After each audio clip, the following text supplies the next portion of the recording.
it cuts me off. Yeah, I think that's the problem, probably. Well, then we just can't talk over each other. Yeah, so I mean, it doesn't. When I talk to other people, it doesn't happen. That's weird, isn't it? I think it's something that they put into the game to handicap me because they know I'm so good. They don't want me to communicate with my team. Okay, that was actually kind of funny. Thanks, baby.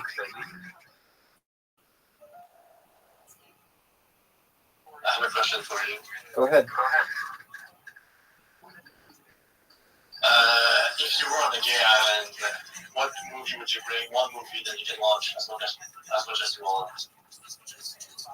You know, I think we should just name this island after you. Gay on our island? Yeah. If you say so, if you think so. Excellent. What? So that's a good question. I probably would take with me Castaway. Yeah, I understand why. But I might also just take like a porno with me instead.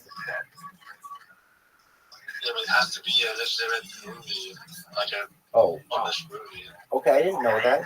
And pornography is published. I just made that rule up. Yes, you did. Come on, man.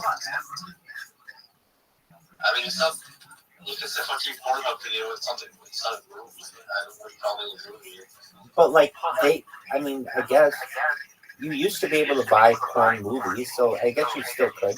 You could get like an old porn movie. Yeah, but when you have to buy fucking porn movies, they were all legitimate productions and published.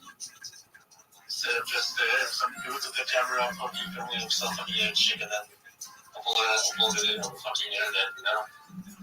That's legitimate. So you're asking me if I had to be on the Balinar Island, what movie would I watch? Probably straight porn. Just a straight porn compilation. That's not a specific movie, right? Okay, so if I couldn't pick that, if it actually has to be something that was in theaters and not like just adult theaters, you're saying something that has a motion picture rating, I would say Castaway. Just because it would be like, how fucking appropriate is it that I'm on this stupid ass island and there's nothing to do? So I guess I'll watch the movie that's kind of like that. Welcome, welcome. How are you? Hey. What's new? Spam in my chat. Hell yeah, dog. Welcome. Hold on, let me talk to you. Fuck you, spammer. I love you. I'm coming. No, why? I'm going to talk to you. I'm going to tell you why. Just one moment. I'm coming. I love you. Hey, how are you? I'm Rabbi Rothschild. Let me introduce myself.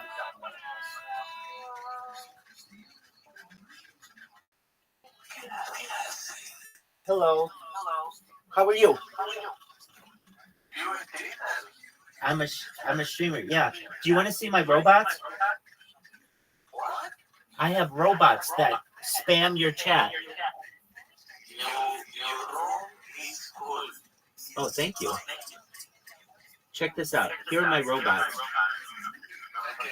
Okay, so what it does is it goes... Yeah. I'm going to show you how it does it. So it's all by a robot. It's automatic. Okay. It's going to open a new window. So just open a new window. You're going to see the pointer right here. It knows where to click. It's going to click on the follow button. Just one moment, and you'll see it work. Or you would have. I need you spam in one channel. Who do you want me to spam? Okay, let me find this. Let me find this person. Look, this guy. You got it, baby. How do you spell it? R. R. Okay. R. R. How do you spell it? R.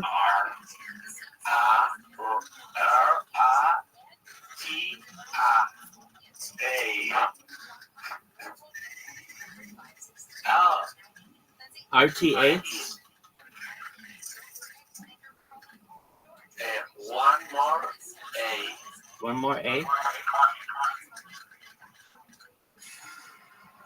Before R.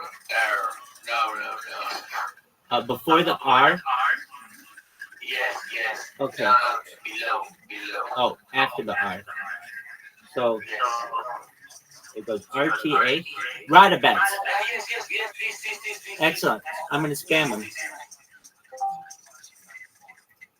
Spam this clown. You got it. Just one moment. Let me get it so that it spams him really, really well.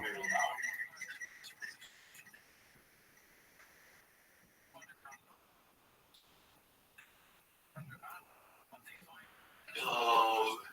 Just one moment. We're getting him set up. I want to make sure that it does it really well. You hacker? A little bit. Oh.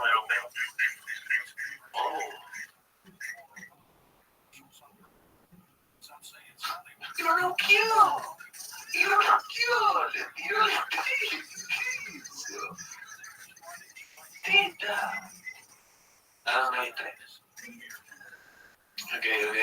Okay. Just one moment, and I'm going to put this down, and I'll spam him. Just one moment. Whoa. You're working hard.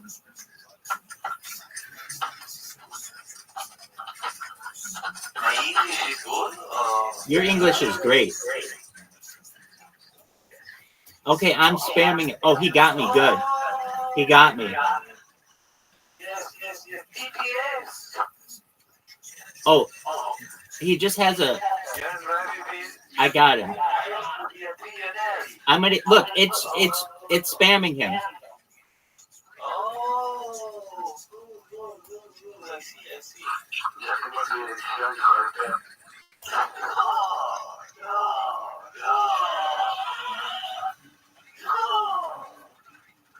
What? Yeah.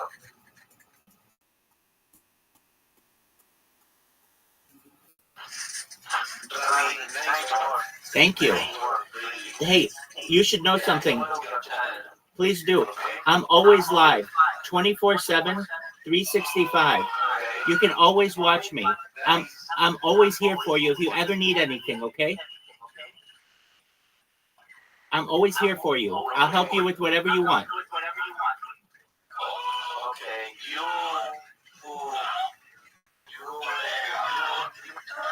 Yeah, I'm in crypto. Ethereum.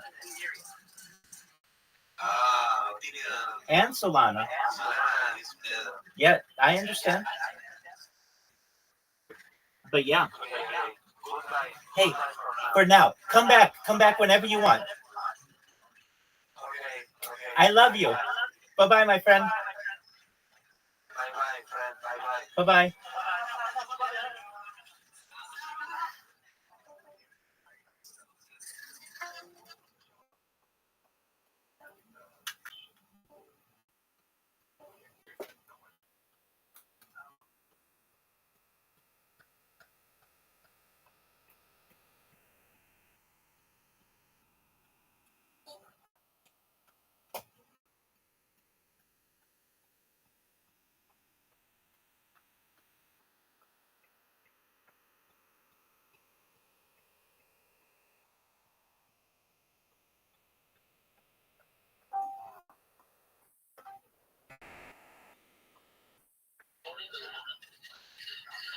Balinar. Did you see how we did that?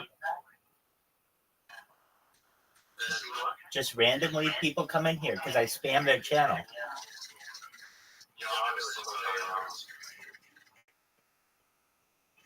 People randomly come in here because I spam their channel. Yeah, but there's also ones that came in and fucking people that always have shit and fucking I don't care. I just want people to come in. The more people that find out about me, the faster I go viral. The faster I go viral, the faster I can bring world peace.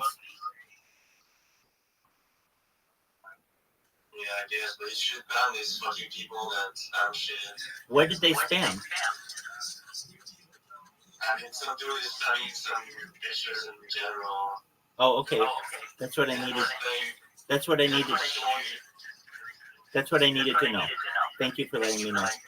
And also, there were like fucking 4 accounts in this voice chat like 5 minutes ago. They were fucking showing porn. So they were streaming. Okay. Well, that's not what we want. But A couple of accounts are spamming shit right now as we speak. okay, we can time them now. But I actually kind of want them to spam. Spam whatever the fuck they want. I don't give a shit. So long as it's not pornographic, and I know that's open to interpretation, but so long as it doesn't show nudity, I'm fine. And we're getting more people to join. Somebody just joined right now. I'm going to wave at them.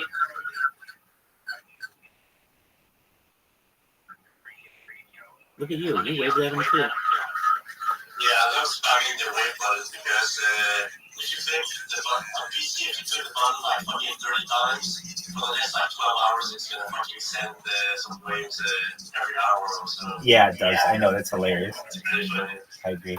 Hey, I'll be right back. I'm going to use the restroom.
Going right from here to pick her up at school. And from the minute we pick her up, there's fucking drama in the car, you know. Go this way, biscottis, hot dogs. She already knows the routes. Let me get to the fucking house. But when I look at her and I talk to her, even before you came on the podcast, I go, what's the most important thing I could teach Mercy? If I die tomorrow, what's the most important thing? Respect for men. And then that's the only way you get men to respect you. Yeah. And if you chop their shit off, like my mom, I saw her at the bar many a night stop guys in their tracks and say, hey, listen, look at me. Listen, I respect you. You fucking respect me or this is going to get fucking ugly in this motherfucker. And I saw it calm down, guys. But if a woman doesn't stand her ground from day one, it's all over. And I seen it at the store. Oh my God, I seen women come and go at the fucking store. Yeah. You see it. You see it in the beginning. I look at them and go, this bitch ain't gonna last in here. Walking around with that low cut blouse. It ain't gonna work out for her. I don't care how many fucking boyfriends she's got. You can just tell because they walk on a tightrope too. They play a little bit of an ugly game too. So once you're playing a fucking game, but back to you and your dad. Now I gotta go home and build shit. Now you made me feel better. No, you do I'm gonna have to go make a fucking cabinet and shit out of fucking bamboo papers. Well, my mom and dad always, like, my dad just took care of everything on the outside of the house, and my mom took care of everything on the inside. That was always their agreement. So he would build stuff on the outside and bring it in. But how were the holidays for you this year? They were awesome. I got to be with my dad and my mom back in Georgia. It was awesome. Really? Yeah. How was the weather? It was hot, actually. It did not feel like Christmas. It was awful. But I got my dad a Falcons football signed by the whole team. He was pretty geeked out about it. It was pretty cool. What did you think of the national championship game that night? Because you were going to come on that night. And I said, fuck it. We'll enjoy the game. Because just by the tone of your voice, I could tell you were really going to fucking enjoy it. Not like other people. I was like... She bets a yardstick and shit. You know what I'm saying? It was one of the best things. I got hamburgers for the game. Yeah. Did you go back to Stout Burger, fucko? No, not yet. It was Stout Burger. Stout Burger's pretty good. Oh, Stout's really good. I didn't know. I had no idea. I love a good burger, but when it tastes like that, that makes me go crazy. We got the one with pancetta on it last time. It was so good. I think it's what I got. He got the Italian one. No, you got mozzarella and something else. We got pancetta. You got the Guido. Pancetta. Yeah. I got the regular one. I can't do all that stuff. I like my burger simple. Oh my God. The onion rings and the fries with mozzarella, not bad, but hey, that's what kills you. The cheeseburger don't kill you. It's the fries and the fucking the The blue cheese. The cheese. I tell you what, even if you have a cocktail, that don't kill you. Not a cocktail, but a good stout, like a good beer with a hamburger. That's good for the muffler. You know what I'm saying? That's good for the Stugats. You want that fucking Jewish stick to be hard. That's Muffler. I'm going to use that word so much more often, and then everyone's going to say, "You stole that from Uncle Joey." My hands in the muffler. I'll be going back there, Lee. You little dirty Jew. That was pretty funny what Kathleen Madigan said about Oprah. Yeah. That she turns into a Nazi. Mm-hmm. Kathleen I Madigan. have an idea. Kathleen Madigan had an album. I don't know which one it was, guys. In 2000, I did a 12-week triple run. I had 3 CDs. That was one of the CDs, and I listened to it and I studied it. Mm-hmm. She's great. Oh, so she's brilliant. fucking great. She's really great. You So know, brilliant. I'm happy that she blew up. I still remember summer of '98. You ready for this one? Mm-hmm. You know that she used to take Ron White as her feature act. No. Hilarious. When Ron White went missing, Ron White became a star in a weird way. Mm-hmm. There was a time when people loved the improvs loved Yeah. Ron White because he drew, but they only gave him $2,000 a week. Mm-hmm. He would fucking pack him in because he was so funny. Mm-hmm. But Ron White one day hooked up with some rich white chick and moved to Mexico. So they would call every comic. You get a call once a year from the improv office. Hi, Sarah. Hi, this is whatever from the improv. Do you happen to have his number and how we get it? Was fucking. There were 2 comics that the improvs were looking for. There was this kid out of Cleveland that the improvs used on the East Coast. That was phenomenal, but they talked him into featuring. So he was in demand. They give him 2 weeks, like $650 to feature. And the kid featured himself to death. And nobody would headline him. The kid's finally like, listen, I'm fucking headline. Nah. But Ron White, one of the times before Ron White blew up, I still remember being at the Laugh Stop in Houston, behind the whole Laugh Stop on the side, and smoking dope with John Wesleyan, like 6 of us outside. And Ron White was about to go up. The MC was on. You know what I'm saying? The MC, Ron White was the feature, and Kathleen Madigan was the fucking headline. And that's who, I guess she really liked him and he liked her. So fucking amazing where this shit goes. And yeah. So many different turns. Yeah, and you're young and all this shit's happening for you. Where are you going next? What cities are you going to next? Well, I'm going to San Francisco Sketch Fest tomorrow. Well, I have a show in Roanoke Park at Sally Tomatoes, and then I go to Minneapolis and Edmonton and Arlington, Virginia, Salt Lake City, and Richland, Washington, or something. Yeah, some other places. Richland, Washington. Yeah, there's some club up there. The Laugh Shop. Richland, Washington always had a club. I once met a girl in Richland, Washington. You know, love this, right? I always love a poem. When I lived in Seattle, when you're a comic, you work Richland. It's the tri-states, the tri-cities. You work Richland, you work Portland, you work Idaho, you work Moscow, Idaho, you work the Boise, Funny Bone at that time. Boise had a cool fucking Funny Bone. The chick thought she was the next coming of comedy. She's sucking dick somewhere. Now, fuck her. You know, oh, yes, I know. Fuck you. Sure. There was just these cool clubs. There was a Mexican restaurant, Los Margaritas, in motherfucking Portland, like an hour, like 45 minutes out of Portland. Oh, my God, Lisa, I had Los Margaritas. But Richland had this great, it was called the Volcano Room. Okay, and they paid for your travel. It was no dough, but they gave you 20% off the whole weekend at the kitchen.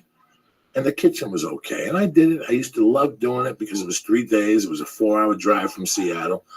And one of the last times I went there, I hooked up with this girl, real cute. And started moving, moved along, not too fast. We cuddled the first night. And then she left. And then I was living with Josh Wolf. It's 4th of July, 1996. And me, Josh, in Seattle, the 2 kids, and Malia, his wife at the time, were going to a 4th of July festival. And this girl called me out of the blue that morning. She goes, what are you going to do? I have a few days off of work. And I'm like, I don't give a fuck. Come on to Seattle. She showed up. Real sweet girl. I really liked her, Sarah. Like, I was lonely. I'm like, this is going to work out. I really like this girl. And I'm no fucking Jim Magoo. You know what I'm saying? I'm no handsome. I'm no fucking Jax from the Sons of Anarchy. This chick was like a fucking 8. She was really cute. She had a good job. Everything was going great. We're swapping spit. Boom.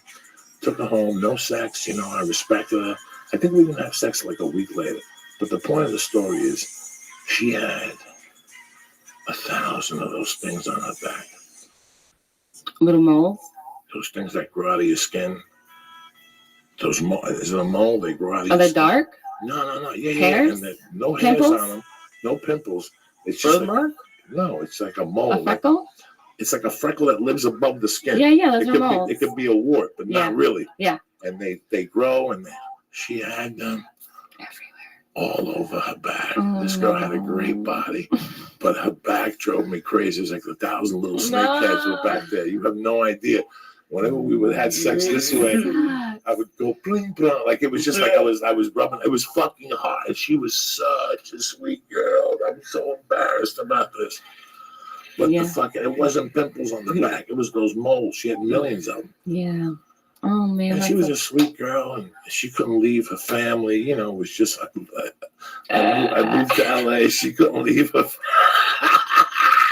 Leah's going deep on a Wednesday. Out of respect for the last fucking Wednesday in this office, like you're really. You were fucked up there. You went back to like a Led Zeppelin concert where they were giving out yarmulkes in the 70s. Look at you, Lee.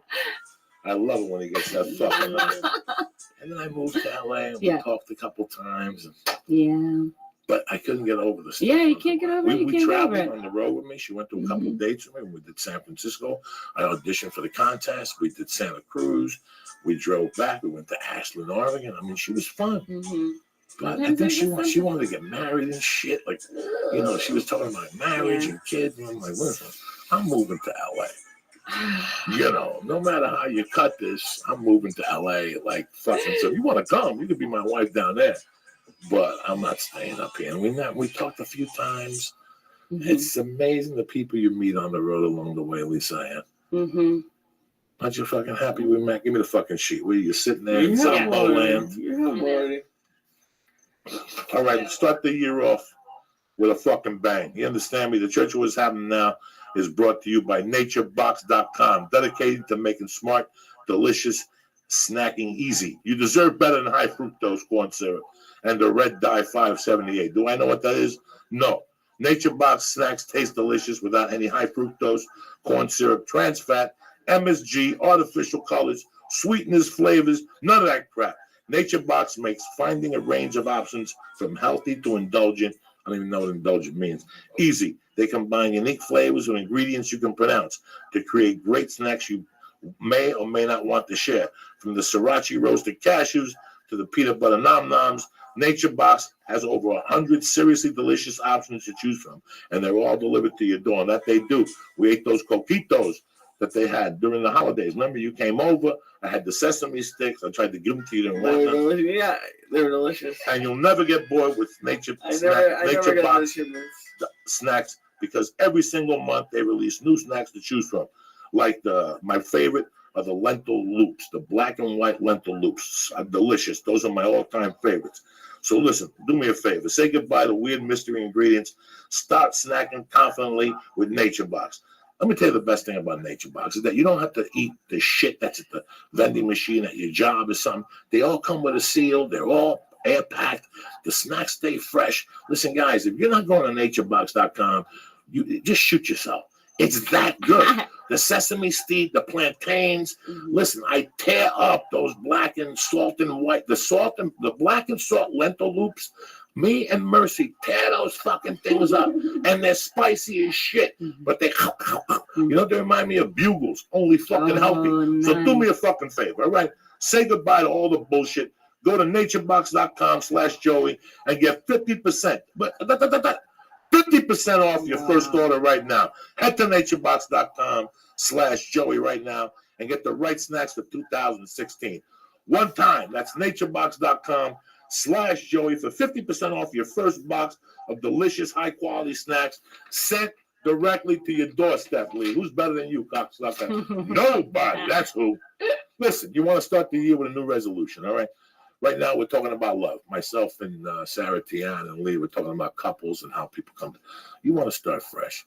What if Tiana goes on a date and it gets to that point in the night and she's got those crinkled little fucking underwears? It looks like the fucking old man's goatee on the bottom. It's all crinkled and pissy. The guy ain't going to call her back. How am I going to want you around? So you want to start the year off. And the same thing for guys, right? You take a guy home, he's got those skid marks and his underwear smell like pee and you can see the circles and shit.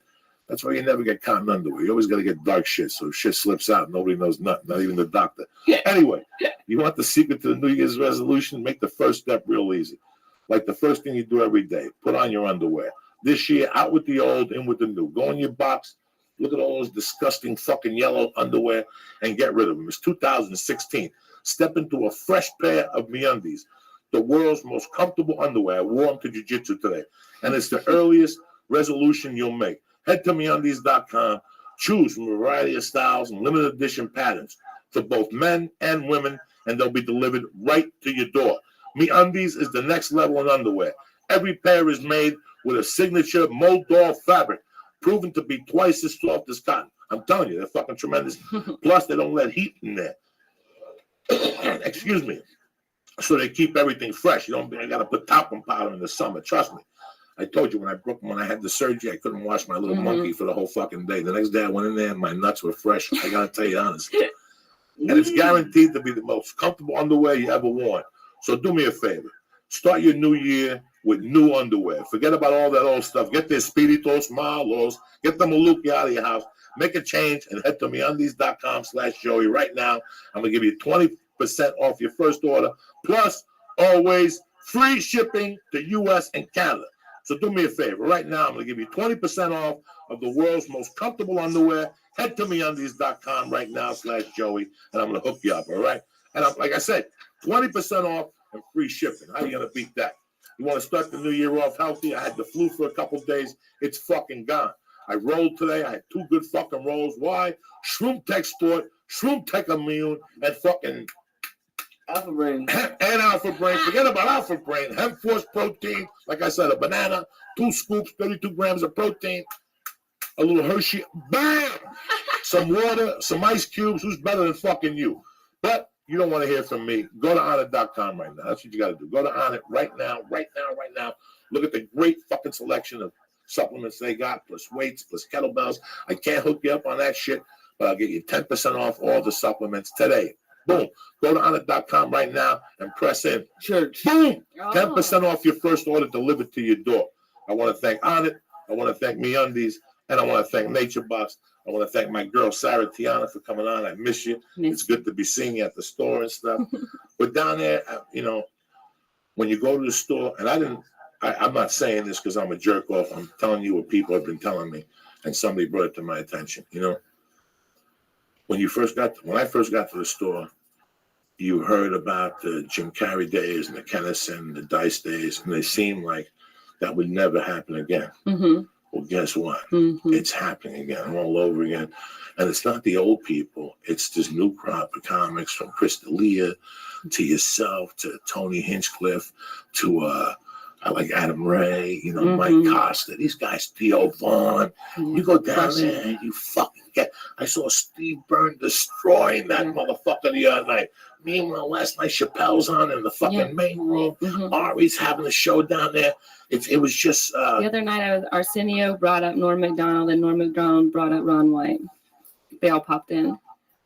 I mean, it was amazing. It's amazing. It's just something, and we're being a part of it. Yeah, I can't believe it. Now, kids will go up there going, fucking Sarah Tiana, I just heard that podcast with Joey. That's fucking amazing. Yeah. Lee, what's up with you, baby? How's the new podcast going? I'm proud of you.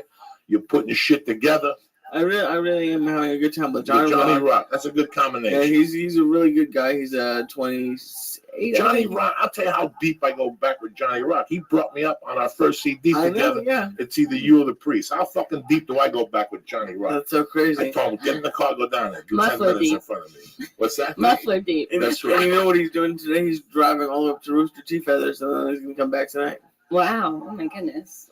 He's got a lot of heart, my friend. That's what it's all about here. Listen. So the podcast is called Life in Neutral. Life in Neutral on iTunes, correct? Yes, and Stitcher and everywhere. The next time you see us, motherfuckers, there'll be brick behind us. We'll look even handsomer than what we are right now. And that's all I can tell you guys. Thank you very much for supporting the church. Thank you for supporting the Savage Dad Tour. Starts next Thursday in Charlotte. Proceeds the following week, February 4th, in St. Louis. Mo with Joey Filato be there. He's cooking chicken cutlets with fucking black beans and rice, North Bergen style. So fuck it, cocksuckers. I love you guys. Have a great weekend. Always remember, they could all suck your dick at the end of the day. You're going to put music on, Lee? You're going to sit there like a Mama Luca the Yay. You're slipping. Oh my God, he's so stoned. Yes, he is. That's how we do it here on the church. We ain't got time for fiddle foul. This show is brought to you by MeUndies. MeUndies is the world's most comfortable underwear. And when you go to MeUndies.com/Joey right now, you're going to get 20% off of your first order. And shipping is always free in the U.S. and Canada. Show is also brought to you by NatureBox.com. Go to NatureBox.com/Joey to get 50% off of your first box right now. Go to NatureBox.com/Joey to get 50% off of your first box right now. And go to Onnit.com and use code word church to get 10% off all the great optimization products.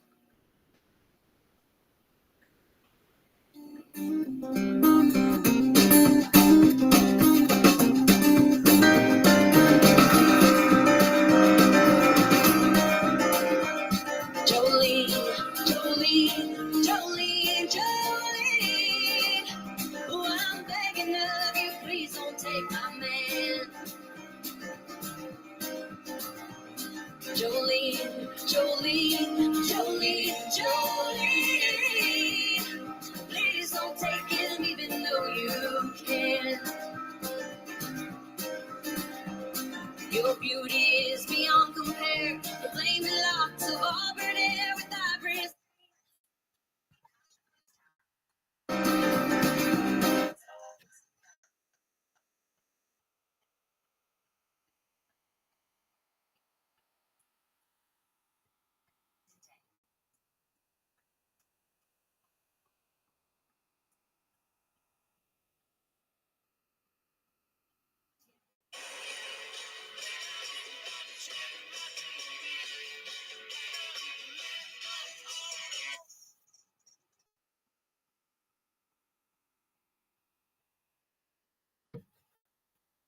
I'm not offended. I love you, Bubby. You're always nice to me. I want to thank Kevin for putting the studio together. And From AfterBuzz, go check them out. He did a great fucking job. He really did. He came in here and busted his balls with Papa.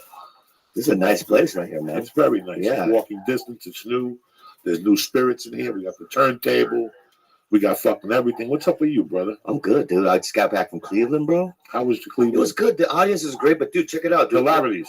Yeah, dude. Great club. So this manager Saturday comes up and goes, here's a note. And some dude called in during the day and said, here's my review on Bobby's set. Right? So he put, he's disgusting. I have it on my Twitter, actually. I'll read it to you. Oh, sorry. Yeah, he first of all, you don't give that to the comic, do you? No. A review? You just let it go. I was going to kill myself. The owner or the manager? It was the manager. He was new, and then the top dude, the manager, and the owner, Nick, yelled at him. You know, Nick's a good dude. Nick's a good dude. He's one of my favorites. He's like 75 years old. This guy's out there wrestling. And he's strong. Yeah. He don't give a fuck. He don't give a fuck. Oh, here. Wanted to give feedback on Bobby Lee's show. Found him to be very obscene, crude, and tasteless. Very nice. Those are good words. Yeah, but you're a comic. Yeah, but dude, it's like, why would you call during, to put the time in to do that? And someone wrote it down at the club. And then if somebody wrote it down at the club, why would you write it down? And then why would you give it to me? Like, here's your day's gonna be fucked. Listen to this. You know what I mean? It's like, it hurts your feelings. You still get your feelings hurt? Dude, like last week I was in Irvine Improv and 12 women got up and just walked out 5 minutes of my set. Do you know why? Why? Because these are 12 women who met at a support group because their kids all have Down syndrome. And my first 3 minutes were about Down syndrome. And so they got up and left. Did they yell? No, but then they got their money back from the club, and then the manager tells you after the show, and it makes you feel like shit. It's like, I don't have anything against their kid.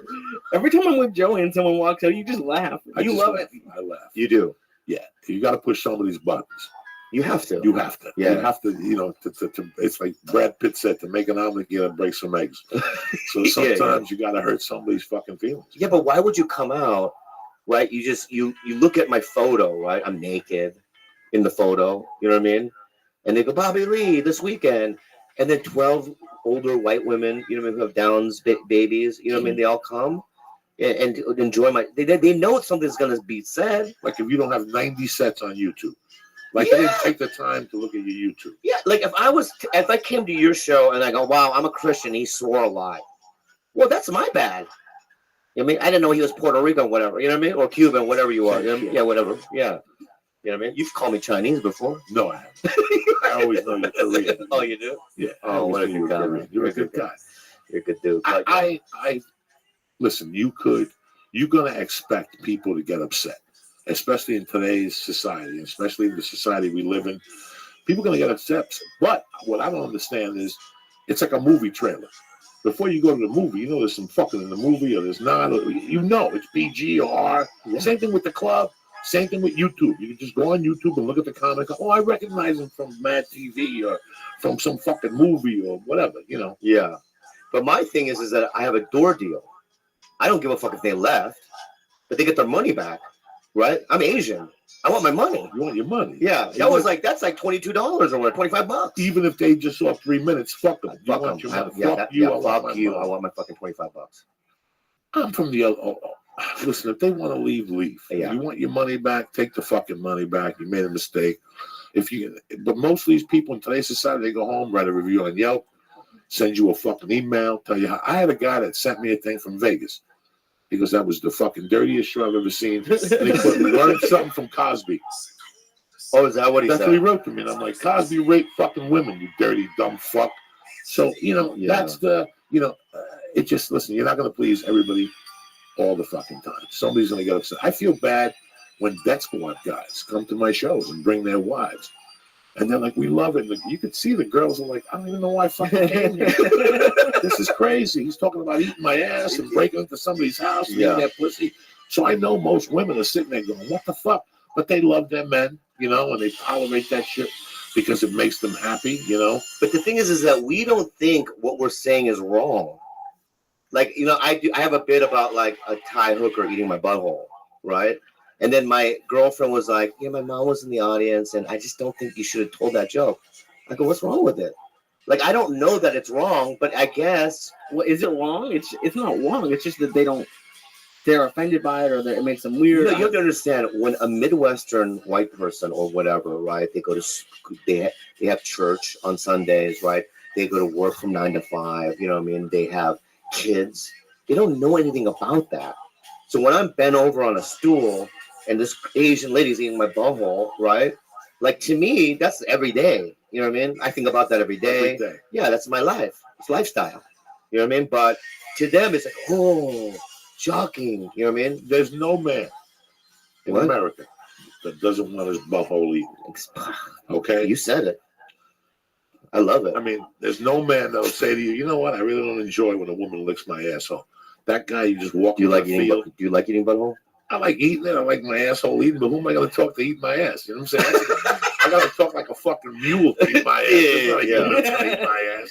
Like a mule or a cat, they'll lick my ass. You don't seem like you have a dirty ass. It's probably just a big butthole. It's disgusting. Anybody's asshole is disgusting. Yeah. That's my whole point. That's why it's delicious. Oh, my God. Everybody's like asshole purple and like disgusting. Bulbous. Is yours is bulbous? Mine looks like a black person's foot. It's pink and fucking.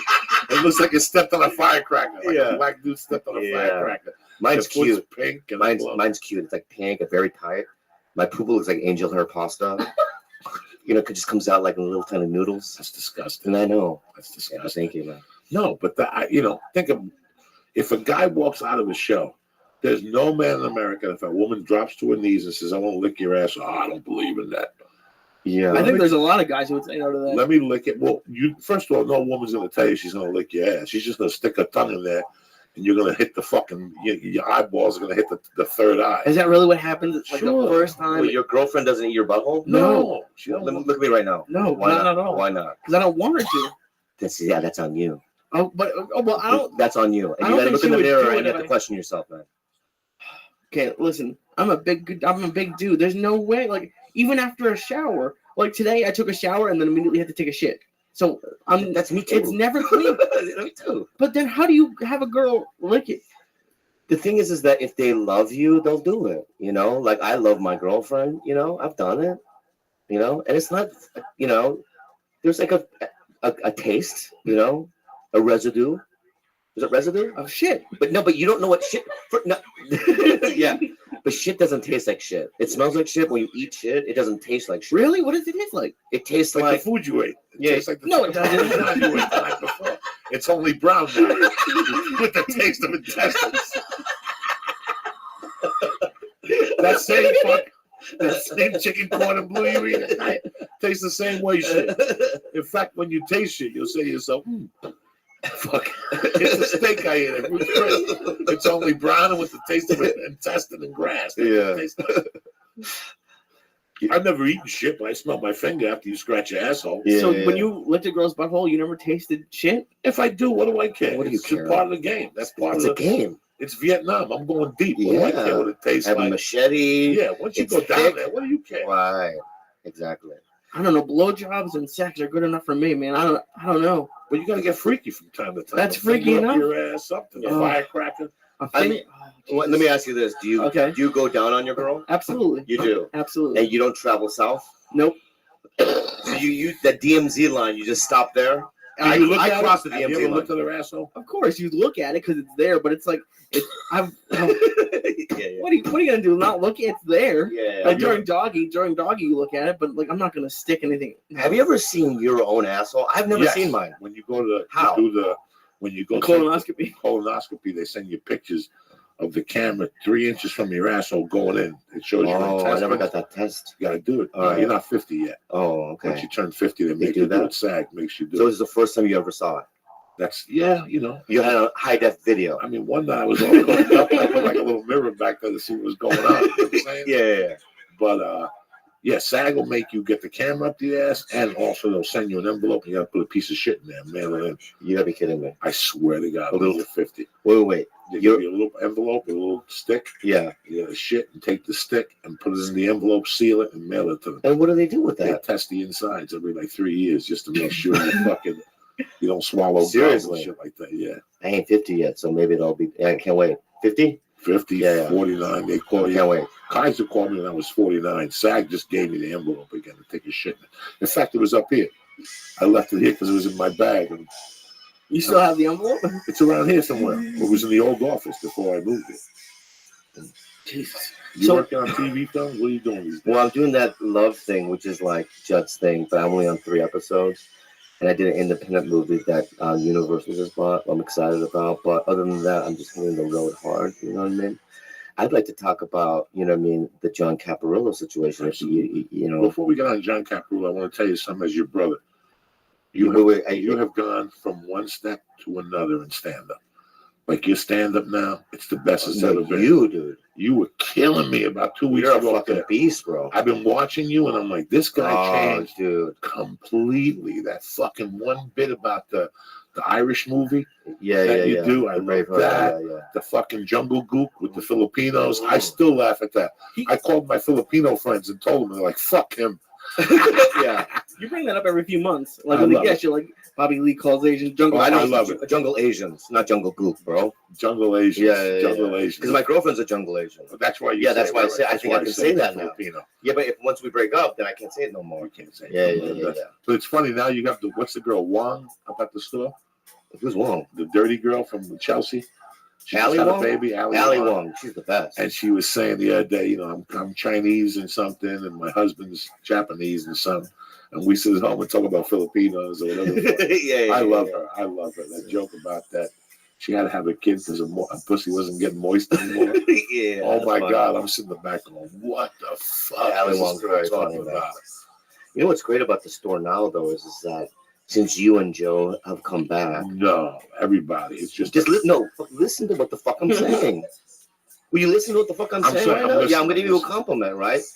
But you have to understand, you came with the new changes, right? Because I've been there since the dark ages. I never left, right?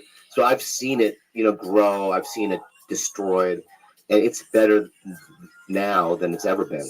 When was the first time you stepped foot? I went to the first time at Hollywood 1996. Wow. Yeah, and I was young. I was a kid. I was scared, and I did a belly room show, and I got a couple of laughs, and I called my mom, like, I'm gonna make it. You know, I remember Dante being there. You know, Dante, the comic view. Yeah. Comic. And he goes, "You did a good job." Fuck Dante, and I'm never gonna talk to that guy again. Okay. He fucked me. I'm gonna talk about that later. Okay, but aside from that, so I was in '96, and then I moved up here in '98, and I got a doorman job, and it was rough, bro.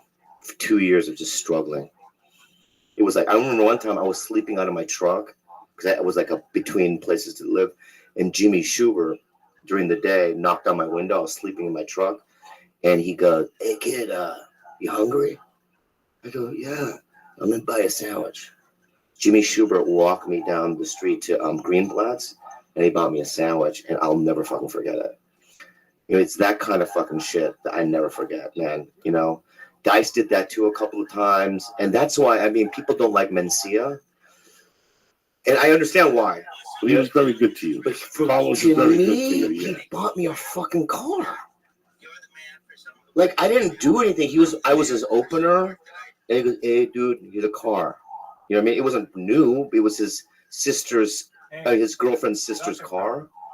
But still, it's like, they didn't have to do that. You know what I mean? So it's like, I have had that relationship with Carlos. You know what I mean? But the whole time when I was opening for him, yes, you saw that he lifted bits, you know what I mean? But I would defend him because of the fact that he did so much for me. I was so poor. And the agent that I have now is because of Carlos. You know, I'm still with Matt, you know, and it's like, you know, I am loyal, you know, and when that shit went down, I was divided because I love Joe Rogan. Joe Rogan and I are very good friends. I love him. I'm friends. I've been to his house. You know, I love the guy. He's a great guy. But I was caught in the fucking middle of this fucking war. It was the worst 2 years of my life, seriously. Because when that video came out that Joe, you know, remember Joe exposed Carlos with the Bill Cosby thing? You remember that? Yeah, you looked very uncomfortable. Yeah, I was in that video. Yeah. So then you know what he did? Carlos made me do a rebuttal video. So because I remember Mad TV was right next to Mind of Mencia. It was during the last couple of years of Mad, and he caught me on set, right? His brother and Albert, they sat me down and they go, "You're gonna do this rebuttal video that he doesn't steal." And then when that went out, oh my God, I had death threats for a year from comics. "I'm gonna fucking kill you. You're never gonna work again." I mean, it was crazy, dude. So it was a really fucking difficult time, dude. I'll tell you, I met Carlos in the summer of '94 on the HBO Latino Loco Slam tour. Yeah. I had fucking 8 minutes of material, and I got picked to open for him to do 5 minutes. I'll never forget that night because the kid who gave me a ride brought his girl. He was from Brooklyn. Like, you know the movies you see from Brooklyn? Mm-hmm. Like, he was from Brooklyn. And the girl he brought from Brooklyn was from Brooklyn. And he would tell her, "Shut the fuck up and sing." This is in the middle of nothing? In the middle of nothing. We were driving. And he would go, "Coco, this is Janice. Sing a little Coco." And then we get in the car and he's like, "Where are we going?" "Denver, to this place." And on the way, she would say, "I love the mountain. Shut the fuck up and sing. I told you to sing." And she would sing. She would sing like a disco song. "There you were." And he would tell her, "Shut up, bitch. Keep talking." Wow. Then she would sing for 2. Then she would say something again. He'd go, "What did I just tell you? Sing a fucking song." She wants to be a singer, Coco. And she would sing in the car on the way there. It was fucking horrible. The girl was horrible. He kept telling her, "Don't worry, I'm going to make calls for you. I'm going to make you a star. Just keep fucking singing." What were you doing as she was singing? Just sitting in the back? Dying in the back. Just dying. But I took Carlos's number, and I called him after that. He was very good to me. When I got to the store, Carlos was one of the ones that made a call for me to be a regular at the store. Mm-hmm. So I, too, was in the middle of that. You know, I knew Carlos for the longest time. Yeah. Well, I mean, what are we doing?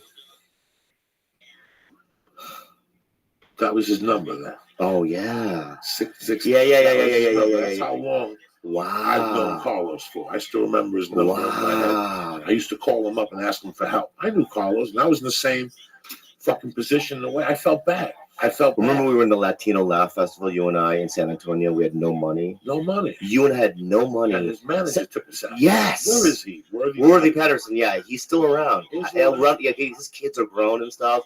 I think he works for another bigger management firm. I don't know how well he's doing, but yeah, Worthy bought us meals because we couldn't eat. Couldn't eat. Do you believe that shit? It's just because someone steals jokes and because they do bad things professionally, it doesn't mean they're a bad person. It does.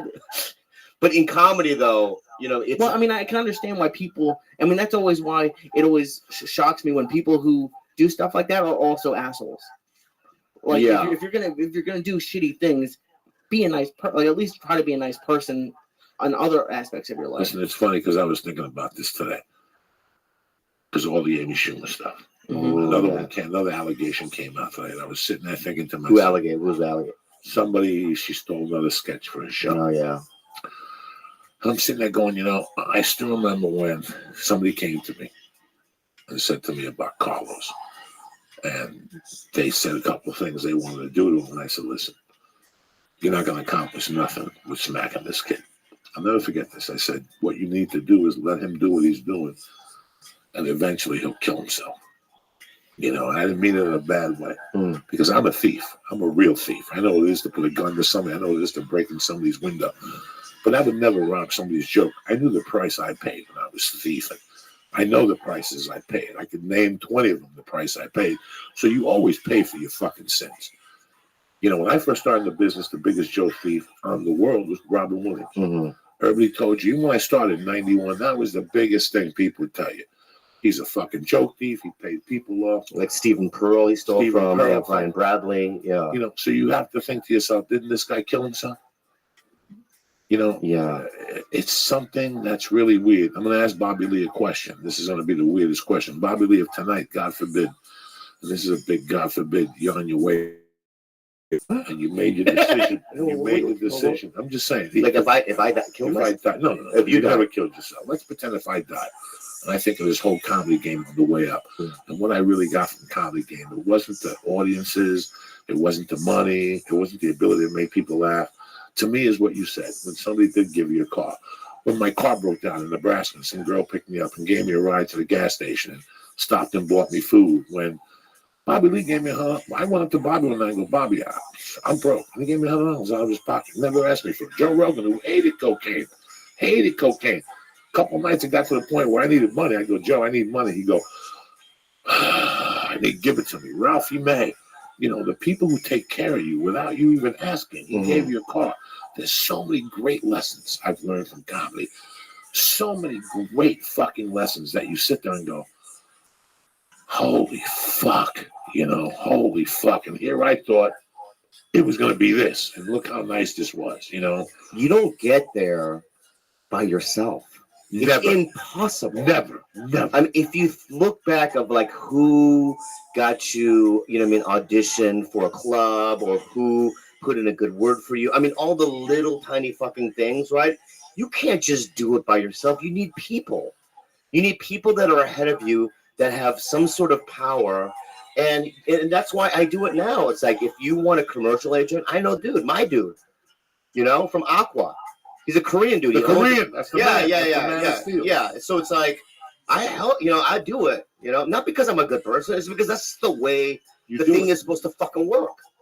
You got to help people. Without any young comics, we have nothing. I tell all the time, those young comics are going to keep me in chicken college when I'm 70. They're all when they're all stars, they're going to go, I know who can play my grandpa. This kid, Jack Knight, who I had him open a year ago in La Brea Improv. Comedy Central came out to see me, right? They didn't like my act, but they liked him. He was a kid, black kid, right? They gave him like 3 shows, Adam Devine's Beach Party, whatever that was. And now Chappelle's using him as an opener. And Jack is like, is that all right with me? I'm like, dude, I want you to fucking do it. When I saw you a year ago, right? He only had 15 minutes, right? He's 21 years old. He's a cute, black, very good writer, right? I'm like, I know it's going to happen for you. Yeah, so go. Fly. Without them, we got nothing. And that's why when John went crazy, you know what I mean? Caparillo 8 years ago or whatever, you know what I mean? It just baffles me, you know? It was very sad because I saw him when he came into the store and we were friends. I remember he was a doorman. And one night he kept saying to me, I don't get spots. And I go, you know why you don't get spots? Because you don't pay Duncan. And he goes, what are you talking about? I go, you got to pay Duncan $15 a spot. He goes, but that's what they pay me. I go, I don't give a fuck. You didn't know that? Every week on Friday, you got to give Duncan $75 and he'll give you 5 spots. I've been doing it for years. Why do you think I get so many spots? And Duncan's walking towards me and I go, Duncan, come here. These fucking kids don't know. Yeah. They supposed to pay you $15 a spot. He's like, yeah. I go, every Friday you got to pay a vig. But you got to give it to me and I'll give it to Duncan. Okay? And he was going for it. And finally I gave him a hug and I go, Cap, this is, and we laughed and it was hilarious. Yeah. And then one day he comes up to me and he pulls rank on me. And then, Yeah. you know, that's all that happened. I mean, they already know. The listeners now, tell me your version of what you I'm just saw. going to tell you what happened, okay? All right, so John Caparillo's from Ohio. He came off the bus, you know, great family, comes from a great family. But he's a white kid, you know, kind of like on the other side of white, which means that he's low economic, you know, but he's a smart kid, super driven, and he started dating Shema Tosh, who I lived with. Remember Shema, the Turkish girl? She's like Carrot Top's opener. You remember? I talked to her 3 weeks ago. Yeah, Shema. She was very, very funny.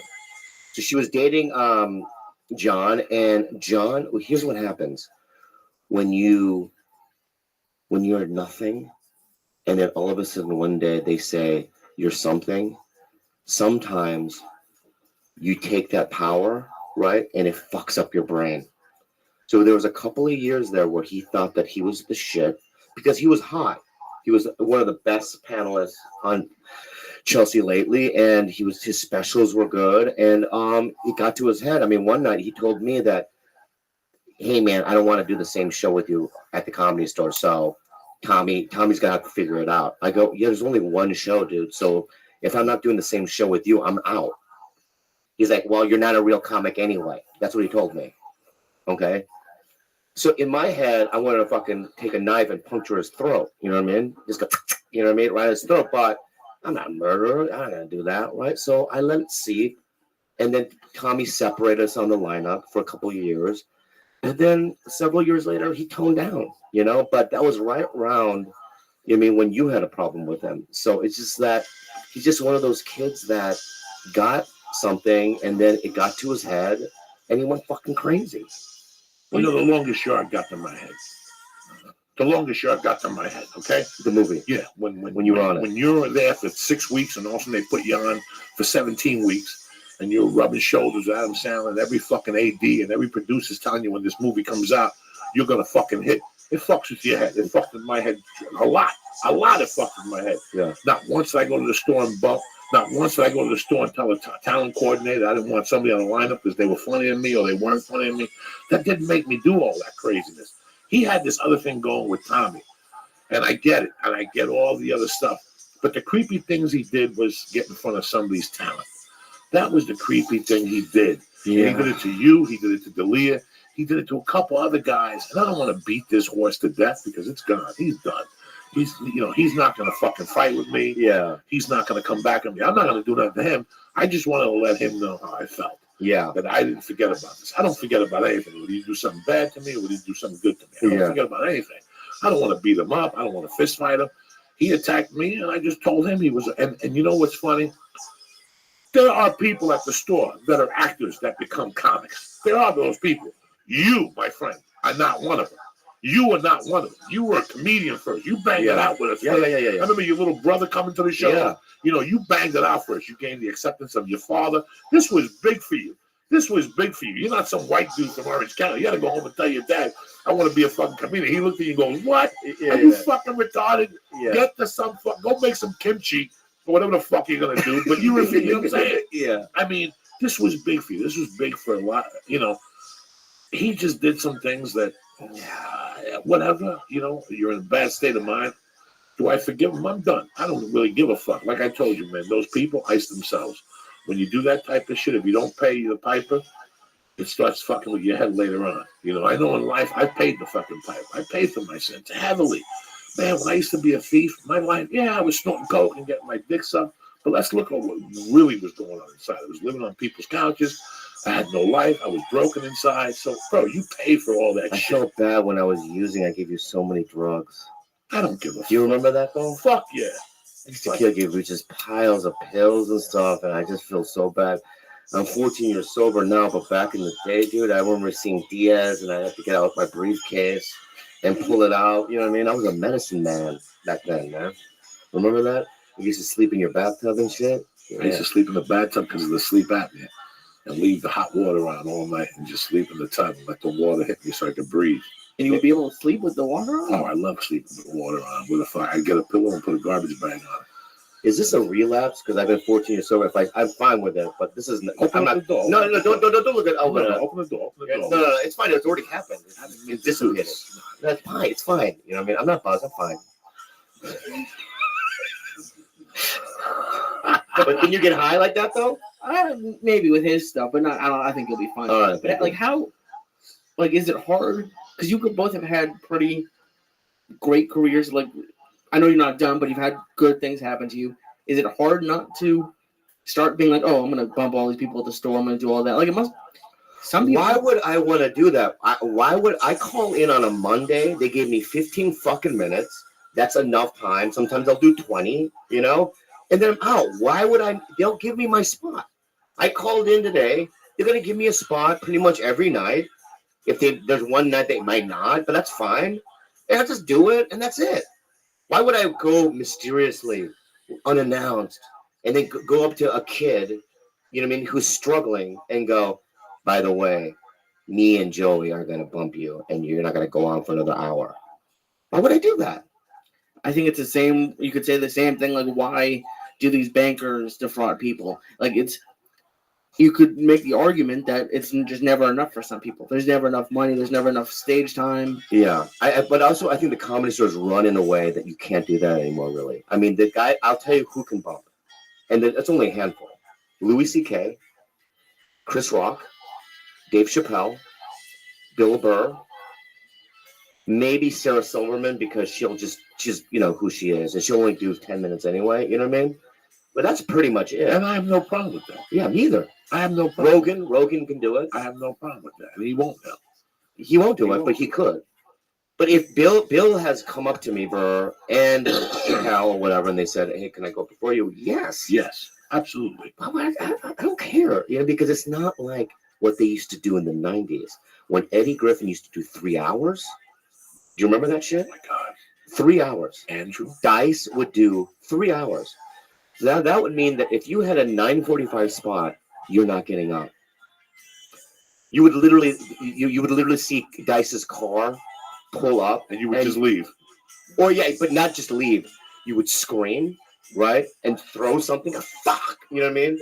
And then you would get in the car and then leave because you had no spot. No money. And you wanted that $15. That you needed the $15. $15, you counted on that 15. So they wouldn't give it to you if you got bumped? No, because they wanted you to stay and wait. Yeah. So unless you stayed and wait 2.5 hours. I mean, Eddie Griffin would go on at 10 and stay on till fucking 10 to 2. And then Saying what? I left you a little something. Yeah. What would he say for 3 hours? Well, he would talk about for an hour how he was Jesus one night. For 2 hours, he was trying to convince the room that he was literally Jesus Christ, you know, and it wasn't jokes. I'm Jesus, and that's it. I'll tell you why. You know what I mean? It's like what? And they would let that, you know what I mean, happen, and that's why industry never came. That's why the real credible comics never wanted to play there. But now everyone plays there because it's run fairly, and it's the best room in LA. It's right. By far. Like when Flappers, check this out. When did Flappers come out? 5 years ago? 5 years. Okay, so this is what happens. I get the call from the lady. What's her lady's name? Barbara, right? She calls me, goes, hi, left a message. Hi, I'm Barbara. I'm opening up a comedy club called Flappers. And I remember you from back in the day, you know what I mean, from my visits at the Comedy Store. And I would like you to perform at my room. I called her immediately. I said, I'd love to do it. So you have weekends? She goes, well, you're not a weekend guy. I go, excuse me? Yeah, I'm having Jimmy Dore and, these names on it. And Avi Lieberman, they're the headliners and they're doing the weekends. You're more of a Tuesday call in, you know what I mean? And I'm like, bitch, I'm with CAA, bitch. You know what I mean? I've done movies and TV shows, bitch. I didn't say that. I go, okay. That's what I said. Okay, and then I hung up, right? But it's like I will never play that room. And then a year later, she left another message. I'm so sorry. You can do a weekend. How do I, you know what I mean? But at that point, done. Fucking done. I have stepped in that room maybe twice in my life just because my girlfriend was performing the open mic there because she wanted to try stand up. And I had another friend do open mic, whatever. I stopped. I was there last Tuesday. At open mic? No, and they do a Tuesday. Oh, they do? Yeah. Thing, and I was there on Tuesday. And have you ever done a weekend there? One time I did the Friday night. Well, there you go. But I never did it again. Nice club, but I just not made to do it. Yeah. Why? It's not good, right? It's a good club, and they get good people. It's Burbank. I just thought that the whole thing wasn't worth the aggravation. Like, I got fucking, Death Squad people don't buy tickets till Friday. They're stoners. And she kept calling me Wednesday and Tuesday, like, yeah, I'm selling tickets. You got to give away tickets. And I'm like, I ain't giving away tickets. Cancel it. And then Friday, she came in and apologized. She goes, hey, man, when I got here, there was a bunch of stoners out there waiting to buy tickets and shit. And she's a nice lady. It's a great club. It's just not what we're used to. And there's a lot of clubs that we're not meant for, Bobby Lee. And we go there one time, and when you walk in, you're like, ooh, this is not me. I've literally gone up to club owners and said, it's a nice club. Don't ever ask me back. No, you have. I have. This is the worst weekend of my life. No, you have. I have. I don't give a because I don't even want them to call my agent to even see. One of the guys at Kansas City, right? He was a Christian. The right? wig or the club? Improv. Improv. Oh, right. He's a Christian. And when I told him that, he goes, can you get on your knees and pray with me? I go, what? So we get on our knees. He goes, it wasn't a joke. He goes, dear Lord, please open Bobby's heart, to this club. You know what I mean? And I'm like, I got back on my 2 feet. And he was holding my hand, it was sweaty. You know what I mean? Like it was like vibrating and it was sweaty. And I got up and I go, dude, this is the fucking reason. This is the reason I don't want to come back here. Was it just too clean? It's just one show, a lady stood up, and I didn't even know what this word meant. I had to Google it. She goes, heathen. Never heard it before in my life. In the middle of Kansas City, they just called you a heathen? Yeah, I go, heathen? I didn't know what the fuck it meant. I'm retarded. I didn't know what it meant. And then I Googled it, and I go, that fucking cunt. I ain't no fucking heathen. And as soon as that happened, I'm gonna never come to this fucking place again. Was the food good? Was the club good? Yeah, the hotel was good? Yeah, the hotel was good. Yeah. And you just didn't like the club? Dude, it's like if it's a lot of white people, like 99.9% white, I generally can't play it. Do you know why? Why? Because of a cultural connection.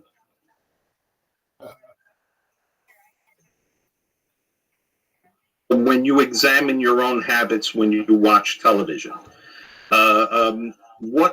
who watches live TV anymore?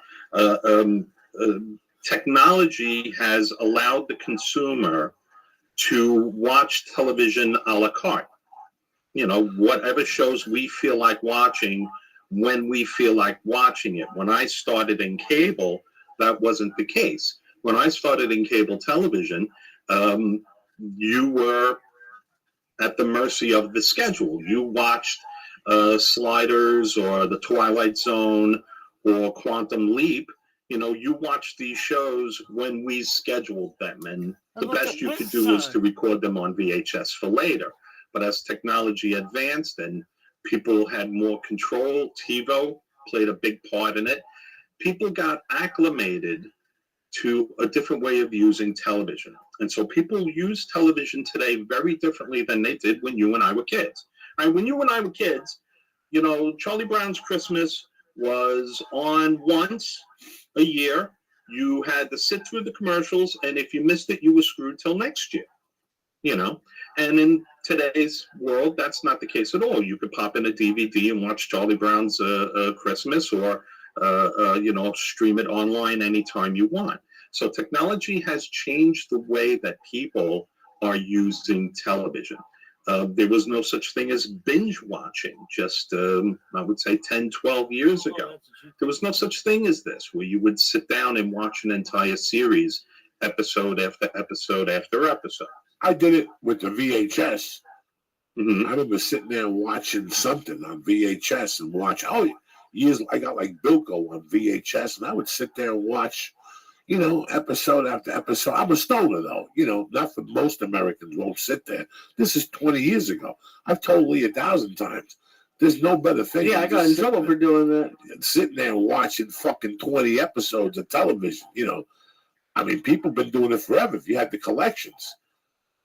Yeah, there are those of us that like to absorb, entertainment that way. But when you work for a channel in cable and it's and you're a programmer in cable, it's your job to understand how the audience is watching you and how the audience is watching your channel, and then you adjust accordingly to the audience. And it's a big.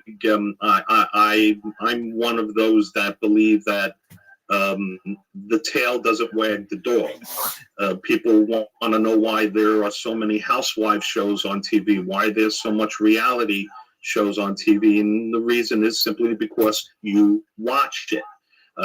If you stop watching it, it goes away. If you and I go to a rock concert and we don't like the band, well, we don't go back. And it's no different in television. When people stop watching a show, it goes away. But what's happening right now in the 21st century is, so technology has changed the way that people are using television, and then price point has come into play. The cable systems can only charge what the market can bear, and cable bills are extremely expensive now. And we have a generation of millennials growing up who can't afford $150, $200 a month. For cable, and instead they're choosing alternatives, and so that's what we're seeing right now. This is all part of what's called the digital disruption. So we're seeing the younger generation cancel cable. It's called unplugging, and they're subscribing to services like Netflix, services like mine, like Screenbox. People are choosing entertainment a la carte, as opposed to the way that they're getting their entertainment now. How many channels you get at home, Coco? How many channels you get at home, Lee? 9,000. I don't get any anymore. I got rid of cable like more than a year ago for that reason. And it's interesting you're talking about this. I read this article. It's from July of last year, but they were talking about the problems ESPN's gonna have, because that's really the only reason I had cable for a while. Yeah. They were talking about how it was like the 20th most desired station. I remember reading this, so I just looked it up. It's the 20th most desired station, but because of what ESPN charges the cable companies, you're paying like $7 a month for ESPN. So there's a lot. There's 20% of there's a huge chunk of people paying for it who don't want it. So that's why they're cutting hosts, and their ad revenue went down because they're paying billions of dollars to air like Monday Night Football and stuff. Like they have huge expenditures. Dude, you're dead on. And actually, ESPN is probably the best example right now to talk about how television has changed, because we all watch sports of one form or another. I love football. I know there's a lot of basketball fans out there. We all watch sports, and you have to watch sports live.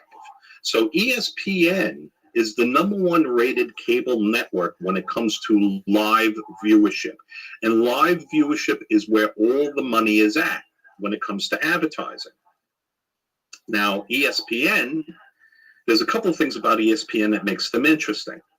#1 is they don't own a lot of content. And I'll try to explain. A channel like USA Network or a channel like TBS, they have original comedies, they have original dramas, they have reality shows, channels like Bravo, and they own that content. Well, ESPN licenses the right to broadcast sports, so they don't own that content. That's money going out the door for them to pay for the rights to broadcast those games. So when you look at ESPN compared to a USA Network, ESPN doesn't own a lot of its own content. It is constantly shelling out for this content, and trust me, the stuff ain't cheap. Okay, so ESPN has that going on as a business model. The other thing they have going on is unplugging. They've lost 7 million households. ESPN. 7 million subscribers since in the last 2 years. ESPN. Since 2013. You're so talking about ESPN. Right. Yeah. Yep. 7 million.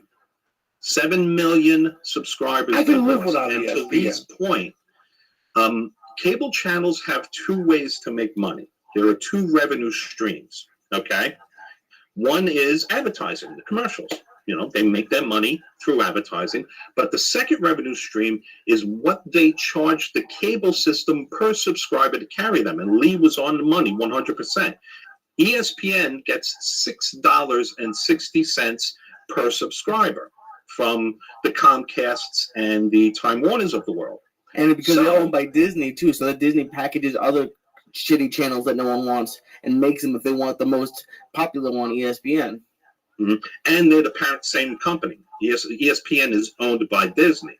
And you think Star Wars makes a lot of money for Disney? ESPN makes a shitload of money for Disney. So here's ESPN's problem. They're losing households. Okay. So the money that that revenue stream is being disrupted. It's shrinking year after year since 2013.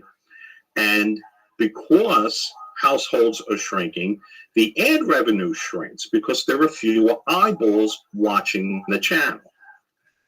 So it's a pendulum that's not going to swing back the other way. You know, this is just a sign of the times. And 2016 is going to be a difficult year because a lot of people are more and more people are unplugging and using OTT services. And we'll talk about that in a second.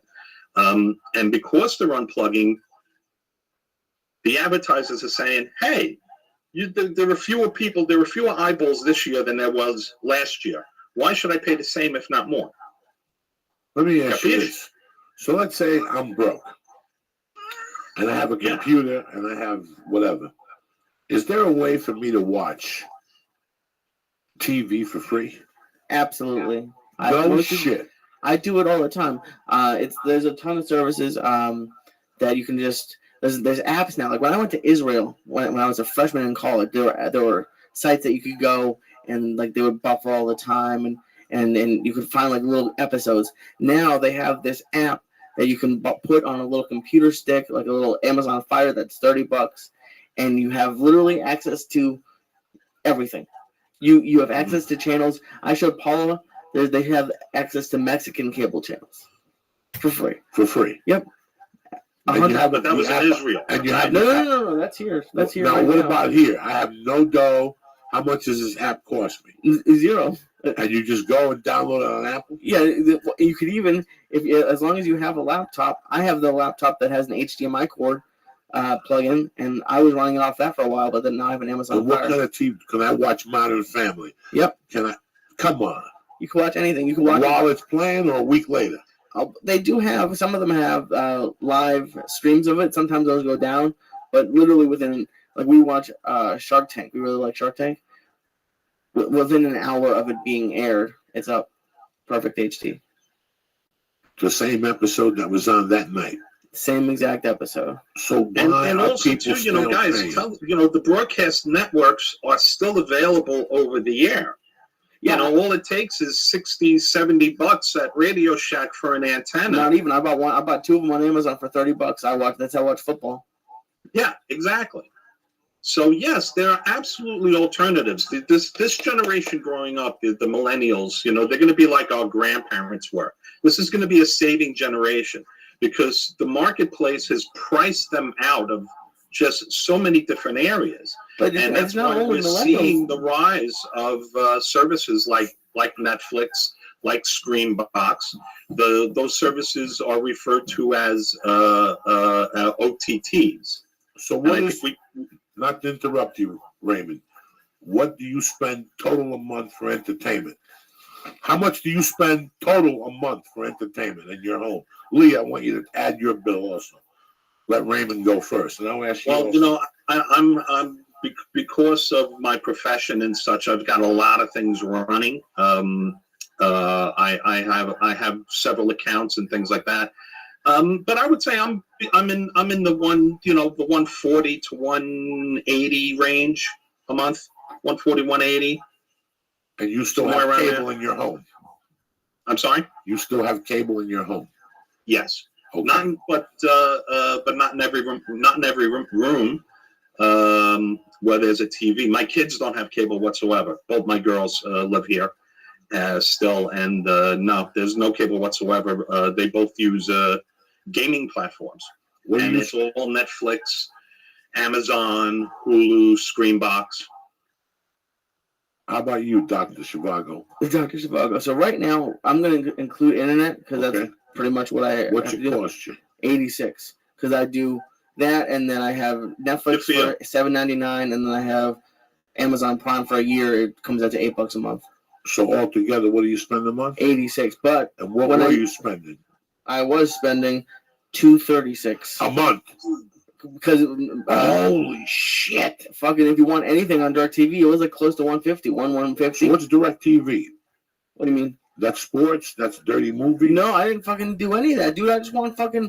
So I want ESPN News, which is of course doesn't come with ESPN, and you get like I don't know, wanted NFL Network to get the NFL games. I don't remember. I haven't had it for over a year, but it's great. I don't miss it at all.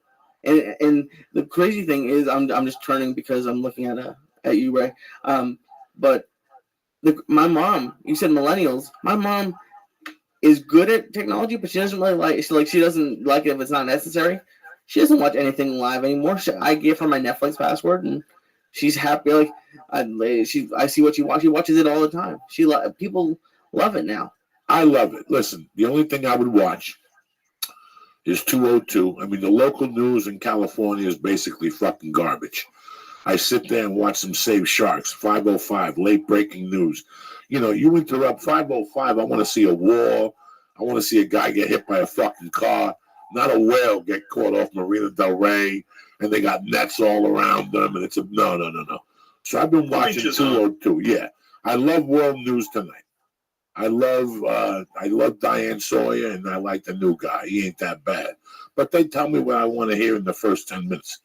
And then I turn the TV back to Mercy, and we switch it back to Go Diego Go. Okay, so she likes all those little channels at the end. How much do I watch HBO? I have no fucking idea how much I watch HBO. But here's the thing, though. Now HBO, a couple months ago, you can pay $20 a month and not have to do cable, because that's what you're paying the cable company to do your HBO service. So just now it's called HBO Go. It's an app on your Roku. Right, I have it. So yeah, they're saying fuck it. I think my wife called them and threatened them and said she's leaving cable, and they asked her how come, and she goes, "Give me a number." And then she took them to the cleaners. So we have a bunch of shit, no Showtime. We have nothing basically for I don't know what she's paying, but it ain't a lot because she told them she was quitting. The only thing I've actually thought about getting is maybe getting a TiVo again, because I do miss being able to DVR things occasionally. I get home lately and I put on YouTube, and all the movies I need are on YouTube now. I caught 2 movies on YouTube last week. Didn't have to pay dick for them. Really? And that's hard to find on YouTube. Movies are like the hardest ones to find. No. YouTube something. It's called YouTube something. It's my wife. YouTube Red, that would be. Some movies, couple old movies that I wanted to watch. They were also HBO movies. I watched the one with Richard Gere, and I watched the one Gotti with Armand Desant play Gotti and shit like that. So what's going on with Screenbox, Raymond? People love to scream at night, cocksucker. Yes, they do. Although it's kind of hard to. Well, never mind. I won't go there. Last year was a really, really great year for Screenbox, and you know, just to keep going on the point that you and Lee are making, what you guys are doing is you're using services that are called OTTs. Okay, so next time you want to impress your friends and make it look like you know what you're talking about. Tell them that you're into OTTs now. And what that means is over the top. And so if you're using a service like YouTube or Netflix or Screenbox like us, you don't need cable. You simply need a Wi-Fi signal. Okay, so OTT means over the top. And this is the new platform that's emerged. This is your Amazon Prime, your Hulu. Again, these are services that don't require a cable connection. They simply require a Wi-Fi signal. Now, Screenbox we've been around now for a good year and a half. And last year, 2015, last year was a terrific year for us because we really expanded our reach and we expanded our distribution. We are now available on Xbox One. We're available on Xbox 360. We're also available on PS3 and we're available on PS4. So if you just boot up your gaming system and you head on over to the App Store, you can download the Screenbox app, and the first 30 days are free, and you can sample the channel. And we are a horror-specific channel, just horror movies. And given, the way horror films, we're the bastard stepchild of the film industry, this sort of service works perfectly for horror films because we present horror movies the way that they're supposed to be seen.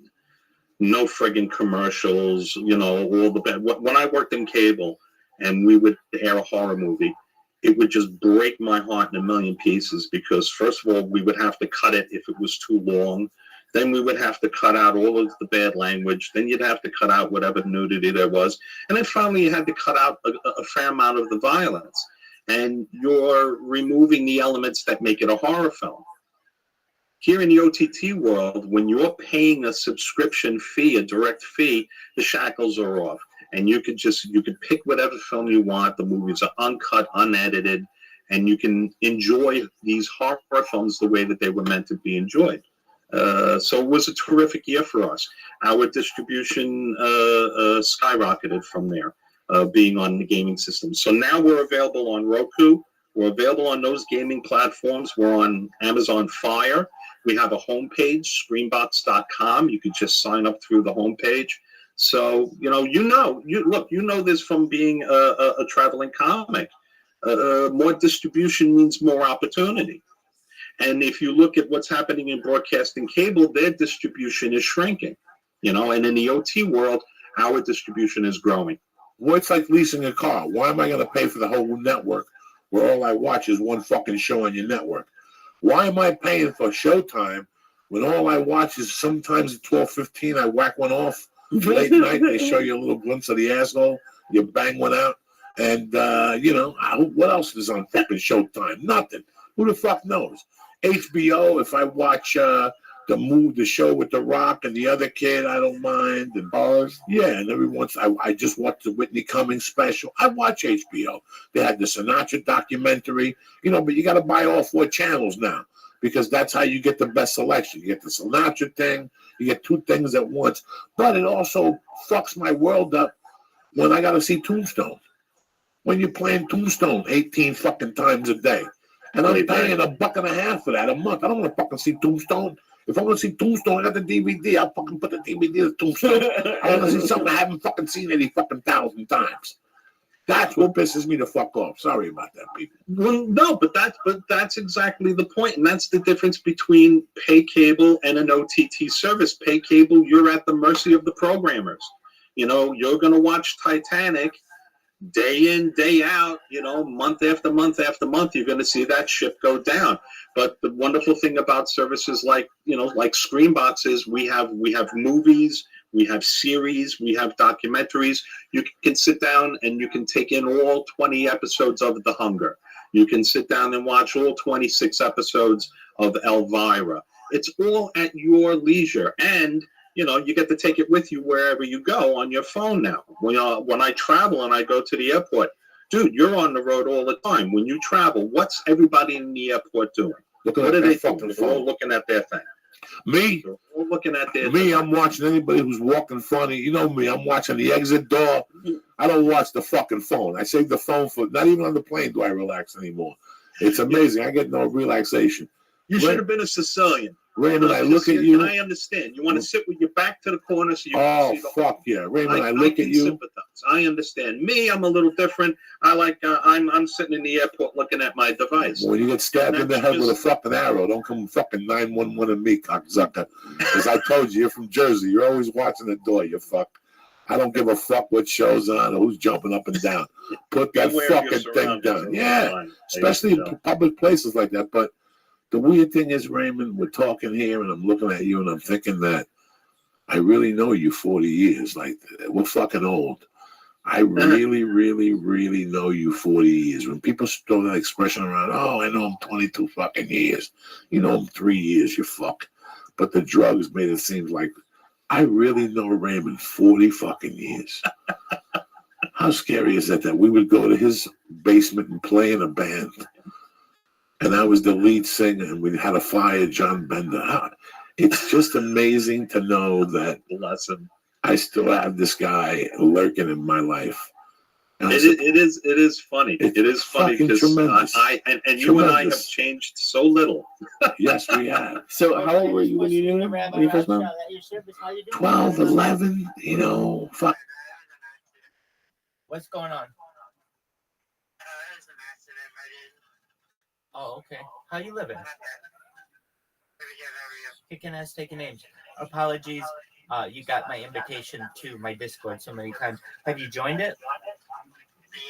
Dog, have you seen the radio stations? Okay, so here's what you have to do. Hop in it. There's a Reddit section. All those Reddit channels are uploaded every 10 minutes. Below that are 30 radio stations. You can listen to everything from the Joe Rogan podcast 24/7 to lectures on history, to lectures on UFO disclosure, to the Beatles music, to classical music, oldies music, whatever you want. Will you please check it out? Yeah, I got you. Excellent. And tell everyone you know about this. I'm going to make you a trillionaire. Okay, big dog? Yeah. Take care.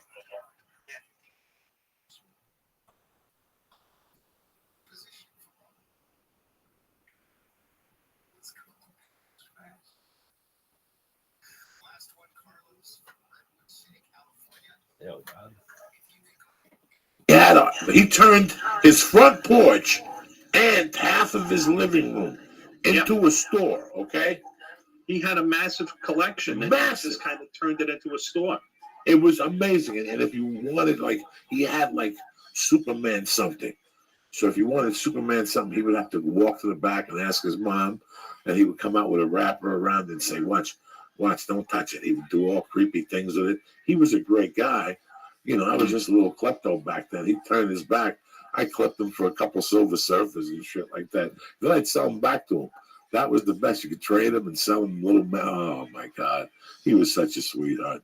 He lived. So we were always into things that were wildly imaginative, and music as well, and comedy, because we got caught. My mother caught you and I listening to Richard Pryor records in my basement. Yeah.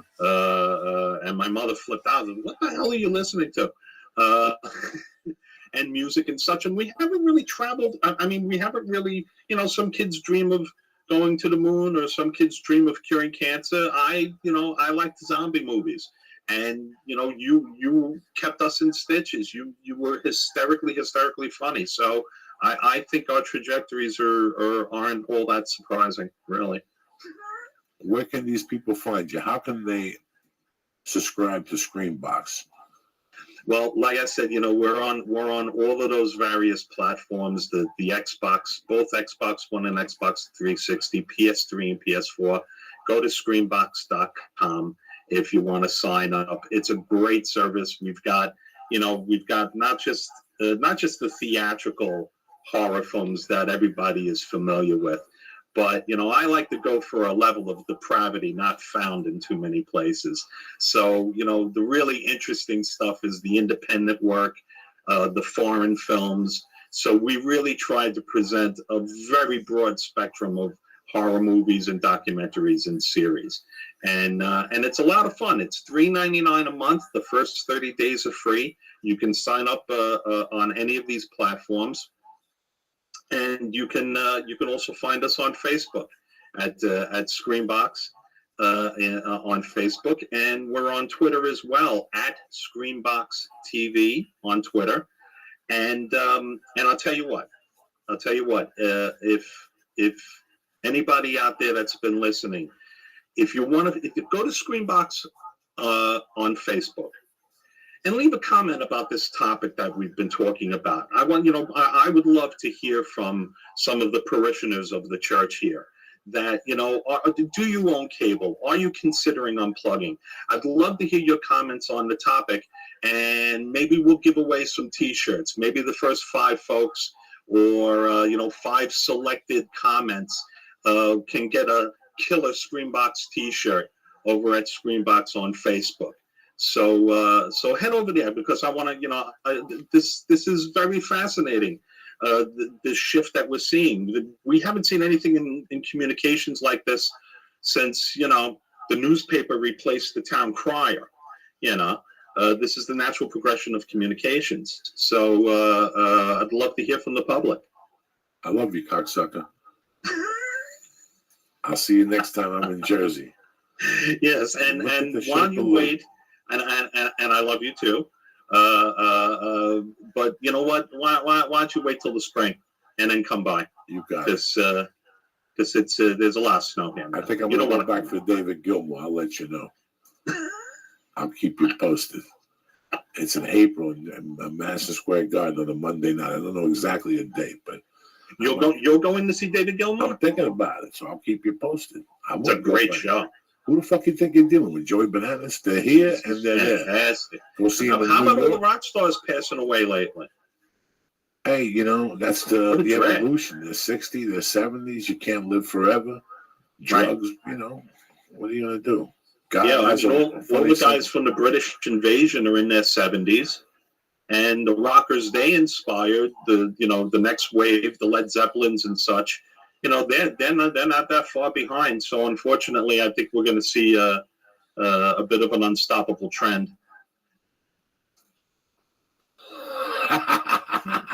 What are you going to do?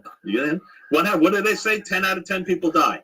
Yeah, you're making me real fucking optimistic right now about taking this flight tonight and shit with my luck and stuff. I love you, Ray Canella.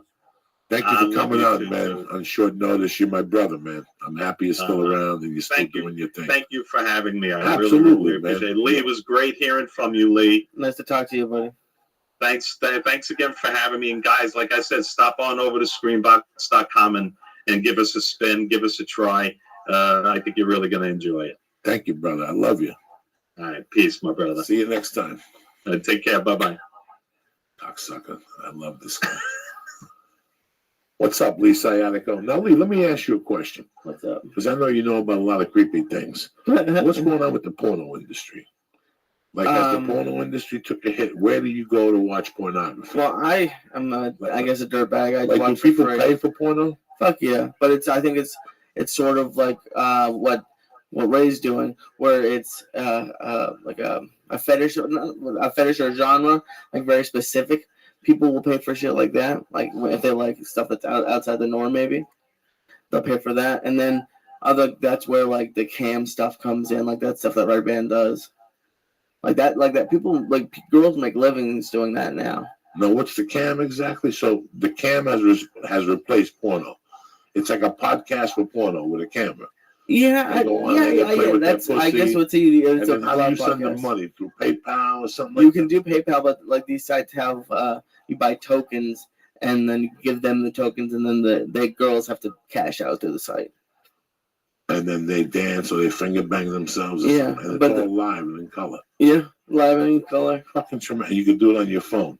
Yeah, I'm sure. On your fucking phone. Where's this country coming to? Right there on the bus. It's creepy.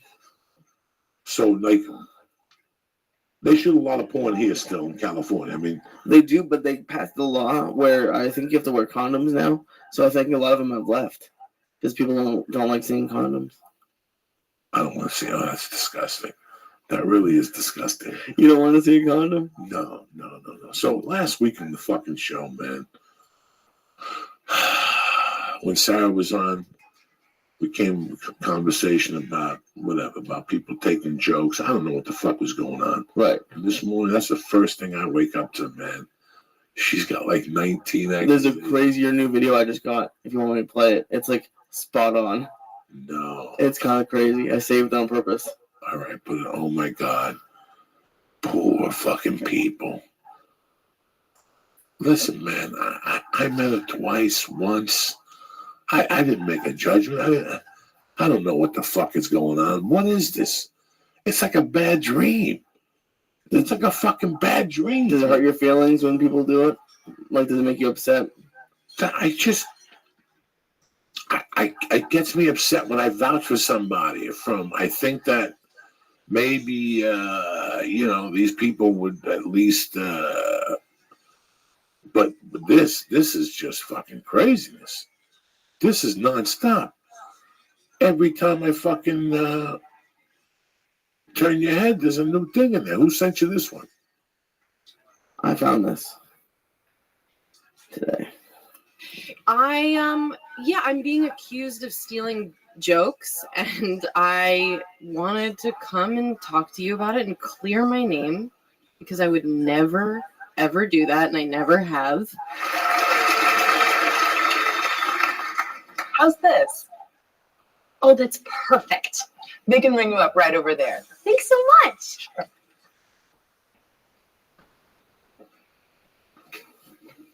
Okay, I'm Bengi.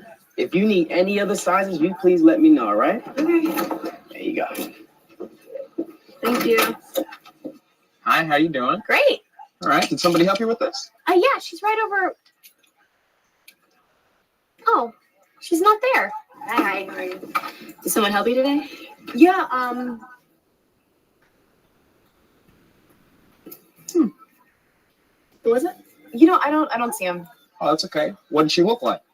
She's dark hair. She was wearing a blazer. Oh yeah, all the girls are wearing blazers. Do you know what he looks like? Yeah, he is wearing like a vest, like a plaid shirt. Something like. I don't know what everyone who works here wore today. He has short hair, so they'll probably do it. Just that. He's black eyes. He has black eyes? Yeah, he has black eyes. If she had a favorite president, it would probably be Lincoln. That's just confusing. Yeah. Are there any other distinguishing features? I would guess he probably voted for Obama. I know I did. All right, turn this off. And what do you think? I mean, and it goes on to show other examples of it. But I saw this. This is the one with Marin on it. I jumping up and down. Yeah, check it out. Marin's on it too. It's sad. I feel bad because, listen, man, when somebody comes to you and says, Diaz stole a joke from me, I want you to give me the benefit of the doubt. I want you to, Lee and I had a big discussion on the phone. In fact, I called Andrew. I talked to Andrew for a while, and we didn't get to the joke. Probably be Lincoln. And Lee and I had a discussion how I do two jokes that are joke. Was it one joke or two jokes? It was one joke. No, yeah, it was the mink. Realm was my no. I don't do that joke. I just said that he said that he would stay in and fuck everything. Right. Yeah. My mother has a mink that hasn't moved in years, and I had a couple nights I caught myself saying, you stay in and fuck everything, and then blood in the pillow. And even though it's not even the same realm, even a guy like me knew not to go there. I just won't go there. It's not worth it to me. Write another joke, but. Look at Patrice O'Neill. I saw like fucking. Oh yeah, that one is bad. No, I know this is the wolf. This one is really bad. You want to play this short? No, I saw it. I saw it too. It's just, listen, man. I sat here like a man and tried to stick up for her last week, and try to say that maybe a writer, somebody's gonna have to answer for this. somebody. I wonder if I did Mad TV, and they venture out into a lot of other type of shows. Mm-hmm. Maybe somebody from Mad TV was one of the writers, and now he's a show on Inside Amy. But, or is that a name, Inside Amy? But yeah, there's some stuff that's being accused of a stand-up act, correct also? That can't be, right? This is just not good, man. And I sat here, I don't even know what the fuck to say, because I sat here and was like, sometimes shit like this happens. Maybe if it happens 2 times, not fucking 82 times. So something's not right here. Does it look at times to you like this could be a setup? For what? I don't know. Like even that Mad TV sketch looked like it was just too easy to steal that. It was just too fucking easy. Well, everything I don't believe now this. with the internet, everything's easy to steal. You can go back and I mean, who knows if she did it or who did it? It'll be very sad if. I just hope like if she did do it, she'll take responsibility. I hope a writer just doesn't have to take the fall for her. That would suck. Well, the same writer would have to take the fall for the TV show and the 3 or 4 jokes that she said she's put in her movies and her, because this is not just a stand-up anymore. This is her stand-up, this is her sketch show, and this is also movies. Stand-up, sketch, and a movie. I mean, what the fuck? What the fuck? I mean, and half of it looks like a setup. Like half of it to me is like, wait a second. Maybe somebody went out and told her to do this. It looks like a fucking setup. The other half of me is, did America get taken? I mean, well, here's what I saw. She had a really good first special. I really liked it. And the thing that really bums me out about specials is when comedians do the same things on successive specials. And on her second one, it was a lot of the same stuff. So maybe she was too busy, and she just started doing stuff like it really bummed me out. I was really excited for her second special, and she did a lot of the same material. Well, we discussed the second special. Look what happened in our situation. We taped the CD in fucking August. The CD in my world, I thought was, the hard work I had put in, It was also a shorter set, Joel, who's a great technician, taped it the way stand-up is supposed to be taped, which we it sounded great. And he also cleaned it up and made different things loud, and he distincted different punchlines, which he really knows how to sell an album. The album we just released in November is a good album, but it's smoke and mirrors. Like he made it seem, because he knows how to sell. He's a professional mixer. He's great a at what he professional does. mixer. So when we shot the special in September, I looked at that. And the first time I looked at it here, when I saw the purple sweater, I didn't like it already. Like there was just so many little things. And yes, Lee, we could have sold it for $5 and made money. And that's what I was going to say. You know what, man? I'd rather not put it out there. It didn't have any stolen jokes. I had no stolen jokes at all. No, of course not. But I had certain jokes that I wouldn't want to say anymore. For the reason you said. They were old jokes. I said them 8 years ago. I don't know what the fuck I was thinking. I wanted the special and the CD to be completely different. This is why I did it that way. I didn't want, some people sell you a CD and a special, and it's the same performance. I wanted to give you something different. Right. Well, there's a difference between the same performance, and I've seen that like at the DVD CD combo. That's cool. But I'm talking about if it's either you or the priest, and what you taped in August were the same material.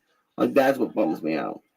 But I see what you're saying, that you want to provide a lot of material for the people. Want me to tell you something? There's a joke I said that it's either you or the priest that I love. Okay? That when I said the joke, it was too early for me to say. Let me tell you guys how fucking crazy my world is. I liked the joke, and for some reason, against every fucking belief I had, I said the joke. And the joke worked to the T. But when I listened to that album, that joke, I didn't develop it right. That joke still had 6 more months before I could really drop it on a motherfucker. Right. I just shot it out of the cannon too heavy. I've been working that joke on the road lately, but I will never put it on another CD. I'm just trying to work it to get me somewhere where I want to go. And on the road is completely different. And you know what, on this on an album, if you do it, but you add something to it, yeah. She had, and I can't remember, I haven't seen it for a while, but she had successive bits. And actually, the one who kills me even more than her, John Panette. I loved his first special, or whatever I Say Nene was. And then for like two more specials, he was doing the same material. And it broke my heart. So why does that bother a guy like you? The same material and fucking they do in the music industry. Right? That chick did it. Sarah McLachlan did it. She put the same songs in a couple of the albums or something like that. Why does it bother you so much in comedy? I mean, I would never do it. Listen, if it was up to me, I would never release Dick.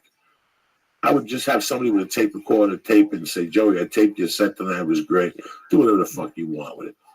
But the only avenue I have and the only way to gauge numbers for me to get other projects like a Netflix project or something like that is to show them the CD, the releases on the internet, which you guys, as my family, have supported me to the end of no time. Well, the answer to your question is because when I was first getting into comedy, there wasn't Netflix specials. I went out and bought every special, and I was excited. Like, that's what it was. I was excited the way you were for vinyl. I was excited for specials. I would go out and get them. I'm not going to tell you I was there the day they were released, but when I found somebody or heard of somebody, I'd get them. And if I like somebody, I would look forward to their new. And if I was seeing their thing, I'd be like, their new special's out. Like you asking me before what my entertainment budget was. My music budget every year, $0. I don't buy a single song. I don't give a shit. Back then, I was buying 2-3 DVDs a week. I have 600 DVDs at home. Right here in the apartment now? Yep. And I got another 100 to give you. Yeah, I have zero value to it. I've stopped buying. Well, yeah, I've stopped buying them. Edition can suck my dick. Revamped copies, added scenes. Those things are worth $1.50 all day long. At any fucking yard sale, you're fucked. And I know where I fucked up. I got so many of them. I was tired of moving them, so I bought like a DJ disc book and threw away the boxes. Oh yeah, you're in no. So now I'm gonna have to lug this thing around with me for the rest of my life. Like a fucking but it's I haven't bought stuff in years. So that's what used to piss me. Like I have tons of specials on DVD in my collection, and like that's why it would piss me off. So maybe I don't know if you imagine you're busy enough as it is. If you had a TV show, could you see a place where you're stretched too thin? Okay? Let me talk to you. Where you're at as a 28-year-old, where you're at as a 35-year-old, where you're at as a 44-year-old, and where you're at as a 52-year-old. There's 4 different places in your life. Okay? It's 4 different levels of excitement. You know, it's like a woman. When she's 24, she has a dream. She has a dream to meet this prince who is rich, and she's going to have 9 kids and a butler, and she's going to have a Range Rover, and she can go to yoga with her fucking Gentile friends. Then, you know what? She gets fucked a couple times. She gets engaged, and the guy cheats on her. By the time she's fucking 33, she's going to be a different woman. Then you know what's going to happen, Lee? She's going to move in with a guy.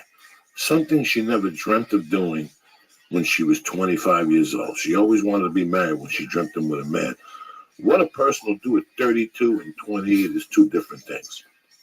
So when I come to you, you know how hard this job is? Do you know how hard? What do you think? This doesn't happen in the construction business? You don't think that one day 2 jamos like you and I get together and you're good with painting and I'm good with electrical and whatever. And also my friend here, he knows his father owns a fucking concrete company. So after about 2 years of us doing a little work together, we cracking jokes. One day us 3 fucking morons decide to put a bid in on a fucking building. Okay? And unbeknownst to us, we miss 30% of this fucking bid. And all of a sudden we get awarded this bid and we miss 30%. That means we're all working for broke.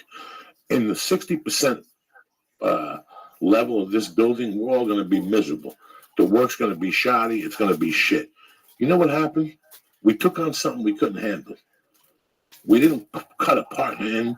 It's the law of diminishing returns. Okay, we were making money when we were doing our little thing. Years ago, I had a friend who had an answering machine. I swear to God. He had an answering machine in his living room. And he would get up at 3:30 in the morning and he would press the answering machine and would go, yo, Bruno's, give me 3 pounds of shrimp and 10 pounds of calamari. Beep. Yo, it's Iggy over here at the Trattoria. Give me fit. And this guy got in his car, went to the farm, with that market in the village, whatever the fuck it was, the Seaport Fish Market, whatever the fuck the mafia place. And he'd buy all this shit at wholesale. And with a truck, he would drop it off. And by 12 o'clock, he was home. You know he was making a month in 1997? I don't think I want to know. $25,000 a month, guys. He was home by 12 o'clock every fucking day. $25,000 a month. A record. But guess what he did?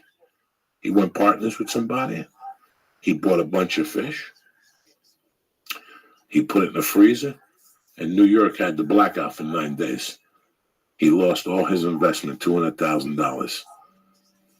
He was doing great, wasn't he? With the fucking $25,000 a month to 30 G's a month, delivering fish, picking it up and delivering, chucking a few clams, taking a bag of clams and putting them into 12 lots and 144 lots. I love you, Joey. I think I'd go do that right now. If someone called me and said you make $25,000 a month delivering fish, I think you'd do it right now. But it was his own business. You understand? Yeah, that's so amazing. It's your own fucking business. It's your own. His specialty was calamari, and he had these restaurants that would buy 50 pounds of it a day. That was his biggest money maker. That squid already cut. He knew where to get. He had the connection. He's the one that told me about sushi places only buying from Japanese fucking things. The point I'm trying to make here is that you could make dough. What are we talking about here? Anyway, I don't even know what the fuck we're talking about. I'm so high here. You can make dough. Oh, the guy delivering fish. No, we're talking about the guy fucking delivering fish. But what was the point, Lee? That's what I'm trying to fucking. Then he went too high. He did too much. No, it was the law of diminishing returns. Same thing with Amy Schumer. Maybe, you know, man, you live in somebody's basement, you sleep with weird people, you hang out with weird people. You do that for a while, you get a little fucking desperate. And all of a sudden, life moves a little faster than what you fucking anticipated. And somebody comes to you and says, are you ready for a TV show? And you say yes. And now you gotta start writing sketches. And you've never written a sketch before. You've written stand-up fucking comedy. I don't know what happens to you. All of a sudden, at the end, they tell you they're going to give you $25,000 an episode of a show you're going to shoot. And you're going to shoot 10 shows, which means you're going to go out every weekend and make millions of dollars selling tickets because Comedy Central is going to highlight you. What would that make you do? But I think it's the type of person who, like you said, we didn't put out the special. That wasn't good. She put it out. What special wasn't good? The one that we just shot, and then her second. Oh no, but I'm talking about with her. Right. She just shot an HBO one that people were criticizing. I haven't seen that one yet. What's the matter? The screen went down? No, we're good. We're good. Okay. No. What I'm trying to tell you is here that maybe things move fast for a person, and it makes them do something that they wouldn't normally fucking do. I mean, it's just too many people raising their hand here. I'm not here accusing nobody. I'm not sticking up for nobody. I'm just trying to find out why somebody would take sketches, somebody would take stand-up material, and somebody would take material and put it in a fucking movie that had been discussed before. The magician with the magic things coming out of her pussy and all that shit and the flowers. Yeah. You know, so that's all I'm trying to fucking say. I've done some creepy fucking things, you know, but I always had a little bit of respect for this thing. And I learned at the age of 45 or something that you have to say no. Right. The same way people say no when you're looking for things sometimes, you really have to look at a situation and go, you know what? I can't cover the spread on that. And you'll be so much fucking happier sometimes when you do that, you know? Sometimes you're like, you know what? I have my hands full. Years ago, these people contacted me to do this movie and money and this and that. But they wanted to put it right in the middle of this fucking surgery I was having and all this other stuff. And I remember looking at that money going, man, that would be a great project, but I got to get in. I know how these movies shoot. I got to get in and out of this fucking car 1,000 times. And I'm going to go in there and end up doing surgery again. And you know what? I turned the fucking movie down. The movie recently got released and went straight to video. You know where it did good?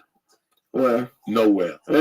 So what the fuck did I miss? They wanted me to sell my soul. But how do you, when you're so, like when you were more desperate for the money, how do you look at it objectively and be like, okay, this isn't worth it, even though I could fucking use the money? You got to have a good team. And let me tell you something. There's no really good team. Situation's been going on where people are doing live podcasts. Mm-hmm. You and I did them 3 fucking years ago. And we did well with them. All we have to do is announce them at the Ice House, and we sell 100 tickets like it's overnight. Yeah. Now, you and I know that it would be a great thing. But the problem that was doing was we weren't doing the show correctly. Not in my eyes. There was something missing. There was always an element missing from the show. Yeah, we got high, we giggled, and we had fun. And they were very spontaneous, and I did stand-up in the beginning, and it was something different. And I always thought about taking it on the road. But I always thought that if I really took it on the road and beat it up, it would expose a different element that I didn't want to have. I didn't want to put out there. But these agents now are pushing these podcasts for people to go on the road. They're not really thinking of the consequences. They're also making the podcast into places where it's very impersonal. I loved the Whitney Cummings special. I watched it again last night. The only knock I have about it, it's a little bit too big, the place where she taped. The venue itself. The laughter sounded far away and not very cohesive. I laughed. I'm not saying that the special wasn't funny. I'm saying that the special seemed like it was in a bigger place. Now, again, like I told you, when you're talking to somebody and you're going over numbers and you're going, listen, I wanted it to be a smaller place. Yeah, but you're only going to make 9,000 at this place. Why don't we go for this place that's making 30,000? They're always pushing it a little bit. They're always pushing it a little bit, and you have to know. But sometimes you get 2 people cornering you and saying, I think it's a good deal. And there you go. There you go. With my special, when I watched it with you, it was like Ronda Rousey on her hands and knees. That first time, it was like Ronda Rousey on her hands and knees, not even caring about that she got kicked or how she got kicked. All she was wondering about were all the things she had done wrong. When you find yourself in this position, all of a sudden you go, holy shit, that's what I fucking did wrong.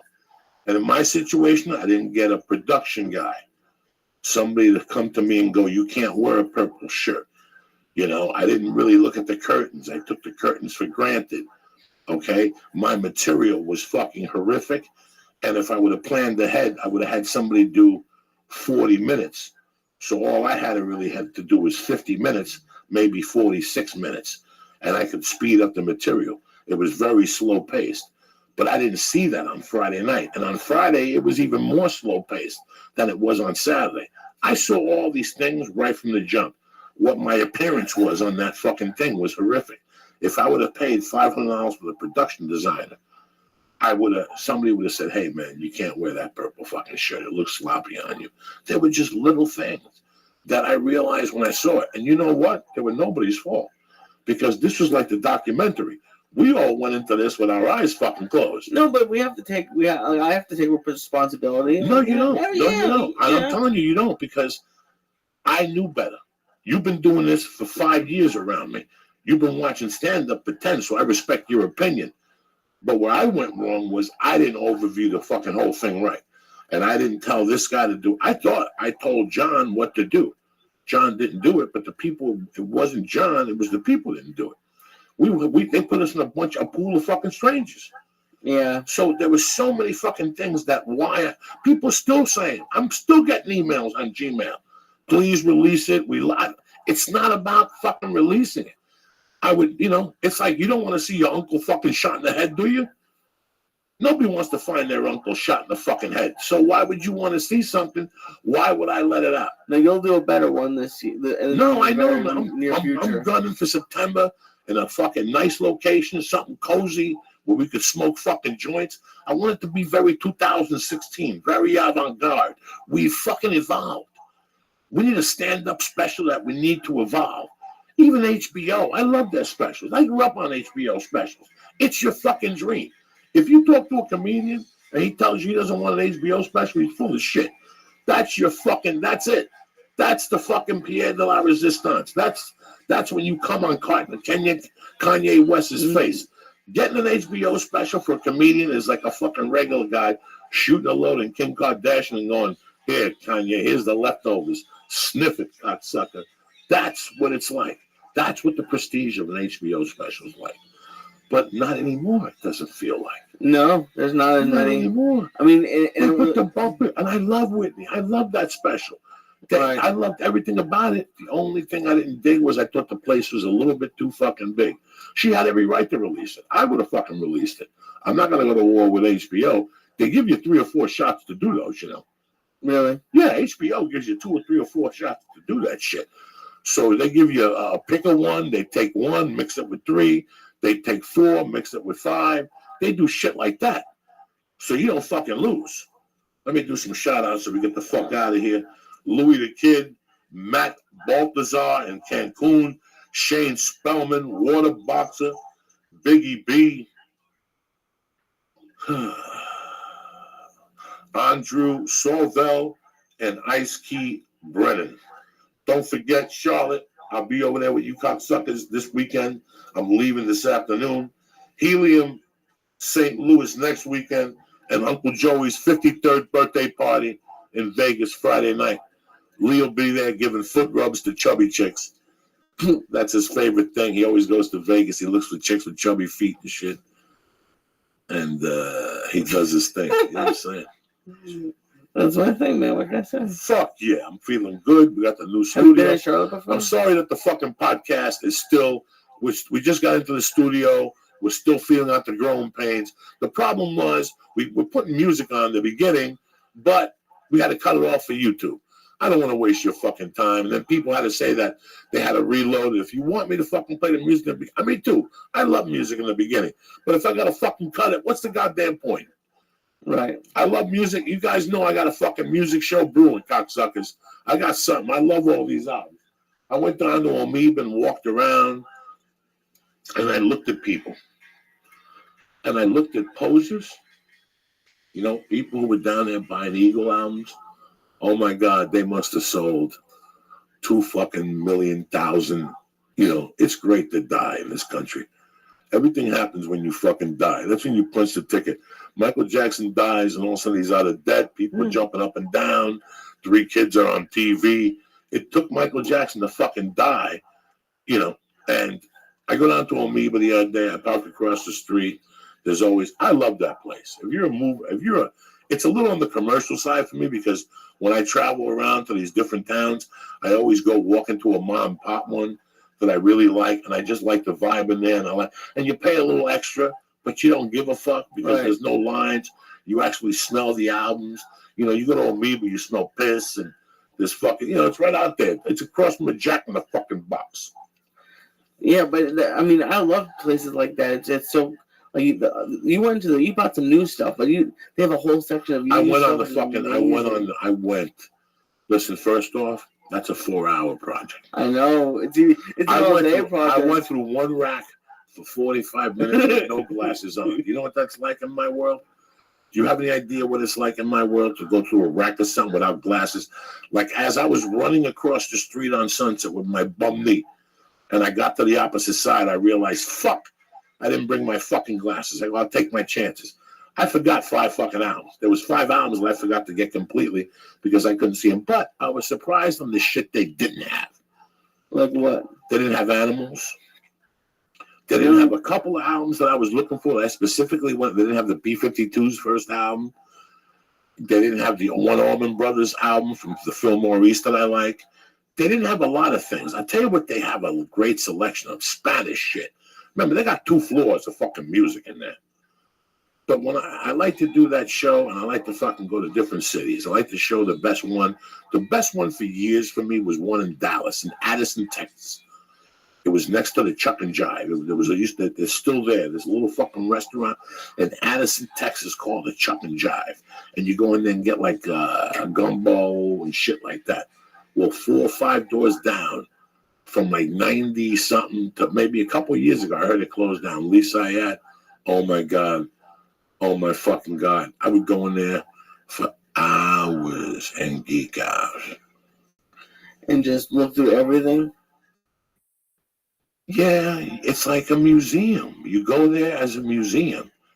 You go there when you're my age. Maybe you had a brother who had albums and you inherited them. You know, there was a lot of people who inherited their brother's albums, like the little chick, like the little guy in Almost Famous. She left her brother her albums. You know, there was a whole generation of people who are still very fortunate to go through their mom's albums or maybe their brother's albums and just see what they were listening to and what their time period was. So when I go to an album store and I'm going through those albums, I'm thinking of shit. I'm thinking about the first time I touched that album. That thing on YouTube with Jimmy fucking Page. Have we played it? I don't know. And what is it about? And how he talks about Stairway to Heaven. And he talks about, but that there's one point of it that he's rubbing the album cover. And it really fucking takes you to a different level because he's rubbing it. He's thinking about what he was doing at that time in his fucking life. Like the album cover. Which I search. No. The album cover that I immediately got the other day.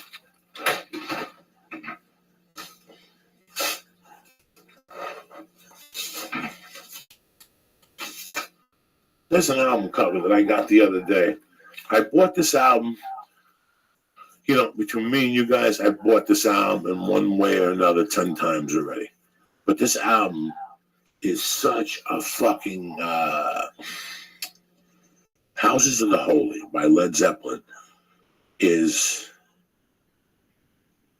the album that really kicked it up to the next level for me. It kicked it up so hard to the next level that I didn't like No Quarter. I grew up like in the 5th grade not liking No Quarter. I would skip over it and put The Ocean on. Okay, tell me that No Quarter is not the third song on the first side on here, and The Ocean is after it. Tell me that without even looking at it. Is it inside? Is it outside? What the fuck, Lee? Anyway, take that wrapper off because it's just gonna fucking break. We'll keep it. That's how I remember this album. But that album, I would keep it like I didn't want my mom to see this album.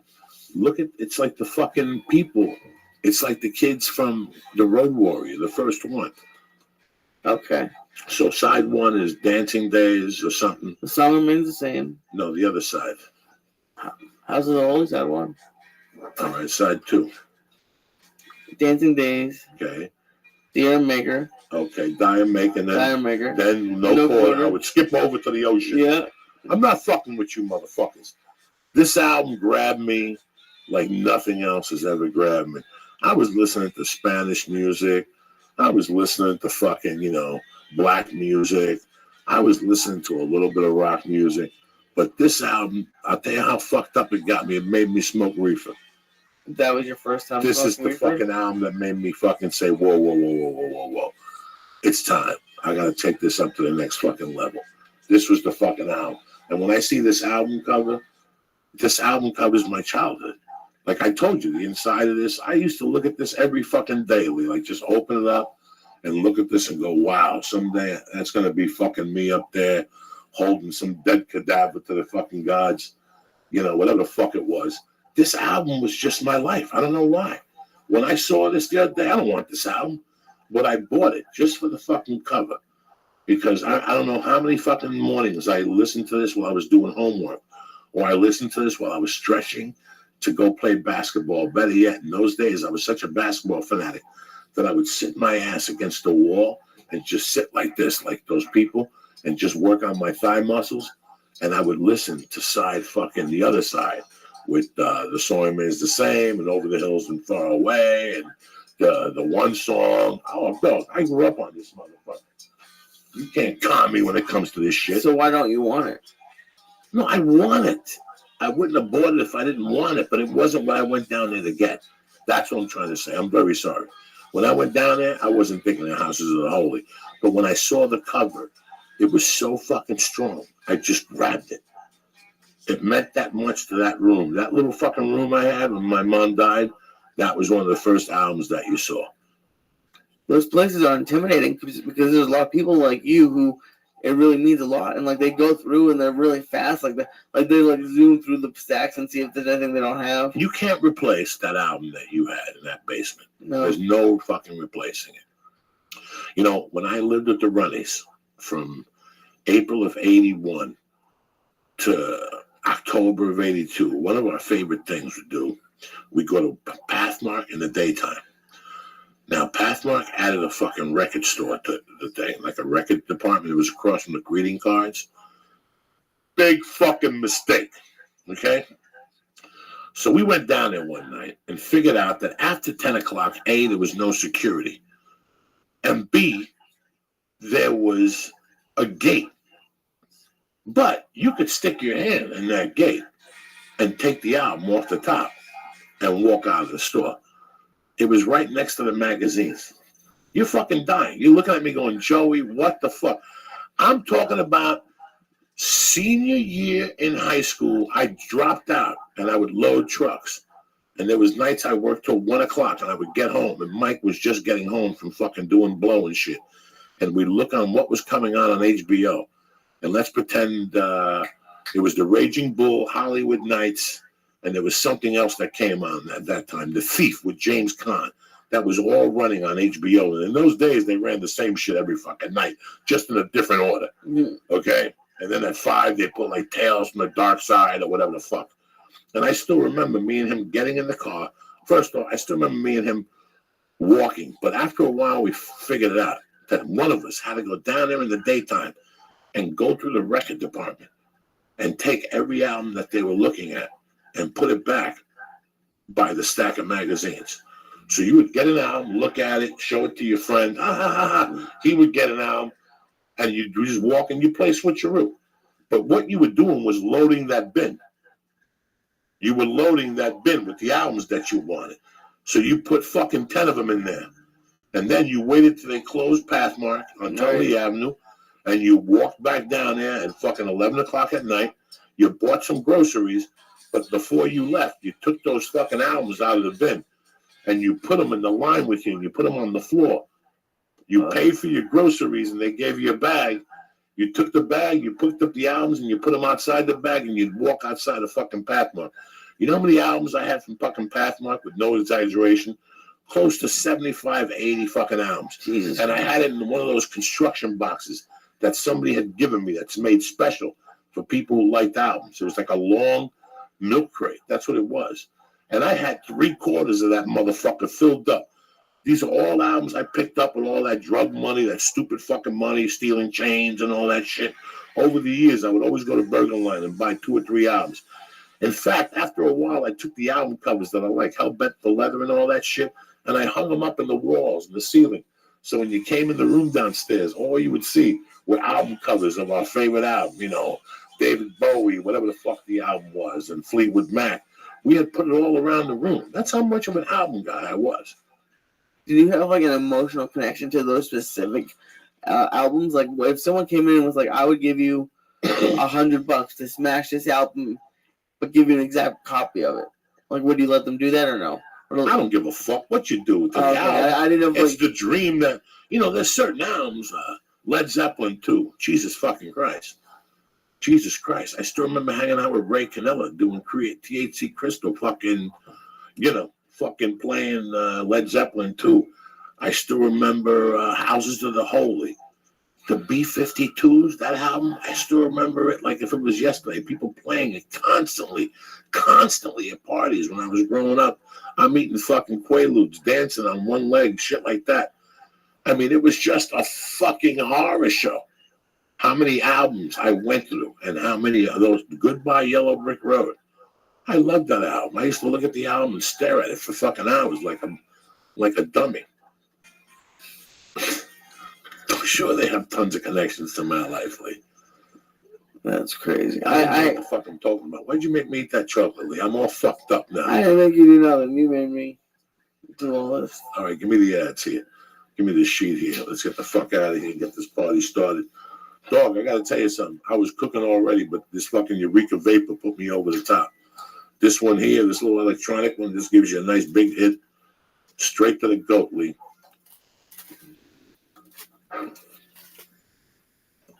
Oh, yeah. And they're more solid than they were. This is more, you can see that you're going to smoke the whole thing. A lot of the oil sit on the bottom. And this is a sativa here. This is how fucking deep the Eureka goes now. What's for dinner, Lee? I can tell you're already thinking about what you're going to eat tonight. You got some tortellini. I had that last chicken night. corn and blue. So what? You're not going to eat? You've been eating chicken fucking tortellini since I met you. It's and you delicious. tell them. Don't you put margarine on it? Yeah, you do. I believe it's not butter spray. What's that? I believe it's. I can't believe it's not butter spray. All right. Wait till you're not going to believe that wart on your asshole. What that is, cocksucker. Stop spraying that shit on the food. Get some nice butter, low salt, whipped. What am I going to do with you? Eating that tortellini. Look at the shape of you. How you going to go home? You got your little Suge Knight t-shirt on tonight. You visiting Mama tonight? No. Thank God. What do you got on the books tonight? The rest of the night, nothing. Nothing. Good. That's good that way. Anyway, on it. Still. Always making it work for me, man. Always. I'm starting to fly again. You know me, the Shroom Tech. You don't know who you're sitting next to. Now they got this new disease, Kiva. People are scratching them next to you on planes. Babies are getting fucked up. What's the new disease they got? Ebola? No, that's the old fucking disease. They got a new one, you fuck. Look at the shape of you. What I'm saying is that, why you gotta interrupt me? I don't know. Anyway, Shroom Tech, I don't know if it works in Ebola. I'm just cracking fucking No, jokes here. I didn't say that. Shroom Tech Sport, Shroom Tech Immune. If you're flying, the immune is great. Shroom Tech Sport, tremendous if you want that extra cardiovascular little fucking edge towards the end. The mushrooms are tremendous for you. I live off the hemp protein powder. I've lost weight with that powder. I think it's more 32 grams of protein is a lot better than eating 62 grams of protein. That's what your body can absorb, A right? meal, that's what your body can absorb. So I'm always a hemp protein guy, but why listen to me? I'm a fat fuck.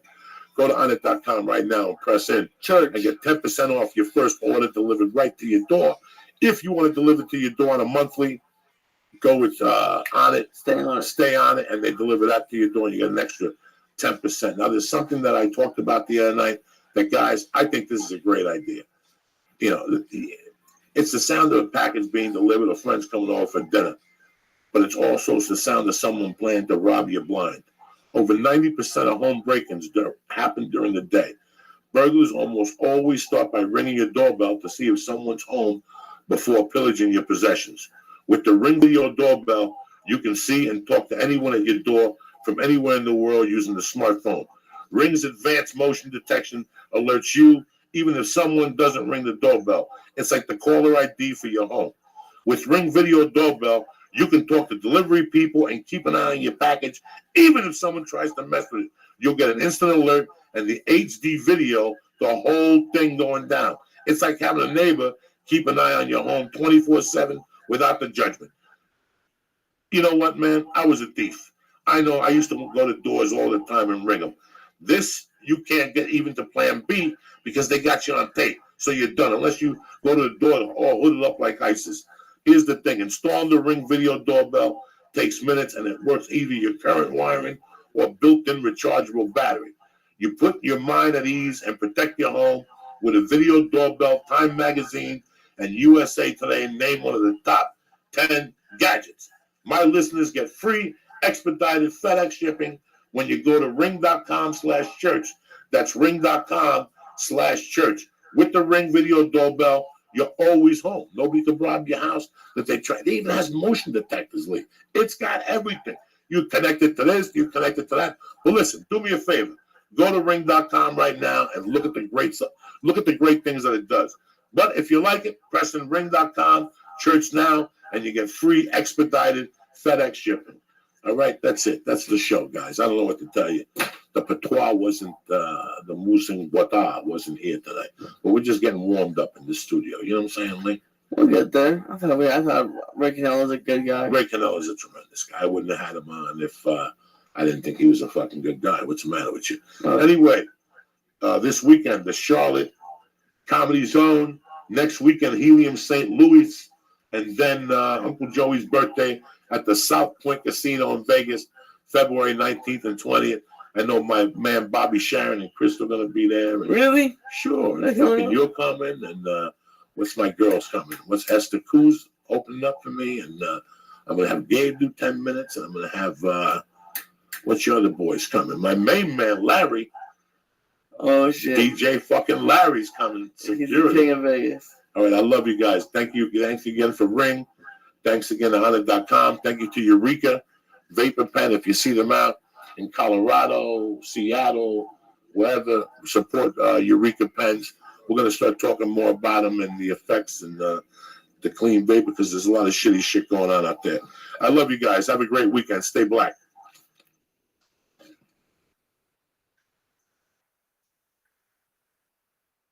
Apron. Blue Apron sends gourmet recipes and all the fresh ingredients you need to make them right to your door. Our listeners get their first 2 meals for free. Just go to blueapron.com/Joey and start cooking incredible meals at home with Blue Apron. That's blueapron.com/Joey. Show is also brought to you by MeUndies.com. Go to MeUndies.com right now. Go to MeUndies.com/Joey right now and get 20% off of your first order. Plus, shipping is always free for orders in the U.S. and Canada. And the show is brought to you by Onnit.com. Go to Onnit.com and use code word church to get 10% off of all of the good optimization products. What's happened, you bad motherfuckers? Monday, February 1st. You know what happens on the 1st? Everybody's down to zero, bitches. We're all the fucking same on the 1st. Paying the rent. Yeah, it really is. Yeah. We're all fucking the same on the 1st. Tom Rhodes in studio. My main man, as usual, the Flying Jew. What happened this weekend? I had a great weekend. You went to see pugs? Look Yeah, you went down. You didn't buy one? No. You didn't adopt one? What the fuck? I wish, but I took a page out of your book. Ever since I've been dating my girlfriend, you try to buy expensive gifts. You try to like jewelry, like they tell you that's Bullshit. what you need to You go buy. to Zales, you get fucked in the ass. They put you on a credit card. Yeah. You get 21 points for a fucking ring that's hollow. They fuck you. They fuck you. And it's never. I like giving gifts, and I've never quite gotten the reaction from her that I've wanted. She's always liked it, but it's never like excited or speechless. And this, I told her that I was like, the gift you're gonna like the most is the one that I spent the least on. I called the pug rescue. I said, "Do you mind? Is it cool? My girlfriend loves pugs. Can we come down and play?" And they said, "Of course." So we went down there and spent like 2 hours just playing with dogs, and that's all she's been talking about. She had a great time. Sometimes it's the simplest shit. You know what I'm saying? Right or wrong? That's beautiful. It really is beautiful. Look at the leaf. And we went to like a fancy dinner the night before. Cost like $100, a nice dinner. And then it's the playing with shelter dogs that made her year. Like she's saying, we have to do it all the time now. But you both have good marriages, so it's you know what it takes, and it's I'm learning now because this is my first real. Well, it's nice to be with a woman who is happy with simple things. It really is. Isn't that crazy? How my wife, she didn't want an expensive wedding ring. Like I wanted the ego in the man. I wanted I never thought I'd get married. So whatever. But I thought always you got to get a spectacular ring. She insisted on like a really simple ring. She hates spending money. She doesn't like to shop. How long have you been married now? 5 years in April. Jesus Christ. Yeah. That came out of nowhere either. Like you went and then you I was the last person in the world I thought would get married. Really? Yeah. And my parents are divorced. I thought it was an outdated institution and didn't want anything to do with it. Never saw an example of a good marriage. But my wife is amazing. She's a great woman. She's from Holland and she's a photographer. A lot of shit happened in my life. I've had a massive transformation. My father was killed by a drunk driver in 2009. That really fucked me up because my dad, he was like life of the party guy, always had a cocktail in the hand, Vietnam veteran. He flew helicopters in Vietnam. He was shot down. He was a tough, bad motherfucker. Everyone died in the helicopter except for him and his co-pilot, who he dragged across a field under heavy fire. And then they had to wait in the bushes for like 3 hours. After he died, I found the letter from the Army saying why he got like 5 medals for this. Oh, he never And told you? No, he did, but he didn't like elaborate on the story. I knew that he had been shot down. Like badass veterans don't like talk about stuff. But I was close with my dad. He told me, how he had saved a guy and unhooked him and dragged him across the field and shit. But I didn't realize how it's a Hollywood movie basically. Anyway, my dad loved comedy. He had comedy albums. Pryor was his favorite. That's why my dad drove me to my first open mic night. All this shit. So I was like really fucked up when he died and angry at the drunk driver who killed him. And so my wife really like nursed me through this shit. And then I realized I'm never going to find a woman as amazing as her. And we planned to get married. And then my sister had stage 4 breast cancer for 4.5 years. And then a few days before we were going to get married, they said she's got 24 hours to live. And we got married at my sister's hospital bedside the day before she died of cancer. And like I was really close with my sister, just the fact that my wife would do that. And because like I don't know, a lot of women would be like, I ain't giving up my big day. I ain't getting married in the hospital, right? But like I got married in the fucking hospital next to my sister before she died of cancer. And she clapped and said congratulations through her breathing mask. It was the last word she ever spoke. And like and so like then that like really fucked me up. I was like really angry after that. So then I was angry at God because like I always believed in God and my family's really religious and shit. So I went through this massive I'm here.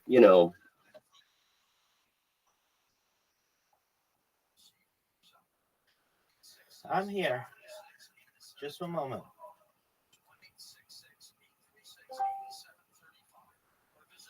$9K how you living, pimp? Yo, can you troll Citrus right now? Can you bot his stream? Sure, if you want me to do that. Bet. Excellent. You got it. Your wish is my command.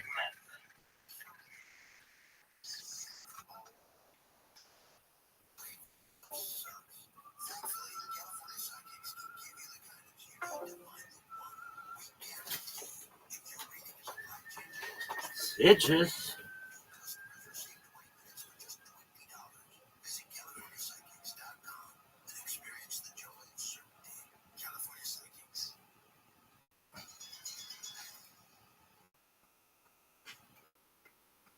Dude, shut the fuck up.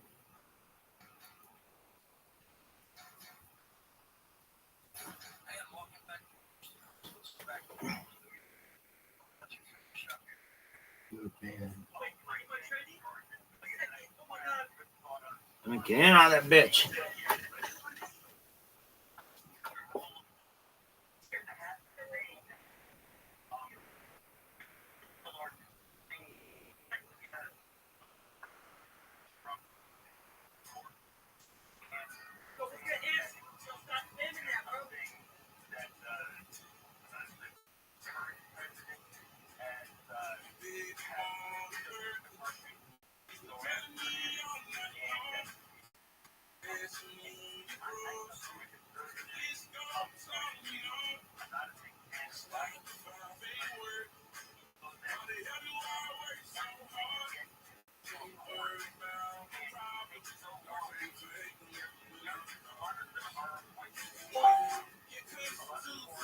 Yo, baby. Yo, Rabbi, did you do it already? I'm in his Discord right now, and I'm going to spam him in just a second. His kick chat, right? Yeah, his kick chat. Yo, Yo. Rabbi. Hey, how are you, baby? How you doing? I'm doing good. How are you doing? I'm kicking ass, taking names. How are you? You said what? Are you living the dream? Of course. Excellent. What's good in the hood? Nothing much. Excellent. All right, well, we're just watching Citrus, our friend. Yeah. You think Citrus is going to get in this bad boy? Maybe. All right, so we're going to troll him. We had a request to troll Citrus. Citrus is cool. I mean, to my knowledge. I don't know. Hey, yo, dude, do not tell him it's me that told you, all right? I don't even know who put me up to this. I think this was a voluntary thing. I just, out of nowhere, just wanted to troll somebody. Alright, we're gonna find our friend Wait, how are you Switches. gonna troll him? How are you gonna troll him? I'm gonna spam his chat. You have your boats ready? Hell yeah. I have 3 of them ready. I have another one that's logging in. I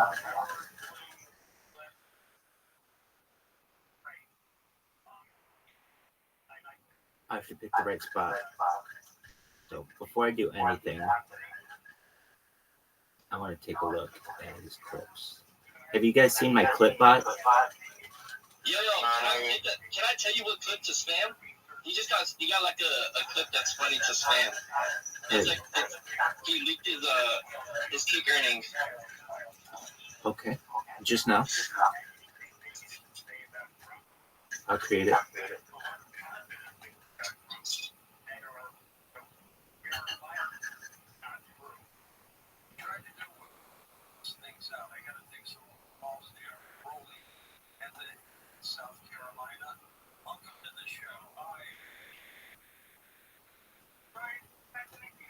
Okay. Here we go. We're gonna spam him. I gotta get my hands ready to do it. Here we go. In 3, 2. 1 moment. Get my Discord link.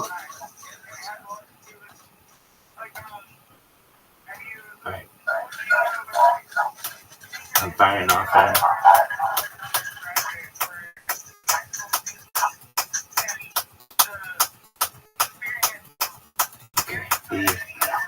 He banned that account. That's okay. I'm gonna make a clip of it.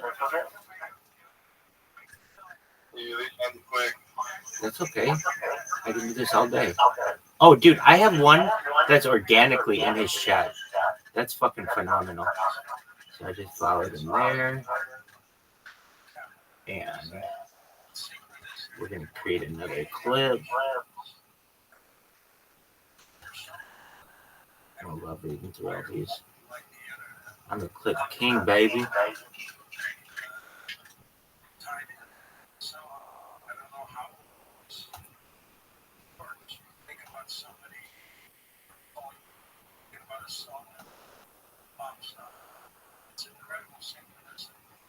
Oh, they got one of my accounts. You want to see what happens when Kick bans you? Hell yeah, you want to see what it looks like? Can you read that? Yeah, that's my first time ever seeing how it looks. Yeah, you don't ever want to see that, dog. Or that means you're fucked.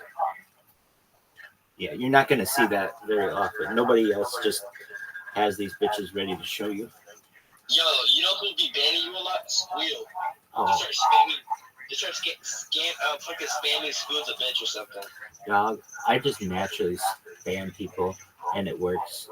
Basically, I use what's more like a carpet bombing effect, where I just fucking... Yo, get that clip where it says, go to his clips, and then you see the one that says exposed or leaked. It's called leaked. Okay, go to recent clips, and then press the leak one. It leaks how much he makes on the cake. It shows his earnings for the last like 5 streams. And what do you want me to do with that clip? Don't you spam clips in the chat? I don't think you can. I don't think you can. What do you do with the clips? Why do you always bring the clips? When you go to their clips, it has my link. Oh, you just title it your link? Exactly. Are you trying to get him into a Discord call or something? Am I trying to get him into a Discord call? If he wants. Yeah, this one.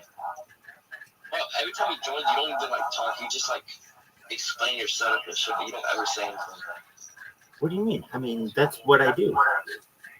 Well, what do you do all day, dude? You just sit around and watch streams? Fuck no. I create the best Discord in global history. You can take a look at it right now.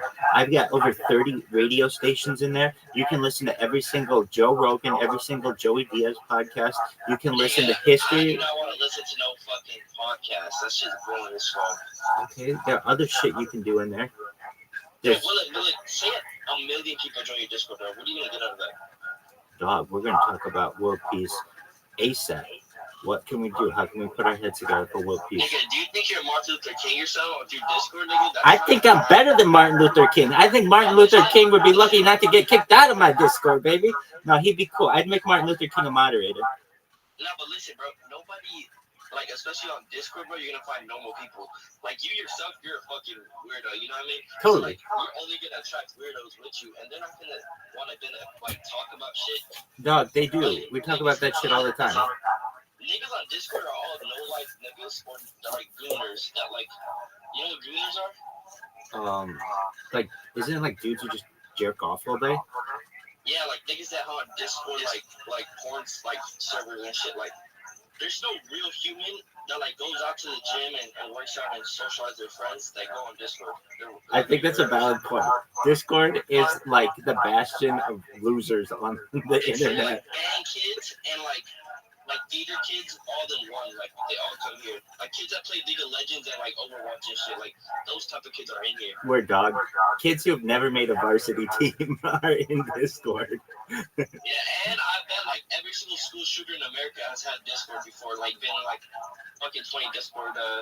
Oh, I'm sure. I'm surprised they don't have their own group server to, you know, kind of work out their own things. I'm completely in agreement with you. Discord is a wild bastion, but you have to understand. I started. Any money based off that Discord or like anything you do? Dog, I started the Discord 97 hours ago. 97 hours ago. I haven't used. I already have over 100 people. I get one person for every hour that passes. So, I mean, am I making any money off it? No, dog, it started less than 100 hours ago. Like, when you wake up in the morning, bro, what makes you want to do this? World peace. And don't say no world peace thing. Dude, I already beat you to it. When you say something, you have to tell me before I give you the answer. You can't be like, hey, why do you do something? And then I tell you the answer, and then you say, but it can't be the answer you just told me. Because that's I already know what you're going to say. That's not. I know. I'm just teaching you, though. In the future, you just have to tell the person right away. Don't give me the answer that you just gave me. If you were wanting that, why don't you just go outside and talk to people out in public or like. Dog, I do. I've been doing this for more than 3 years. I have more IRL content than basically. Listen.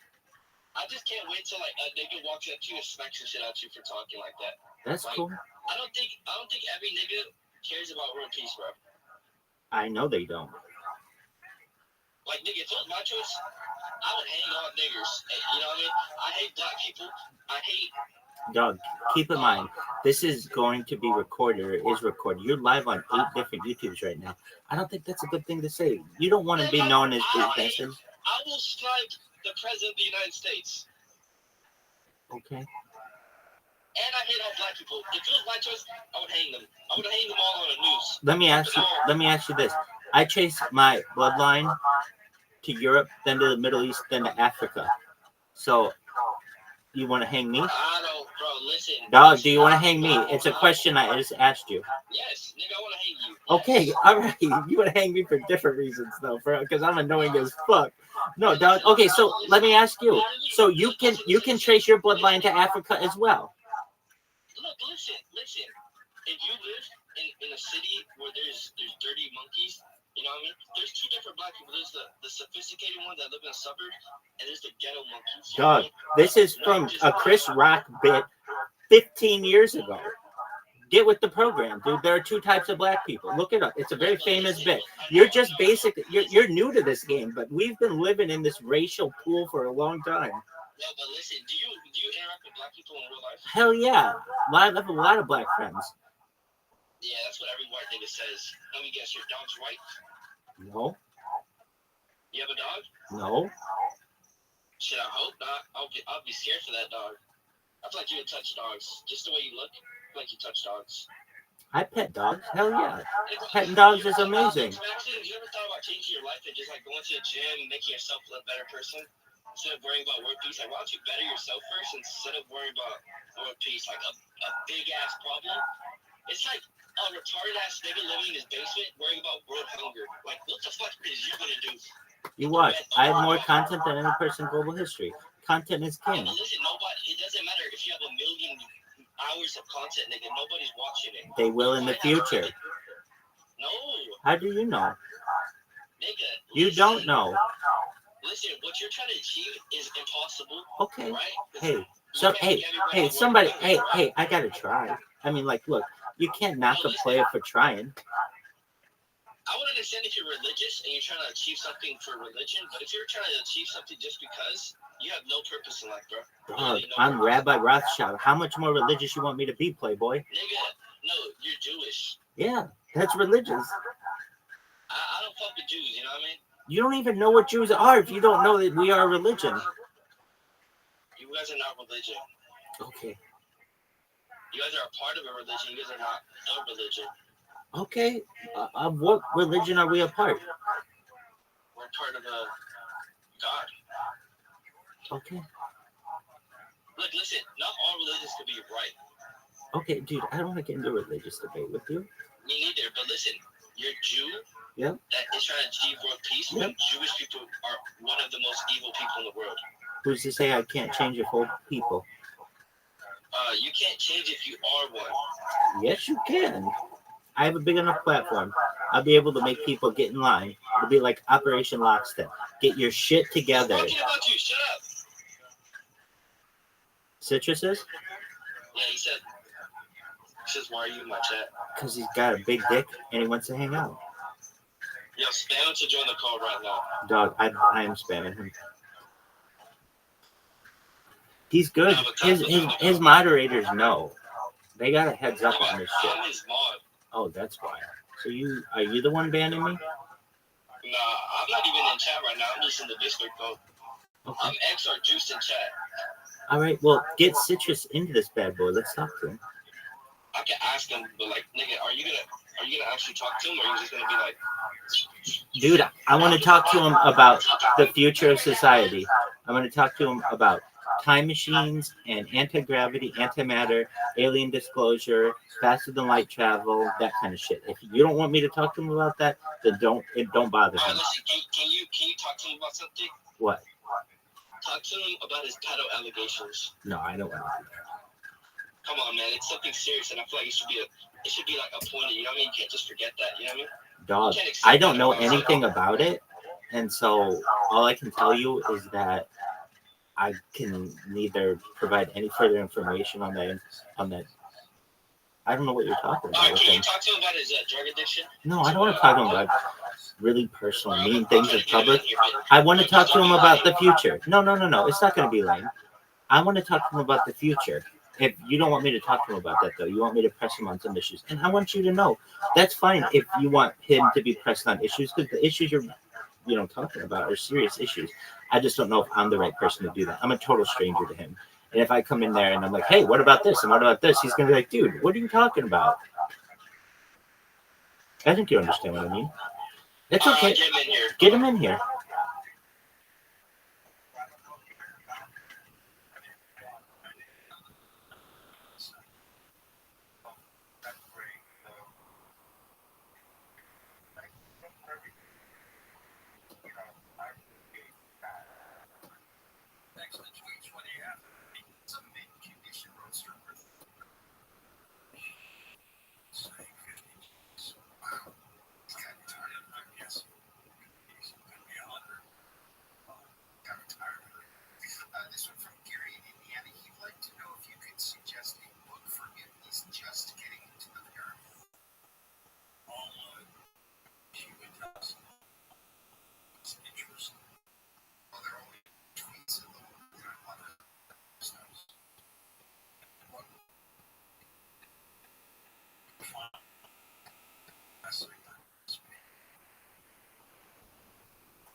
$9K TK, how you living, baby?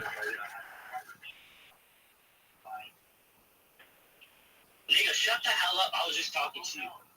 Oh, what did you say? I just talked to you like 2 seconds ago. No, I know. I know. I know that's what you said. That's okay.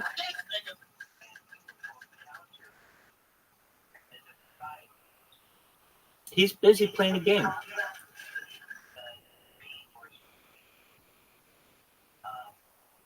I understand. He's not going to want to come in here if he's playing a game, dog. Nigga, he's not playing a game. He's watching a fucking streamer. He doesn't have anything to stream, so he watches kick streamers to fucking carry shaft. I got you. All right. Well, I'll talk to him about the future of the world.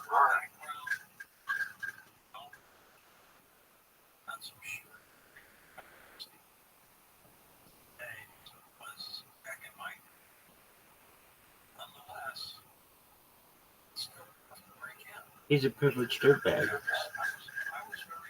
That's what his shirt says. Out of the 3,178 viewers he has right now, how many of those are real? 178?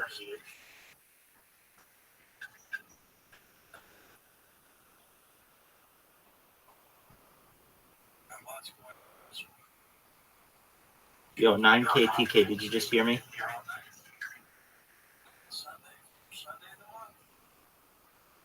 Yes, nigga, I heard you. All right. So what is your response? Of the 3,139... He has like 200 viewers real. Exactly, that's what I'm saying. So, like, he buys like 3,000 viewers. Yes.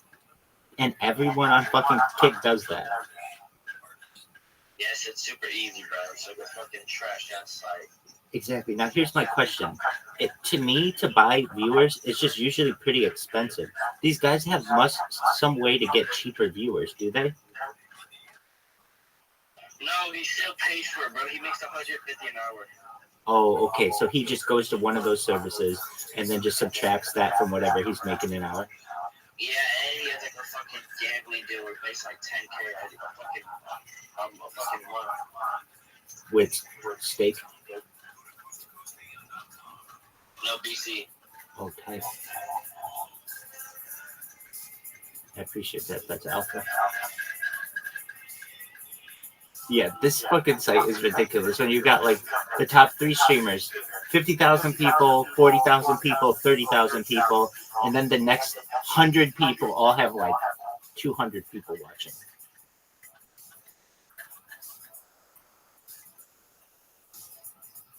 Well, that's where the money's at. Creating Do you have any friends in real life? tons. Too many to count. You got any bitches in real life, nigga? Hell yeah. My body count's 42. I lose track any higher. Yeah, nigga, you're fucking rich. Well, it's true.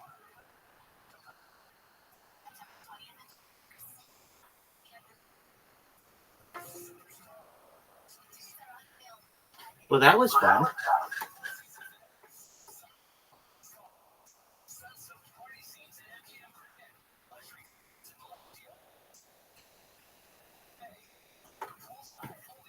Some of them, the Mormons, don't even give a fuck. They're out trying to get a piece of pussy too. It's Wednesday night. Happy hour works for them too. So I started out, doing and then there was gigs in the Midwest, and then, I just was into this adventure, and I started when I was 17. So I went on the road when I was 18 after I graduated high school, and I had a good enough car. My dad helped me get from this woman that he was fucking, and I went everywhere, and I would be gone for months, and then go up to Chicago and do guest sets and hit.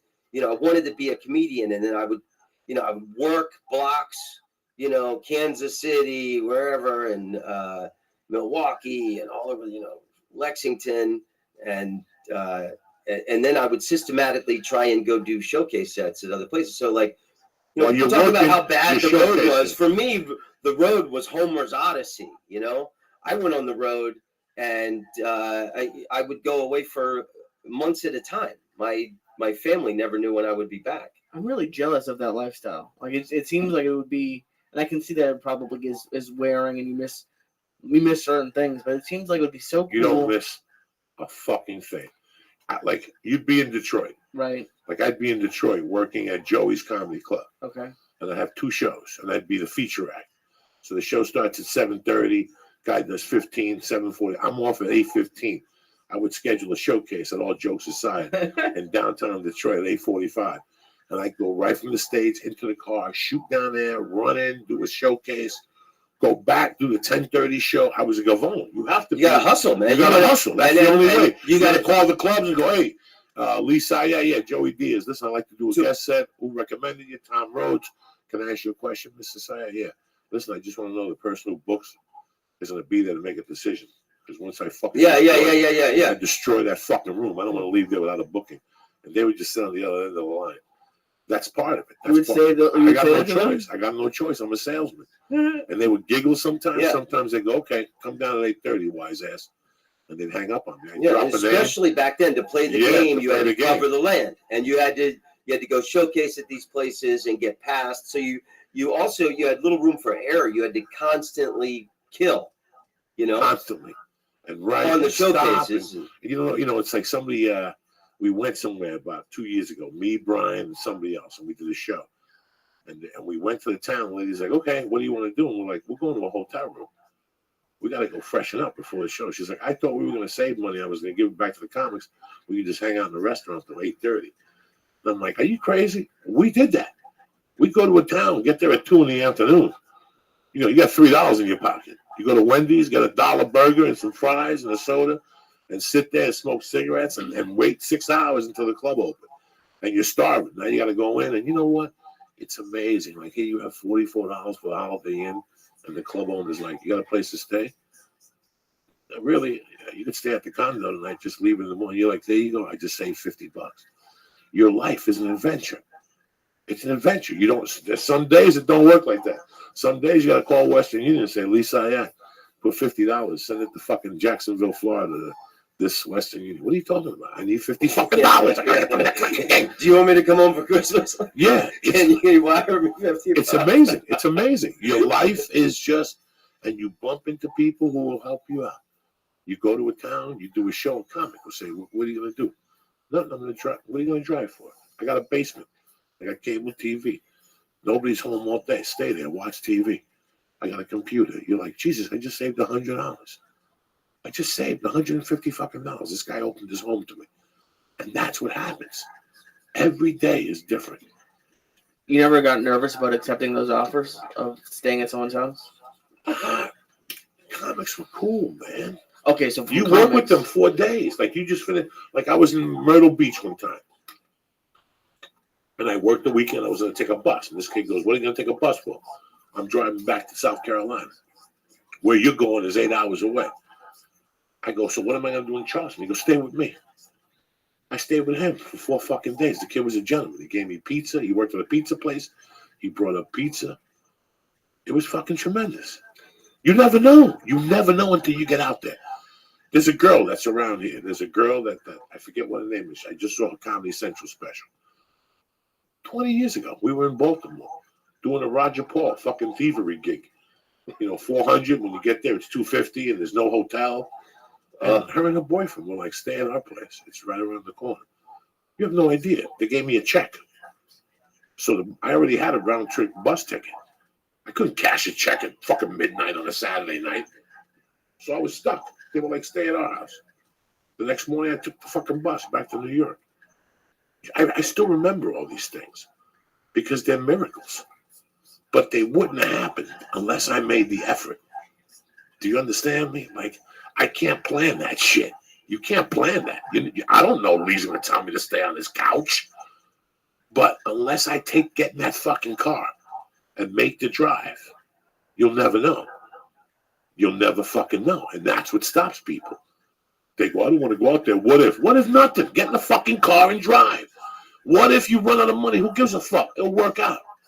It'll work out. Just go out there and just watch a very interesting movie that I had never, ever seen before.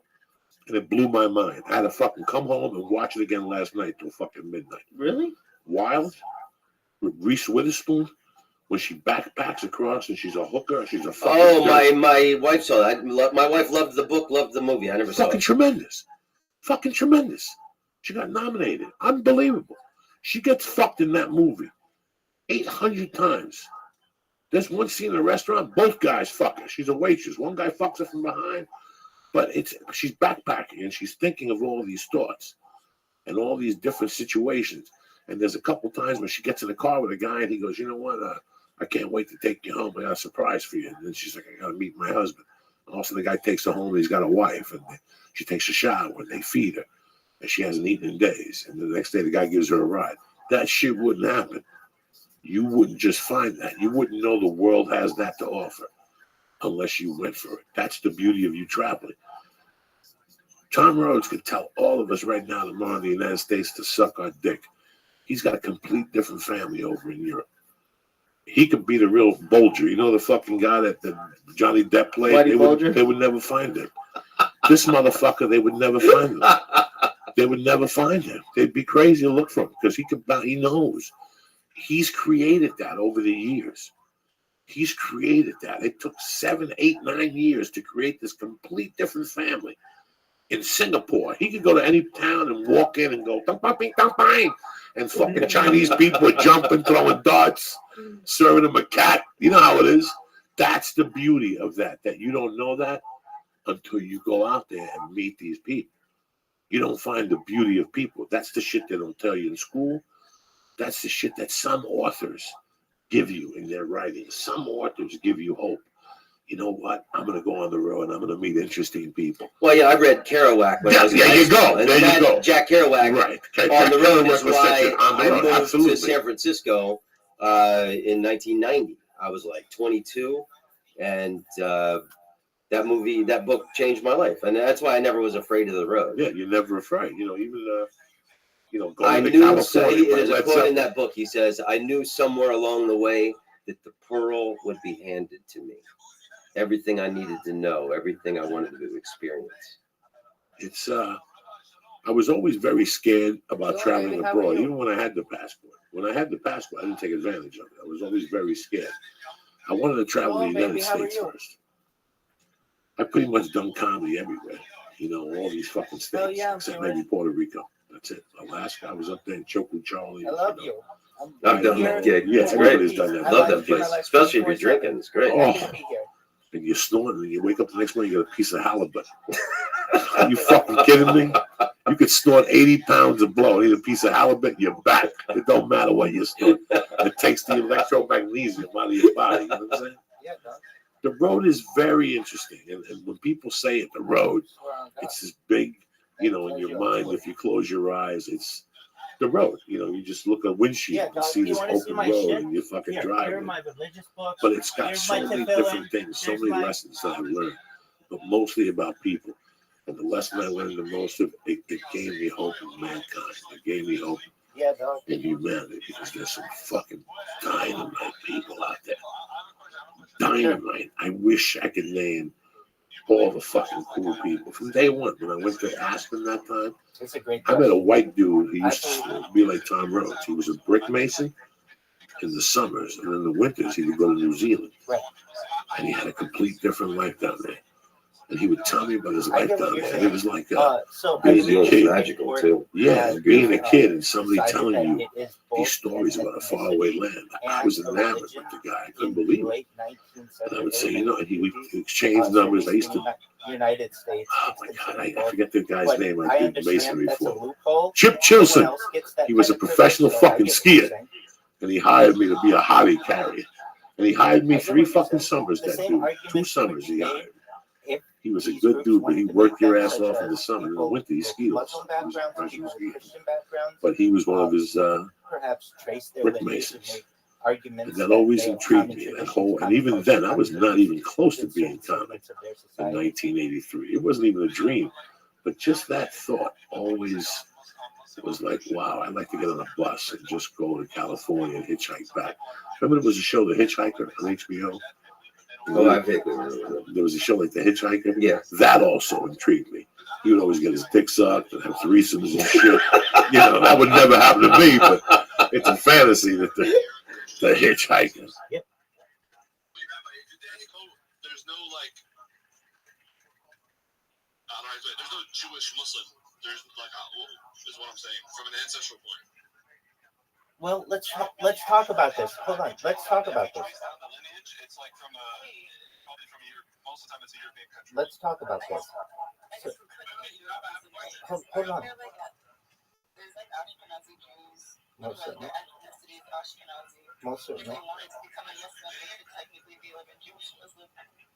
That's a valid point. So there's an argument to be made. What does that mean, Judaic? Do I practice Judaism? Yeah, I'm based out of Los Angeles area.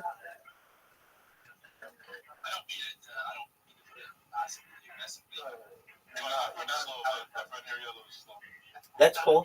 But there's an argument to be made that all Muslims had to be something before they were Muslim. Islam essentially only started in 600 of the Common Era. So what? Well, there's arguments to be made that they were Jews as well. Muslim is purely religious. It's not based on any. I'm saying before the year 616 or whenever Muslims state that Muhammad started Islam, before that, what were those people before they were Muslim? The word Muslim before it became like read down from Muhammad. The word Muslim just means submission to one God. That's the definition of the word Muslim. So we believe that before the religion came down, that they were still Muslims, which were the people that like submit themselves to one God, which are essentially, we believe everybody was Muslim at one point, and over time that the religions were like minor changes happened in the books and the religions, and that's why there's major differences between the three religions today. Okay, so before Muhammad, exactly. Or Gnostic, or nothing. I mean, that's what I'm saying. Like, when we believe that when Christianity first came down, that essentially it was like they were submitting to one God. So, as I understand it, Muslims take a common ancestral path, and I'm not Muslim, but I can tell you that at least as I understand, to Ishmael, who was a son of Abraham, and so we are all from essentially an Abrahamic core. So Islam, Judaism, and Christianity all have a common foundation. And what I'm about and what I practice religiously are more the things that unite us as people and of those three religions than really the small differences that divide us. I don tefillin daily. Aside from Shabbat, so 6 days a week, I will pray every morning. I also say blessings on food. I light candles on holidays and Shabbat. I don't drive on Shabbat. I don't combust on Shabbat. I don't work on Shabbat. I don't combust. So like, I don't light a fire. I don't strike a match. And that's what he meant. I do my best. I do my best to live a modern Orthodox life.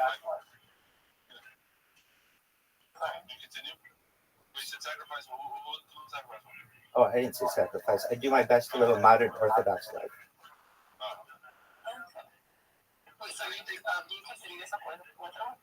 I consider myself postmodern Orthodox. I believe we're moving away from some traditionalist aspects of society. I've lived in Orthodox communities. I've lived in modern Orthodox communities, and I see that there's a huge wave amongst the modern Orthodox, particularly, to expand and to perhaps lessen some of the strict rules that perhaps we had on Shabbat, especially with things, modern technology, modern aspects like the smart home makes living an Orthodox life much easier. And for those who are Jews who want to become more religious, quote unquote, I can show them how to do that, particularly using 21st century technology. Great question. So,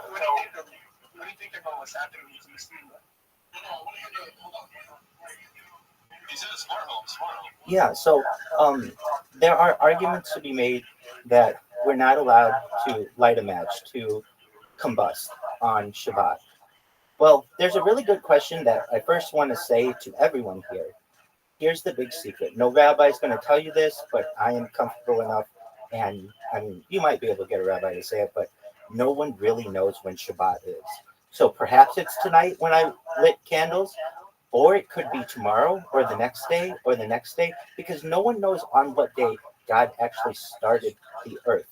So we're all assuming, and thus, if you know that it's a 1 in 7 chance because there are 7 days of the week, and that we're correct on the 1 in 7 chance, that's only about a 14% chance that actually today's Shabbat, and there means there's actually an 86% chance or so that it's not Shabbat. So I don't get too hung up on to ensure that absolutely everything's perfect. But for those that do, there are people who say that you're not allowed to perhaps use a car on Shabbat, which is completely understandable because under traditional circumstances, that meant that you would have to have combustion, which is a symbol of work. And this all goes back to what we would have done to build the Temple of Solomon thousands of years ago. So we don't want to emulate any of that work on Shabbat. What is a pyramid?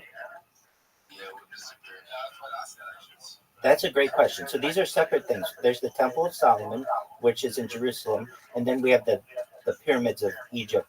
And as I understand them, they're multifaceted. They are religious funeral mounds, but they are also perhaps there are theories that they were power plants. They're certainly very symbolic in their positioning, in especially regards to the constellation Orion.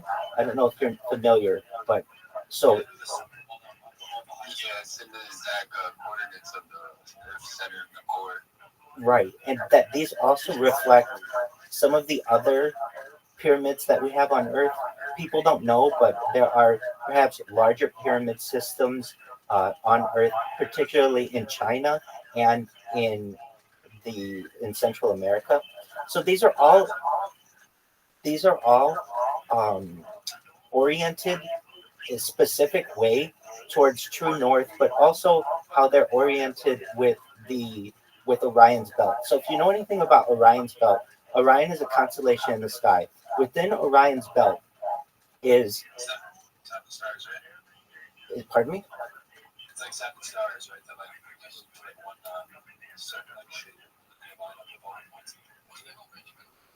That very well may be, without looking at exactly the points that we're referencing.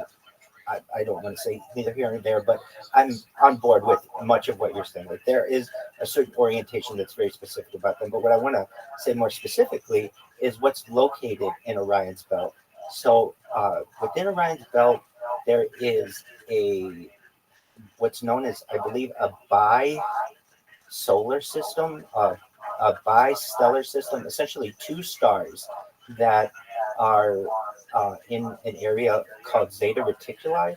And if you know anything about Zeta Reticuli, this is apparently the home planet of the alien gray race that comes to Earth and does like alien, does like abductions on people. I think we're all aware of what alien races are. And so that could have some significance, perhaps, yes. Know about the Anunnaki? What about lizard people? All of that, yes, could be very, very related to this. Yeah. I seen something. It says some shit like in the Bible, shit about the Epic of Gilgamesh, like fucking the Anunnaki people who's in the Old Testament. And the Anunnaki people from the Nibiru came here, mine fucking gold. Yeah, you ever wonder why we always have a craving for gold? Right. No, everything you're saying is what I've heard as well. It's all very accurate. That's all very accurate. Well, I didn't mean to come here and sabotage the discussion. It looks like that I have, but I was just coming in to say, hey, what's up? If you guys ever want to see me, I'm live in my Discord 24/7, and you can always check me out. And I love. Oh, no, bro. I see you all the time, bro. You always be on random Discord, like certain meetings, like laying in bed and shit. Yeah, absolutely. Well, I finally. opened my own Discord. You got that word, dog? I finally opened. Oh, excellent, dude. Okay, so get this. I created my own Discord finally, so I don't have to sleep in other people's Discords. It's already got over. It's been open for less than 100 hours. It has over 100 people in it, and it's got some really interesting aspects. It has 30 radio channels, so you can go in there and listen to Joe Rogan Radio 24/7. I've got Joe Rogan playing every single Joe Rogan episode, all 2,000 of them. So you just go in there and they're always playing. I also have every Joey Diaz in there. You can go in there and listen to history lessons. You can lectures. You can listen to alien disclosure podcasts. You can also just listen to classical music, jazz music, hip hop music. So check it out. It's a really big deal.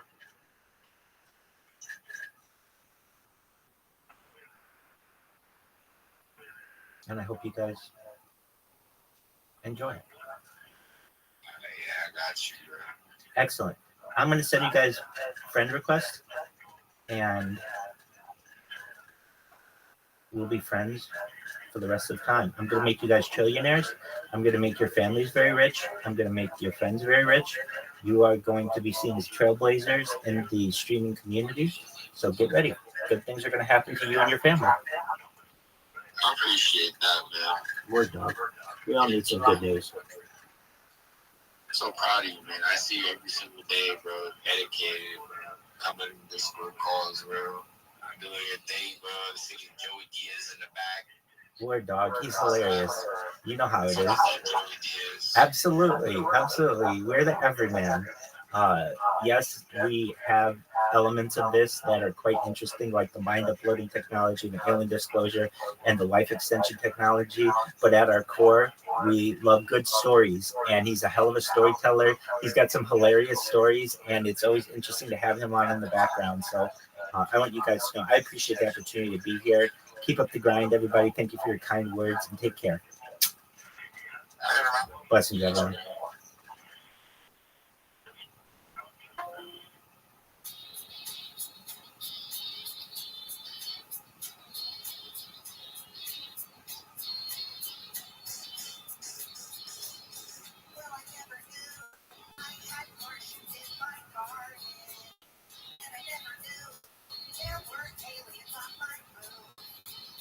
Yeah, it's shadow people. They're living in my basement. Horrible. And he was married, so he was. Yeah, Rob Jenkins. I know. Rob Jenkins. Yeah, I did that gig. He brought me in there for New Year's Eve once. We're like, I forget, it was like $4,000 or something. It was crazy, this place. It was a place next door that did Norteño dancing. It was this all dance. Mexicans. It's all, and like Norteño is this dance and this music that's only in the north of Mexico. So, you know, really cowboy Mexican people. There was a really grimy strip club in that town. Did you go there? No. It was like total nudity. No. And like, you know, they worked for tips or something. You only. The kids crying in the back and shit. The kids stabbing themselves and shit. The little fucking affluenza white kids there jumping up and down. Fuck you. Those strip clubs are hard. You get shot in those fucking strip clubs. They don't even have floors. It's dirt. It's like the inside of a fucking barn. This is crazy because they had one in fact, Babbitt took me to the one that was a barn down where Selena's from, down in Corpus Christi. You're not serious. It's in a barn. Were they animals?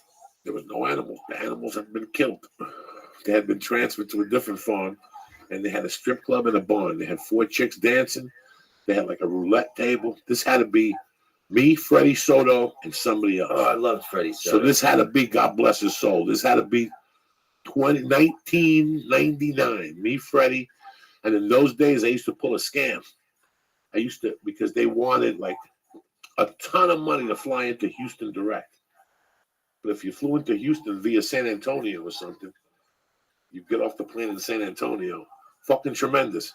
For like $99. I get off the plane in San Antonio and shit and take the bus down from San Antonio to Corpus Christi like a Puerto Rican. You know me, Doug. How much money would you save doing that? I can't imagine you doing that now. And then I'd go back to Corpus and they'd fight with me. They'd say, no, this isn't your destination. I'd make up a story. Now you can't do that. What do you mean you make up a destination? Because you have to fly out of. You can't fly out of a connecting city. So let's say I have a ticket from Dallas to Phoenix to LA, and I show up in Phoenix an hour before the flight. They're not gonna let me on. Today. There's not. This dude got in trouble. This dude. Yeah, they don't fuck around no more. They lost. The airlines, I'm pretty sure, lost the suit. Really? He made. I can check, but he made a website where you do that. You save money by just getting off or getting on at like a weird connecting flight. But I'm pretty sure he beat the airlines, at least United. Say fly United. Where's Tony Bennett got something?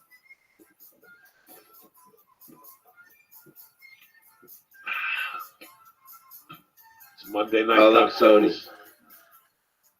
February 1st, get your ducks in order. It's a new fucking month.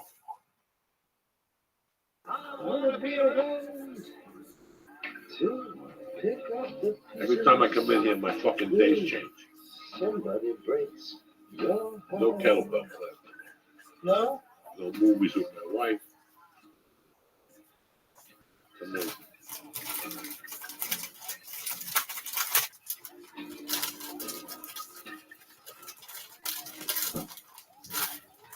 For somebody who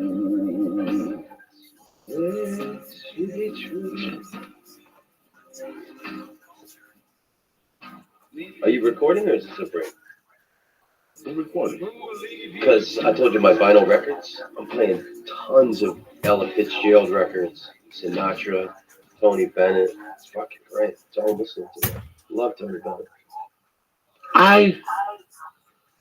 Lee, I want you to know something. I've always been a hard-headed guy.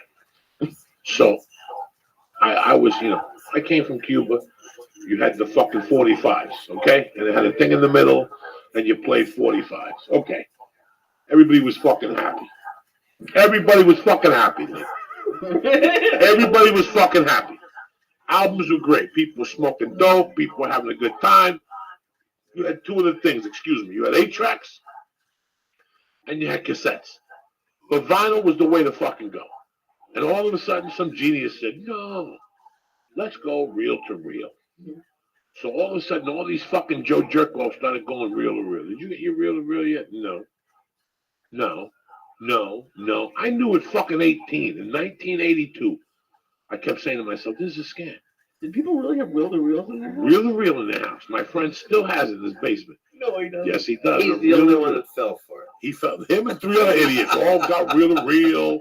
When we hear Judas Priest, we could hear Rob Halford's voice pull away. They all had 1,000 fucking stories. Remember when CDs came out? It was like being in, it's like being in the room It's with like them. being in the room with them. That's the way they marketed it. It's always some bullshit story, and people fell for it. And I kept saying to myself, this is great. This is just great. Why they gotta fuck with something? I always felt that. And then there was something else that happened. Music in general. And every year, you had the fucking, I remember still having the Walkman with the power booster. I went to a store in New York. It was like all they do was sell appliances. And I went there and they actually had the fucking power booster. So I had a power booster connected to a fucking equalizer so it could be loud as fuck. Connected to like state-of-the-art fucking speakers, Then everything changed. Nah, we got to put the thing in it. And then they came out with the fucking iPod. So me and my Walkman have to go fuck themselves, right? Yeah. All over again. You know what I have in my storage? I have because I saved them. I got a cassette Walkman, and I got 2 CD Discmen. Jesus. And when the iPod came out, everyone got rid of their music collection. Remember, everybody had thousands of CDs. I still got mine because I had it in storage, But this is the new thing. So like everybody got the iPods, got rid of their music collections. They don't even fucking sell. I got 2 iPods. They don't sell those anymore. And one of my iPods is broke. You can't take it to an Apple store and get it fixed. So now everybody downloads music and shit. But what happened? Even the iPod is outdated. Like that thing right there, that speaker, that's a fucking iPod charger. Yeah, that's an iPod charger. Ralphie May gave me that for Christmas 10 fucking years ago to charge your iPod. The only reason why it's down here is because on my last trip to Vegas, I lost my fucking iPod. All right, I just lost it. I just filled it up with songs and put the Sabbath collection, UFO. I had some Tony Bennett. Yeah. I put 2 Sinatra albums. That's mine with music. Is the screen is broke. Where can you get a screen fixed on an iPod? Lancashire Boulevard. Really? Yeah, they have. Because it's got like my entire $100 music collection is on this one fat iPod. It's about $100. Oh man! But they'll put the screen on in a few hours right here. Listen, those Armenians, they'll do anything. Really? On fucking North Hollywood, right next to the old Haha, they fix iPod and screens. And if not, next to what's the Puerto Rican place on Lancashire? Up there, they got a fucking place right next door to it. They'll fix it while you wait. Cool. That's how much they got it to a science, that whole fucking screen on the thing. But, so fucking Thursday, I'm leaving for Charlotte. I gotta wake up at 3 in the goddamn morning. I gotta leave the house at 4. Get at the airport at 5. I get in the car at 4. I make a protein shake with a fucking banana. I take my whatever fucking pill. Then I take my blood pressure medication and I smoke some dope. And this is my first road gig in months. A month and a half. Since December 14th. I haven't driven to LAX the first week of December. Why, you take a break? Yeah, I always take a break. Fuck that. There's no reason for me to travel because I'm dirty. So in December, it's kind of weird for me. So I try to just do local gigs. I don't want to get caught in the fucking snow. I don't want to be one of those assholes that people watch on TV and say, look at those assholes stuck in an airport. Yeah. I never want to be one of those guys. I fucking hate it. I hate it. I fucking hate it. I hate people who do it. I'm going home for the holidays. Good luck. Yeah. Somewhere you're going to get fucked in the ass, you know? And what are we talking about? I don't even know what the fuck I'm talking about. I'm so high right now. What are we talking about? iPods, music. So, yeah. You got in the car. I get in the fucking car. I puke. I get car sick. I miss the exit. I'm basically driving on the 405. Oh, this is when you went to Charlotte? Just last Thursday. Oh. Right. So I'm driving on the 405 and I have all the windows open. I have the air conditioner blasting. I got the music off. And I got the seat like this. And I'm driving like this with my eyes closed, guys. And all of a sudden I open up and I see Century Boulevard. Like I had slept through the fucking exit. I was so fucking busy. I got off on the 105 somewhere and I made a right on the Cienega. And by the grace of God, I got back onto Century within 10 minutes. At that left onto Century, I could feel the rumblings. I started farting. Those really bad anxiety farts that come out of your ass. I'm driving down Century. I'm doing 90 and I'm crisscrossing like I got a DUI. I'm surprised we're still having this fucking conversation. I just didn't get out of jail. I get into the airport. There's no traffic. I get to Terminal 4. It's American Airlines. And as I get the ticket, it just exits out of my mouth onto that thing. I got to pull over, finish up the puke. It's on my fucking shirt. Oh, wow. There's a banana in the car from the fucking blender. It didn't blend all the way. I got to take my shirt off, throw it in the fucking garbage, and take a shirt out of the luggage and put that on. That's how I flew. I walked to the fucking airport. I'm barely walking in there. I'm purple. I'm purple. I swear to God, guys, I should have canceled. No, I didn't. I went through security. It was quick. For the first time ever, it wasn't gate 44D, which is always at the end. It was gate 60, the first one over, and I sat there, and I look up, and I'm breathing. I'm taking my hooded sweatshirt off. I'm just breathing. I'm getting dizzy. I look over, and I see fucking sandwiches and water. And I walk over there. I don't even know how I did it. I bought the water and drank it and sat down.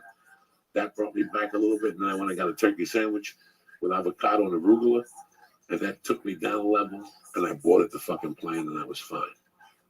Was it the protein shake?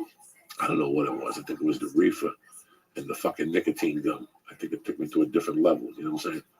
I've been having problems with medication lately. A few weeks ago, it was reefer and NyQuil. That's frightening, man. You're like, Jesus Christ, I did black NyQuil and edible. Don't ever eat an edible and do NyQuil, Jack. Oh, man. I thought I was gonna die in the I'm afraid of the edibles. I had some cookies last year. It was like That's waiting for an illness 40 to milligrams. pass. That's like Some of 40 this milligrams. shit, you know, I just Yeah, moved you to just can't eat Los a ton of Angeles. it. Some of this edible shit Yeah, frightens you me. just can't eat a Half a gummy bear, and you're like, you know. No. We're not gonna meet it up tonight. I'm gonna meet him tomorrow too. I gotta meet him sometime. Lee might have to even go meet him. That's how busy. You might not even have to go because he can only come at 11 o'clock tomorrow.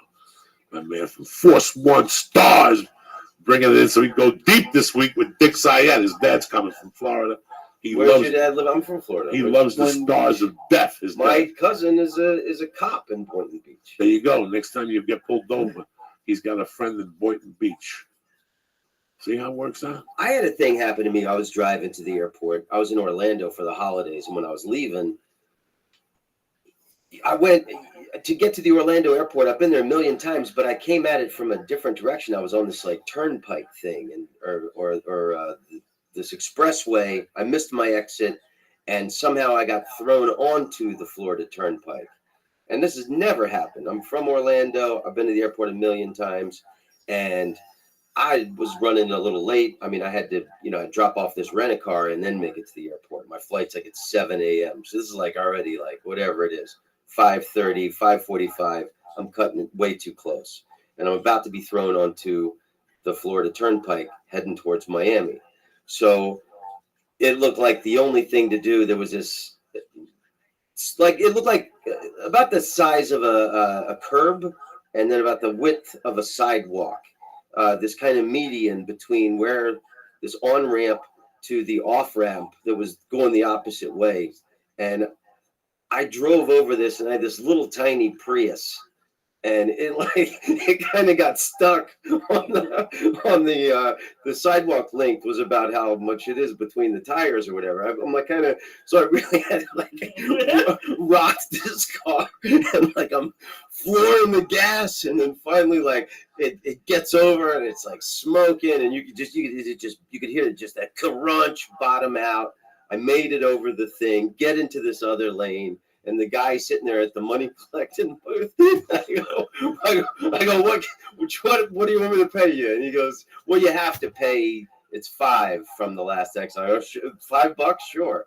Give him the $5. Made it, dropped off the car, and made it to my flight in time. So that's always why you should get full coverage on the rent-a-car. Jesus Christ. So you can do shit like God, shame on you for renting. Had I not gotten full coverage, those fucking tin cans, you get hit, the car blows up and shit. You die from electric shock and shit. Oh my God, I hate those. But what we've had to go through to make it to flights, to get to gigs. Sometimes it's a fucking nightmare. That's why I leave her the first flight out always. Really? Yeah. You like those early flights? Yeah, it gets it out of the way, and I'm there, and that's it. I don't have to go the night before and waste time. I'd get out of LAX at 5 in the morning if I had to. That's the first flight out to most of these cities. So it gives me a jump. I get it even on the East Coast. I've been at lunchtime for 1. 5 o'clock gets you there. When I get out of LA, when I go to New York, I get that 5:45 flight. Ooh! On a Sunday, it gets you back at 8:30 a.m. like a doctor. You drive up that 405 like you own it. You're the only one on there. You know what I'm saying? There's nobody on there. I land at 2. I got to drive another hour after I get home.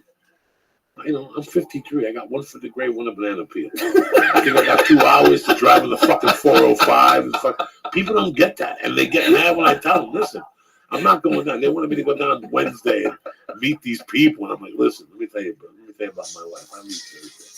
When I leave on Thursday, I don't go over the hill because I only got fucking 3 days. The baby goes to school tomorrow, so that gives me a little grace. Tomorrow and Wednesday, it's good because Mondays, I got the kid. The kid, you don't know when she's going to fall asleep.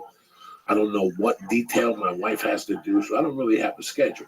If it's an envelope, then we have to go pick up an envelope. But it ain't no envelope. You want to talk to me about a movie, it can wait. It could wait because I have the baby. I don't know when I'm going to see the fight. You know what I'm saying? So Mondays, I chill. I really take it easy on Mondays unless it's an audition or I got to go. Something positively, absolutely, like Federal Express. If not, I try to keep it light. So I had a few dumb days. All 3 of them were a waste of my fucking time. Thank God I got to work out there. You know what I'm saying? Look at you, Lisa. Yeah, looking good. Bold. Your eyeballs are fucking high as fuck. Fuck yeah. I was like, when you guys were talking about those gigs, I used to go to some of those like hotel gigs, and it's like, I used to love finding a new comedian. Like I was emailing back and forth with this guy. He said he went to a midnight show, and some of the comics weren't that good. I said, yeah, but isn't it really fun when you find a new comedian to like as a comic? Is it fun for you to like go around to all these places and find new good comics? Like I used to. Yeah, I definitely. But I like that you say that. Like just being the fan of it and then cheering for a guy. Yeah, I mean, I'm sure you as well. meet young guys, and you know they're going to be great comedians, even if they have no self-esteem and they live in the middle of nowhere. Certain people, I mean, and then other people develop, and then it clicks for people later in life. And you definitely make friends with comedians, and you're cheering for them, and then other people have addiction hang-ups that they have to navigate. No, yeah, it's I know comedians all over the world, man. I wanted to do this show where I'm the Anthony Bourdain of comedy, because I do these shows, comedy all around the world. So I wanted to go around the world, check out, highlight comedy scenes, or check out comedy scenes, highlight comedians from those places, and then also see what people are making jokes about in other countries. There's all these gigs in Asia now. And I was in Hanoi last year. I went to Vietnam 20 years ago when I did Viva Vietnam for Comedy Central. I went there and did this hour special where I, went all over Vietnam and had fun for the guys. We didn't get that fun, whatever. So it was the first time I'd been back in 20 years, and they have stand-up now. And this young comedian in Hanoi opened up for me. He's 19 years old. His all-time comedy hero is Eddie Murphy, Delirious. So this guy, he's 19. He's just been on comedy for a couple months, but everything he delivers is like Eddie Murphy in Delirious, because that's his hero. When you're on your scooter and your girl is on the back and you're driving through town, he's got no material. He's a young comedian, but the guy's in Hanoi, and he's, he loves comedy, loves Eddie Murphy. I mean, how are you not gonna fall in love with a guy like that and cheer for him? Comedy's everywhere now. Gabriel was telling me a story about going to, somewhere where we're supposed to be at war with them. Gabriel went somewhere. He said the people were fucking tremendous. That they were saying, when you go back to America, tell them what we're really like. We're not these people that they portray in the media. And the one guy said, I want to be a stand-up comic. So Gabriel went and watched him do comedy, and he goes, it was fucking hysterical. Just to see other cultures, what the hell they're talking about. Right. I just worked with a kid this weekend. His last name was Patel. I worked with two really good comics. And the Patel kid was killing me Friday night, talking about Muhammad and all this shit. It's just great to see comics starting out. It does something to you. And now that you're not drinking, you really connect. Now that you see, I did a Tony Hinchcliffe show, and I was telling Lee that night, I saw something in their faces that guys like you and I used to have at that 5-year mark, that acceptance. There's a part when you get accepted as a comic, like somebody above you accepts you, that just brings a different type of thrill to your soul. When somebody says, hey, come on, let's go have a drink. That's it. You've arrived, And you're having a drink with this guy, and you ask him about talking jokes, and he offers you to take you to Minneapolis, whatever. That's what this whole thing is really about sometimes, and you're right. Some of us have drug issues. I mean, I'm very lucky. I did not die on the road. I'm very lucky. I'm very lucky I didn't die in fucking Beaumont. I'm lucky I didn't die. I can relate to that sentiment, I'm lucky my I brother. didn't die in Houston. There was a lot of nights, boy, that were fucking ugly across this country. That would have been horrible to go into a hotel room to find me, and I'm really happy I didn't go out that way. We're all gonna fucking die, but we all could choose. Yeah. I did not want to die like Jim Morrison. I did not want to die like that. There had to be something better for us, and I'm happy it's behind us now. I'm happy it's really like I will tell you one thing. I only slept 3 hours on fucking Saturday night, so I get on the plane. There's 23 motherfuckers on the plane. I'm upgraded 2 times to first class. You understand me? They not gave me 1 seat, they gave me 2. I'm sitting there by myself. I get on the plane. The breakfast was phenomenal. It was a French toast souffle that I had on the way there. I usually don't eat French toast, but take the chance. But I was already sick. French toast souffle. The little fucking nut with a little syrup, tremendous. They gave me a little fruit cup, the toot, and a fucking biscuit that was drier than death. I thought I was on fucking Papillon Island. Unfucking believable. American Airlines, upgrade you, first class. The biscuit was drier than dick. Okay. Papillon cracker. Oh yeah, the fucking Papillon cracker. What was I talking about? Oh, American Airlines. No fucking movie. But Let me tell you what I had, gentlemen. I went deep. I had no reefer. I usually have like a pill or two in my luggage. You know what I'm saying? There's always something in my luggage. I'm one of those dudes. If you look deep, there's always something. It looks like a blood pressure medication, but it could be a half a Xanax or something. I looked through that luggage at the hotel. There was nothing. I was so like on the plane. I took a little nappy noodle for about an hour. I heard the pilot get back on. Okay, we're back on track. We got about 4 hours. 4 hours, no movie. I said, fuck it. I called the lady over. I said, listen, do me a favor. Let me get let me get a Dewar's and ginger ale. When was the last time we had Dewar's and ginger ale? I could never drink scotch. Scotch is I could never handle. Jesus Christ. This fucking wench comes back and she goes, I don't know if I told you. You got upgraded twice. So I'm bringing you 2 bottles. Oh, shit. When somebody brings you 2 bottles outright, you got to go, Lisa. And I sat there like a doctor. And I poured the fucking scotch in first. I let the scotch collaborate with the fucking ice cubes, you know what I'm saying? To get that boldness, bitterness away. Then I drank the ginger ale in little increments like a Jew, you know what I'm saying? Like a Jew in the desert. And it bubbled up. And then I gave it another minute and I put the stir in and I took the stir. I stuck the stir in an ice cube and I ate the ice cube with just the fucking, with the doots on it. You know what I'm saying? Not a lot of motherfuckers live like that. I love the image of you doing this by yourself. Oh my God, like a doctor. Just by yourself. Like a doctor. When I looked to my left, there was nobody in those seats. So I was scratching my nuts through my jeans. I was picking my nose. I was having a party over there first class. Usually I gotta go to your bathroom and scratch your nuts. Fuck no. I just popped that zipper down and stuck that arm in there. If you caught me, you thought I was fingering myself. I was scratching those nuts like a doctor. Did you undo the button on your jeans? I did No. You didn't do that? No, I just opened up my zip and stuck my hand and scratched my balls. I fucking picked knots on my nose. I was over there by myself.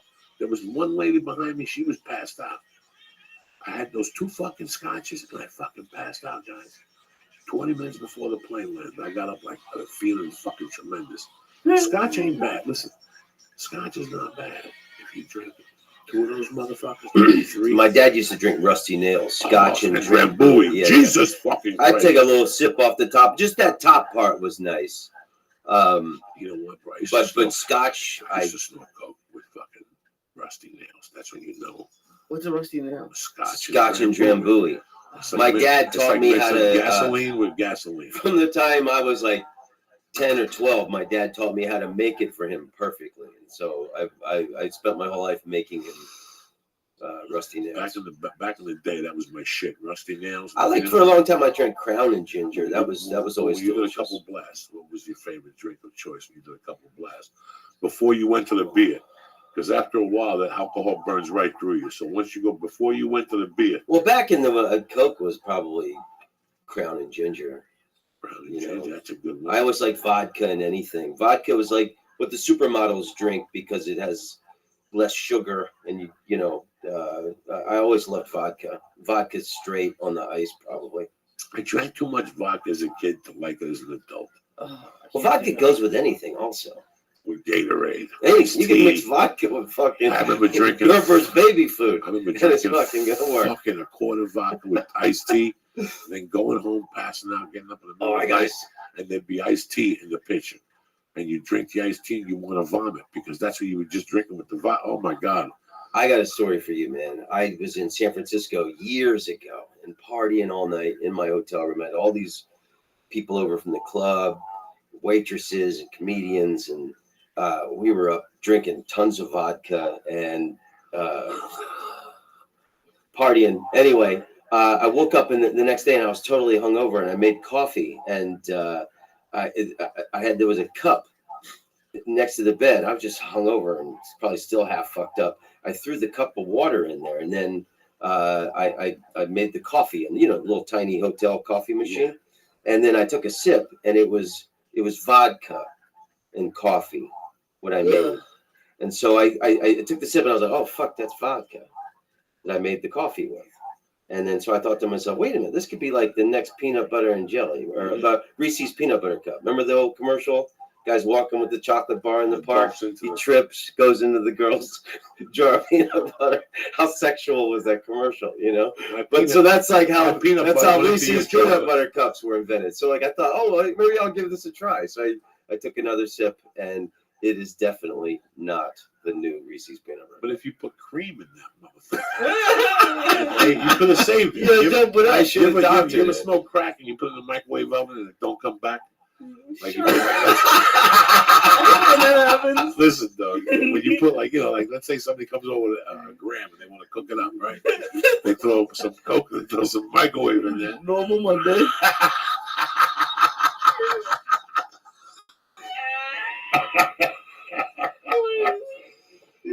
I'm trying to teach Lee, just in case.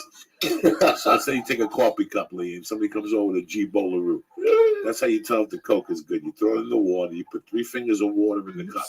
You throw the Coke in the water, and then you throw like a tenth or maybe 2/10 of baking soda in it. You put the microwave at 30 seconds. You put that in there. When that motherfucker goes bing, you take that thing out, and there'll be some particles flowing. And you take those chunks out and you let it dry. And you look at it, and that should be a gram of Coke. Because if the Coke was good, it should be maybe 9/10 if the Coke was really good. If it's Fugazi Coke, you get back like 5/10 and you piss fucking off. But there's people who could throw that back in there. They were like Houdini. A couple Puerto Ricans do it. A couple of weird people like Colombians, they throw some baking soda and more baking soda, and you take more back. So these guys know how to throw more baking soda in there, put it in there for like 10 seconds. Bing! They take it out, and they take like an extra 2/10 back. A lot of people don't know that. Might as well drop it on you right now on a Monday night. Where else are you going to get this kind of knowledge? Where else are you going to get this kind of knowledge? How to bring back Coke? You know what I'm saying? You never smoked a piece of Coke, Tom Rhodes, anywhere in your life? Oh, I tried it years ago. Fuck yeah, Houston, Texas and shit. Houston was my favorite. Houston was one of those places I should have died at. Yeah, and me that's too. that's even without exaggerating. I would eat like a fucking animal. I would drink like a fucking animal. Yeah. I was sleeping like an I animal. worked with you in Houston. Yeah, please, a couple times. I worked with you. I did that fucking room. I did it with Hedberg a lot too. Hedberg a lot. That was when you guys brought comedy to Houston. That was when Houston people knew there was something fucking big happening here.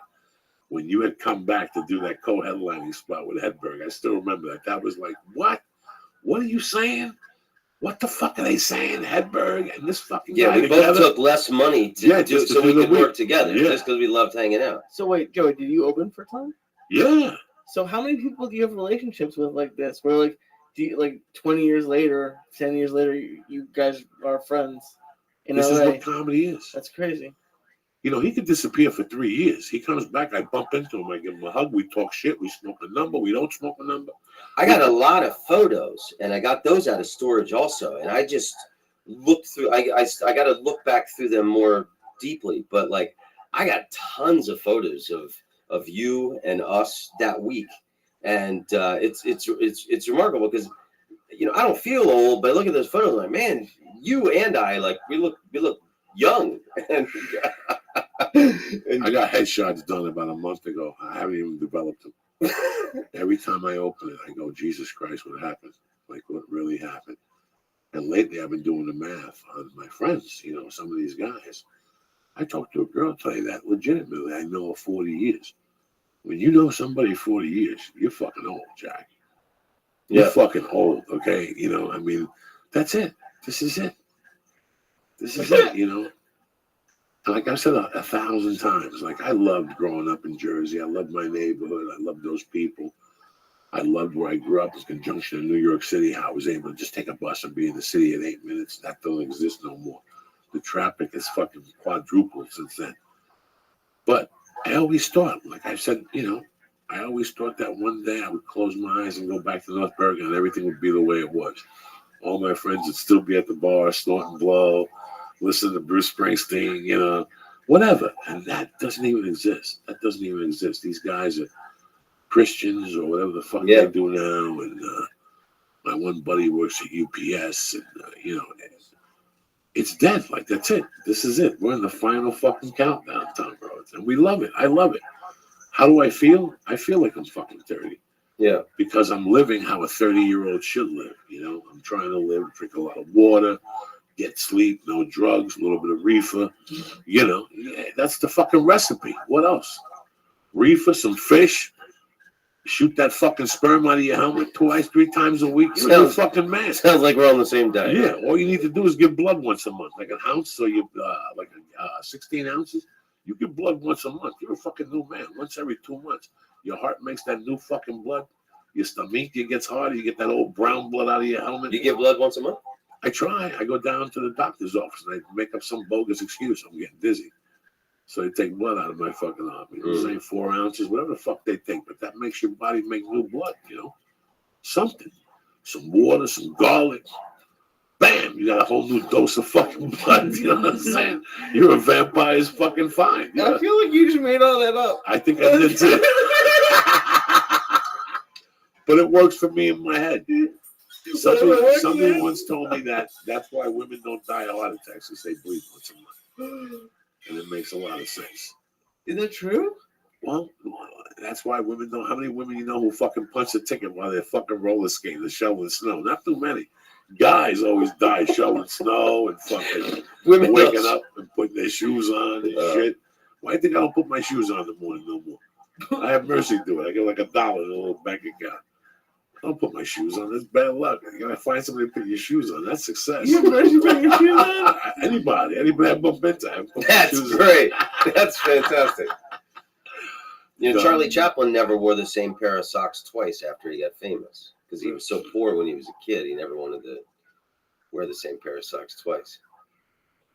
That was his thing. That's it. Tidbit. He just dropped on me, though. That's cool. I think so. Like real success would be having somebody put your shoes on for you. Can you imagine that? Sitting back every day. That's emperor shit. And ringing a bell, somebody put your shoes on. They cut your toenails first, put cream on your feet, then put your socks on. Make sure the top is all tight. You know, you always fuck up and leave the top rolled over. They make sure they rub your calf for you and shit, loosen up the blood. Then they put the shoe in for you. That's success. You understand me? That's what I need. Somebody to do that, roll joints. You know what I'm saying? Don't talk much. You don't know the language, something, you know. Because that's all. You can't find somebody white to rub your calves and put your shoes on. Who do you think would be the best at it? It had to be somebody from another country, somebody. Well, yeah, what country? But somebody would be cool. Somebody who'd be cool. Like somebody who'd be knowledgeable. Maybe he was on the run for murdering somebody in Bulgaria or something. He wants to come here and rub people's feet. I don't fucking know, Lee. You know what I'm saying? Why you put me on the spot like I'm Trump or something like that? That would be like the least worst thing you said. Like you think someone's gonna be a good joint roller? That's not bad for you. So somebody somewhere has a joint roller. Snoop Dogg. Fuck yeah. I heard years ago. Who was it? Friend of mine told me. And this was, Jesus, I don't know, 30 years ago. It's got to be total horseshit. They said that was it Kevin Costner or one of those actors had, or no, maybe it was shit. Don't throw nobody in the bus unless you know for sure. Okay, Kevin Costner's got to turn. No, what's his name? The guy, Han Solo. What's it? Lee, hook me up here. Harrison Ford. Right. Oh yeah. Harrison Ford, Kevin Costner, one of those guys like that. It's a friend of mine, yeah. And the friend who told me was non-show business person, so I don't even know how he would know. But it just it seems cool. He said that he had a joint roller, and that was the guy's job. That just to make sure that he always had a joint ready. And the dude's name was Sloan. So whenever he wanted a joint, he would say, Sloan! So like, I heard that like fucking 30 years ago. It might not even be true. But I just no, like that I know image. for a fact that the pharmacy in Hollywood 10, 15 years ago, when this whole weed thing, they would close at 7:30. And somebody would ask, well, why do you close at 7:30 today? He goes, because at 7:30 is when Harrison Ford would come in with Calista Flockhart. And they would cop weed down there. I don't even know if the pharmacies are still around. No one of them closed. There was one in Venice. That was the hot spot for weed. You know how much I was dropping in there a month, guys? How much?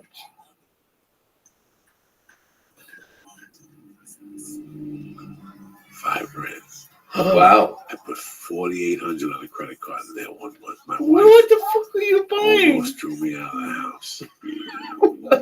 How do you explain it? What did you get? When you forgot diapers on the way home. You know, I was shooting something, and I was bringing shit on the set for people. I was fucking going on the road and taking it with me. This is when lollipops were $15 a fucking piece. I'd buy 10 fucking lollipops to go to Houston.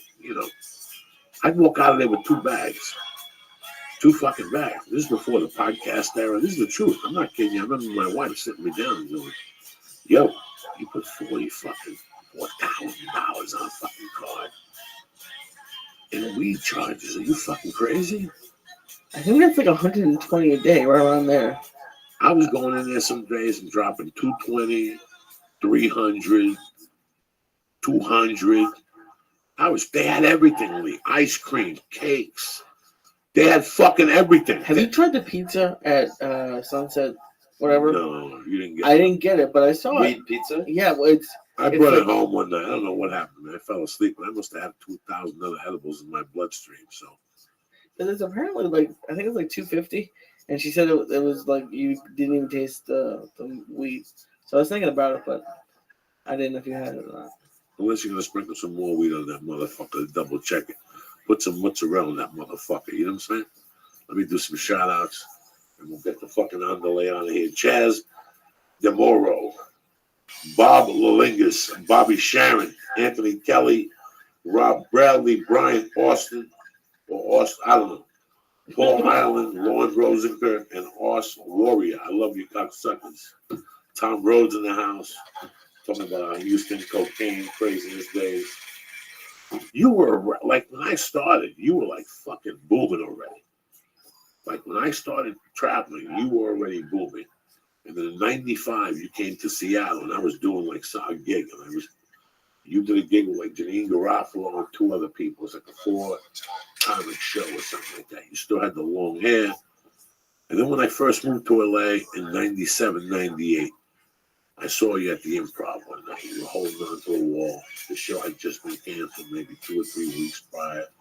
You were a gentleman, and then you took off. You said, fuck it, I'm getting the fuck out of here.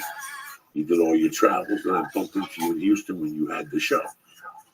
And you had the little footage of you and the singer from fucking whatever the fuck, Radar Love and all that. Oh, yeah. Oh, when they had the late night talk show in Amsterdam. Yeah. All this shit, I still remember. I mean, you're the real fucking deal, man. Yeah, it's great because I left You're the LA. real deal, bro. Yeah, thanks, brother. You're the real fucking No, deal. we've always, been tight. It's amazing how you do this long enough and you see these guys and you look at them and you go, I was watching you at the store the other day, and you're a fucking monster. You're a fucking monster. I look at you and I go, yeah, 20 years plus. You just navigate. And you take them into weird places. You set yourself up, If you were a jiu-jitsu guy, you'd like guys get on top of you. Yeah, grab my neck. Go ahead. Grab my neck. Harder. What'd you just do, mister? I told you to grab my neck. There's some comedians you're the king of that. It's like you said, the lights got off. So what? Who gives a fuck? We got no lights. You got ears. Come on. Let's go. Let's do this show. That's what a true comic does. Like you said, listen, let me tell you something. If it was just me and Terry right now, and that little girl wasn't there, I'd be out. I'd do this podcast Sunday and Monday, and I'd be on a plane Wednesday morning. That's it. I'd be out there banging it out, going to places, Lee, that most people wouldn't go to. There's a club now. Whether it's Toledo, you go to Maine, you go someplace in Michigan, in Milwaukee. You go to these places, and you always know one person. A week before you get there, somebody hits you up on Facebook. Hey, man, you remember me from the store? I came back. My sister got hit by a car, and I had to come back and take care of the shoe store. Whatever. You have no idea, Lee. Lee, you have no idea the people who will come out and see you that you look at and you go, wow, I used to fucking drink with you at the store. You were a kid. What happened? Because most of these people disappear one day overnight. And your mind is so, focused on comedy that your mind doesn't even register till they hit you up on MySpace or Facebook and Twitter and go, hey, you're coming to Chicago. I'm going to come into the second show. What happened to you? Somebody called me in Charlotte, who I've known since 1983. I robbed a sandwich store. In 1983, they did an outhouse in Aspen, Colorado. It was across the street from the hotel. And one night I'm sitting there, broke, in this hotel, living in. I'm like, fuck, I never robbed a sandwich store. That's the only chicken curry I ever ate, Lisa. He had a chicken curry on rye bread, like multi-grain bread. So what do you like? Empty the register. Make me a curry. No. They were gone. I just kicked the door down. In those days in Aspen, nobody had an alarm. Nobody did nothing wrong in Aspen. There was no camera. There was no burglar alarm. If you wanted something, you just kicked the door down. I mean, once a year there'd be these burglaries, and you go, there was no alarm, but there was nothing like this. Nobody was dirty like me. And one day I'm just sitting in this hotel, and I'm like, fuck it, I'm robbing this sandwich guy. And I kicked the door down. I probably got him for $600. And I got him like a few sandwiches or some shit. You know me, you got to take something to go. And the next day, the owner knew. But you Steve, not wait around and make a sandwich. No, I think I took. He knew it was you. What, he followed the sesame seed? No, they suspected it. I had just come into the area, and all of a sudden they got burglarized. But Steve stayed my friend, and here's what. Listen to the story. He was at one time when I met him in '83, he was the house sitter for Clengene Longet. She shot her husband or something. That she married Paul Williams or something like that. Some fucking crazy story. His girlfriend was the house sitter. In Aspen, everybody has a house sitter. You know how people here have nannies? In the 80s, in Aspen, you had a house sitter. I don't know what those do. What do you do to a house sitter? Nothing. Like when I house sat, I had to do 24 hours of work a month. That's 6 hours of work a week. So that means either I mow the lawn or I shovel snow. Any other maintenance, he had to pay me. But he left his truck there. His house was to me. And the house sitter had the house in the back or next to over the garage. You have like 1-bedroom apartment. And you can have a day job and a night job and not pay rent and just do 6 hours a week of work there. So on Saturday, you have to mow the lawn, trim the hedges, clean up the rocks, and on fucking, when it snows, you have to shovel. That's it. That's all I did. But I wasn't allowed to drive the car. I drove the car. He said you were allowed to go in the house and fuck with shit. I moved into the house. You know me, dog. I moved into the house. I was in the jacuzzi. I had a weighing cocaine room. I had a coke room. I had a room where I put victims while they sat there and waited for the blow.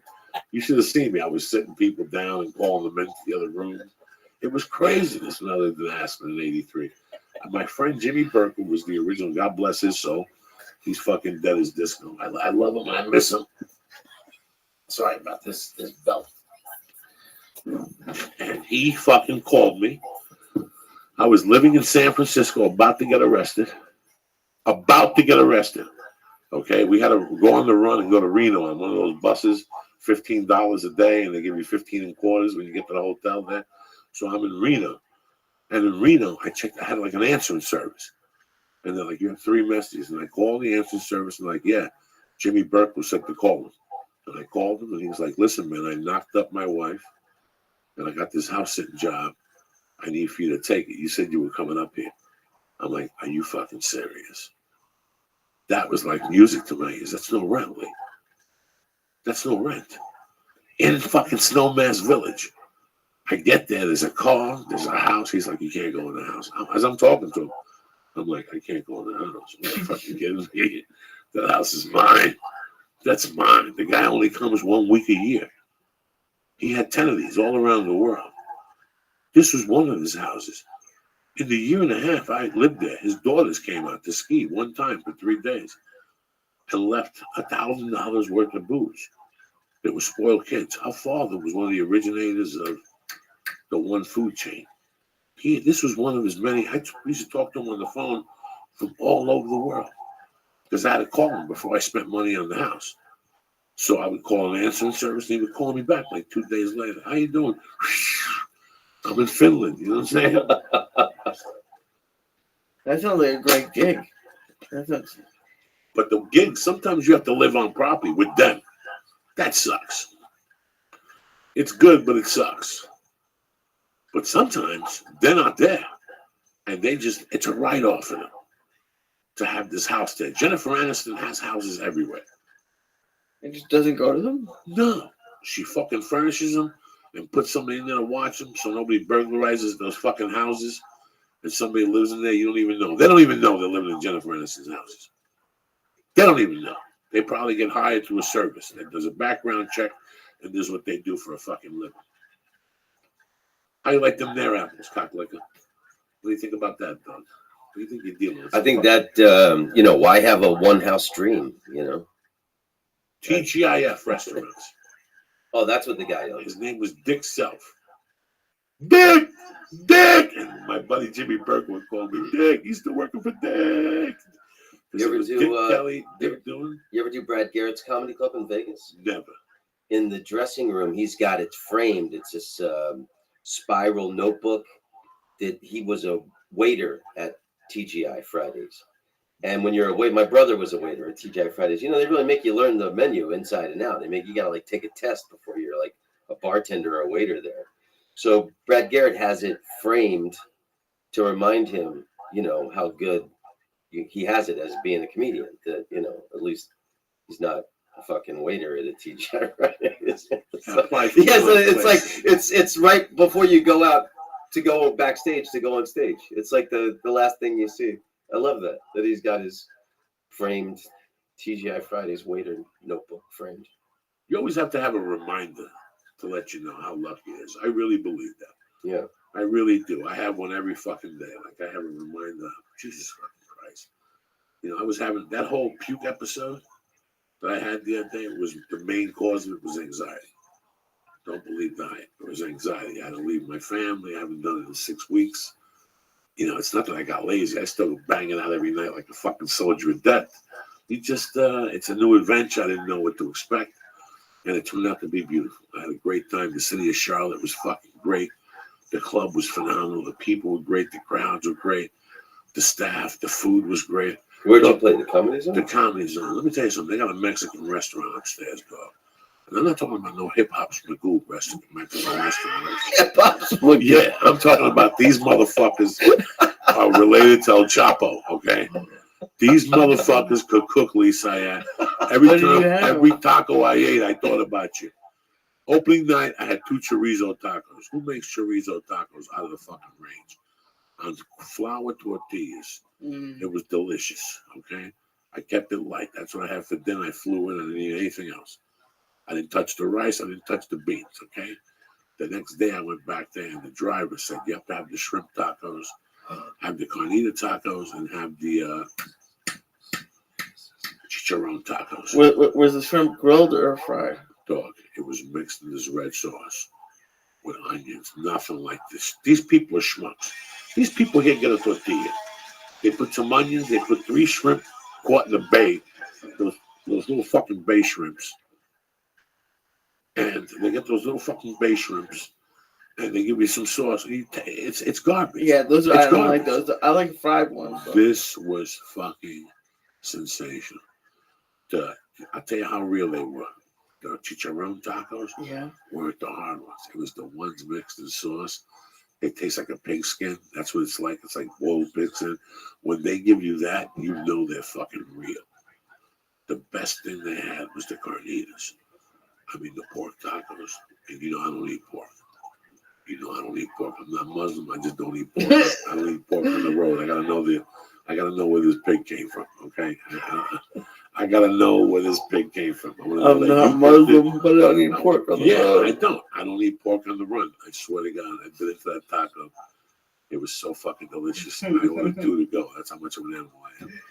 And I didn't even make it to the hotel. I ate him in the car with the fucking driver. That's how stoned I was Friday night.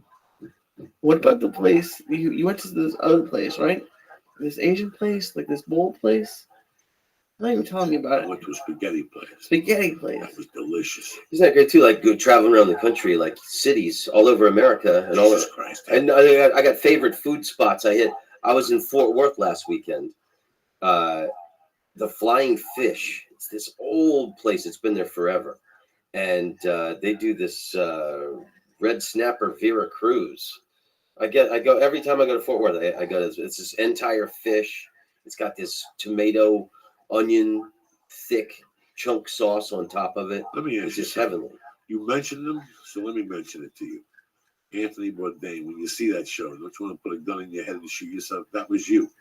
That's what you did for the last 20 years. Yeah, well, I still want to do that. I want to make that That's show, what you but did. with comedy. That's what you did. I got comedian friends all over the world, and comedy's hot all over the world. I can still make that show. I made a lot of short videos. I have them on YouTube. I made like travel clips and trying to make a comedy travel. This is a show. web series that you could do. But and I guarantee you the first season, you will get picked up by somebody. If you do this I'm still correctly, trying to make that show. 11-minute snippets and put out one a week in your fucking travels. I got some on YouTube. I got Malaysia. I got Ireland. I got Hanoi, Vietnam. I got Cambodia. I've made some you nice got all clips. these after the marriage. You had to have some footage before the marriage and shit of the real Tom Rose out there, waking up on the floor with no shirt on and Bisbee fucking whatever, the Stanhope compound. The next day you're in Vegas, right? Because that's what this whole thing we were talking about in the beginning that people really don't know. When you're out there, Lee, you're out there. Some days you wake up on a beautiful fucking bed with a curtain and the room smells like Louis the Lilac. You know what I'm saying? Who's Louis the Lilac? I don't know, but I think he had very comfortable bedding. And some days you wake up on a couch. That was the part about the road that most Gentiles, most people never understand. When you explain to somebody about your life, and they're like, "So tell us about what you do." And you're like, "Tuesday night, I was in Charleston, South Carolina." Really? It was the hotel, nice hotel, lady. That club has what was the club in Cleveland that had the fucking sleeping in the back of it? No, that was in Akron, Cuyahoga Falls. Tell Lisa I had that the fucking beer guy would come. You'd be sleeping on a cot. The beer guy would have to push In you the over. club? They lock you in.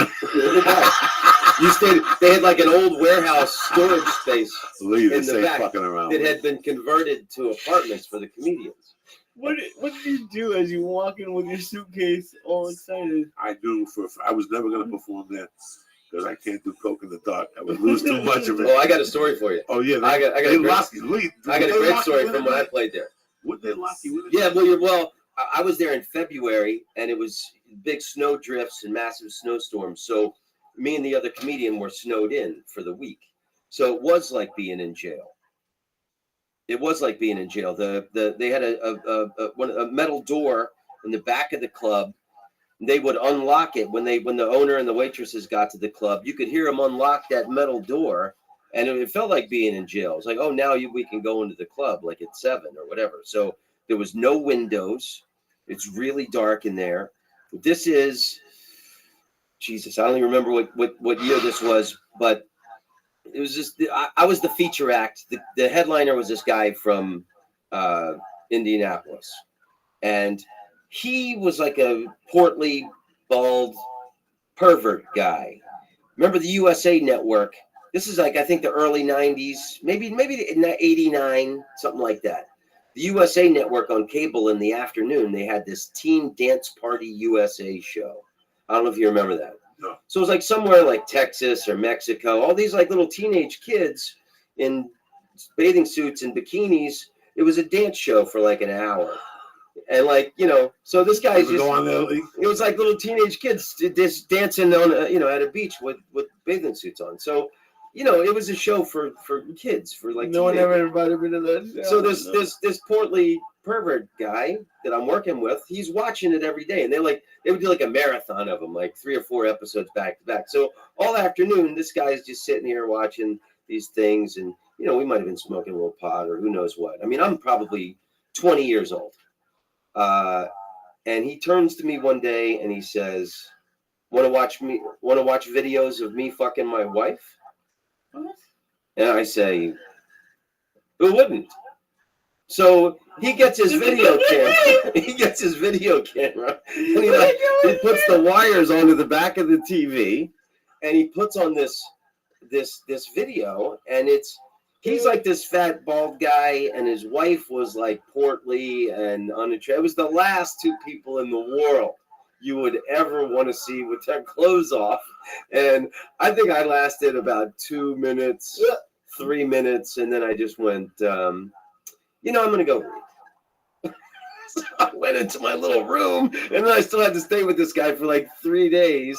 It was really uncomfortable. And I was like, man, who knows what else. I worked with a guy one time. This had to be 98, 99.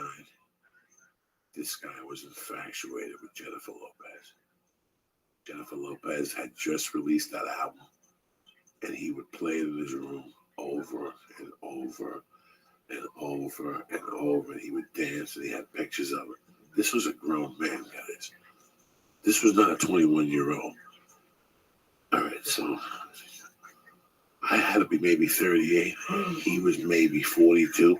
He had lived in LA for 10 years, didn't do so well, and moved back to his hometown. And for 4 days, I had to work El Paso with him. He didn't do drugs. So I had to go in my bedroom and bring broads in there late night and shit. And all he did was listen to Jennifer Lopez. He was a grown man with a wife and kids. Wow. And it was something you couldn't even talk to him. Right away, Jennifer Lopez is hot, man. You have any idea how I could meet Jennifer Lopez? I mean, it was that fucking creepy like that. I've never seen him again. And that's what you work with in those other clubs. You work with lunatics. You work with guys that came out here and something happened. There's a story. And now they're mad at LA. People who live in LA suck dick. If you live in New York, you suck dick.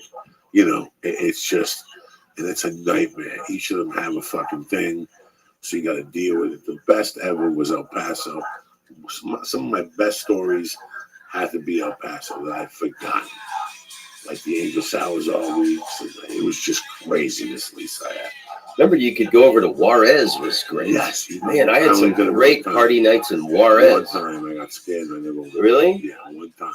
The first time I went over there. They're selling leathers and dogs on the street and shit. No. I had some good. Oh, you could buy pills and shit and bring them over. No.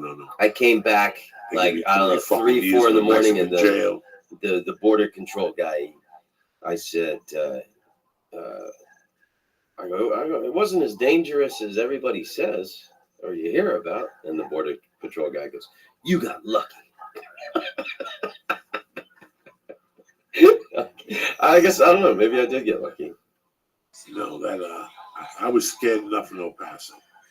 But one time I worked El Paso with a hypnotist. And this is my best fucking comedy story out of all those years I remember. I still remember waking up New Year's Day, the millennium, 2YK.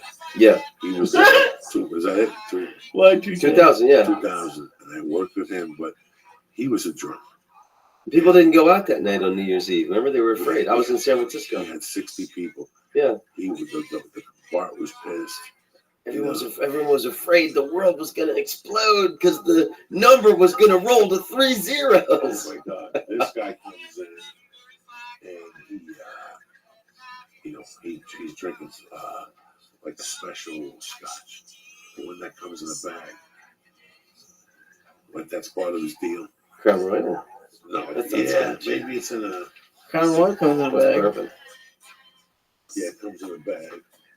And there was something else he's drinking. And he's just driving me crazy. He's smoking, he's snorting blow. This guy's on fucking fire, right? Okay. So I wake up New Year's Day. I don't get high on New Year's. I usually don't get high on New Year's. It's bad luck. So I get up New Year's Eve, and I see that he's doing a kid show. All right, but the kids show starts at noon. It's 8:30. He's already got a half gallon of wine next to him. He's already got. You got Blue Apron over there, Tarzan? You're sitting there like a fucking bumpy. You see, I'm over here confused. That's it. What's this? You got one page from your Uncle Joey. He's sitting there at fucking 8:30, guys, with a tuxedo shirt on. With suspenders, no pants on, boxer shorts, some black body socks, and fucking shoes on with no fucking pants. Just sitting there smoking a joint, chasing it with a cigarette. He's got a little getting ready for the kids. Getting ready for the kids, dog.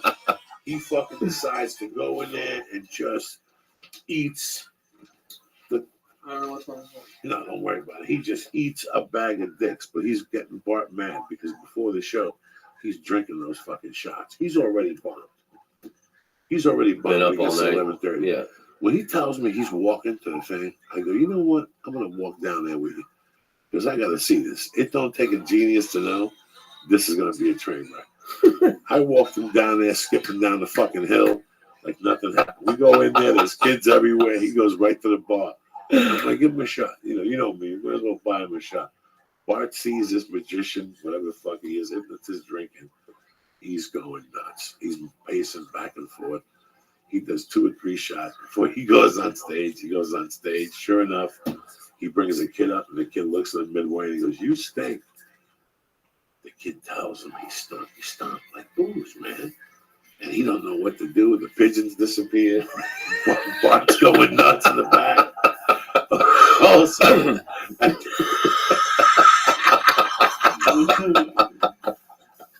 kids are crying and shit. I'm in the background. You just set this up and just watched it? Listen, you have to.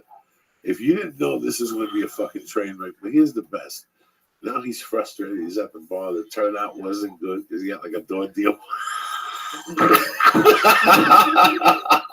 Nobody's happy. The kids are crying. Bart's crying. The guy's crying. The kids are crying. Oh my God, I'm fucking howling at the bar. Now, to make things worse, what do you think this fucking magician / hypnotist does? He calls their moms. He gets a...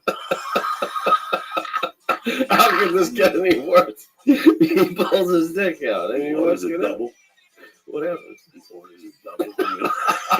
He lights another cigarette. On stage in front of the kids? No, at the bar. There's no kids there crying. Kids want their money back and shit. He goes, let me get a double. And he sparks up a cigarette, and he's at the bar. He's jiggling the ice. I know this is going to get it. And listen, when the kid came up to him and asked him for an autograph or something, I forget what it was, I saw Bart's face get fucking red because he just took the cigarette and put it in his mouth and took the picture with the kid. And Lee, that's the beauty of the road. That you get to see shit like that. And that's like something that you'll think about your last 10 minutes on this earth. Like that vision should come to you, that doing that. Like I never laughed that hard seeing that evolve in front of me. There was 10 more that I probably forgot. So many scenes in your life as a comedian, you think, if you saw this in a movie, you think, there's no way that would happen. You know? I was towing a car from Seattle to San Francisco. I have questions already, but let's go. I'm towing a car from Seattle to Los Angeles. But the deal is, we're driving the trailer, and the car is in a hitch behind us. Okay?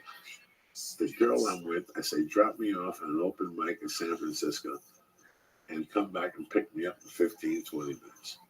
I do the set, I come out, I call her. As she's going around the turn, I see the back of the fucking, the back of the trailer just fall. And she's still driving, but the car goes poof, and the trailer broke, the whole fucking thing. So we had to get it welded. So we had to take it to some shady neighborhood overnight, and we had to sleep in the trailer with the car in the back. Listen, guys, at 3 a.m, an open mic started right outside the trailer. As pissed as I was fucking howling. She even woke up and said, well, what the fuck are you laughing about? You should be out there saying something. I go, listen to what they're doing. They were playing the guitar. They were smoking dope. And I remember howling to myself, nobody would ever believe this. That these people wouldn't play this guitar anywhere else right now, but outside this fucking trailer right now. This is the shit that, I don't know. Do you travel, Lee? Who the fuck knows? No, I'd like to eventually, but not right now. If we fucking get the big time, then we'll be going to the road every weekend. Get your drugs. Oh, no, not like that. Yeah, no, what are you going to have to do? Sleep in hotel rooms? You get room service? What are you, 10? If you go out, it's to go deep into the hemisphere. Hell yeah. 4 nights a week, drinking, passing out, bleeding out of the asshole. Tell him, dog. Tell him. I never bled out of my Well, ass. you bled out of fucking places. Anyway, let's give a shout out to the sponsors. Get the fuck out of here, Tommy Rose. It's late. People got shit to do. People I see. love you so much, Joey. No, I'm happy you can do it. I'm very happy, man. Okay, so you can admit the last thing anybody wants to do after work is wait in line at a grocery store, schlep home, and cook a complicated meal. It's expensive, unhealthy takeout is hardly any better. That's where a new service comes in. Blue Apron, Jack. Blue Apron delivers farm-fresh ingredients, step-by-step recipes to your home, allowing you to create healthy, handcrafted meals at home without going to the grocery store. For less than $10 per meal, listen to me.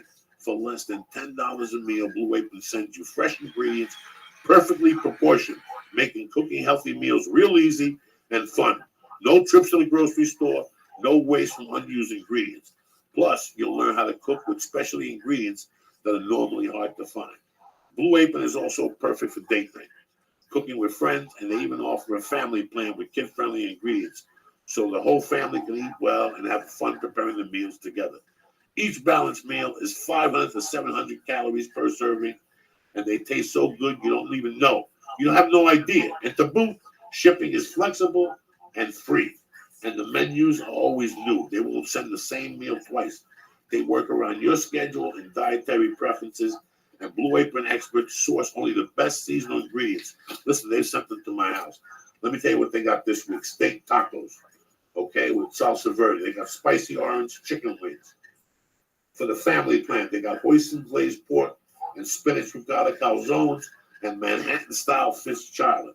That's the kind of, who knows how to make fish chowder? Nobody, but you learn. Now that you do it one time with this, you'll cook incredible meals and be blown away by the quality and the freshness. Blue Apron is the better way to cook. Trust me. You work too hard to be messing with this. They get the meals delivered right to your door. No muss, no fuss. Everything is prepared for you. You just read the directions, bang it out, and by 6:30, you're in front of the couch eating like a soldier. Plain and simple. It's healthy. So that's it. Blue Apron. It's a better way to cook. Check out this week's menu and get your 2 first meals for free. Gratis by going to blueapron.com/Joey. That's blueapron.com/Joey. My treat, really, the first 2 meals are on me when you go to blueapron.com/Joey. How's that for you, Ricardo Montemagno? Sounds fantastic. I'm happy that you're not drinking no more. That was good news. Thanks, You know what I'm brother. saying? Not that I give a fuck if you were drinking, but sometimes, and it's funny, you couldn't have done this 20 years ago. It's your wisdom. You know where you're going. At some Every point. warrior needs to move on to wise men. You see what I'm saying, Lisa? You taking notes, I know. cocksucker? You're just sitting there like Zombo with your eyes all red. Anyway, Valentine's Day's coming. So I'll tell you what, one of the best things you can give somebody is MeUndies. And I'll tell you why. Because I wear MeUndies all the time, especially when I do different sporting events. If your boyfriend goes to jiu-jitsu or he wants to lift weights, he always wants to be comfortable. There's nothing that a man wants to do is lift weights over his head and his nuts fall out of his shorts. Nobody wants to be that fucking guy. Even if nobody sees him, you know it, and it's fucking uncomfortable. It fucks with your head. This is why MeUndies is for you. MeUndies is for you. I'm sorry, for you. What the fuck am I talking about? Don't be predictable and show up at your Valentine's dinner with some last-minute box of chocolates or a bouquet of roses that are going to die in a week anyway. Give the gift everybody's talking about. Show your special someone just how much you care with a present you both love. A gift that looks great and feels great and in some ways says you deserve the best. Treat yourself and your boo to a matching pair of MeUndies, the world's most comfortable underwear. Let me explain something to you. For you motherfuckers that ain't romantic old motherfuckers, drop it on them. You show up at your girlfriend's house with underwear for you and her that match. That's a tremendous ball lick. That's as simple as I can say it. They pick up your helmet and lick that thing like it's the last fountain out there in the desert with Reese Witherspoon when she was stuck out in the mountain out there. She was sucking that pipe. That's what they do. Anyway, this underwear is as comfy as it gets. MeUndies are made with micro moldal fabric, meaning they're twice as soft as cotton. You understand me? Micro moldal fabric.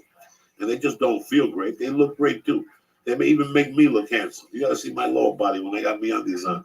I look like fucking Ricardo Montalban. MeUndies comes in tons of cool prints and styles, and new designs come out every week. You won't want to miss February's limited edition design from legendary artist Keith Haring. You know who that is? Tremendous. This retro design is inspired by love, making it the perfect Valentine's Day gift. Grab yourself a pair right now. Celebrate the holiday sporting matching underwear with your sweetheart. And MeUndies has a keep it for free guarantee. If you don't fall in love with your first pair, you keep them. You get your money back, no questions asked. And what I'm going to do is this. This year, Valentine's Day, head to MeUndies.com/Joey now and get free shipping and 20% off your first order. Don't wait there till the last minute like a mook. Get a matching pair this month, limited edition print while you still can, and get 20% off at MeUndies.com/Joey. 20% off at MeUndies.com/Joey. Order before February 4th. That's Thursday. In the U.S., to make sure your pair arrives in time for Valentine's Day with no mistakes, no misunderstandings. That's MeUndies.com/Joey for free shipping and 20% off your first order. So you can get it, and you get up with the world's most comfortable underwear. And as usual, on it.com. You know what I'm saying? That's why I'm looking so fucking handsome these days. I flew with fucking creepy looking people, even though there's 23 of them, and I made it. I ain't coughing, I ain't sneezing. You know why? Shroom Tech, motherfuckers. Not the sport, but the immune. Bam! Look at Lee Sayette dropping fucking hot tonight. Also, the hemp force protein. I can't tell you how much I love that cocoa. With a banana, some water, bam. But who the fuck am I to tell you what to drink? They have a selection of shit that'll blow your mind. From little potions with water, energy drinks, the testosterone booster. But do me a favor, don't take it from me. Go to onit.com right now. Get the party started. Make the move. Go to onit.com right now. You see something you like, go to the box and press in. Church. Boom! Get 10% off your first order delivered right to your house like a fucking soldier, all right? I want to thank MeUndies. I want to thank Onnit. And I want to thank Blue Apron, the best foods delivered to your house. Fresh, cocksuckers. Who's that? You know who it is. Anyway, where you at? Where you at in the next couple of weeks, Tom? I'm in California. I'm in Sacramento next week. At the Punchline? At the Punchline. Okay. And then I think it's the 15th or something. I'm doing Arcata. Have you ever done Arcata up in Humboldt County? It's where Humboldt State is. Okay. Fantastic place up there. Then I'm doing, it's called Jambalaya. Okay. I think it's the 15th. Then I'm doing Mill Valley, the Throckmorton on the Tuesday. This is just next week. And then the San Francisco Punchline after that. You're fucking beautiful. I'm California for February. Really? Yeah. And then where do you go in March? Tacoma, Washington, the Tacoma Comedy Club. You ever done that? That place is supposed to be fantastic. I got warrants in Seattle. Yeah. And then I'm doing Scottsdale, Arizona in March also. You're a fucking animal, dog. It's a blessing. That's what we do. It's a blessing. You're still out there. You know, you look good. You're healthy. You're married. Sometimes to think about life. Sometimes what you thought turns into something else, and that's what makes it life. If it was as easy as you thought it was going to be, like some guy, I'm going to marry a nurse and grow up and have 10 kids, and next thing you know, you married some fucking Chinese chick, you end up in fucking Southeast Asia taking pictures of young kids for 4 hours a headshot. You know what I'm saying? No, but it's good. Like, you know, I watch you, and it's just, you know, you keep getting better. It's just like what we do. You're a wrecking ball now. You know, it's beautiful to see. Like, you know, I just turned 49 last week. You know, you're just a couple years older than me. Just to like be hitting our peak in our 50s. If you would, again, Lee and I say this, that I would be out there working when I was 53 on the road. I'll tell you, were crazy. I mean, like I've never been better. You know, I'm really excited. I'm working on my new hour, for my next special. You know, it's just fun and exciting again. I love it. I mean, it's always been fun and exciting, but like I feel like it's never been better. You know, and I watch you, and it's like, yeah, man, like Carlin. You know, that at the end, that was his best work that he ever did in his life. His like last 5 specials. Right now, there's so many great, and I know you guys are sick of hearing it, but there's so many great comedians working that aren't in the rotation, which means they aren't the hit comedians. You know, they moved back to New York, whatever happened. And these are the guys that Lee would go catch and go, who the fuck is that guy? Yeah. And he would have like a Tonight Show credit or some suspicious credit. But it didn't matter. The guy was a great comic. He just didn't go down the right road or go to the right club. Just something must have happened. There's 1,000 of those guys across the country that have a day job that said, you know what? That shit wasn't for me. I'm blue collar. I want to work every day. I don't want people to tell me what the fuck to do and blah, blah, blah, blah, blah. You know, and they're still great comedians. You can't take it away from them.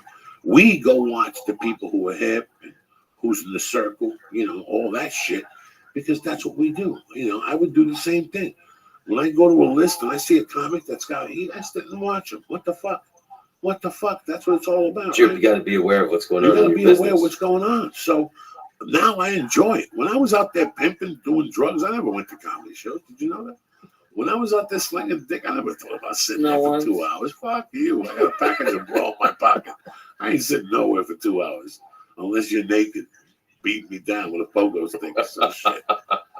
Let's wrap this motherfucker up. I'm going to be at the Helium in St. Louis Thursday through Saturday, and then on the 19th and the 20th at the South Point Comedy. For my birthday on the 19th, I'll be 53. Lee Sayat's coming. My man Larry's coming. Toking Lair's coming. Esther Koo is coming on the drums. And that's it. That's all I got to tell you, motherfuckers. As usual, always a fucking pleasure seeing you. Jesus fucking Christ. Unbelievable. I used to watch you on MTV when I first started. I go, wow, look at him. He's fucking with the long hair, looking all fucking cool. And that's it. Lee Sayat, what's happening in your world, cocksmoking? I'm doing great. I'm doing Life in Neutral. It's a new podcast. It's been like 4 episodes. And doing great. Yeah, me and Johnny Rock. It's going great. You're looking good. You going to kettlebells tomorrow? If I can, yeah. Yeah, all right. I'll call you tomorrow morning. We'll figure this out. Okay. You're looking beautiful, cocksucker. Thanks for co-hosting this bitch tonight. It was fun. You Thank put a you. little music on at the end? Sure, but yeah. Put a little music for us. Maybe a little fucking Wheels of Confusion by Black Sabbath or something like that. Set them off in the right state of mind, at least I had.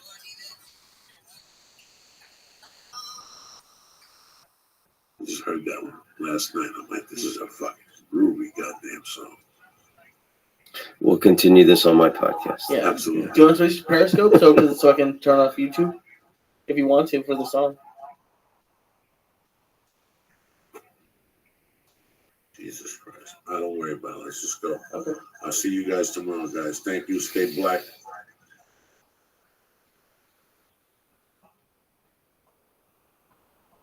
Head to naturebox.com/Joey right now to get 50% off your first box. Show is also brought to you by Headspace. Go to headspace.com right now and download the free app and begin their Take 10 program for 10 days of guided meditation at headspace.com/Joey. That's headspace.com/Joey. And the show is brought to you by Onnit.com. Go to Onnit.com and use code word church to get 10% off all of the great optimization products like Alpha Brain and New Mood. What's the story? I'm here. I'm high as fuck. That's what we're supposed to do. Fuck It's a beautiful yeah. Wednesday, February 3rd. It's fucked up when you were talking about meditation. You know, Lee, this shit started with me like in 1990. Okay. I didn't know what depression was. I had heard about depression, but now thinking about what America is, I don't know if this even was depression. This is maybe a form of unhappiness. You know what I'm saying? Oh, so how old were you in 1990? 1990. I'm fucking 28 years old or some shit. Okay, 3 and 7. I'm 27 years old. I'm married. I got a kid. I'm roofing. I'm making an okay living. I'm busting my ass. Mm-hmm. I was flat roofing during the week. What's that mean? Ballasted, where you go up on a roof and you tear 40 squares off, and then you put insulation, and then you put rubber, and then you put ballasted, which is rocks, and then you flash it. You come back and flash it every 3 days. You go back and flash it in the afternoon, which is to tighten up all the seals around the pipes and the air conditioning. Oh, okay. And all that shit. But for the most part, we were a 4-man crew, 5-man crew that was doing fucking 40 squares, 2 hot roofs on that roof. How you doing, baby?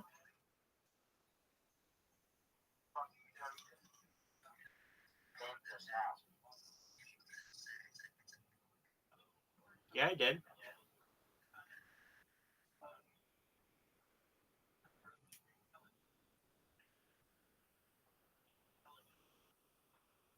Shit on top of bad shit. They wanted you to re-roof the fucking thing. It had been there for 50 fucking years. The roof was an old building. The building was in great shape. But, you know, something was fucking missing, Lee.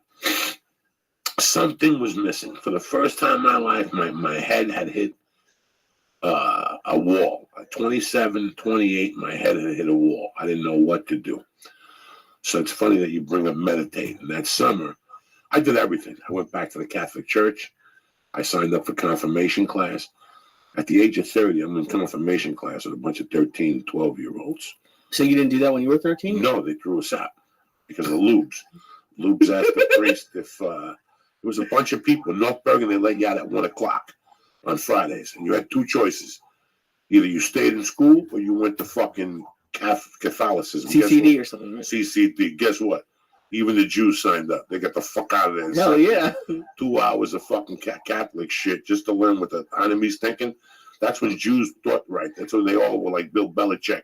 They all went over spying on the Catholics? Sure, they went over to the Catholics just to see what these cocksuckers are thinking. It's been 2,000 years since we stabbed Jesus. We might have to get back to the fucking party. So even now, right here in Studio City, the daycare where my wife was thinking of taking the baby, there's a lot of Jewish kids, and it's a Christian school because the daycare is so good. There's a waiting list. They you know, who gives a fuck? They probably got them in the back, finger banging them, taking pictures and shit, sending pictures to Vegas or some shit, and we don't even know it. That you gotta be careful. But anyway, I was fucking unhappy, Lee. I didn't know what the fuck to do. What do you mean unhappy? Because it's funny that I had a conversation like this today. So like, when you say unhappy, it's not like you're sad. It's not like you're sad. But whatever you're doing in your life at that time just ain't feeling right. Even the coke wasn't feeling right. My life was so fucked up on the inside that nothing felt right. When I say on the inside, let's get down to the basics. I had a beautiful wife. I had a beautiful baby. I just bought a condo. Everything that you were supposed to want. I had a truck. We had a car. We weren't rich. I mean, we didn't have $50,000 in the bank. We had a couple grand. But in my world, where I had come from 5 years earlier, there was no bank account. A bank account would get open to get closed a week later, then I'd rob the thing. I was the only person who ever robbed his own bank account. So it was fucking ridiculous. So, in my world, that was fucking just perfect. I had a job. I had security. But in my world, that's not what I wanted. How were you happy for any of it? Because you said it. You said at the wedding you weren't, but not a fucking thing. I loved that little girl with all my heart. That was it. That's the only thing that was keeping me together. If I would have just been married without that little girl at the time, I would have taken a plane and gone fucking. What's that Bruce Springsteen story?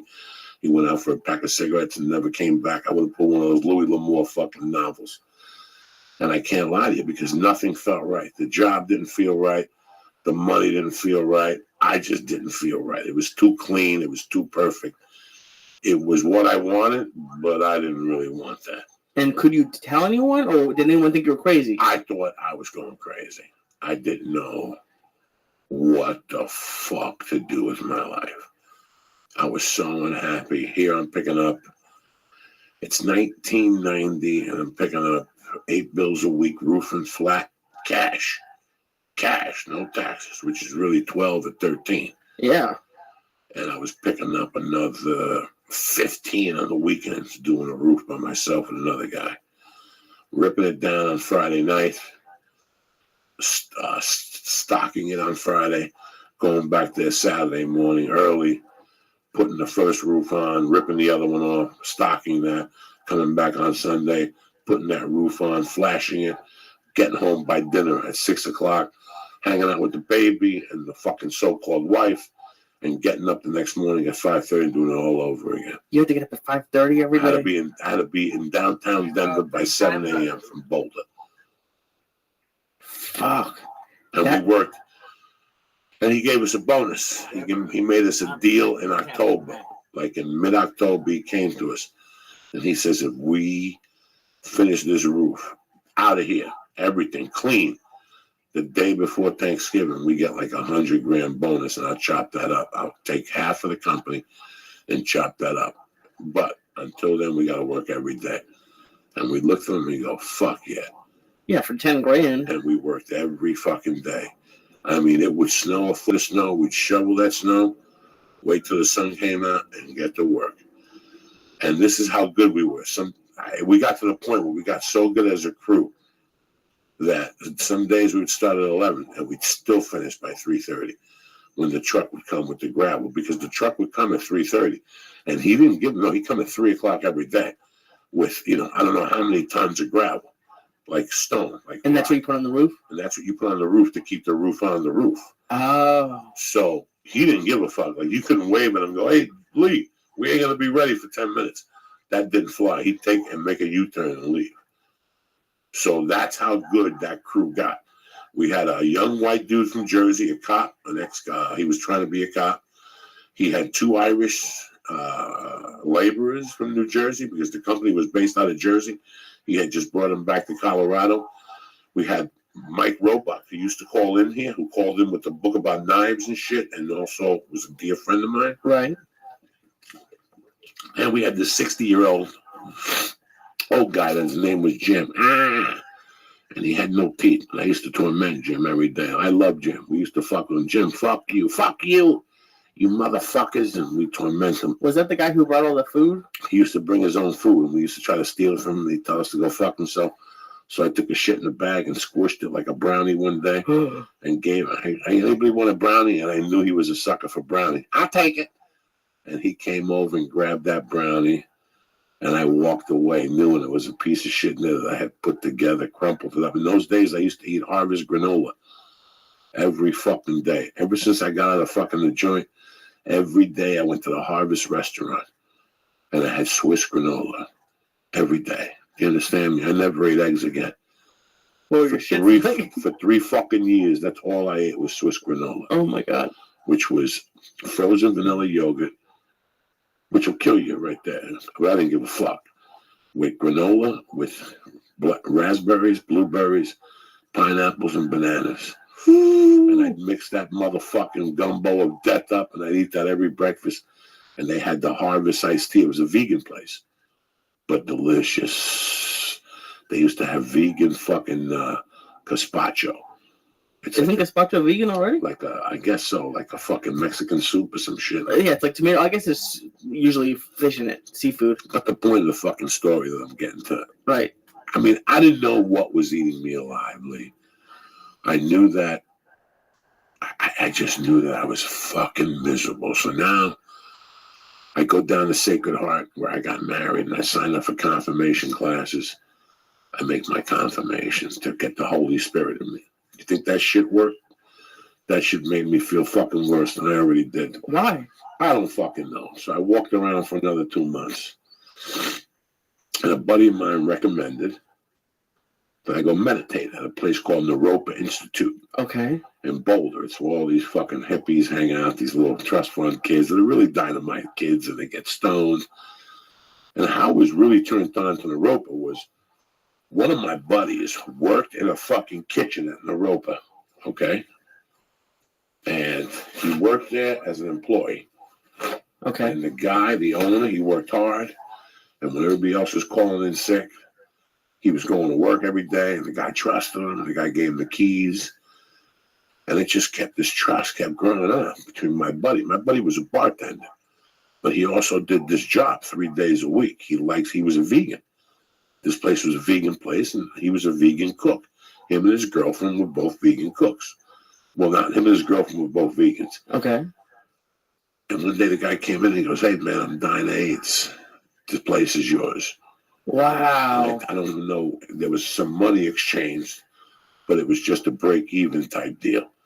And my buddy had to work 2 years or something to make the loan back, and that was it. He owns the place. Now he owns like 3 of those places. Lenny Martinelli in Boulder, Colorado. And then because I meditated for years, and my dad I had my brother and I do it, and we went to one. It's like an Ayurvedic place. It doesn't sound like what he was doing, but it had meditation and all like healthy foods. Yeah, well, on Mondays, place had walking meditation. Yeah, that's how I started. You had with walking meditation. And the first time I went in there, they had like these mats. Well, what really happened was that wasn't at Naropa. This was up a park. You had to walk up this park named Chautauqua. Okay. And up there they have these little white monks, these little fucking rich guys. They put turbans on and they take their shirts off and they stop putting deodorant on. They stink like fucking death. And you go in there and you walk, meditate. And the first time I went in there, Lee, I swear to God, I smelled feet so much in my nose because you have to breathe in through your nose. Like, right, yeah. The foot was stuck. Like I smelled like 20 different sets of feet at once. And it got stuck in the middle of my fucking nose. I was getting sick in there because there was no air conditioning. I didn't have panic attacks then. I just was getting dizzy. Like I had to get the fuck out of there from the smell of feet. That's when my nose was still good and I could smell. I was very sensitive and shit. And like I went to one time and I kind of got sick. I smelled like armpit and patchouli juice and all that shit put together. Then I went back and then I started going back on Mondays and I really enjoyed it. Except for the smell of feet. That's maybe why my hatred of fucking feet and jiu-jitsu at first. Yeah, it's not good. Have you ever done hot yoga? No, but that dude got in trouble, that little perverted fucking Hindu. Did you see him? No. He comes out fucking Bachram. That's the yoga. That's yeah. Well, he got sued last week for fucking torture and sex and shit. Him? Oh, he's a filthy fucking... Let me tell you something. That dude's a filthy fucking Hindu. And I love Hindus, but that dude, even Hindus get mad at him. This dude walks around with them curvy feet with a bikini on. People sweating. He's got that fucking tunga juice coming out of his toes and shit.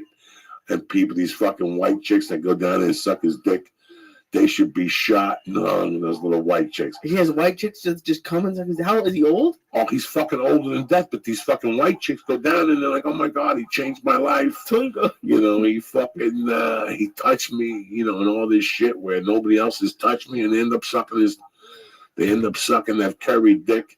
And then fucking, you know, you got to live with that the rest of your life. You blew that fucking curry dick, dude, after a hot Bikram fucking yoga.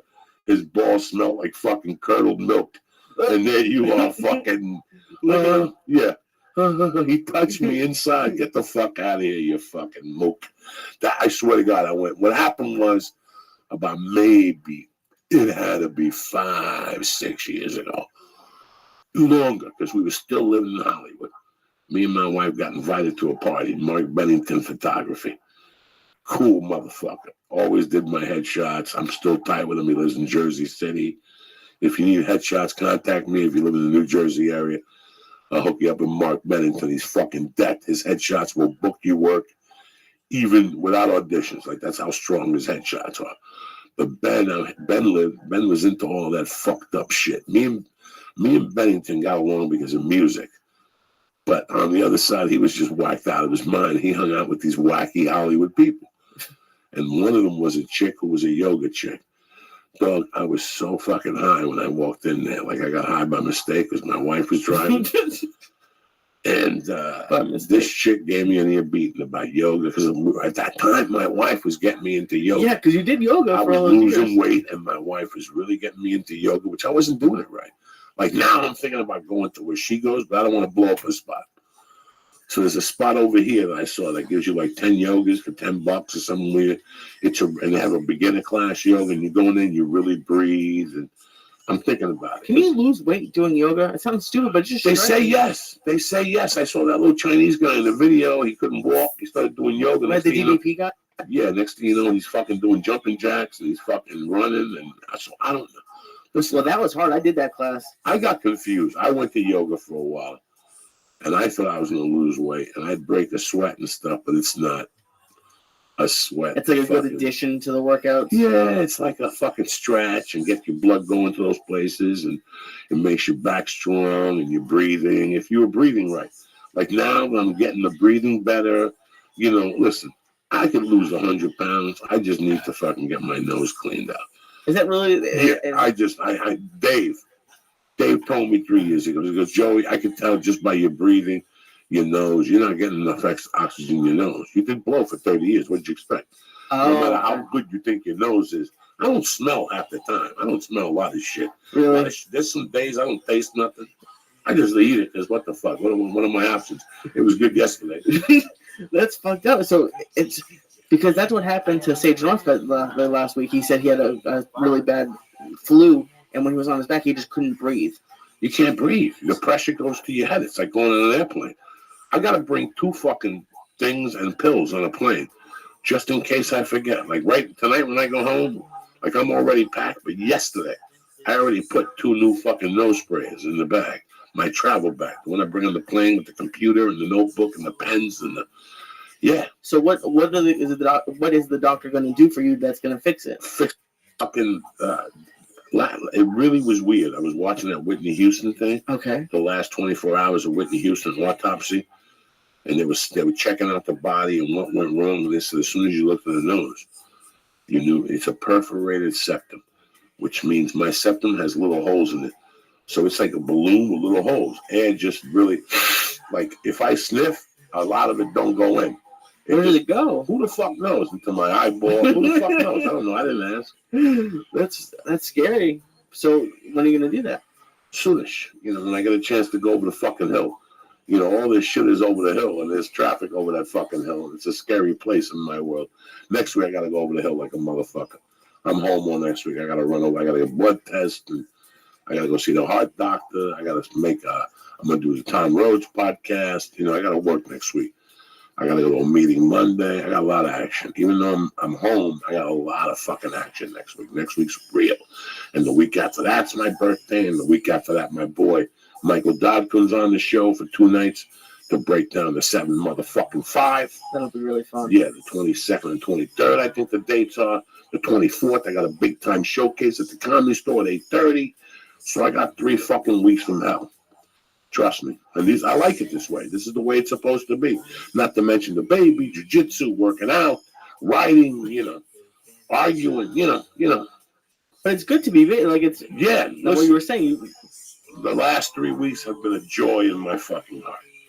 I'm busy just being me. Now put me on a motherfucking mission. That's what I enjoy. What time did I call you this morning? 6. And I was already up 2 hours. I had already written an hour and a fucking half in anger. I just wrote. I put together a proposition I had to do for some people.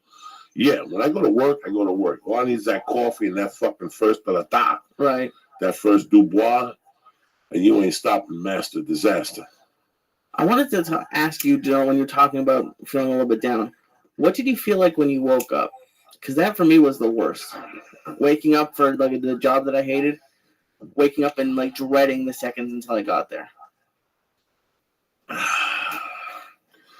At that time, I gotta be honest with you, I hated every waking moment of the day because it felt like what I wanted to do, I wasn't doing. Right. But at the same time, I didn't know what I wanted to do. And did that frustrated you more? That frustrated me more. The thing that saved me, which is I was making Guinness.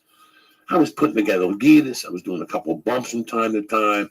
I was already done with the halfway house. I was running a game on my house. At that point, I was running games.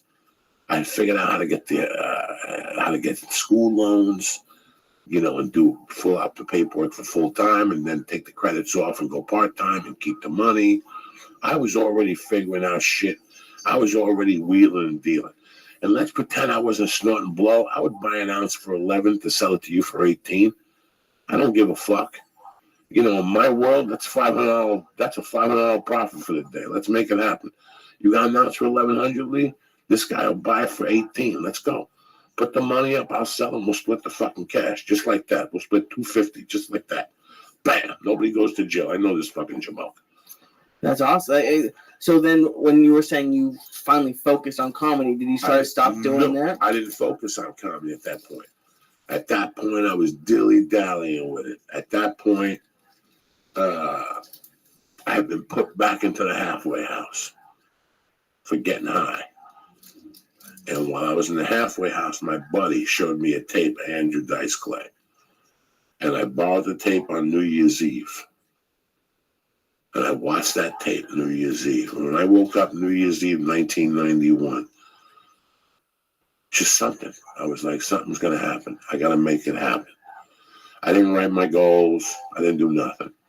I kept working on the fucking roof. But when you had that epiphany, did you stop doing all that other stupid stuff, or no, not really? Listen, no. I wasn't doing blow. I was selling it. All I was trying to do was to stay ahead of whatever. What I've been trying to do since day one. But at this time, I was trying to support a family. And I was serious about the family, but I was still very serious about my fucking drug life and how I lived. That wasn't going to stop me. That was not going to stop me at that age. I still had the guns hidden. I still would rob your house if there was more than 10,000 in there. You know, I was just being very careful. After I got out of prison, I got very careful. I watched my back a little extra. If I saw something, but I thought it could be a trap, I walked away from it. You know what? If I fucking lost 7,000, I lost 7,000. But I didn't go for the trap. Right. Okay, I never went for stupid fucking traps. And I kept out of them. And then once I had that tape, and I woke up that day in 91, for about a month, I had this weird feeling that maybe I should try stand-up. I had this weird feeling, like maybe I should try stand-up. And people have been telling you at this point to try it, right? 2, 3, 4 people had come to me and said, you should try stand-up. And I'm like, no, I'm not going to do it. But that morning of January 1st, 1991, I was like, I'm going to fucking try stand-up. I'm not going to tell nobody. I'm going to do it on my own time. And that was a thought I had. And that thought lasted for about 30 days. And then it came back to me. What am I going to do stand-up? And I was like, I don't fucking know. I don't fucking know. You know, I'm too busy. I got the kid. I started making excuses for myself in my head. Maybe I'll go. You know, in those days, there wasn't no internet. I wasn't going to Google, how do I start stand-up? You just, you know, what do? You go to the library?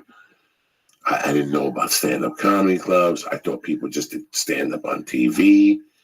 You know, I knew that people did shows at individual places, but I didn't know really that there was just standard comedy clubs. Like all your time in New York, you'd never seen one? Or fuck no. Are you crazy? Me and my friends never did that shit. Really? We went to see Eddie Murphy at the Garden. Okay. Okay, so I thought you just woke up one day. When I heard about stand-up, I thought that one day, is that a gun? I hope not. I thought that one day you woke up, you went to some guy's house, you had material, and you got on stage, and there was 200 people there, and you did comedy, and that was it. That was the whole process. That was the whole process. And the only experience I had had with stand-up that I looked at it, and I walked away, was Charlie, whatever I was telling you, Barnett at Central Park, at Washington Square Park. Right, then, yeah. When I saw that, I was very like, wow, he's doing it outside. Like, that's how they do it. Like, I didn't have I didn't have an idea that you had to work hard and get on stage every night and do it for 10 years. And I had no idea. I basically thought that you wrote material and you went to a TV station and they had a stage and you went up there and they had 200 people in the audience. That's what I really fucking thought. That's how pathetic I was. So I didn't know nothing. February came along. And at this point, I'm not really working on the roofs anymore. I'm basically going to the roofs and bringing them whatever they forgot. There was 2 or 3 crews then. You were like the supervisor. I was an estimator, but part of my job was materials. So in the mornings, before I went and estimated, I had to drop materials off to people or go get whatever they needed. So if I'd have to go to I-70 to this place and get sashes, metal, whatever, you know, screws, drill bits, whatever. So one day I went on a job and it snowed, but the sun was out. I'll never forget that. Like usually when it snows, like it stays cloudy. Like a sun shower, but it's snowing. Like it was a sun shower, but it snowed fucking 6 inches of snow. Holy shit. And breakfast. was 10 o'clock. And I said, you know what, guys? I'll shovel, and on the way down, I'll go over and get you guys breakfast. Give me your orders. And in those days, there was 6 of us. We all ate a container of green chili. Some days I just pay for it, and I get the money when I went back. And then the next day, some other guy would pay. You know, we were really cool about it. So I said, I'm going to get this green chili to warm us up. And when I had to order something, and I had to sit. Okay. Like I had to sit, like it was those old diners where you had to sit, and it has the circular stools. Yeah, like, you know, like a like counter. a regular diner. Yeah, the counter. So I was sitting at the counter, and I look over, and there's a fucking newspaper, a Rocky Mountain Post or whatever the fuck it is, and I pick it up, and I'm scrolling through this Rocky Mountain fucking Post, and in the middle, it said how to be a comedian. Just in the newspaper? In the newspaper, like, you know, in the middle of entertainment, like every paper has like you know, what happened, the police blotter, and then as you get to the middle, there's sale pages, women's bras at Macy's, just in the middle, right in the front page of entertainment. How to become a stand-up comic. They interviewed 5 local guys. One of them was a comic by the name of Andy Payton. I'll never forget that. And then inside it has how to become a comedian. Go to an open mic at the Comedy Works in Denver, do this, and take a stand-up class. I went with the fucking last one. I had the fear of death. What did you think when you saw that in the paper? It was just like the answer to your prayer. That's crazy. It was crazy. It's like God put like that. It was crazy. I stole the section. Yeah. I took the section, I put it in my pocket, and I sat in the car and I looked at it. And it took me about, and I'm lying to you guys because something happened way before that really fucked me up. I watched the movie Punchline. It snowed in January, and I was home. And I went to that movie place in Boulder, and I got Punchline with Tom Hanks and Sally Struthers. No. Tom Hanks and the chick that was from the. She's old. I mean, you won't know what it is. Okay. But it was Tom Hanks, Angel Salazar, Damon Wayans. It's called Punchline. And it's a movie about a comedy club in Jersey called The Garage, I think. The exploits that go in there, and it also has a contest. Her name is Lila, and she was the flying nun, and that's her name in the thing. And Tom Hanks is a doctor, and he gets thrown out of medical school. So now he's lying to his parents, and he's really doing stand-up at night. And it shows him doing like fucking cancer clinics in the afternoon for $25 and writing jokes for people. It was really, and I watched it this afternoon, my head almost blew up. Oh, you watched it again this afternoon? No, I watched it one afternoon when it snowed and I couldn't work. And I watched it and my head almost blew up. I was like, holy fuck, so that's what you got to do.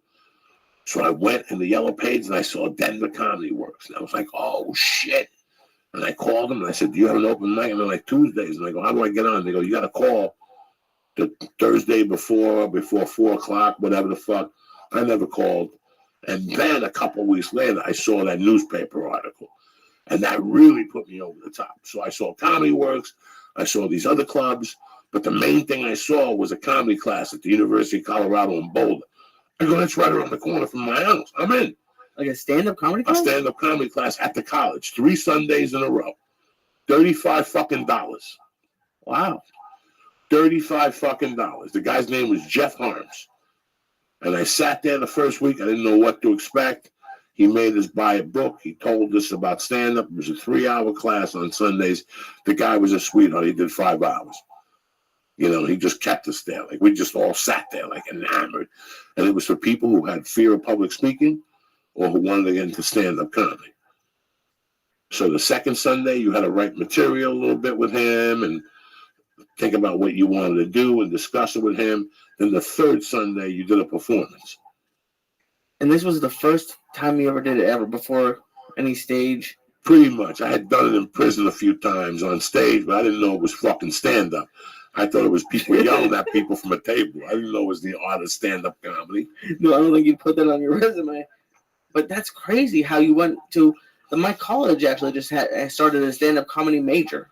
It's crazy, guys. It's fucking crazy. It's huge right now. I could teach it. I could teach that shit because I really know the nuts and bolts. But it was so, like that class, that last Sunday, as I was leaving, he pulled me aside.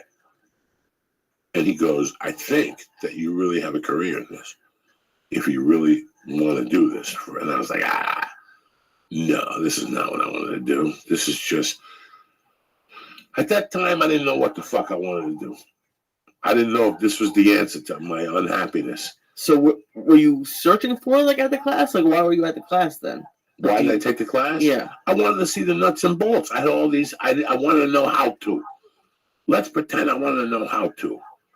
You know, before I go to ITT Tech and spend $9,000 on electrical wiring, let me see if I even like this shit.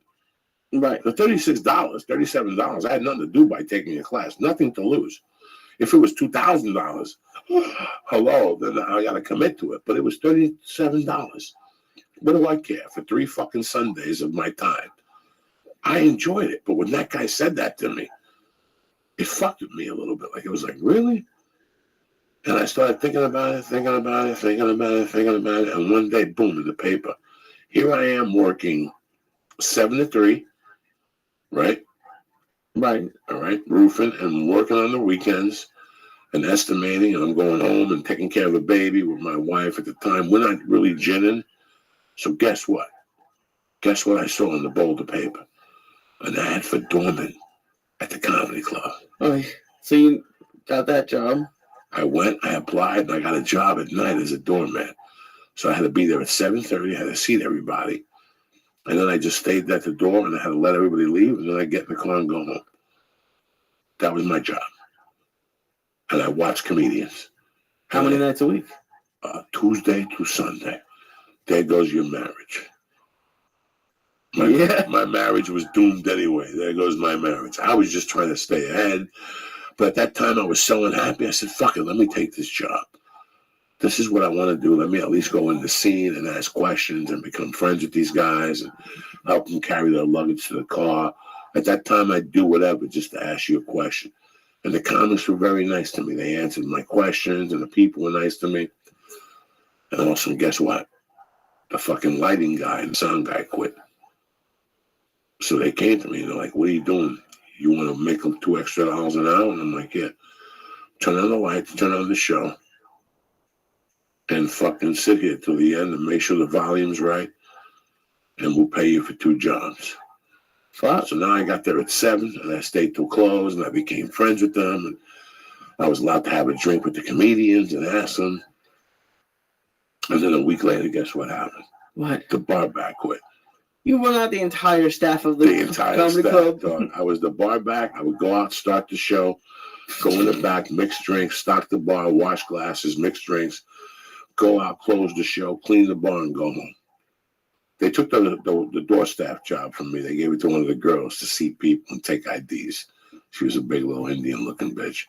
She was about 6'1", 400 pounds. She didn't fuck around. So Indian-looking bitch. Oh, she was something weird, like Alaskan or something. Fucking Himalayan, one of those weird people looking. I don't fucking know. But she was very sweet. But I did that.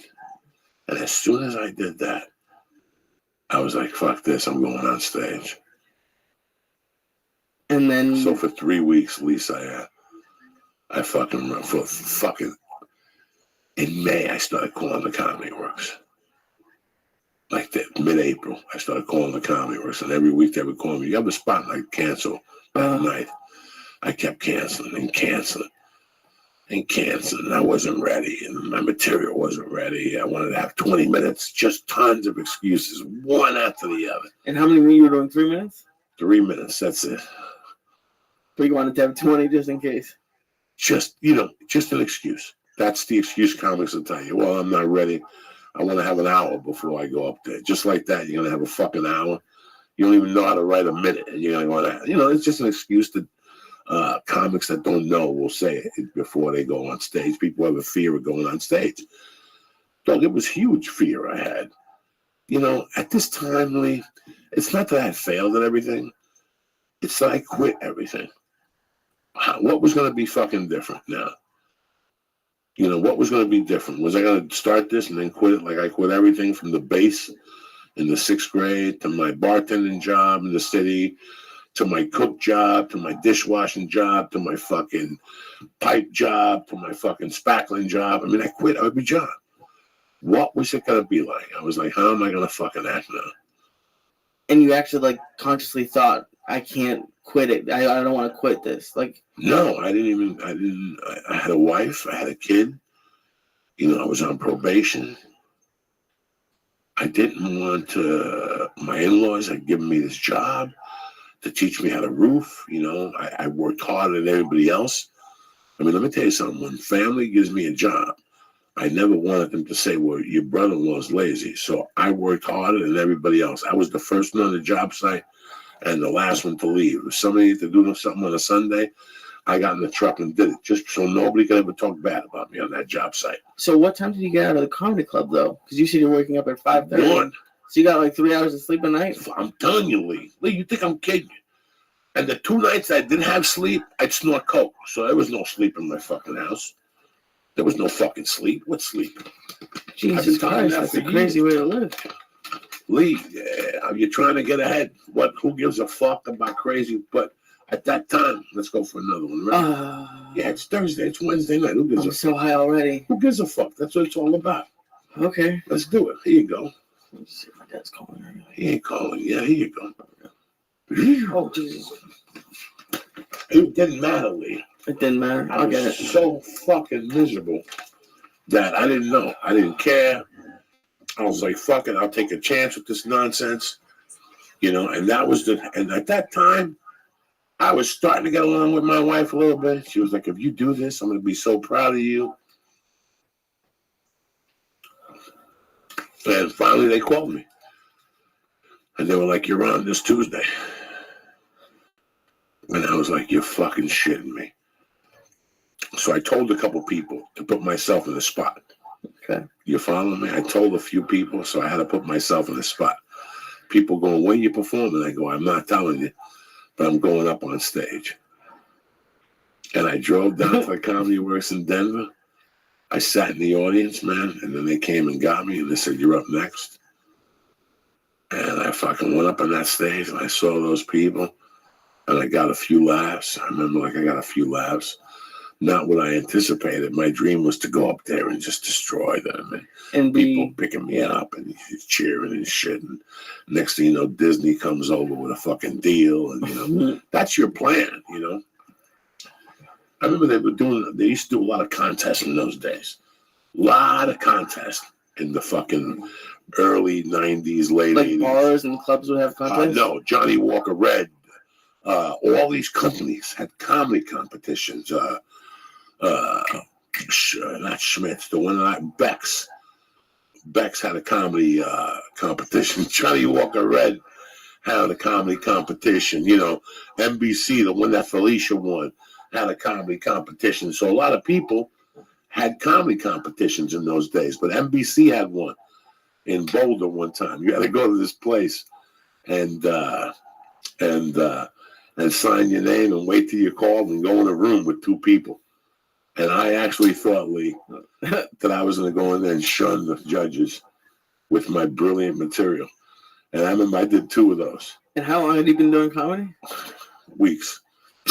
Weeks. I ain't going to lie to nobody. And Weeks. you were going to walk in and be like... Oh, yeah. I was going to walk in there and just razzle them so hard that they were going to whisk me off to Los Angeles, give me a show, and I'd be living next door to fucking Brad Pitt or something like that. That's what I really thought, Lee.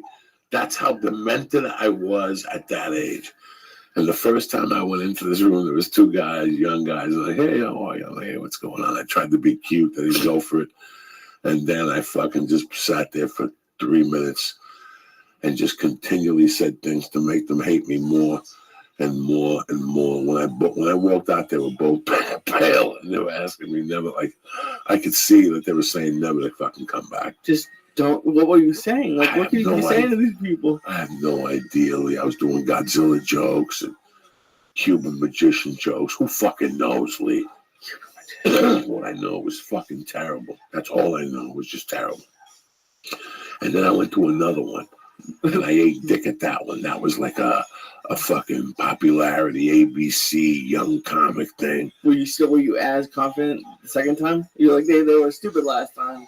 This time I was a little bit fucking dumber. Like I was even more arrogant than I was the first time.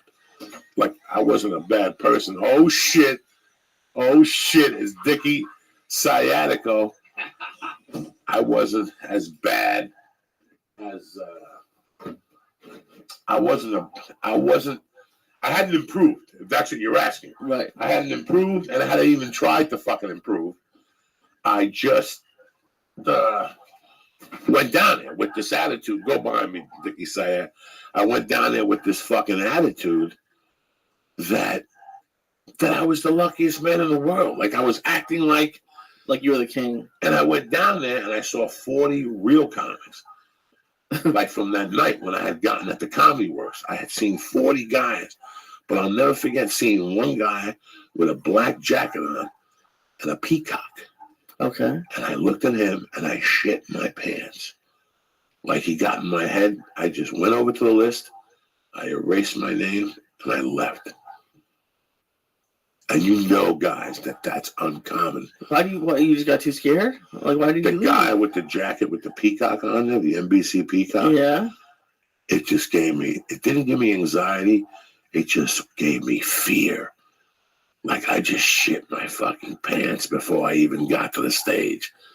So you were walking up like, I could get a show on NBC. I should have a show on NBC. To go, that's for you, my brother. And then you see it, and then you just like the whole day. I was psyched up. You know, the week before I had worked on my material, which was garbage. I drove down there. I got by that time, I was just about to get separated. You were fighting all the time. There was just nothing there. There was no communication. I was going home to hug a baby, take a shower, talk to somebody for 2 minutes, and we would sleep on opposite sides of the bed. And I'd get up and I'd do it all over again. And then one day I went home and I said something. I go, this is just not working. And I had just gotten a credit card for 10 G's. Just came in the mail mysteriously. In those days, when you take a student loan out, you get these fucking credit cards.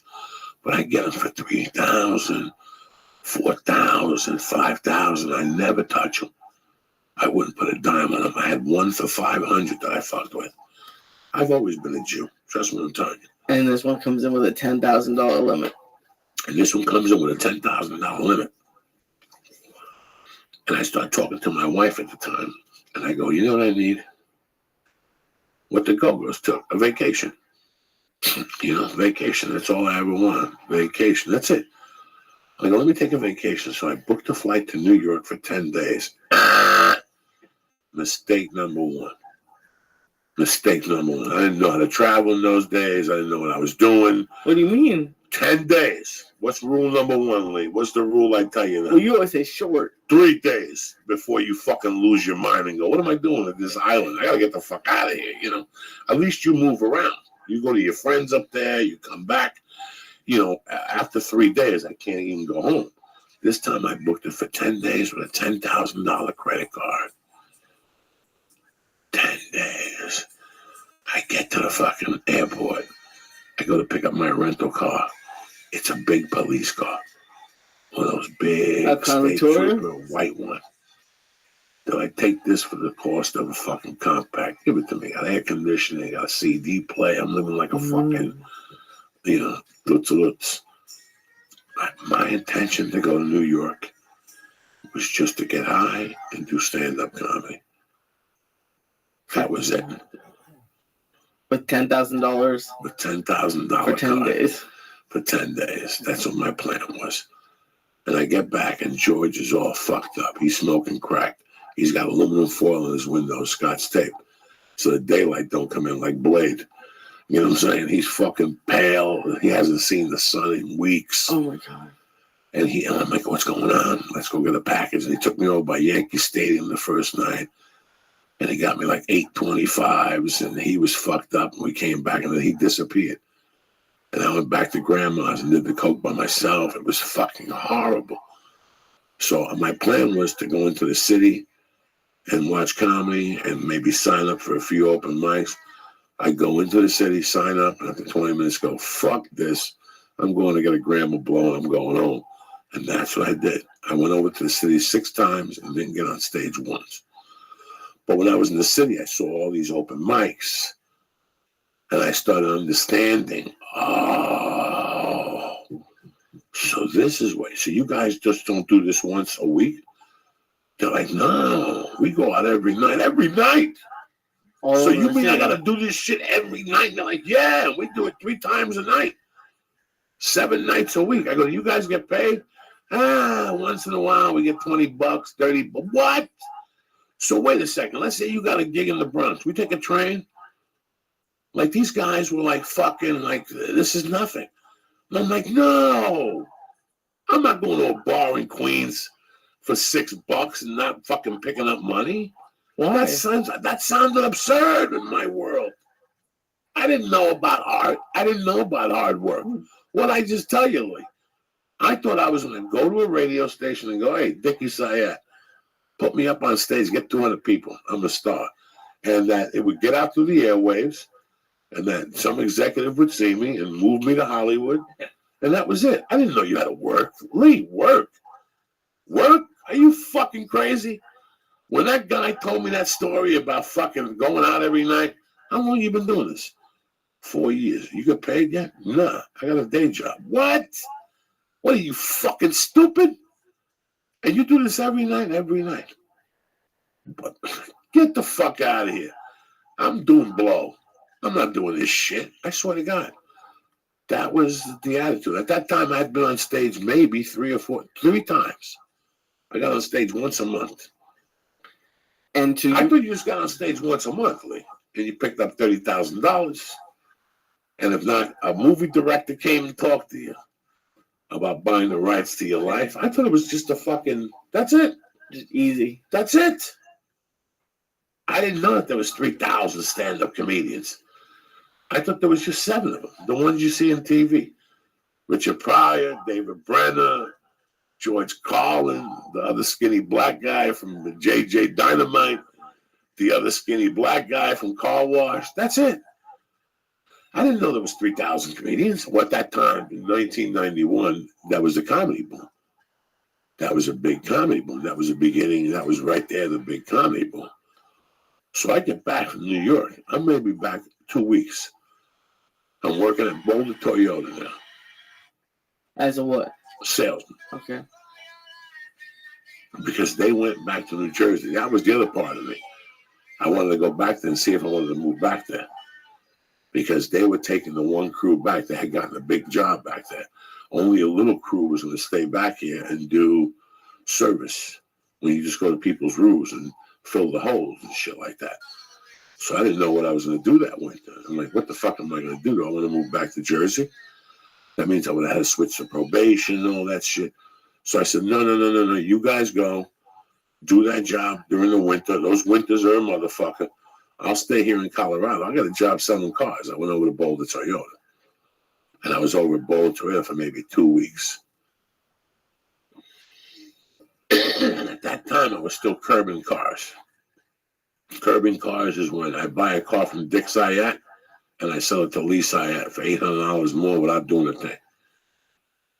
All in like a day. All in a day's pay. So I know Lee Sayat. What's your budget, Lee Sayat? Between 6 and 7. I go look on the book. I know that, I could get one for about $55 if I really work. You got $7,000, but he wants $65. You don't see the ad. I call him.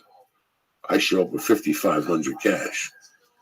He sells it to me for $5,500. Oh my God! You got $7,000 cash. And then you get $1,500. Even if you drop to 67, I'm making $1,200 for the day. Did you ever have anyone not want to buy the car you brought them? No, I pretty much had the pre-order already in my mind. Oh, okay. That's a scary You just gotta business. move quick. You gotta move quick. And you gotta call people quick. So I was doing that from time to time. I was helping a friend of mine, and then I started doing it. So I would go up to Dick Sayat and go, Dick, come here for a second. Lend me your license. Let's go down to the thing. I'll give you $200 off the top. What are you doing today? Nothing. All right, come on. Let's go pick up $200. Just put the car in your name for 1 hour. That's it. You sold the car today. And I give you $200. I would find those people all fucking day long to just do the paperwork for me.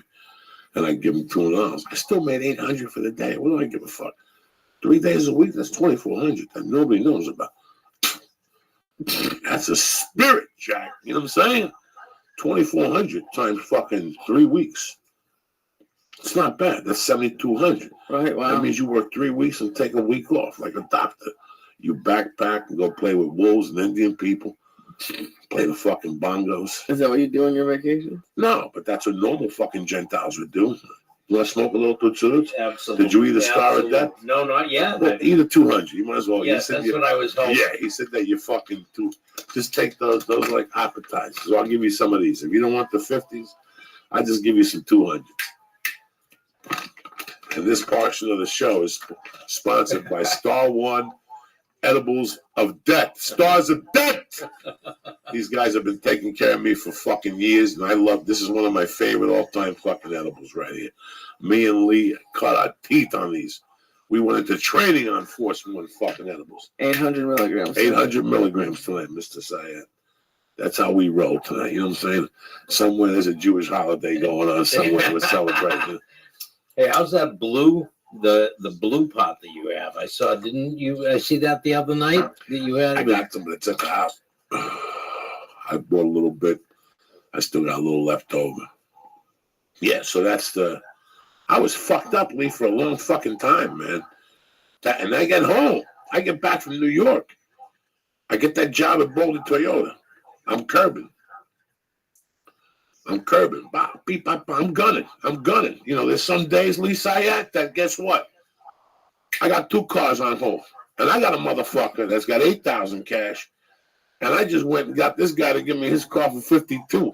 Oh, shit. That means I got a $2,800 fucking window and the car's mint. But guess what, Lee Sayat? I only got 2 G's. Let me get 3 real quick. You know, you got to get a cash dude right there. Let me get 3 for 35.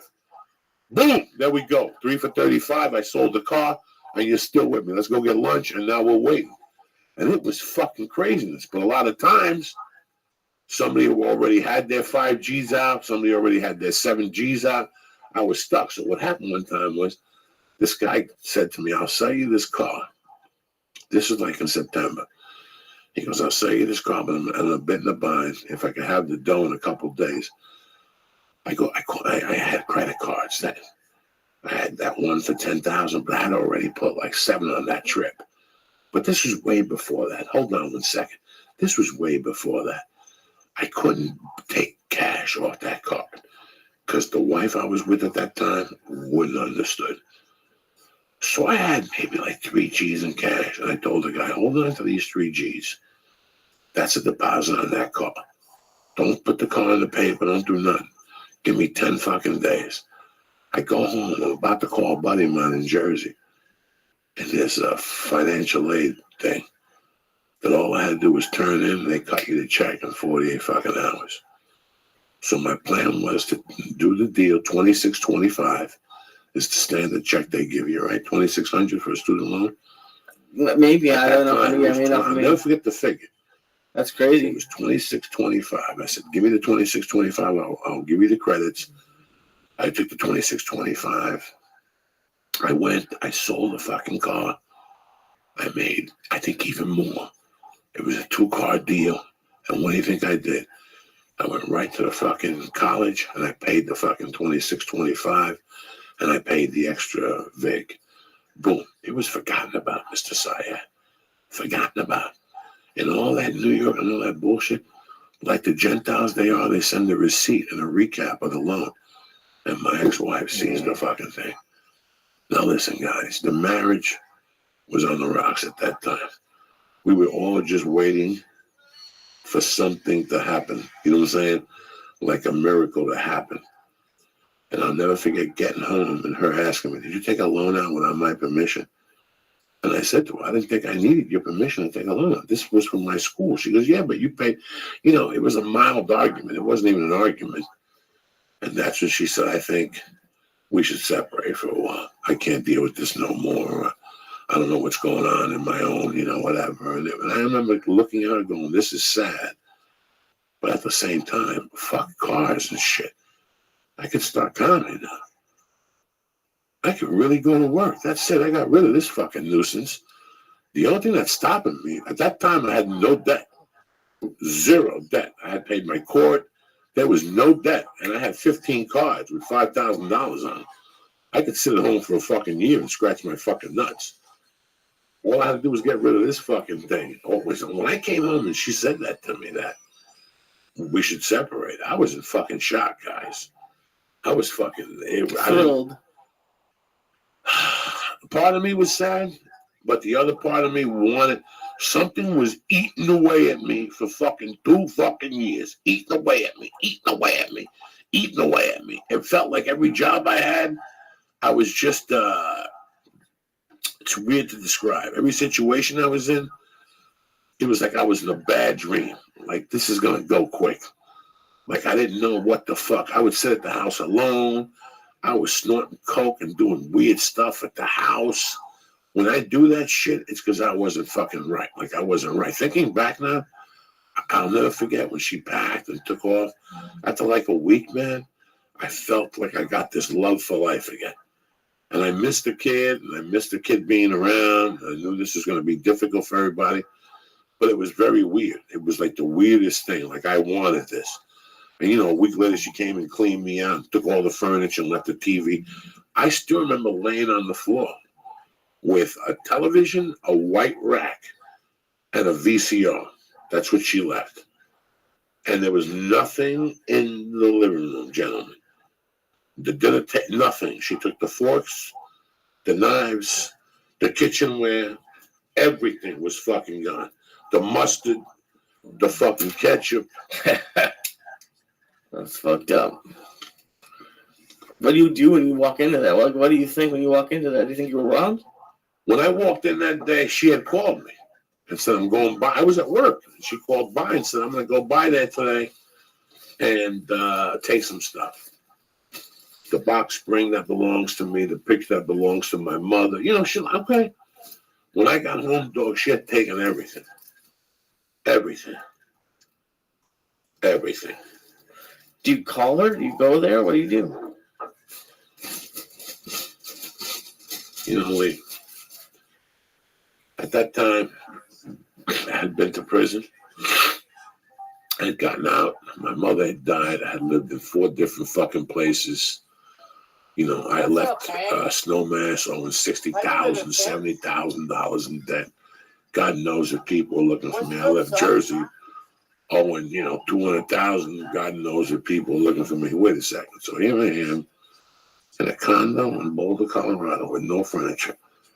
A TV, a VCR, and a mattress and a box spring. No, I think she took the box spring. It was just a mattress with a sheet like a fucking animal. I think she left a few towels and she took everything else, guys. And I sat in this thing for fucking 4 or 5 months before I moved out. And all I was doing was standing. Like, I really, once she left, I started going out at night. I quit that fucking job, being a doorman. And I said, fuck this. I'm going out at night. I'm going for it. And I would go to places, I'd watch, and I'd leave. You would never go out? Nope. For how long? 3 or 4 months. I would go to certain places and go up on stage. Because it's like jiu-jitsu in the beginning. Why would you want to go do something if you're going to eat dick? Yeah. So I would get to a place, look at the audience, and go, I'm not going up there. They were not going to like me. And I just get in the car and fucking do 90 the way home. And then feel bad the next day. I can't lie to nobody. I'd feel fucking horrible. Why would I do something like that to myself?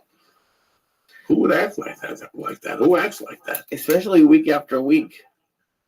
For 3 or 4 months, that's kind of... I would go to poetry night to give myself a breather, just to come to terms with myself. I would go to poetry night in Boulder and sneak up there and do 6 minutes till they threw me off of just dirty, uncensored garbage, not structured. And that was the deal I cut with myself. For me going all the way to this place in Denver and not getting on stage, I'm going to force myself to go to the open poetry reading at 11 o'clock on a Friday and Saturday night, which is filled with losers, okay? Nobody goes to a poetry reading at 11 o'clock on a Friday night.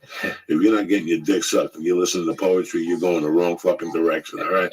Especially at 11 o'clock at night till 2 in the morning, you'll be listening to fucking poetry.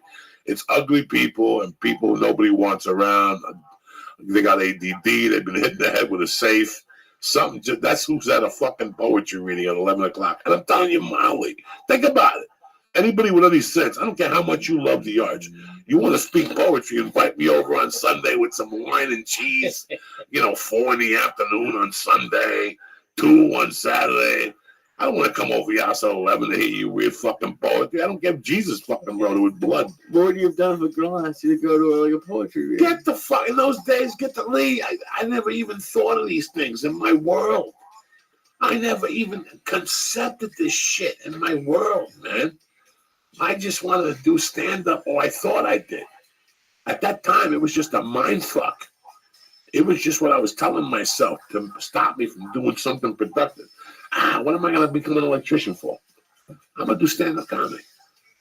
What am I going to read that book for? I'm going to do stand-up comedy. What am I going to fucking work for you for a week? I'm going to be a comedian in 2 weeks. That's fucking crazy. And making a living. Oh, yeah. Oh, please. I had it all fucking, I'm telling you, my plan was to go somewhere, get on stage, somebody see me and whisk me to Hollywood to live with Eddie Murphy for a month.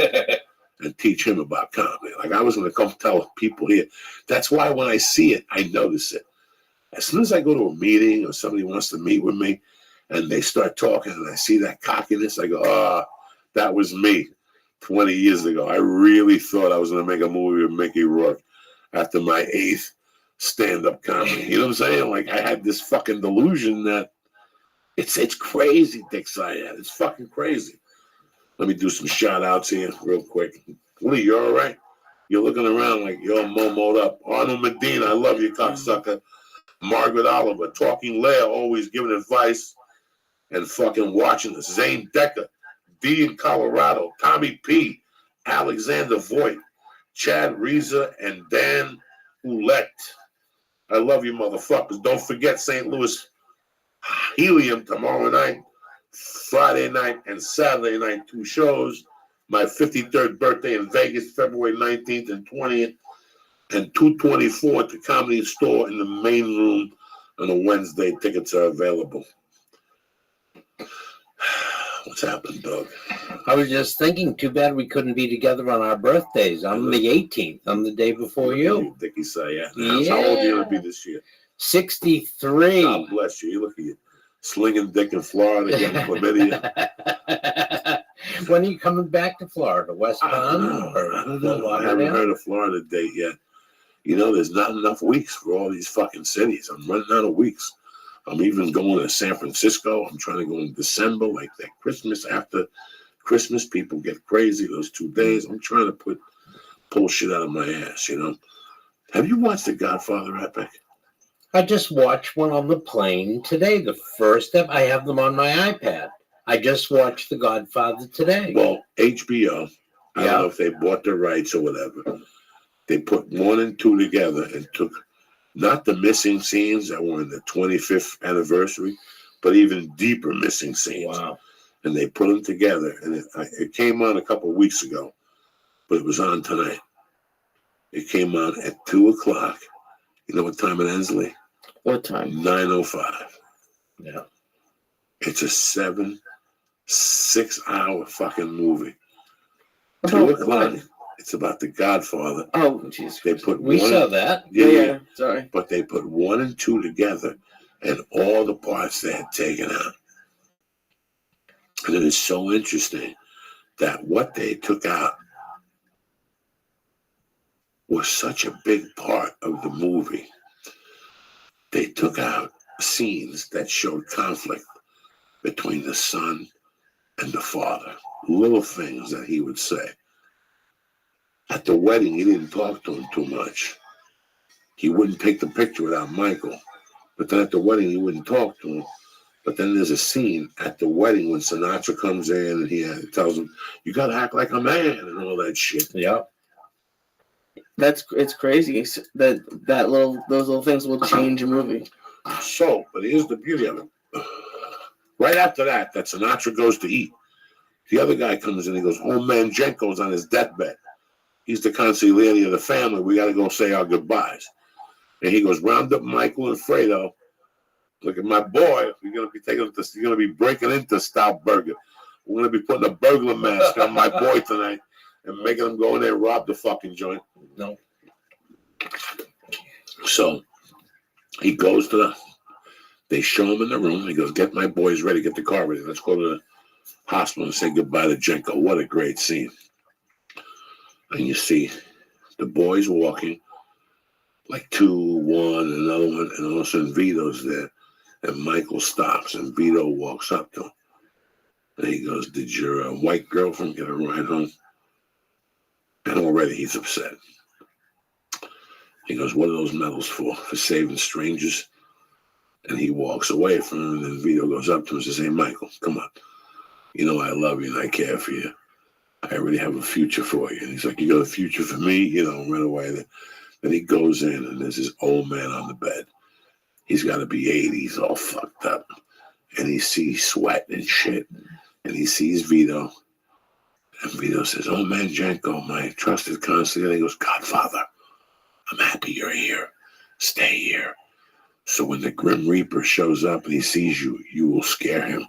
I mean, it's a fucking powerful fucking scene. Fuck yeah. Wait, say that again. So he says to him, "Godfather, stay here. So when the Grim Reaper comes and he sees you, he'll be scared and he'll fucking leave." It's fucking strong. I mean, there's a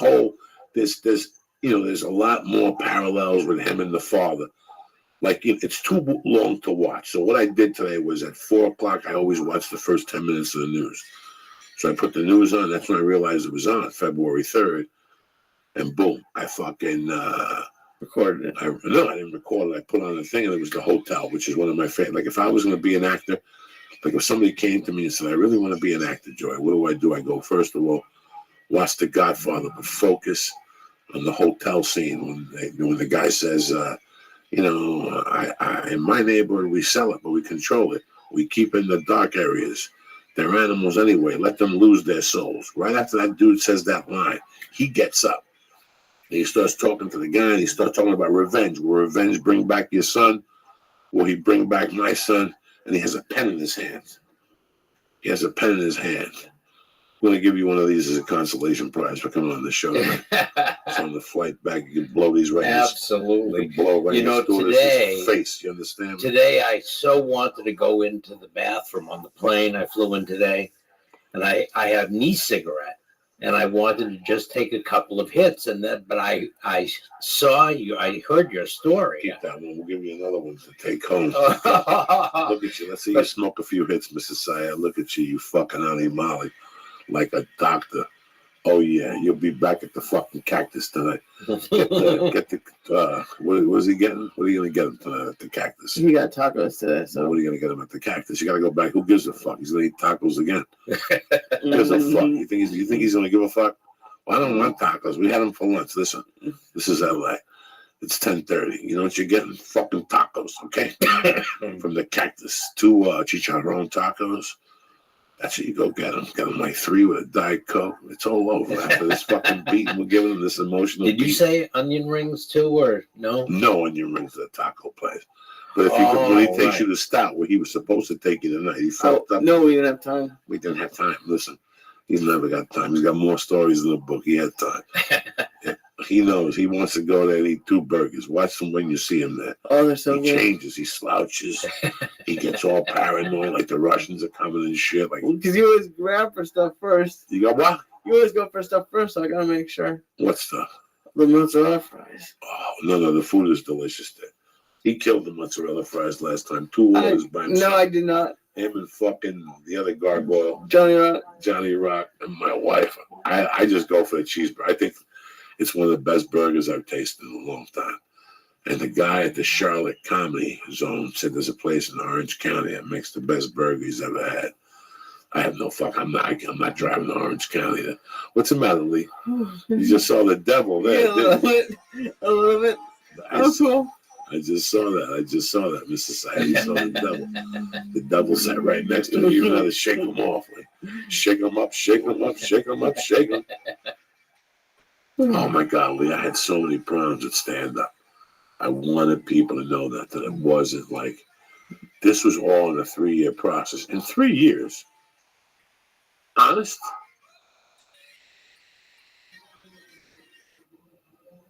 I probably got on stage 30 times.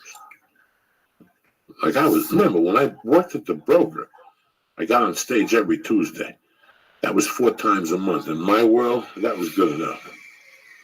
And maybe once a month on Saturdays, I would drive all the way out an hour to an open mic that started at 11. And the guy would put me up at 12:30. And I would die. Every time I went down there, I would just die. I thought I was cute, and I'd go up there with a suit and do stupid fucking jokes. And every time I'm like, one of these people are going to throw fucking rocks at me, dog. It was crazy. I can't believe I stuck with it because it was terrible, guys. Then there was a white dude named Bill Bauer. And Bill Bauer, there was 2 of them. There was Wild Bill Bauer, who was really a comedian. And there was Bill Bauer, who worked at a motorcycle shop. And were they 2 people or 1 person? There were 2 different people. Okay, it sounded like a regular superhero. And regular Bill Bauer was a great white dude. He was like, if you see American, this guy was really a great white dude. And for the first time he saw me, he gave me a gig like 2 nights later in Greeley at the Denver's training camp. You know, he just liked something about me. And then he booked a room on Thursdays in Greeley. As soon as you drive into Greeley, it smells like shit. You never smelled anything like that. Like the cattle in those days, whatever was there, there's something there that smells really bad. So he would send me to Greeley as a feature twice a month. So I would do 4, 2, and 1. I would do 7 sets a month. I do 7 sets a week now. You know what I'm saying? I used to do 12 to 13. So for 3 years, I did 7 sets. Because remember, I was at the broker from December of 90 to January of 92. And did you think you were working hard when you were doing 7 sets a month? I didn't know better. I wasn't committed, Lee. I was not committed. Sometimes we do things, but we're not committed. We're just doing them until something weird happens. I'll do it a little more when something happens.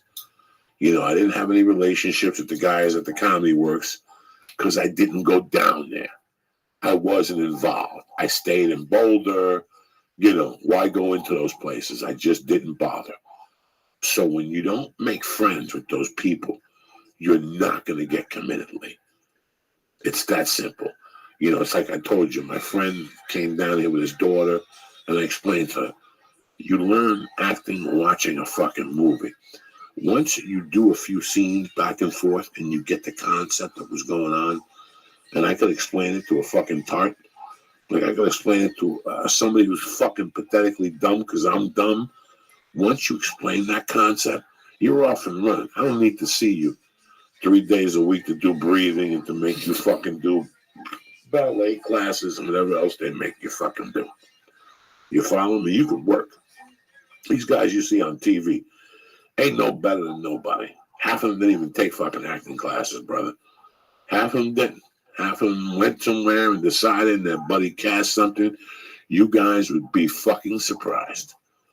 You know, very seldom. All those dudes that really took acting want to do fucking film. You know, the John Turturros, people like that, they focus on film. They get all those character actors. Like now he's doing TV because it's dried up. But even Patrick Kelly, the guy that played like Luther in 48 Hours, and he was in a bunch of fucking movies. He wouldn't do TV for years. But you don't need to act 20, you know, with stand-up. You really got to fucking commit to this fucking thing. Was TV paying as well back then? Because it's crazy to imagine saying no to that much money. Who? Like when the people were saying, I don't want to do TV, the film actors. Were they paying? Was TV paying $30,000 an episode? Fuck yeah! So yeah, that's crazy to throw that much money Fuck away. yeah! But they were also paying on those movies too. Yeah, but you can't always be doing a movie, can you? Yeah, if you're a good character actor, you could go from movie to movie to movie. I mean, it's fine. Listen, Lee, when you're hot, they want to do business with you.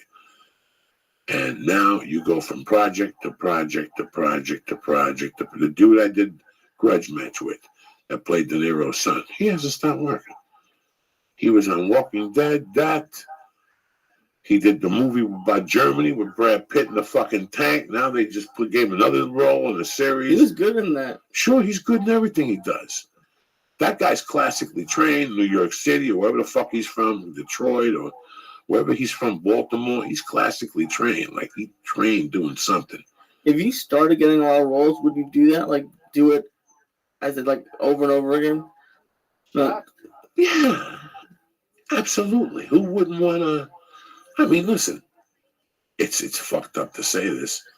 That shit gets fucking old too. Everything gets old when you have the freedom that stand-up has. Sometimes I get a little aggravated with stand-up and I go, there's nobody behind me.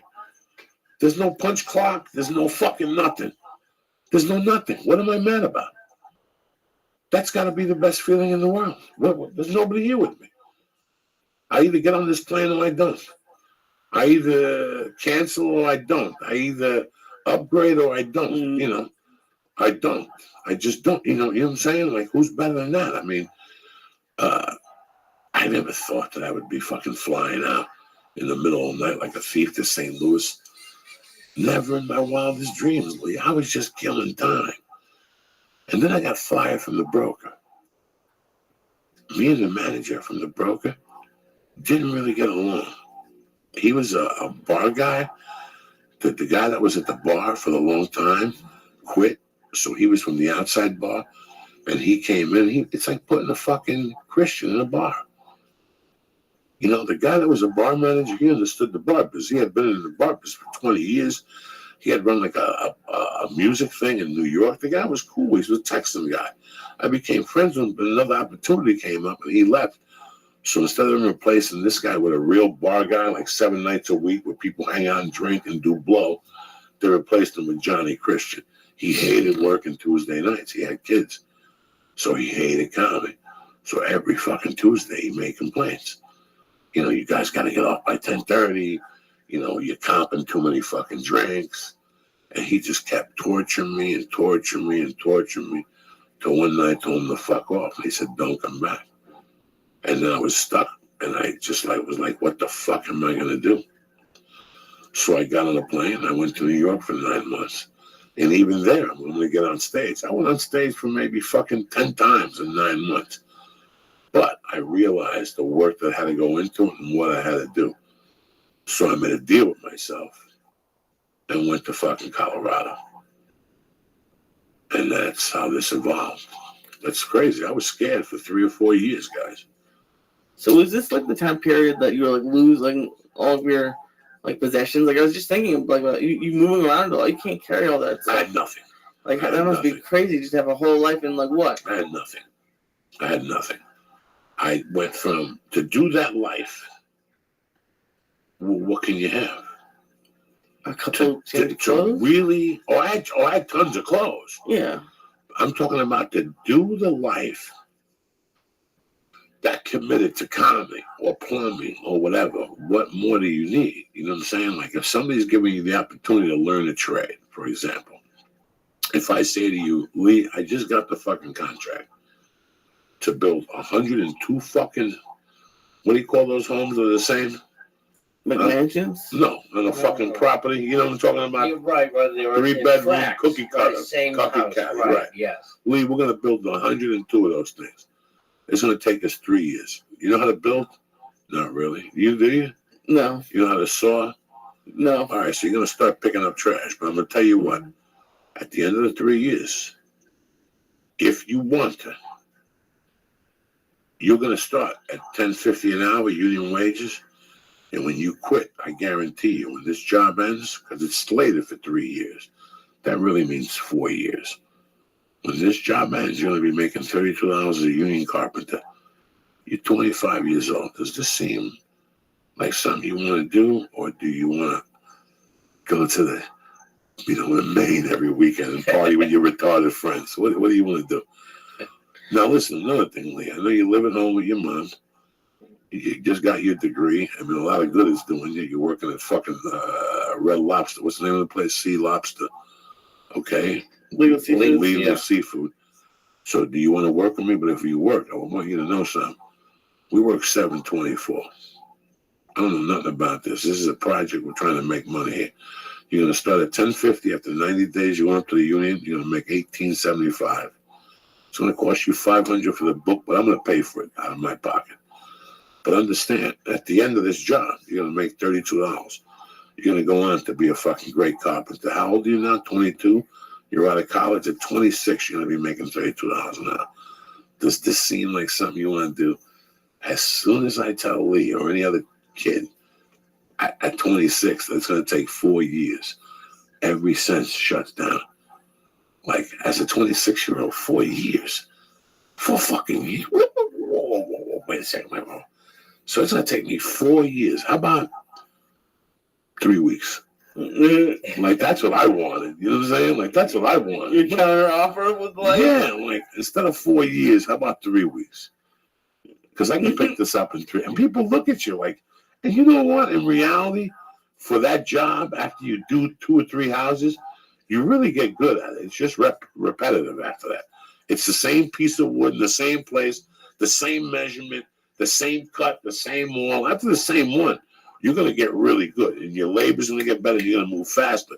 But that doesn't mean you're going to be a great carpenter because you're doing the same fucking work over and over again, which is the same fucking shit. My point being that those 4 fucking years, I could never even consider doing. Like, I could never consider going out 7 nights a week and doing stand-up comedy. And now I look at it and go, if I had to do it, it wouldn't kill me because I'd be local. I'd be at Flappers, Ha-Ha, the Comedy Store, and the Laugh Factory. That's like stealing. That's like stealing. If I had to go out every night of the week, I could juggle that. That's easy. But you thought back then that it was impossible. Impossible. Fucking possible, my friend. Because of time, because of what? Commitment. Because of fear. Fucking commitment and fear. The fear to commit to something. The fear to commit in my world in those days at 26. By this time, I'm fucking 30. I already went to prison. I already got out of jail. I already devoured a fucking marriage. And now I'm about to go into the battle of my fucking life, the battle royale with this bitch. And I don't know it. Plus, I'm going to go into the biggest battle of my life, deciding what the fuck I'm going to do. Now I'm single. I got the world by the balls. I've gotten everything behind me. What do I really want to fucking do? See, that's when I started getting happy again. Right there was where my happiness started coming back. I'm like, wait a second. I don't have to work on a roof anymore. I don't have to do dick. All I have to do is mail this woman $350 a month. And that's it. By this time, the credit cards were gone. I couldn't pick up a phone. I couldn't even pick up a pay phone. If I picked up a pay phone, put a quarter in it, and dialed, when I put it would ring to a credit agency. No. Yes, it did. They were looking for me everywhere, Lee. For a year, I just did blow, ate pussy, and did 1 spot a week and did fucking drugs for a year. I don't know how I paid rent. I don't know how I did it. And I went out 5 nights a week in those days. I would love to know how you paid rent. I would eat Valium. I would sell Valiums. I was selling Valiums. I was eating Valiums. I was eating pussy. I was drinking 4 or 5 nights a week. I was snorting fucking coke 4 or 5 nights a week. I finally got that job at selling neon. That brought me back. You know what I'm saying? I was selling neon wins, but that was a piece of cake for a guy like me. Going to a mall, drop off 60 flyers. The percentage is 3 people going to call you for a closed sign or an open sign. It's not a bad gig. It wasn't a bad gig. It's all about percentages. And then you just got to fucking close them with the percentage. If you put 100 flyers out there, 7 people are going to contact you, maybe 5. Guess what? Maybe 5 won't even contact you. But guess what happened? You put that second 100 flyers down, then 15 people contact you. It's fucking crazy. It's the effort, cocksucker. I see what you're saying. I'll tell you what, man. I had a great day today. I had a great week this week. You know, when I get in from a town on Sunday and I got to go out again or anytime, I got a notebook that says Monday, Tuesday, Wednesday, Thursday, Friday. I take Thursday through Sunday and I put that fucking greater than sign, and that means I'm on the road. And I take the Monday, Tuesday, Wednesday, and I put, you know, BJJ. I put kettlebells at 11. I put BJJ. I put podcast. And then on top, I put things I got to do. I got to give blood. I got to call Gordon. I got to call this fucking Jamoke. I got to call this Mook. I got to call this guy. And I write them all down. And as the week goes, I just click. You know what I'm saying? And my goal is when I'm done pretty much Wednesday night, I look at that notebook and there's a check next to everything. And sometimes you miss a check because you get an audition or you get, you know, there's a lot of shit you got to add in. You know, last night on paper, I was doing nothing. This morning I had to run to 2 voiceover auditions. You following me? So who's better than Uncle Joe? Dickie Sayat in the house and shit. Lee's tip top. He's in shape. He's out there banging it. Oh, yeah. Doing seminars, putting the podcast gift on the world. He's going to Dubai to work with some Arabs. Did they tell you about that? Yes, he did. Fuck yeah. They're going to send him a plane ticket. He's going to go to Dubai and start a fucking podcast for Arabian princes that want to sling dick and want to do podcasts on slinging dick and talk about how much money they got, Lee. Who's better than you, Lee? You're going to go to Abu Dhabi. They're going to fly you out first class. They're picking you up with a limo on top of a fucking camel, so nothing happens to you. You know what I'm saying? You ever see that? Did you request that in your reader? I'm gonna have to go back and check. You gotta go check that. You want a limo on top of a fucking camel? Is it double camel or? It's double. You don't give a fuck. It's like a midget camel. It was fucked up. They cut its leg off and they put roller skates. They put you on ladders. You go on one side, your bodyguard goes on the other. And they take you to the fucking thing, Lisa. You're going to have a good time in Dubai. I'm going to miss you, cocksucker. It's weird how your days go from 0 to 100 real quick now. It's fucked up how your days. I get into a habit. I love this habit. I had to do radio last week. They were picking me up at 7:45, which is basically 4:45. LA time, when you really come to think about it. I did the gig Thursday night, and I set the alarm for, I don't know, 7:45. I set the alarm for 6. People go, why would you set the alarm for 6? It's an hour and 45 minutes. What the fuck is it that you do? And I ended up waking up at 4:30 in the morning by myself. I make a pot of coffee. I get a pen. I turn the TV off. Nothing gets turned on. Nothing. Silence. Even the cats look at me when I'm home. After like 10 minutes, the cats look at me like, what the fuck, dude? Do something. You're not putting the music on. You're not writing. So I make myself sit in this silence. Look at Lee. Where he is right now. What are you hearing right now? Pilot the Bombardier. That's exactly what I'm hearing right now. Oh, my God. That's good, Lee. You needed that. You were off training for a couple of days. Off training. I did 6 hours at 4 or 500. When did you do 4 or 500? Every time. When? Monday. Wait, yeah. How many times are they going to confirm shit, these people? These people confirm shit more than anything in the world. So I wake up this morning, and I do my regular stuff there. Motherfucker. I hate this goddamn song. You are getting sleepy. This is the new evolution of the future. We are one. Either you surrender or we will come and get you. Because that is the order of orders.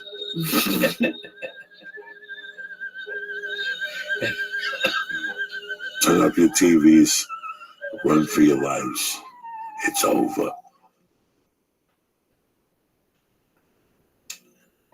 It ain't over till I say it's over, cocksucker. You know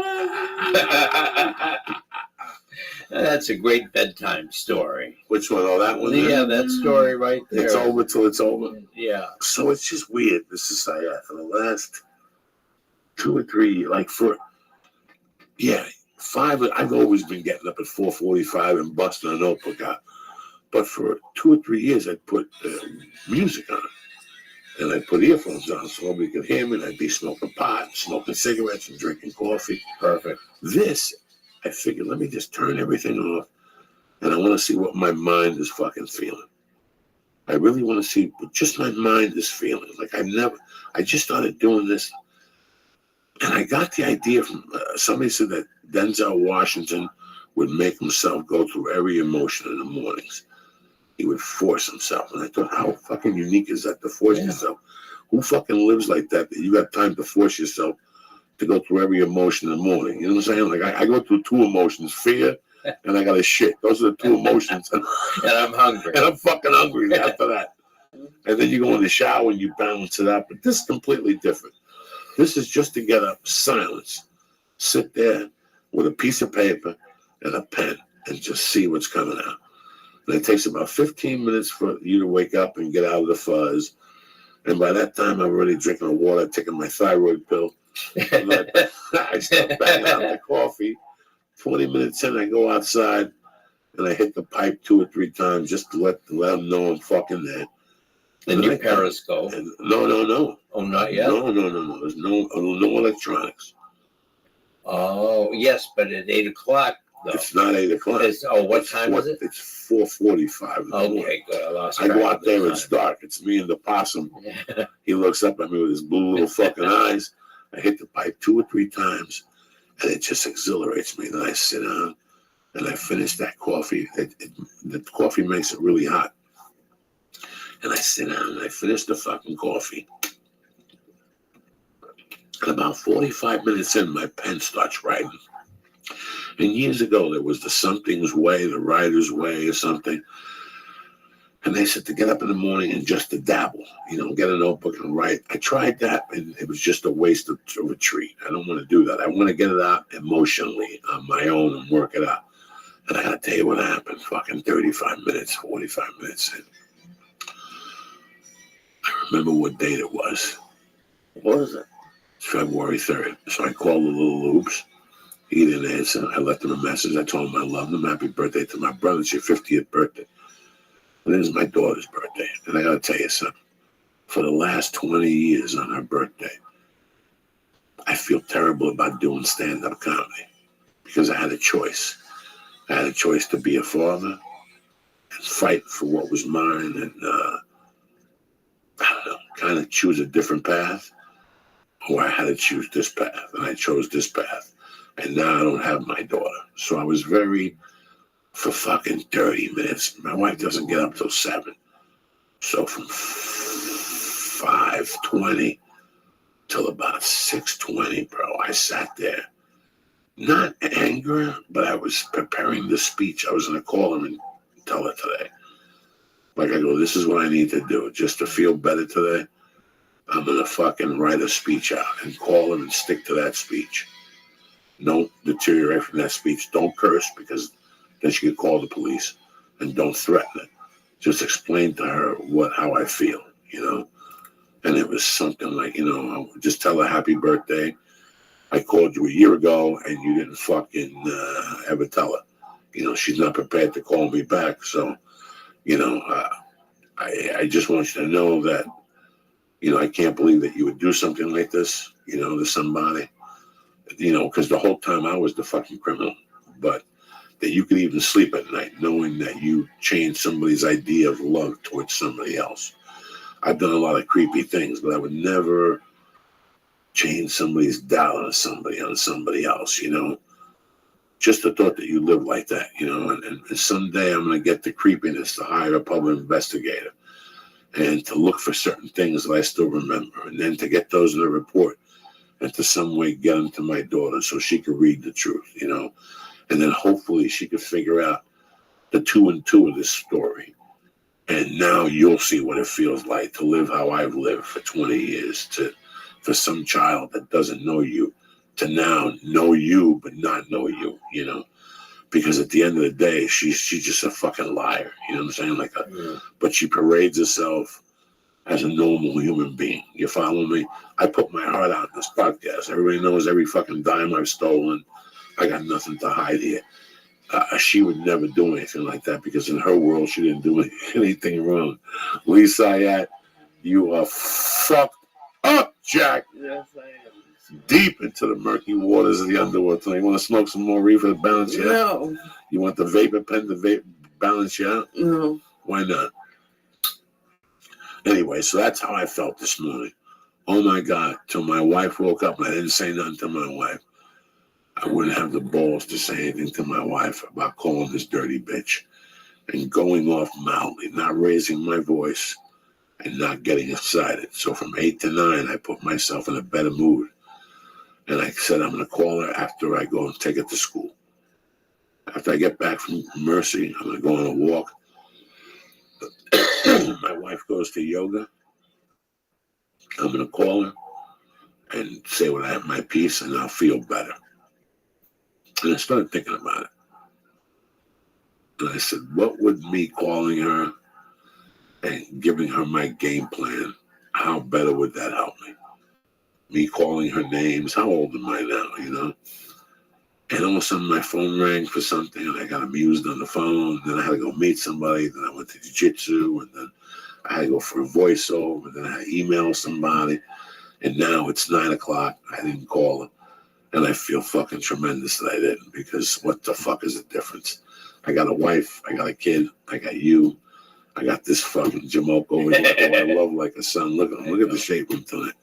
And that's basically it. Let's read some fucking sponsors and let's wrap this motherfucker up till Monday. That was a good podcast, Lee. Thank you for asking questions and shit. Sometimes you got to talk about this shit because, you know, people, when I do comedy now, last night I did the Laugh Factory and I was standing and some comic came over and said to me, can you give me advice?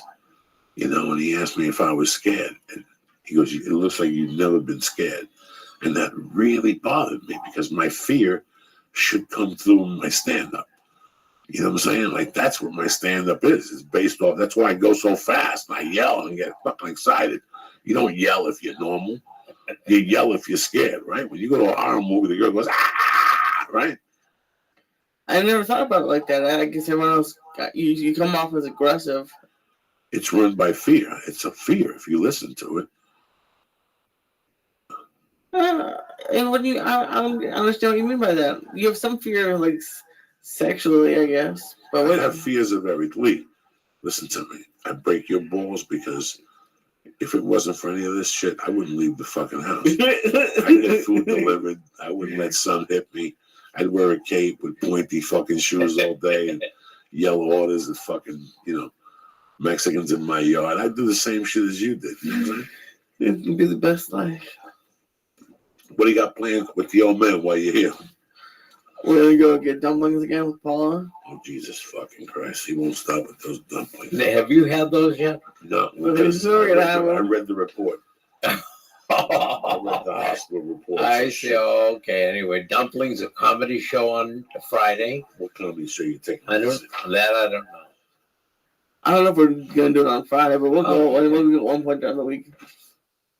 And we'll go see some movies. Yeah, we're gonna see Paula. And so which one are you gonna take him to see? I don't know. He's seen everything, so I have to find something. Did you see Relevant? Revelant. Yeah. Is it the Revelant? Yep. Yeah, Revelant. Yes. Did you enjoy it? It was an excellent movie. Okay. The effects were fantastic. When that fucking bear breathes into the fucking the camera, right? What does it do to you? I think, you know, I left there thinking, this may not be an Academy Award fucking winning movie. I agree. But today I saw him with the stick and some ad, and I'm like, you know what? It wasn't a bad movie. It was a great movie.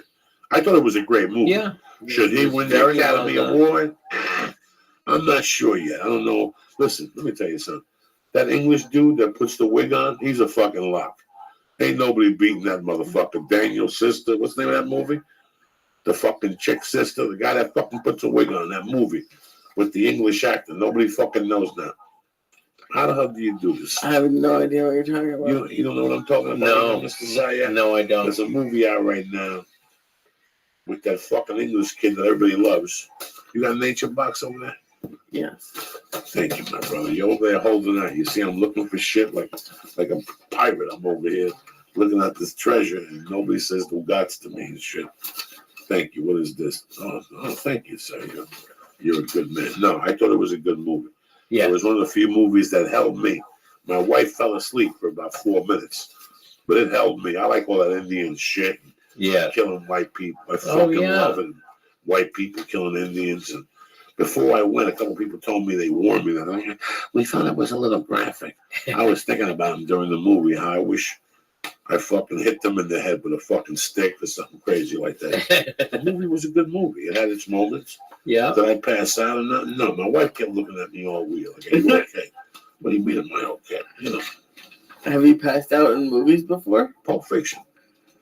Oh, when they stabbed him in the heart? Oh, tremendously passed out. 1994, fucking passed out like a motherfucker. They had to put chocolate in my mouth to fucking wake me up. They had to prop me up in the fucking chair. What did you think when you saw the stabbing her in the heart? Like, what went through your mind? Who? Stabbing who? With the needle. Like, why did you pass out? That's when I passed out. Yeah, do you remember what you were thinking? Well, it was I don't know when it was. It was before June of '95. I know that.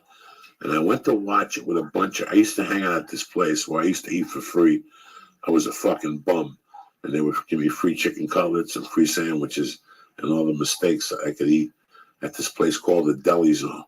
And I would hang out with these guys that were from Long Island, Alex Jacob, this other muscle kid. And they were great because this is Boulder, the land of peace.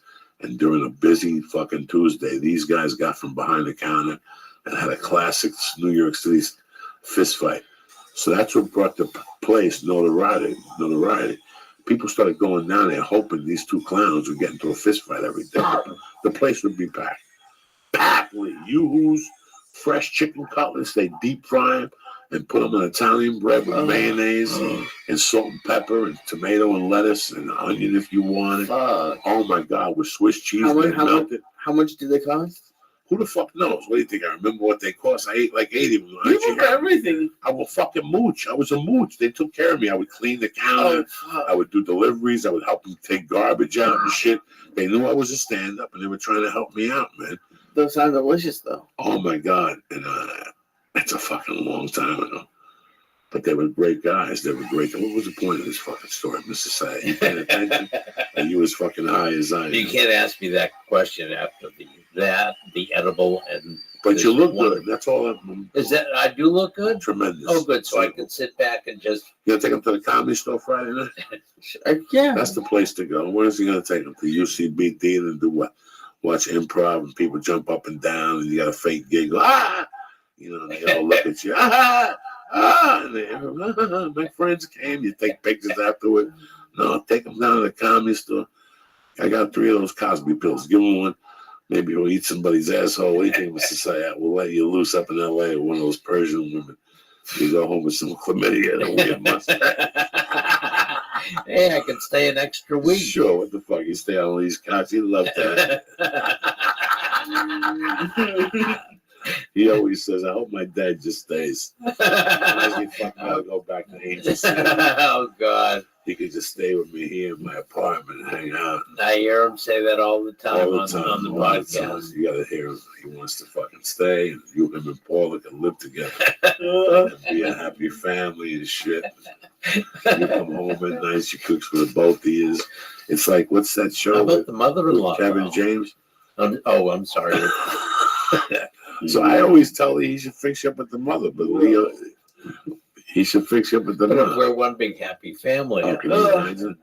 And you move into a nice house in Sherman Oaks, you know what I'm saying? Yeah. Or you take everybody down to South Florida with you, fucking take them for the Florida experience. Bring them down. How many bedrooms you got down there? Just 2. That's perfect. Him and Paula, and you and the mother upstairs. She cooks. You guys wake up for breakfast, eat some huevos, those ranchos and shit.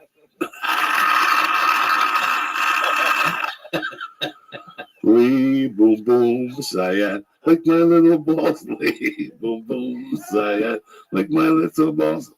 He likes when I sing those crazy songs. You told me at 6 a.m. doing that today. By the way, what song did I call you? I don't remember what he did, but he called me something about like my balls, probably. All right, That's usually anyways. what it is. You don't know what the fuck he's talking about. Neither do I. It's 9 o'clock. The edibles kicked in. It's over. 800 milligrams a piece. We broke our own Church of What's Happening Now record. And that's how you do it, people. That's how you bust it open. You just go for it. You attack that motherfucker. Anyway, let me read some sponsors and we'll get the fuck out of your hair. For starters, let's talk about your experience with I don't even know how to fucking describe this shit to you people. Let's be honest. Most of your problems start with your mind, right or wrong. Fear, anger, stress, anxiety, depression, sleeplessness. This is what we're talking about now.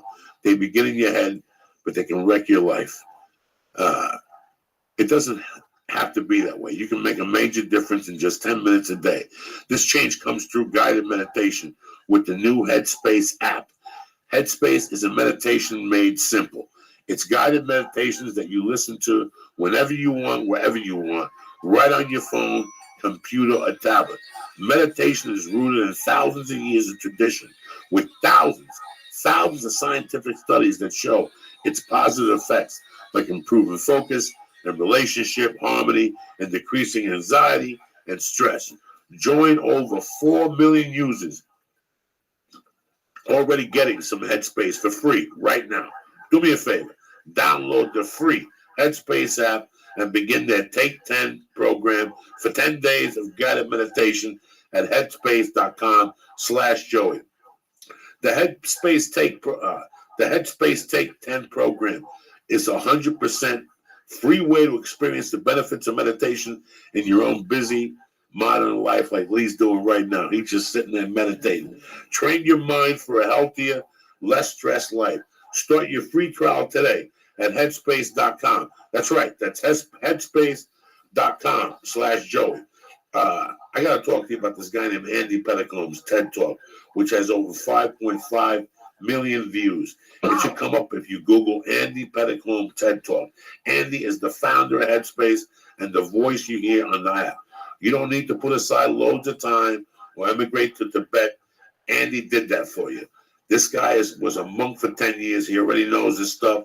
10 minutes is relatively easy to find, but it just takes a little effort. So do me a favor. Just give it a shot. Go to headspace.com/Joey. That's headspace.com/Joey. Again, headspace.com/Joey. As always, you know my favorite people on the world on it. You know why? Because for 5, 6, 7 years, they've been coming through in my life. I got to fly tonight. How many shroom tech you think I got in my bag the one I fly with? I got at least 20 of them in the fucking capsule. They're ready to snort. You understand me? You snort 2 of those, you do a doers with fucking ginger ale. Boom! Nobody snorts fucking on it. I'm kidding you guys. Do me a favor. Go to honor.com right now. Whether it's the hemp force protein, whether it's the motherfucking Shroom Tech Immune, Shroom Tech Sports, the testosterone booster. These are all great products. Aubrey does a great job with going to the end of the fucking world to find stuff that is just right. And he won't listen. They both eat that stuff like it's going out of style. I've seen these guys eat their own product. This product is 100% money back guarantee on their Alpha Brain. Correct though? They give you 100% back. They don't even want the product back. Who stands behind your key fucking product like that? Nobody. So go to honor.com right now /church. Boom! And get 10% off your first order delivered right to your house. All right? Who's better than you? All right? Nobody. All right. Let's talk about something else we all like. We all like smoking 50 fucking babanyas and going crazy. All right? And then what do? You start eating shit. I do it myself. You start eating pretzels with fucking breadcrumbs and peanut butter and a piece of bread with butter. You just eat fucking shit. This doesn't have to happen this way, all right? It's a new year. The Church of What's Happening Now is brought to you by naturebox.com. And what we do is we're dedicated to making smart, delicious snacking easy. You deserve better than high fructose corn syrup and red dye number 578. Ask me if I know what red dye is. I have no fucking idea. But I'm not going to make you eat it, cocksuckers. Nature Box snacks taste delicious without any high fructose corn syrup, trans fat, MSG, artificial colors, sweeteners or flavors. None of that crap. A part of you goes, why am I eating it then, Joey? You know why? Because it's fucking good. The sesame sticks will take it to a new fucking planet. The chocolate nom-noms are to fucking die for. The black and white salt and pepper lentils are fucking amazing. You understand me? Just brilliantly amazing. Those little coconut nom-noms, they'll take it to a different planet when you're high. All these bags are fucking resealable. So that means you can eat 3 or 4 of them like a normal human being, unless you're a fat fuck like me and you leave 2 of them, and then you wake up and then you eat 2 more, and now you just fucked up your lunchtime snack, and now you're behind the fucking 8 ball. Now you got to go to the vending machine. No. Normal people have 3 or 4 of them, and they put the rest of the shit back. That's the beauty about Nature Box. They come in a wide variety of options, from healthy to indulgent to easy. They combine unique flavors with ingredients you can pronounce, okay? From sriracha, roasted cashews, to peanut butter nom-nom. Nature Box has over 100 seriously delicious options for you to choose from, all delivered. You ready for this one? Boom, boom, sayat. Right to your motherfucking door, all right? So say goodbye to weird mystery ingredients and start snacking confidently with Nature Box. Visit naturebox.com/Joey to get ready for this one. 50% off your first fucking box right now. Head to naturebox.com/Joey right now and get the right snacks for 2016. One last time, naturebox.com/Joey and get 50% off your first box. Delicious, high-quality snacks sent directly to your fucking doorstep. And you got to have a ring, so like that if somebody steals your snack, you guarantee it's a fucking fat guy with a limp. You understand? Maybe he's got diabetes. They cut off a toe. Fuck that cocksucker. Anyway, I want to thank Headspace again. I want to thank my main people at Nature Box and my family on it. I want to thank all the shout-outs. Don't forget, St. Louis tomorrow night, Friday and Saturday. My birthday, February 19th. And I'm doing a showcase at the Comedy Store. I need all the local support I can get. 224 on a Wednesday night, 8 o'clock show. I'll have you out of there by 10 o'clock, all right? I want to thank Onnit, Nature Box, Headspace. I want to thank my little brother, Lee Sayatico and shit, for making this motherfucker the best show he can make it.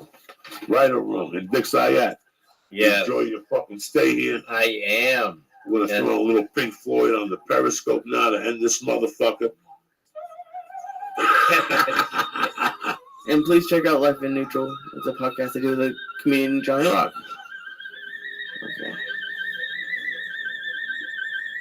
You are going to a different dimension now. A dimension of lost. But don't worry. The church of what's happening now will be back Monday night at 8 o'clock. Make sure you're here, cocksuckers. I don't care if you jump off a cliff. I don't give a fuck what you do. It's over. This show is brought to you by Nature Box. Say goodbye to weird mystery ingredients and start snacking confidently with Nature Box. Visit naturebox.com/Joey to get 50% off your first box. John Cutler, I love you, cocksucker. Okay. Go to headspace.com/Joey right now and download the free Headspace app and take their Take 10 program for 10 days of guided meditation.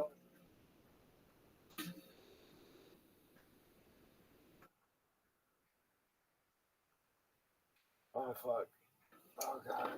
This show is brought to you by Club W. Don't ever come home to a wine-free home again. Just go to clubw.com/Joey to get 50% off of your first order. That's right. Right now, Club W is offering our listeners 50% off of your first order when you go to clubw.com/Joey. The show is also brought to you by Ring. Go with Ring Video Doorbell, you're always home. Our listeners get free expedited FedEx shipping when you go to ring.com/church. That's ring.com/church. And the show is brought to you by Onnit.com. Go to Onnit.com and use code church to get 10% off all of the great optimization products like Alpha Brain and New Mood. What's up, you bad motherfuckers? Good morning. Uncle Joey Direct with his main man, Lee Sayat, ambassador to Jewish fucking enterprises. Monday, February 8th. It's a beautiful fucking day to be alive. Lee Sayat, talk to me, you bad motherfucker. Oh my God, I had a crazy workout. I've never, we've been talking about doing other stuff to get my body like shocked, I guess, because I've been doing the elliptical for so long. And Steve Simone and his buddy brought me to the gym big guy. yesterday. He's a great guy. Everybody says he's nothing but great things about him. Oh, well, there's Robert Obrist, the really big guy, Right. who this guy works with, Mike Pye. He owns Freakware. It's a bodybuilding company. Okay. And they brought me and I did squats. I've never done any of that, and so it's scary. What else did they have you do? Well, we did squats. That was the majority of what we did. We did squats on the regular one, and we did like 5 or 6 sets of that. And then what really killed me though was I went up to like the highest that I could do, and then we went way down and did like 20 reps, which is really hard. And then we did like this circuit thing where some of us were doing dumbbell curls, the one where you raise the plate up to your side, and then when the one person was doing when you pull in, I don't know what. See, that's how it's okay. It's okay. Hey, listen, man, you got as long as you did it and you went down there and you did it with somebody who knows you won't get hurt, and now you could do it on your own. Yeah, you do it a couple times. Absolutely. And now you could do it on your own. That's all that matters, because you really have to switch it up, you know. And I was telling them, because they were being very nice to me, and they were like, "Oh, you're doing great," and all that. And I was like, I haven't been good at one single physical thing in my life ever. And so anytime anyone says something like that, like even in jiu-jitsu, when anyone gives me a compliment, I feel like they're messing with me a little bit, even though I know they're not. I've just always been terrible at so it's nice to get to be with people who are positive about it, and like you can actually have fun working. Like I used to think people were crazy when they said they had fun working out. Anybody who knows anything about anything knows that the biggest compliment you could give yourself is when you go take care of yourself, is when you're a good friend to yourself. Everybody's always worried about other things. So there's a big understanding in the gym, jiu-jitsu, karate. If it's a real school and you're dealing with real people, they should come up to you after the class and look at you a certain way and go, "Hey, brother, it means a lot that you're here today, because I'm skinny and I'm in shape, but I look at you and I want to help you." That's a real thing. When I told you about Christy Miller's a comedian, a dear friend of mine from the Comedy Store that moved to New York. But Christy worked at the Gay Golds. Oh, the gym, right? Okay. And Christy was very nice to me. And you have those people that tell you need to work out without telling you. Christy was that person in my life. And before like Rogan would say it to me from time to time, but Christy was really the first person that said, "Hey, man, I'm going to give you a free membership to Golds before I leave." And she gave me one. And it took me about a month to go down there. And I would go down there, and they were all gay men. Now, guys, I can handle myself. I think I can and whatever. When I got to that gym, I found a different type of love there. Yeah, every once in a while, there was a creepy guy that came over and said something to me. But besides that, there were guys that were big guys. The bigger the guy, he'd come over and go, "Hey, man, I've been watching you. I'm really happy that you're here. And if you need any help, come over. I'll squat for you. I'll help you." That's when you know. That's what makes you go back to the gym. It really, and it makes you go back, and it makes the time go by quicker. That's the worst part about the elliptical. Here's the deal. I'm going to tell you a big secret. Okay. That a lot of people don't know. When you do anything you don't want to do, the fun starts in your head. If there's anything I learned from Joe Rogan, is that he used to always tell me, have fun before you go on stage. I would look at that fucking, like, what the fuck are you talking about? And a million other comics. And a million people will tell you to have fun. And for years, I turned it into this mix match. Sometimes I would have fun. Sometimes I would be all businessy. Sometimes I would take it all serious. Nothing happens, especially when working out. And take it from me, man, I would go to that jiu-jitsu and dread it. Yeah. But on the drive, if I told myself I was going to have fun, like when you were a kid, to have that feeling that you were going to an amusement park or to a movie, or some chick was going to let you see her titty, I take my mind there. And when I walk into those places now, it becomes fun. Right. It becomes fun before I walk in the door, which people don't do. People look at it as, "Oh, this is going to be hard." Oh, it's even me with the needles. Absolutely, Okay? right? For Yeah, you work it up 35 in your years, head, yeah. I would work it up. Oh my God, Lee. I could tell you on a hand how many times I went down to Waxley's. The first time I went to Waxley's for a physical, I took the finger in the ass, I took the lung x-rays, I took the piss test, I took everything else. When it came time to take the blood, I got up and left. Jesus. And I talked myself into going back the following Monday. Like I walked, like you follow me? Like I was embarrassed. Like I walked down there and I said, okay, give it to me. So there's been times before that where I pulled up and I would leave. When I went for the sleep apnea, I walked in there like a Vietnam vet dog. I wouldn't even talk to him. I kept saying, there better not be a needle involved. And he's like, there's no needles involved. All you have to do is take a sleep test. And so, but once I started looking at it with the music and nothing's going to happen, it's going to be fun, I just go down there now. I breathe and I walk in there, and no matter how fun it is, I start giggling. Just out of like I start giggling. habit, yeah. I start fucking giggling. You know, when I do those warm-ups, like jiu-jitsu, sit-ups, you know, listen, they make you do like 20 jumping jacks, which we've been doing jumping jacks all our lives, right? You know, 20 jumping jacks, 20 squats, and then 20 push-ups. By the time you get to the sit-ups, the fourth exercise, you can't fucking breathe. So I figured out if I lay my head flat, I let my neck open. Oh, yeah. So I breathe. So I let that, and now I giggle. And there's sometimes I pull myself up and sometimes I don't. But every time I go to a class, I pull myself up one more time. Do you know what I'm saying? So I'm up to like 8 sit-ups now without just stopping, because then you start all over again. You go back to jumping jacks, back to sit-ups, back to push-ups, back to squats. Oh, God. Then you do triangles by yourself. Then you do something else. You do a fucking pretty good warm-up. And there's times I've been back there sweating my balls off. I'm going to be sweating my balls off today. It's 80 degrees here in LA. Oh, my, and especially in the gi. Do you find that you're not having to force yourself, like it be in a good mood now for jiu-jitsu? Like for the first couple times, you probably had to force yourself. Oh, my God. But now, always. it just happens? No, I know that every time that I go, I'm going to get better. I've learned from comedy that all you got to do is keep going.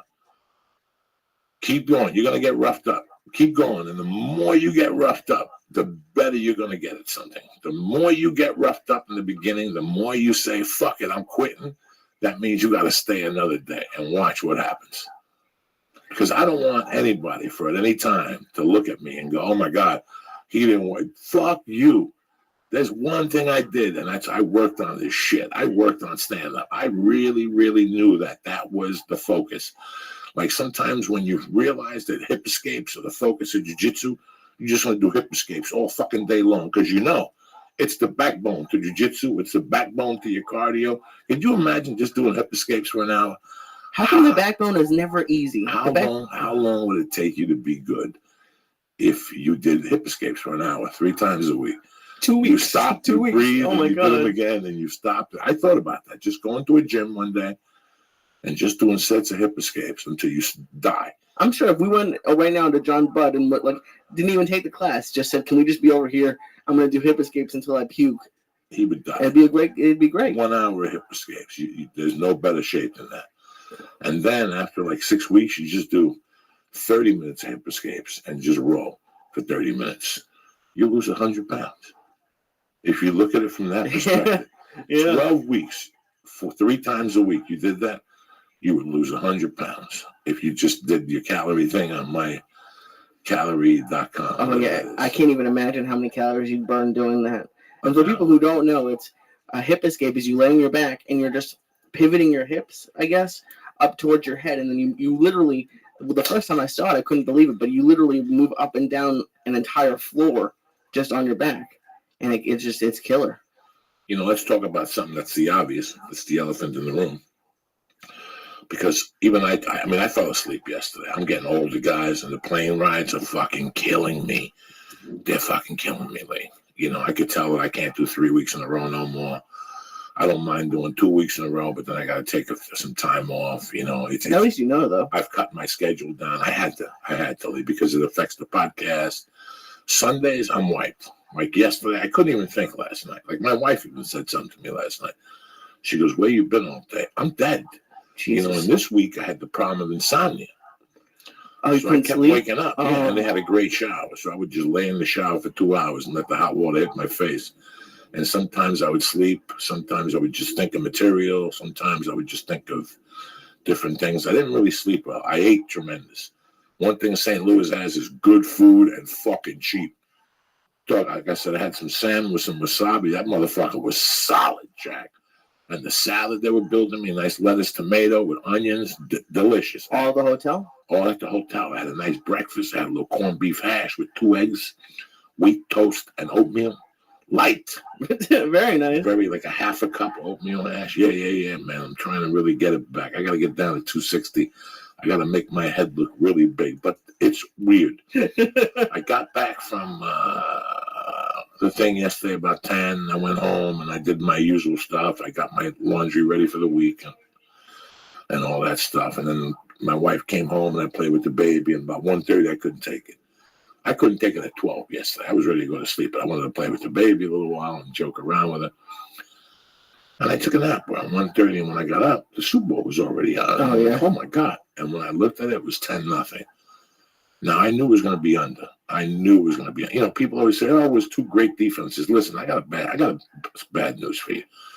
It takes a good offense to get to the Super Bowl, but it takes a better defense to get to the Super Bowl. That's what they always say, defense wins Defense championships. wins champion. Oh, end the story. And what makes a good defense? These guys have been playing together. So they know each other's capabilities. They trust each other. It's not just a team that got built overnight. Now, Denver's been playing together for a couple. They're scary. Denver's defense is scary. They're scary. That one guy on the end that kept. Von Miller? No, the other guy, 94. Where?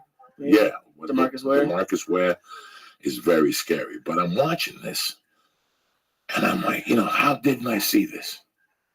First off, this started in 1983. This Super Bowl? Like, what do you mean? Everything that happened yesterday culminated back to me from 1983. When I moved to Colorado in 1983, April of 83, it was July, August, September. It was Elway's first season. By the way, the 30-30 was on the other night when I got home about the 83 draft with Kelly. That was a great one. Why Marino didn't get drafted. Marino was unblown. Everybody knew it. And the word had gotten out. But, I was in Colorado, and I would work during the week. But on the weekends, I would paint for VPM, Valley, whatever. And one of the guys would invite us over to his house. He was an original Colorado guy. Big jerk off. Not a bad guy, but he was a jerk off. He wore fucking those earth shoes. And big jerk off. He smoked a pipe, and him and his wife discussed how much weed they would smoke every week. I came from a different society at that time, but he was nice enough to have me and my buddy Jimmy Burkle, God rest his soul, to his house on Sundays, and we'd watch football. And I remember that this guy never played even hopscotch in his life. You could see that this guy had never played a sport in his life. And what really pissed me off every time I went to his house to watch a Bronco game is how much he would put Elway down. He just hated Elway? Yeah. Oh, my God. They hated fucking Elway. Why? Because he was a rookie, and they weren't, people expect all these high expectations of you when you first fucking start. Hold on, let me hit this motherfucker. That was speaking of that 30 for 30, that was crazy. Just the same agent had Elway and Marino. So, every time I go over there, he throw a fit on Elway. And then Elway didn't win. And then one thing led to another. I never thought of Elway again. I went back to New York and started doing more drugs and, gave less of a fuck about football than I already did. And, in 85, I moved back to Denver. And I don't know how I felt about the Broncos then. I don't know, whatever. It wasn't until I escaped Aspen, Thanksgiving of 86, that I went to Boulder with my now ex-wife. And I was at a mall one Sunday, and it was the Sunday when he went off against Cleveland, John Elway. In 86. In 86, okay. And I said to myself, Jesus fucking Christ. That kid that everybody hated 4 years ago, look at him now, I was at the old Crossroads Mall. And listen, the TVs were on in the hallways, and everybody in the mall was watching. If you were going to rob that mall, it was then. It was amazing. Elway did the comeback, and he marched them from one side of the field to the other. It was brilliant to watch. And in the back of my mind, I was like, wow, the guy that this guy would put down, look at them. And a couple weeks later, we're going to the Super Bowl against the fucking Giants. And I was living in Bolton. I was working in a car wash. I had just got a job, and the car wash has a fucking shagger. You know what a shagger is, Lee? No, A doesn't bum. sound good. Pretty much, they just piss and shit all over you. You got to wash cars for customers. You got to clean the bathrooms. You got to take people back to their jobs. You know, after they drop their cars off, you do all shit work. And they would pay me nothing. It was $800 a month, and I worked 60 hours a week. And I Jesus remember Christ. the boss was from New York, and he was all excited about the Giants. And I remember going, wow, these people live here and they don't cheer for the Broncos. But was I wrong? I remember going to a Super Bowl party and them getting killed. The Giants killed them. The Giants, fucking Phil Simms went 23 for 25 against him. Phil Simms was the worst quarterback ever. And he has a legendary fucking game against him. They matched him up yesterday. With Gary Kubiak, right? He was the backup for Denver. So right? in '87, I used to go to a bar and get Coke across the street from my house. Okay. So they lose the Super Bowl, and for some reason, man, I lived there and I wanted to I wanted to be a part of something. Yeah, why not? Then they went back again the next year and they lost again. I don't know, against two. I can't sit here and tell you stats. But I still remember being in a bar in '87 on a Sunday across from where I lived, right before I got arrested for kidnapping, maybe weeks before I got arrested for kidnapping. And their special was the trout, almondine, delicious, with mashed potatoes and a salad and like a beer for $17.99 or something. I don't know what it was. And I remember being over there, and they kept yelling, "Put in Kubiak, put in Kubiak." So here's these two guys that in 1987 were losing and playing together. One was a quarterback, and the other one was his backup quarterback. And I guess the Broncos, I don't know, went on to lose 2 or 3 fucking Super Bowls. They were like the Bills before the Bills or during the Bills. It was either the Bills or the Broncos getting beat up. I don't know the history exactly. I'm not that much of a fucking sports buff, but I do know that they were bad. And then again, I got into comedy more and more, and I forgot. And all of a sudden, I got invited to a Super Bowl party at some jerk-off's house here in Hollywood. And we went, and it was when they played Green Bay, and the Broncos won the Super Bowl. And John Elway was just phenomenal. I got to tell you, I cried. But it took him, I don't know how many 83 to I don't know when to win the fucking Super Bowl. And in that thing, he lost 3 times, where guys like me would have quit. After I lost 3 Super Bowls, I wouldn't be here talking to you. I'm embarrassed to even show my face. I'd take my millions and buy a house with no windows, you know what I'm saying? And just to vent and have people bring me food. I wouldn't leave the house. After 3 times, you would think so. Is that what they lost, 3 Super Bowls? I fucking don't know. It's either 3 or 4, something horrific. That's crazy. Like the Minnesota Vikings with Frank Tarkenton, Machine Gun Kelly. To lose 3 times. Which one was the game where he did the helicopter? Like they hit him, and then he did the helicopter spin into the end zone. Who, Elway? Yeah, I don't know. He was so. It's crazy for me now with Brady because I can see him getting towards the end of his career. It must be like what you saw Elway from the time he was a rookie, and now he's the president of the Broncos. From the fucking Broncos. So here it is. So here's these 2 guys that lost 3 Super Bowls together and then ended up winning. What's not working? Oh, no, I thought, okay. I really want to see. I really want to tell this story to people because this is what I saw yesterday. I'm watching this going, wow, how the fuck did I miss this? If I would have remembered this, I would have sold this information. I would have told people, listen, the Broncos are a fucking lock. Given whatever the fuck they're given, because let me tell you something. This has been building for 30 fucking years. So they took all their experience and they got one of the best quarterback in the league. I love Brady, but it's the truth. They got one of the best or the best quarterback, and they nurtured him. And even though the guy was fucking hurt, we discussed that. Right, yeah. The guy was fucking hurt. They figured out a way how to win games, squeak by games, and then bring him back in game, 8, 17. He was out for like a half the season.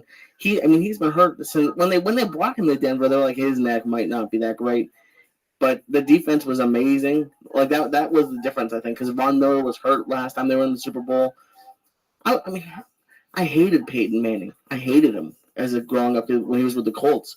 But I was happy. That was how you're supposed to end a career. 200 wins, winning the Super Bowl. I was really happy. It's amazing how him and his brother are both in the league. They're synonymous with NFL the last 15 years. Oh, my you God. mention whatever their fucking names are. People from Tennessee are excited. Yeah. He owns that pizza company. Oh, that pissed me off. Did you see that? What?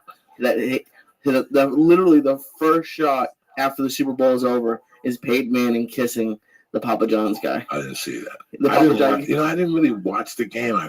I left it on. I was playing with Mercy in the bedroom. I was writing.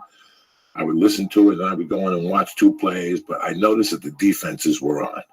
Once I saw the defenses were on, I loved the under. And if anybody that's listening to this went to see me in Charlotte, I told you, motherfuckers, you never see a bookie with a part-time job. I didn't know about the fucking who was going to win the game. But I loved the under because Denver didn't get to where they got with him missing that much. Without a dominating defense. Dominating means that they break you. And then the shit quarterback that they do have, or the guy that's covering for Peyton, all he has to do is put up 2 scores. Right, but the over-under I think was like 55 when I saw it. They were sucking you in. I knew the under. I thought it was going to be over. I would have been over 1,000 times. No, because first of all, the defenses were good. You're not going to be throwing the ball up in the fucking air because you're going to get picked off. You're going to get picked off. In the Super Bowl, you got to be careful with the air attack. It's got to be minimal and very... The quarterbacks that win the Super Bowl, Sims against the Broncos, 23 for 25. You have to have an amazing... Everything has to work right there. You can't... There's no room for... Because if you start getting intercepted and they read it, you're going to have a long day. If you look at the history of Super Bowls, who started getting intercepted early... that think that they fucking Air Coryell and start bombing at you. So I knew that Peyton Manning, he's 30, he's 40. What do you think he's going to do? He's going to go out there and throw a bunch of darts? No. I knew that it was going to be a 24-something game, 21-something. It was going to be somebody, and somebody wasn't going to get it together. Somebody was going to get shut down. I didn't tell you it was going to be a 43, 44 game. I thought it would be at least 30-something. No way. No fucking Thank God way. I didn't bet. Let's say Cam Newton went off. Right, Let's say Cam Newton threw 24 and Buddy threw 7 and they got a field goal. That's still under. And that could possibly be. And I looked at it from the other way. What if Cam Newton doesn't go off and Homie goes off? What's Homie going to go off for? 2 touchdowns. Right. Maybe 3. They had 1 offensive touchdown for the majority of the game yesterday until the very end. The Super Bowl is completely different. The Super Bowl is where your secret weapon always shines. There's a secret weapon that you don't see. When the fucking Giants played Buffalo that year is where you see the genius. I love seeing the genius of a fucking team. I don't like just seeing passes and people jumping up and down and coming out. I want to see the genius. When I watch New England, I see the genius of that team. When he's got plenty of time to throw the ball and he sits back and he's just Benikowski up the middle, and who throws the ball down the middle at you? With a guy like that, because no one's going to stop him. But that was our issue this year is we didn't have everything, but Denver had that. I think there's a secret weapon was just that defense. Like I couldn't believe Cam Newton is like Tom Brady isn't known for running around that much. Cam Newton's known for it, and they were just swarming him. And if you really think about it, the Super Bowls are about defense. But so my point being that these 2 guys took their quarterback knowledge, and as a team, they thought together, listen, if we get the quarterback, we could squeeze him. How many Super Bowls did he win there? Just 1. He went to 2. He just won 1, though. But I got the Elway thing up now. So if you want me to go through his time as a Bronco. Yeah, go. Just so you see the experience. What happened yesterday? What happened yesterday started in 1983 as a quarterback. His performance, Kubiak being behind Elway, this is fucking brilliant. Okay, so that he was there for 15 years, 83 to 98. Listen to this. They won 5 AFC West championships, 3 AFC championships, and then they went to 3 Super Bowls. Super Bowl 21, 27, 22 and 24. and they won 24. That's crazy. So they lost 2 Super Bowls. Right. Yep. They lost to the Giants in Super Bowl 22. And the Redskins. Yeah, the Redskins, and then they beat the 49ers. And who else? How many championships did Elway win? 1 or 2? All I'm seeing is 1. Yeah. Yeah, he retired following the 88 season. Okay. 98. Right. Sorry, yeah, 98. Jesus Christ. You're reading it and you're fucking it up, for the love of Christ. What am I going to do with you, cocksucker? Who knows? But that's what I saw yesterday. I saw something that started 30 fucking years ago.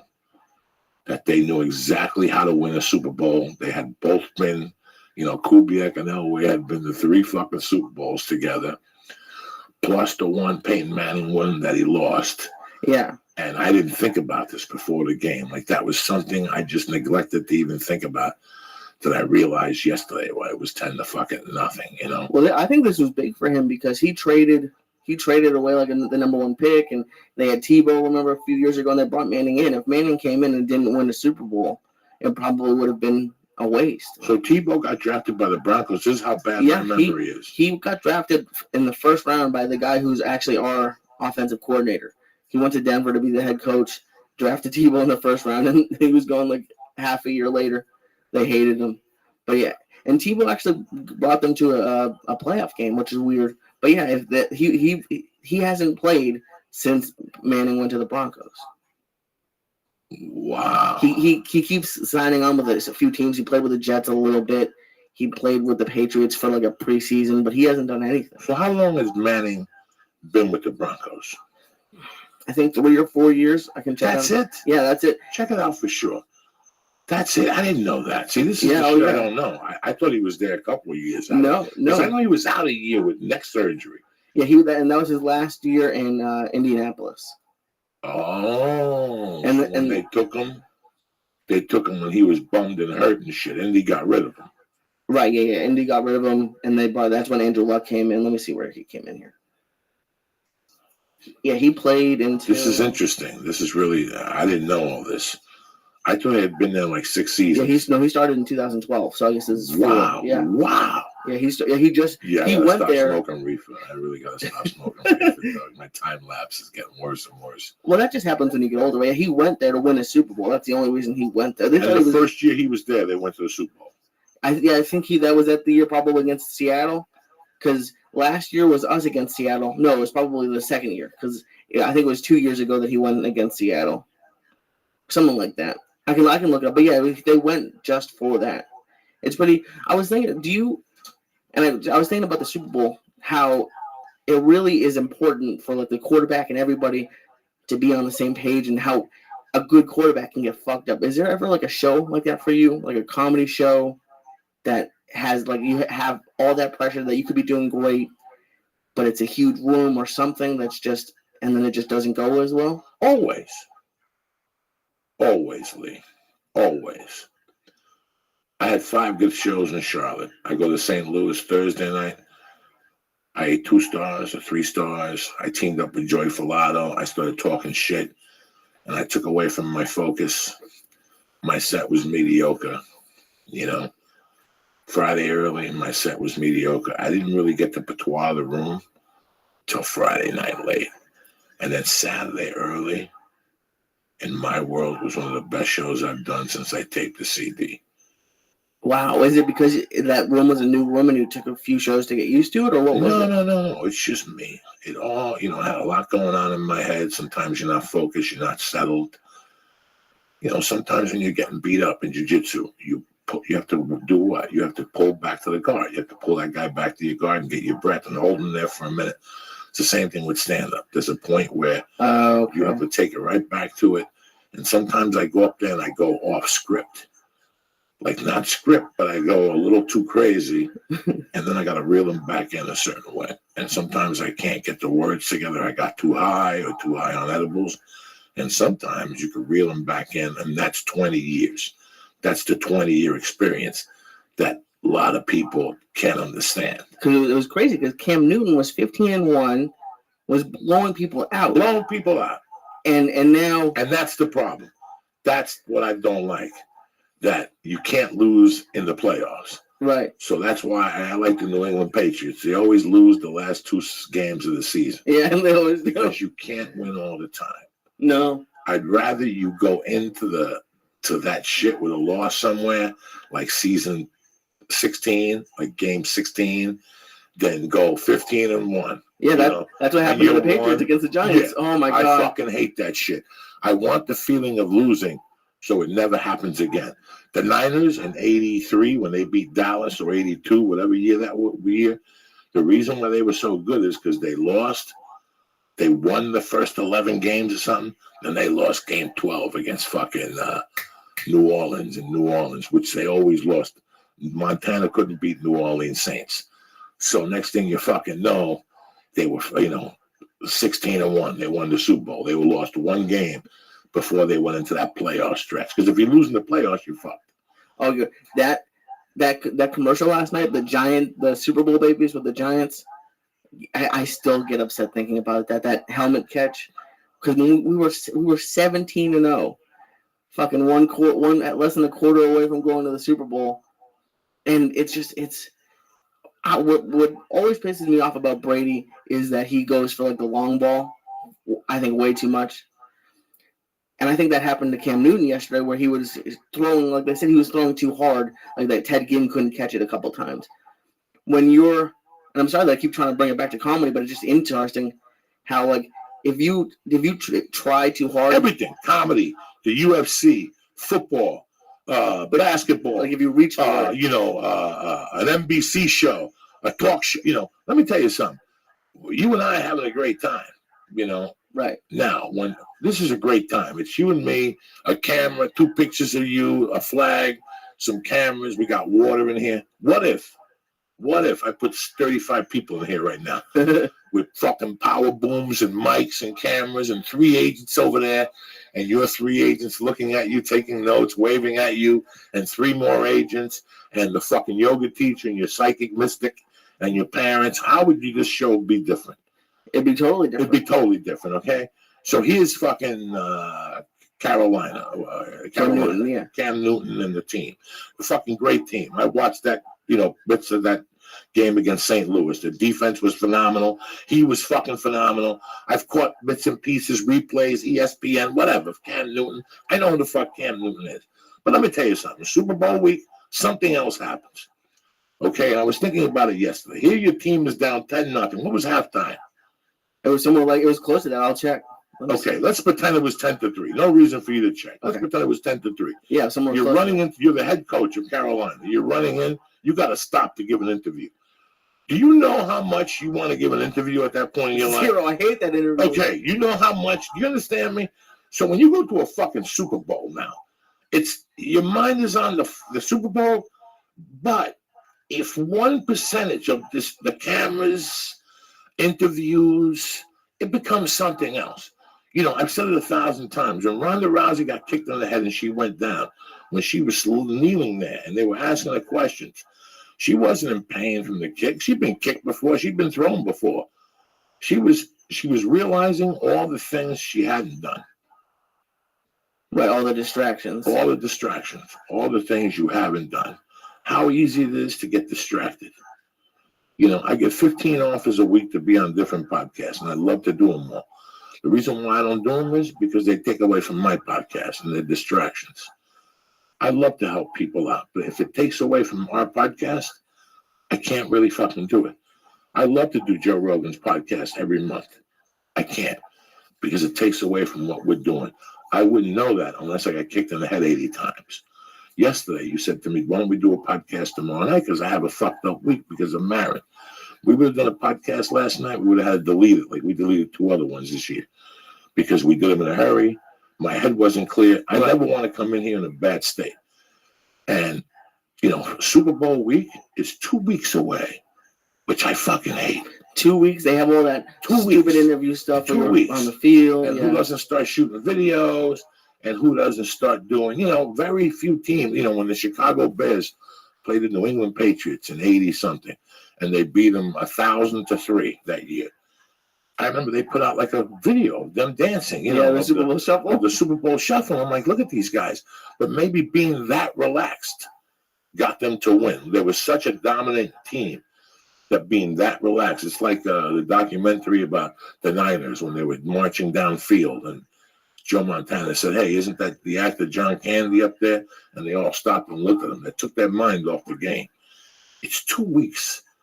That's got to be hell. That's like if you said to me, Joey, you're going to shoot your special in New Orleans. HBO, theater, the whole fucking thing. But you got to go down there 2 weeks before. Can't be have around, meetings about it. Can't be around your family unless you fly them down. You know, guess what? That special is not going to work for a guy like me. No. Because I'm not going to be grounded. I need to be grounded. I like being home. I like playing dad. I like talking to my friends from high school for breakfast. I like calling Timmy on Monday mornings, you know. Danny B is going to call up you. That's what keeps me grounded. Can you imagine if I had to go down there and do radio every day and not do my little spots at the store and not do my little spots at the ha-ha? It would be a different special. I know it would. As soon as the lights came on, the same thing that happened to me when I did Vegas. I wasn't prepared. There you have it. Did it ever happen?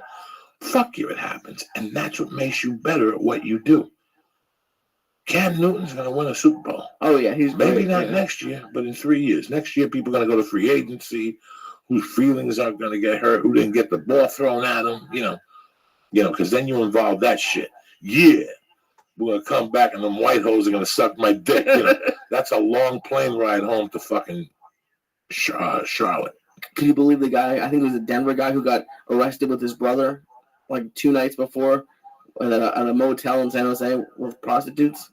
Did he play? No, they sent him home. He was a practice squad guy. They said it wasn't him, but I don't know. I think his brother just took the fall. But a couple nights before, they've had that all the time where people go out before and they don't get to play in the Super Bowl. That's unbelievable to me. How you like? Did you ever have to cancel a gig because you got too fucked up the night before? Yeah, I'll be there in a second. I don't remember, but I can't imagine going down there and getting busted in a sting. Super Bowl week, HBO did a whole thing about Super Bowl week and what happens to a town, what happens to an area, How are you? Yo, baby, can you hear me? How are you? How'd you hear about me?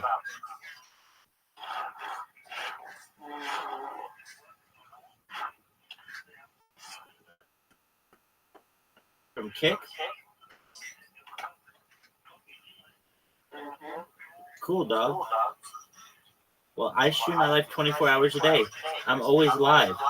So I've been live in here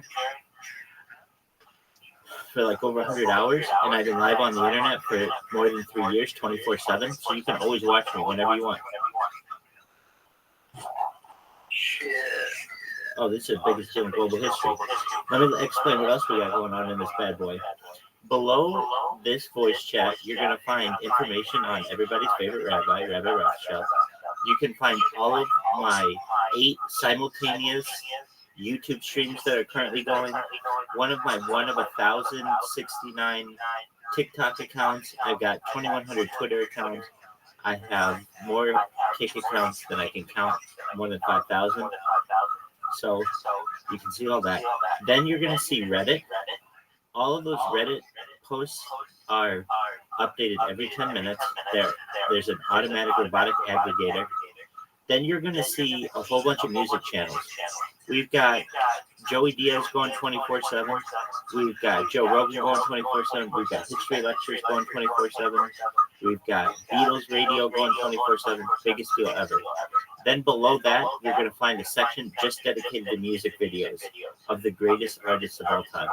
Everybody from the Rolling Stones to Queen and everybody in between. So make yourself comfortable.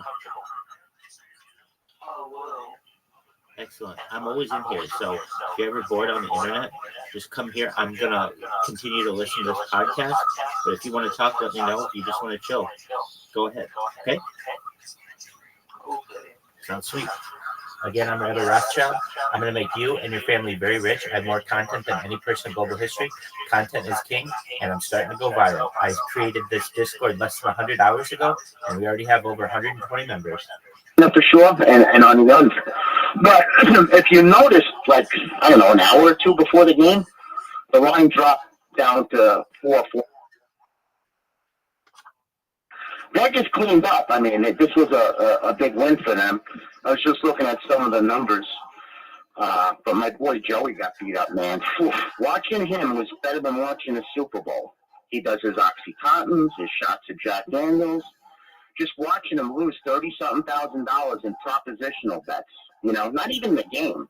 Who's going to score, how many sacks, all that shit. It was like pretty comical. But anyway, everybody's good, pal. How about you? It's so funny how I was telling Lee in hindsight, you know, the real big gamblers just bet the fucking game or a total. Like, I love the unders on stage. I said it in Charlotte. I go, I don't know about the fucking game, but if you were going to make money on this game, the under, you could bet it and go to sleep and wake up and make the call and collect. Because both the defenses are good. And even if Cam Newton would have gone off, he wasn't going to go off 3 or 4 touchdowns. They don't want to throw the ball that much. They get intercepted. And the other guy's an old man. He ain't throwing no fucking 4 or 5 touchdowns. The other guy will put 2 touchdowns up and 2 field goals, and they're trying to squeeze it out. So defense had to be the fucking key. I couldn't believe I was telling Lee that this started, if you know anything about anything, this started in 1983 when Elway threw his first ball for Denver. Like, I'm watching this yesterday, and I'm going, Jesus Christ, how did I miss this? Fucking, this guy's the president of the fucking team. The Kubiak, who was his backup quarterback, is the coach of the fucking team. And they got the best quarterback, or one of the best quarterbacks of all time now on the team, and they're winning a Super Bowl with the wisdom that these 2 fucking horseheads got since 1983. He is a horsehead. Yeah, he's a horsehead. And Kubiak, I mean, is a fucking Momo, but that guy must have learned a ton about football being on the bench watching Elway all those years. Well, he won a ton of Super Bowls as an assistant coach. Yeah. With Denver and somewhere else, too. And then when he was the head coach at Houston, he's been around for a while. Yeah, it's great to see people who put the fucking work in, man. Yeah. And not to not know, John Elway didn't age very good. He looks pretty bad. He looks rough. You know, he looks like 60-something. What is he, in his late 50s, mid-50s? He's Dan Marino's age, I think. He's with us. He's 2 years older than us. Yeah, that's right. We're getting old, too. Let me tell you, what are you... You're still in your 20s, bro. Right? You got a lot of life ahead of you. 27. I told Lee that goes quick. Let me tell you something, Danny B. I got into an elevator. The hotel I stayed at in St. Louis, a beautiful hotel, but the elevators were mirrored all around. Brother, I have lost all my hair. The only thing that's keeping me together is this dip-de-doo up in the front, because everything behind that is one big bald patch. There's not even a yarmulke bush there, like the yarmulke bush the Jews get. Oh, no. I have burnt just down. Take it down. Just go big like I did. I had to take it down. Oh, no, I can't go bald. Yeah, I still got a lot of hair left to go bald, to shave it all off. Besides, I got an ugly head. If I'm ugly with hair, can you imagine me without hair? Oh, yeah, Jesus. You have to have a good head. Without the good head, you can't shave it. Then it looks like fucking, it does look like I got stitches. I got stitches. I got old whiteheads from the 70s that were Coke rocks that dissolved out of my skull.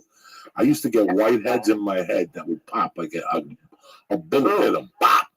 From the fucking ingrown hairs in my head and shit. I don't ever want to see my head bald. But it's really you make the most of it, you know. You do what you got to do. Speaking of him, that Mario's brother Joey, he's a character, you know, and he's got this unruly dog that just eats everywhere, fucking pisses on the floor. But he's got a head of hair on him. He's 50 years old, and it's like, my God, I look at him, I just want to borrow it. Like, let me go on that hair. I go to Hollywood, I'd be a star. That's the only thing that stopping me, couple, is hair. It's genetic. Listen, with hair, it's fucking genetics. I feel, you know who I think about all the time? In fact, I spoke to James yesterday, and I said to him, you know why I called you, James? Because I was in the shower when I came out, and I was getting dressed, and I was thinking about what to eat. And for a minute there, I missed Glenn Hashway. And for people who don't know, Glenn Hashway is a kid that Danny and I grew up with, who had a great belly, but he was going bald since the year after high school. And guys, it drove him crazy. It was a 30-year obsession. Every conversation you had with him, especially if you did a line of coke with him, was about his hair and how he was scared to do the surgery. But he had done everything: voodoo, massages, spray paint, and it's just genetic. Like Lee has a great attitude about it. I've known from the time I was a kid. My cousin was completely bald at 24. My dad is completely bald. Like a month or two ago, I just started shaving, and it's so much better. I don't understand why people. A little facial hair takes away from the baldness, And I could grow hair. My hair would look so thin now and ridiculous. Like I wouldn't go swimming with it. It's so God forbid if I'm in the car and you fucking have the window rolled down, I'd be screaming at you. Fucking close the window, motherfucker. I like John Travolta. My hair. Oh, I used to hate getting pictures taken because of the thin hair. It's terrible. Yeah, I look like Drago. I have hair like Drago, from the Rocky movie. But, I took it down, I think, in 2000. And it was on accident. I was just trimming it, it's like, and then I went too deep and it looked like I had mange. So I said, fuck, what am I going to do? So I just said a little at a time. And I was like, fuck. Within a week, I was like, all right, I can do this. I can pull this off. So, it's all right to go bald. Go bald, my friend. No. Like I said, I just need a few more years, and then I'll shave it down. But I still got a little life left in that scalp. I'm not gonna do the Neutrogena in my head. What's that shit they put in their hair? They take the pills. All that crazy shit. I tried Rogaine, you mean? Rogaine. That's for the face, Neutrogena. I don't fucking know Neutrogena. Actually, that was a big thing in the prison system. Fucking, they were sneaking in Rogaine. A lot of the guys that were using it on the street, that was one of the things the guards were bringing in, Rogaine. I can't believe who gives a fuck about using Rogaine in jail. What do you give a fuck about your appearance? You know what? Not everybody's doing a life sentence. They're coming home, some of them. So I guess they want to come home with hair. But everything's the same, man. We're getting some snow tomorrow or tonight, late tonight. We're just dropping Joey off at the bus stop. Jamie's doing that. The kids are home from school. But that's it. It doesn't stop for me, though. Everybody's done. Gambling, the Super Bowl's over. For me, it's just another season. I actually look at football as like amateur hour. Everybody drinks on New Year's. Everybody bets football. This is when the real guys come out. Basketball and baseball. So college basketball is a big money in March for college basketball. Big money. Yeah. Big fucking money in sports. I like my baseball. That's really where I feel I'm at my best personally. I had a pretty good. I started off horrible though. Honestly, September was just brutal. I couldn't do anything right, and it sucked because I had so many new, fresh clientele, good players, big bankrolls, and I just couldn't win. And then I put together a nice win streak. But it was a little too late because I killed my audience basically. But it is what it is, man. Football, that was a game to watch. I wasn't overly excited. I'm kind of glad they stuck at the 10. I don't like the antics, Score the fucking touchdown, give it to the kid, or back to the referee. What's that? Don't be pulling your shirt, kissing your biceps. I just don't get that. I don't like it. Like I was telling you, for me, it was very. Man, I left New Jersey in '83. When I got to fucking Denver, Elway was a rookie. Mm-hmm. Elway was a rookie. That's right. You were there. I was there right there. We were talking about the last. I don't know if you remember this. I think, as a matter of fact, you were part of this. Marino was up in Pittsburgh, and we had that friend that would go up to Pittsburgh to visit our other friend that played for Pittsburgh, and they would bring coke up there.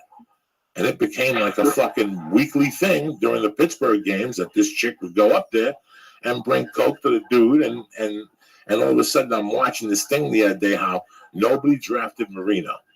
Like they anticipated Marino to go higher, but they didn't because there was rumors. The rumors were he did blow. As a matter of fact, when I was shooting The Longest Yard, he was there interviewing Sandler for that HBO show Inside the NFL. And fucking Romanowski walked up to him. He goes, "How's that cocaine problem?" And they had to stop the cameras, and they had to do the whole fucking thing. That's a well-known, it's the truth. You know what?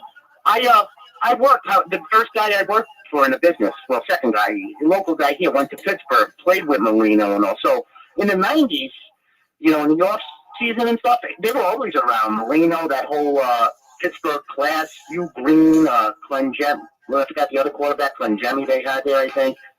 Bobby Bukowski, Bill Moss. you know, another animal. So we saw those guys all the time. They were party animals.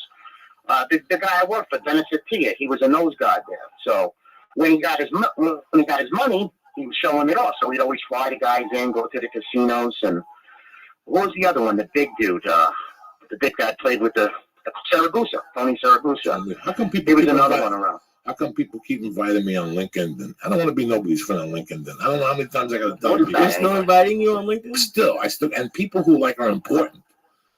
Like people who I met. What's a LinkedIn? What is that? Who the What fuck? thing I did? Yeah, it's a website for people who think they're snooty. I don't want to be on Facebook no more. I'm a fucking, I'm a BAA I'm an fucking executive, dick sucking. Yeah. I just started using Facebook myself after years of fighting it. My wife was a zombie till it, still is, but finally she got me into the thing of it, and it's pretty cool. Got to hook up with some old friends, folk Rothschilds, people I haven't seen since Robert Fulton. So Facebook to me, I just started about 6 months ago. I'm gonna tell you something about but Facebook. I'll never do it. I'll never fucking do it. I don't need nobody to know where I live. Who the fuck? And the first day I was on it, I got attacked by family asking me for money, and I closed it down right away. I'm like, I'm done. Already they're finding me. So then I went back. I'm having some fun with it though. Who's like the folk Rothschilds? I can go on and on. So Monty Facebook is Selma, okay. the Avillos are cool on there. Yeah, the Avillos. Bartulovich is cool on there. A lot of kids from high school are really fucking cool on there. I talked to the Garcias, Kathy Moran's on there. Yeah. Abe is on there. I got Carlos. Yeah, I got Mike DeGumi's on there. Carlos Quintero's Remember Louis Jerez. Whenever I go to Miami, Louis Jerez comes to the shows. And he's so fucking weird because he'll come over, give me a hug, and leave. He won't ask me for tickets. He won't tell me he's coming. Nothing. When I first joined Facebook, I got off within a week because it was too real. Everybody from North Bergen started popping up. But then it's not bad, but I will give you a piece of advice.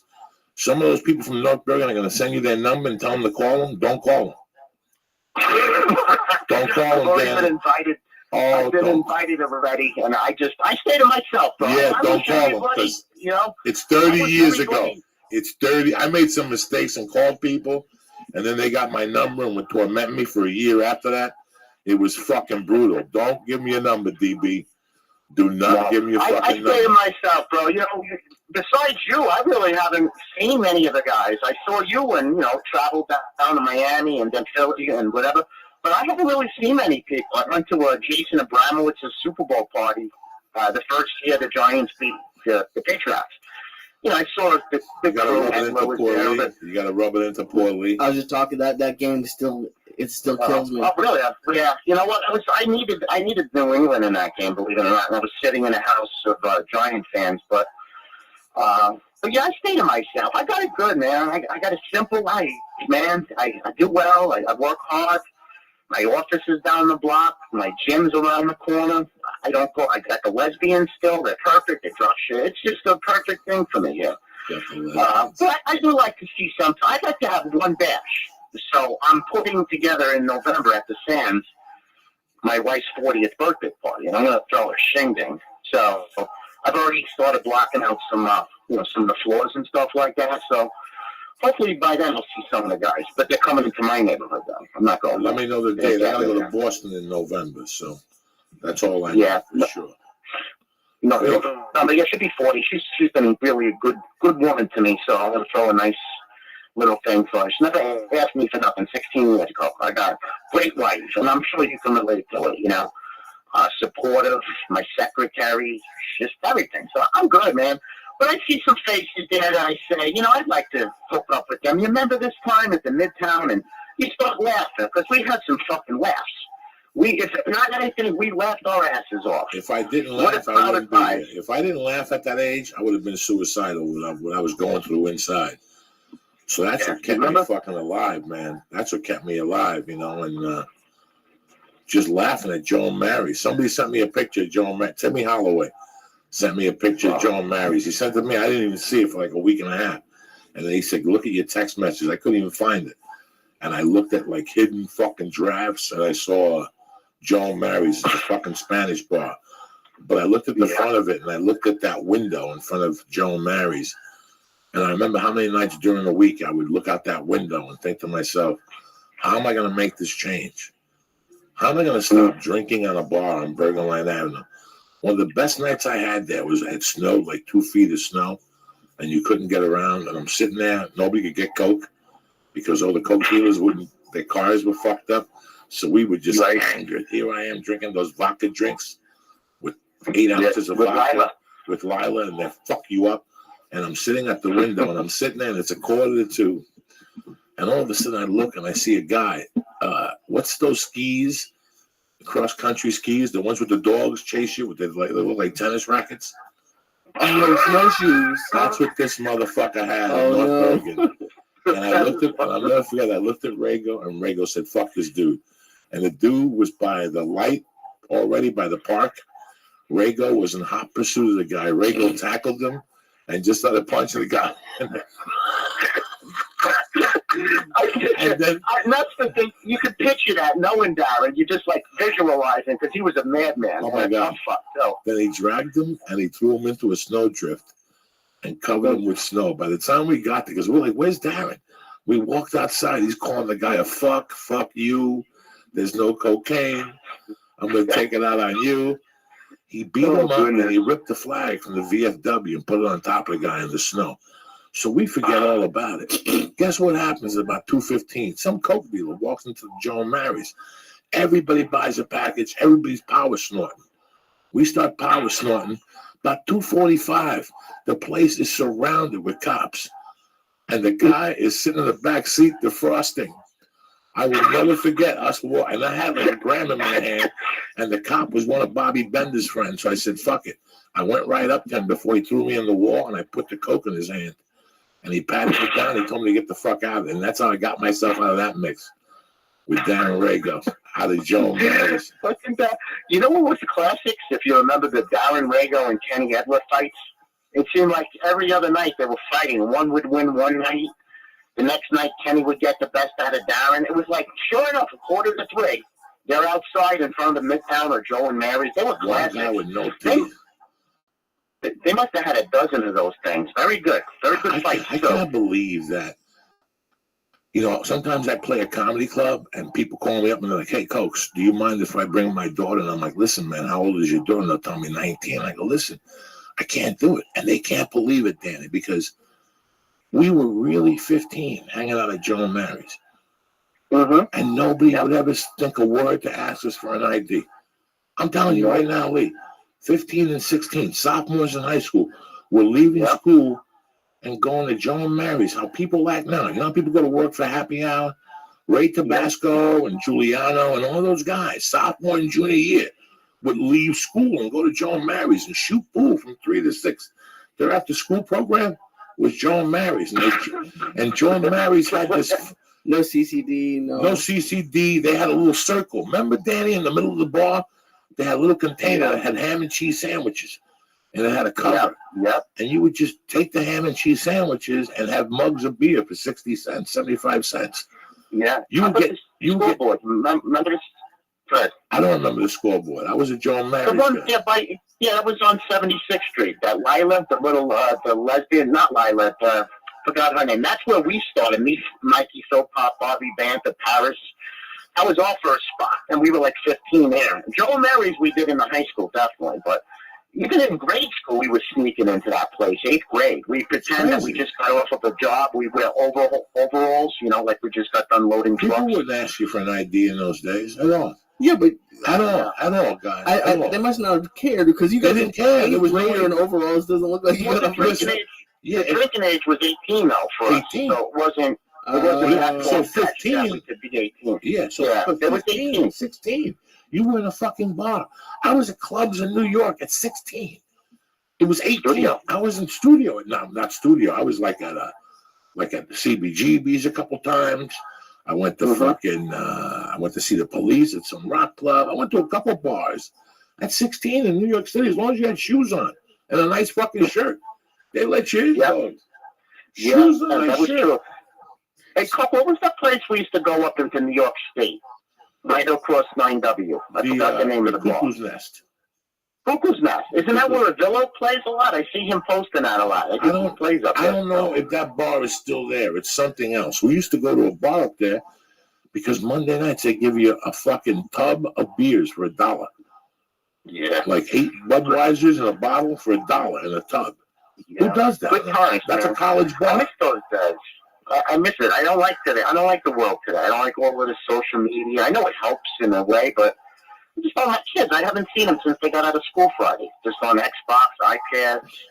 Just really, and they're only 6 and 11. It's like I'm scared for their future. So I'm like the old school guys, man. If there was a place I can go to, no cell phones, no computers, just fucking TV, MTV, and fucking, I'm good.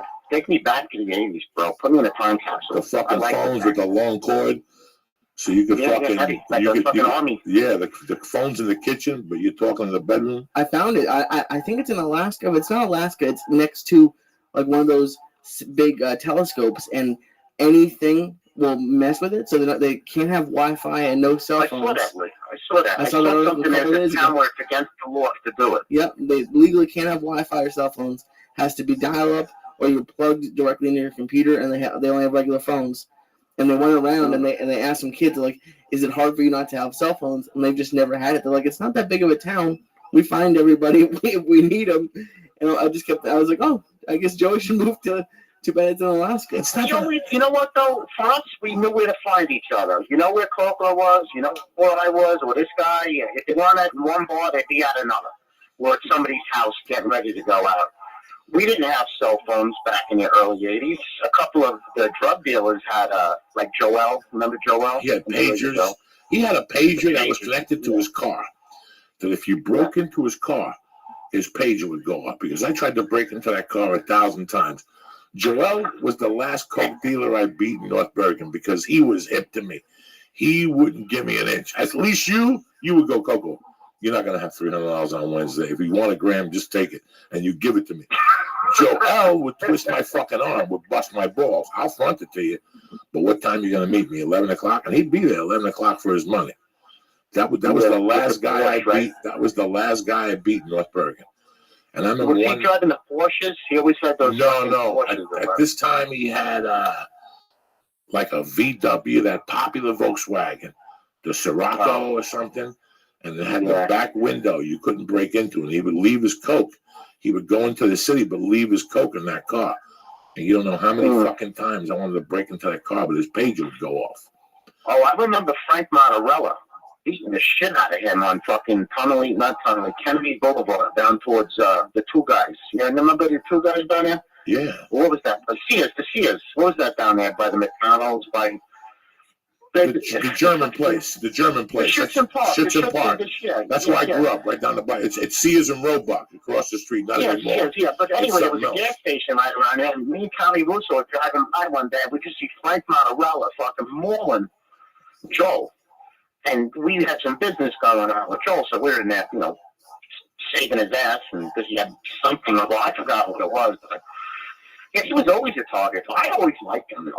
Me and him got along pretty good. He was always good by me, generous with me. A lot of the guys, but just, the memories are good. When I see their faces, I'm like, yeah, that was some good times. Sabatino reached out to me on a private message saying he's doing good. I'll keep you posted, and that was the last time I heard of him. Like he came in under his girlfriend's account or something. I think he moved to North Carolina or South Carolina. Did you hear anything about that? Nothing. That's one guy I'd love to see, but I'll never see him again. It's weird. I grew up with this kid that me and Sabs were good friends with, and when we were 13, he had a little sister, and his little sister had to be 5 or 6. And she was his favorite brother. She had 2 brothers. And they lived 2 doors from me. They were called the Specials. And the kids, Dominic. And Dominic and I were good friends, and he drowned on THC crystal and whatever. And I used to remember Vita as a young girl on the block and stuff. And she used to hang out with Timmy, whose dogs used to eat boulders and shit. Fucking crazy. And one day I was on one of the radio shows. And I got a call that somebody wanted to talk to me. It was Vita. It was 15 years ago here. I was on Lycus. And Vita goes, I'm living out in L.A., and I hear you on Tom Lycus. And we hooked up as friends. And she goes to my house, and, she knows the baby. And she talks to my wife on the phone. And she's 40-something. She left here kind of unhappy because she had been here for 10 years and hadn't met a guy. And then her dad was sick and she went back and the father died. And guess what? She became an attorney again. And she did a bunch of things. She called me Saturday night and she got engaged. And I met the guy when I went home. And I'm really fucking happy. Like the block came to rest. You know, like we're all going to go to the wedding now. And she wants Mercy to be in the wedding party. And you know, this is old school Italian, so we'll be dancing, eating good. So I'm really excited that I'm going to have some peace down in Lower North Bergen. And I wish Sabatino. Yeah, I'm going to give it our terrorist guy, but Sabatino was Charles Court. You know, Sabatino was my brother. I'm a little upset with some North Bergen guys, and Sabatino is one of them because out of all the people in North Bergen, nobody helped me more than Sabatino. That Christmas, when the Ligios threw me out and accused me of robbing them and all that shit, I got really sick from the flu. And I woke up 2 days later and I was a Sabatino. I remember that, 1983, right? It was 84. It was, I remember waking up there like Steven Seagal in one of those movies where he gets blown up and he wakes up and the Indians are taking care of him and shit. That's the way I was. Sabatino's mom was making me soup and... Steve, listen, refuge. I had refuge in that house many times myself, especially when I was going through tough times in the late 80s. So it breaks my heart that he don't call, I found refuge there myself, I knew his mother, I knew the father, I knew the sister. The mother was my lunch lady. Growing up, she always gave me an extra peanut butter and jelly. She always gave me an extra bologna and cheese. You know, I knew the Sabatinos well. So he got mad at me in 1993 because Veneri had a party, and I said that if Robert Hoban was there and he was a cop, and in front of Robert Hoban, I said, Sabatino, if the dogs were here, they'll die. Well, he called me a week later and he said that DPW trucks were following him around North Bergen because I made that joke at a North Bergen party, and he got mad at me. So what am I going to do if he doesn't want to talk to me over a joke? Danny B, I'm going to call into your radio show next Thursday before I go to Las Vegas. So tell him the name of the radio show. I record Thursday. Right, next Thursday. Not this Thursday because I'm shooting Marin. But next week, the 18th, I'm doing Vegas. So on the 18th, tell them the radio show. Tell them the initials. Oh, yeah, you got AM 570, LA Sports, they call it now. They changed it from 5. It's AM 570 in Los Angeles. It's on iHeart. It's also on Fox Sports in Phoenix and other places in the U.S. But LA's been my bread and butter market. Every Saturday morning, catch me at 7 o'clock out there. And again, it's on iHeart. And I'm going to start my podcast up here shortly, you know, once I get my technical guy back to work. You remember Andy, my guy Andy? He hits me up from time to time. He's a good dude, Andy. He hits me up from time to time. Andy's good. Andy's doing well now. Andy's a good kid, He got himself in. He did good. He found a career in this photography thing, and you know he's starting to make a name for himself around here. So he's a really good kid, but he just couldn't do the podcast. And once he lost interest, or you know, I couldn't do it no more. So, but I missed it. I was having fun with it. But nothing beats the church, my friend. And it's always a pleasure to be on. And Lee, you know, we'll have to get together one time. Never got a chance to meet you, but look forward to that. Absolutely. I'm trying to get out west, man. You know, James was trying to get me out to Vegas, but timing, I don't think I'll make it. You know, the kids, it's so... It's tough. Well, it's tough. It's tough, brother. It's tough. Yeah, well, you know what? I got to do is I got to do the radio show. I got to be in the office on the weekends to field the calls. It's tough, brother. Complaints and everything. Yeah, it's you know, it's... You're preaching to the good, fucking choir. Yeah, I work my ass off, though, mentally. But it's working, man. My kids are happy, just like you. You're providing for your family. You're working your rent. Nobody works harder than you. Honestly, out of all the people I know, you're the man. You're out there fucking paying your dues, and I respect you for that, Cope. And that's not easy to do what you do. You know, to be up there in front of people every weekend, you know, traveling, leaving your family. So, you know, I got to give you credit for that, pal. We'll be in touch. I love you, cocksucker. Next Thursday, we're on the radio. Got you. Yeah, we'll keep in touch, man. I look forward to it. I love always a pleasure, but Lee, take care, and Coco, I love you, man. Love you, brother. Thanks for calling in. Take care, guys. Bye. Let me give some shout outs here to these savages. PTRG810, Pedro. He always hits me up on Twitter. This kid, nice kid. Don Wrangler, Waterboxer, making a nice picture of me today with Charles Bronson and Steve McQueen. Dalton Toombs, Lauren Rosenker on Facebook. I love you to death. Jesse Wright is the man, and Captain motherfucking Jones. Don't forget, February 19th, my birthday, I'll be in Las Vegas at the South Point Casino. And February 24th, I'm doing a showcase for industry, and I need you savages. Excuse me, that was a little egg burp. I need you savages to come down to the Comedy Store Wednesday night, the 24th. I'm doing a little show there with some people, and hopefully you guys can come out and support that. And that's it. That's what we're doing here. What else, cocksucker? What's up in your world? Your dad's been here. How's that been? It's been a lot. It's been great. It's been a lot of fun having him. I did a couple periscopes with him. He's having a lot of fun. You got him all sick with that fucking Billy Go Fuji, trying to blame it on probiotics. I'm telling you to stop eating tacos at that place.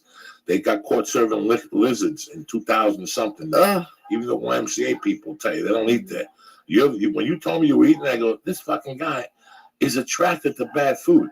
That whole mall there, I wouldn't eat in that whole mall. That whole diner, Greek place next to that Mexican place, and do you see what's next to that place, that bodega? Yeah. Do you see what goes in there? No. Go in there and park one day and see what goes in there. What's in the bodega? Just see the type of people that go into that bodega, and then tell me if you want to eat tacos over there. Yes. Why does the bodega have to do with the because tacos? It's all together. It's all connected. They get products from that bodega. Maybe they get spam or something. Who the fuck knows? I'm just telling you, that's a scary area. You've given that shit food. From day one, you've been giving them shitty food. You threw them off. No, we went and got sushi. You got them sushi and stout. Everything else has been garbage. That Mexican shit. You got them that Thai shit. There's no Thai shit. And you got that cat fig fucking dumpling shit from down there that you take. Delicious. The fuck out of here. He loves the dumplings. Right now, there's little kids looking for their cat somewhere in fucking Venice. And right now, those fucking Koreans are jumping up and down over there. They got fucking, I keep looking for them. There's still not a single stray cat. Nothing. I have to find one just to prove you wrong. No, there's no stray cats down there. It's a joke, but it's an honest fucking joke. You know what I'm saying? And he's coming kettlebells tomorrow. Is he? Yeah, he's gonna do that. It's been fun. It's been a fun week. I got a fucking hell of a week this week. I got to shoot 3 days, and then I got an audition Tuesday. I got an audition Wednesday for a fucking Spanish show, which I'm not gonna go into. You know, I still got to go to jiu-jitsu, do 2 of these. You know, I want to space it out. But it's funny that you asked about lights and choking. Listen, man, it's not even about choking sometimes. It's just you're not being you. And guess what? That's okay. Because if you were on fire all the time, you'd be Jesus. Right? Who's on fire all the time? Jesus. You cannot, that's okay. For years as a young comic, even when I went back to CU and took those classes, when I would have a fucked up grade, oh my God, it would be the end of the world for a guy like me. Because that's the last thing I want to do is not this. I didn't have anybody to disappoint but myself. When you go on stage listen, 20 years ago, I couldn't kick that special how I did recently. It would make me angry. But I'm older and I'm wiser, and I try to pass this on to you guys. Never to put something out that's not good of you. Whether you're an artist or a painter or, you're washing somebody's car, it's the little things, And what I don't like about that special was the little things that didn't get done. Not the big things that look good. Yeah, whatever, the lights, the stage, whatever. But there were little things on my end that are going to bother you. That are going to bother me. Right. And for the $5, I'd rather not have it out there. That's the way I was raised. I went somewhere a couple of weeks ago, and it's a new restaurant. And the guy bothered me, and I went down there. And it was a nice restaurant. The food was great. But guess what? There were 3 things that hadn't been done because he opened in a rush. And those 3 things are going to lose him customers. And if he had done it. We get impatient and we do things sometimes. You mow a lawn. If I hire you to mow the lawn, okay, I go mow the lawn. And I come down, I pay you, and I see that around the water things, you didn't zzz. I'll never hire you again because I know you don't have the eye to detail. That's what I'm looking for. You're looking for that. You ever go wash your car? Yeah, absolutely. And the car looks great. The car smells great. But you go in, and the guy didn't vacuum in between the seat and the middle. It kills me. Or under the seat, there's a little piece of paper. That little piece of paper made that whole car look bad. Absolutely. But do you ever find yourself, because what you're saying is how you can have this attention to detail, but you can't hyper focus on it. I've trained myself now. I'll tell myself to slow down. Because when things start going like that for me, I don't know what it is. My brain speeds up. I start going 1,000 miles a minute. And I'll have to, like, if I keep going that way, I'll just run around in circles. So I've had to train myself to, like, calm down and, like, look at the small things. And then there's always a center place. Everything, every art, everything has a center place. And I didn't learn that more with dog. I tell you motherfuckers that jiu-jitsu improved my stand-up. And here's one of those positions, retaining the guard. No matter how beat up you're getting, he's trying to get around you, you got a hold of his sleeve, you got a hold of his thing. But you retain your guard, you hold him again. You're in center. That is your center position. That is the position that you're always going to go to. When you telemarket and you do outside sales, you have a script. Listen, you want to be a Swami from Salami and read that script like a fucking robot. You're not going to sell dick.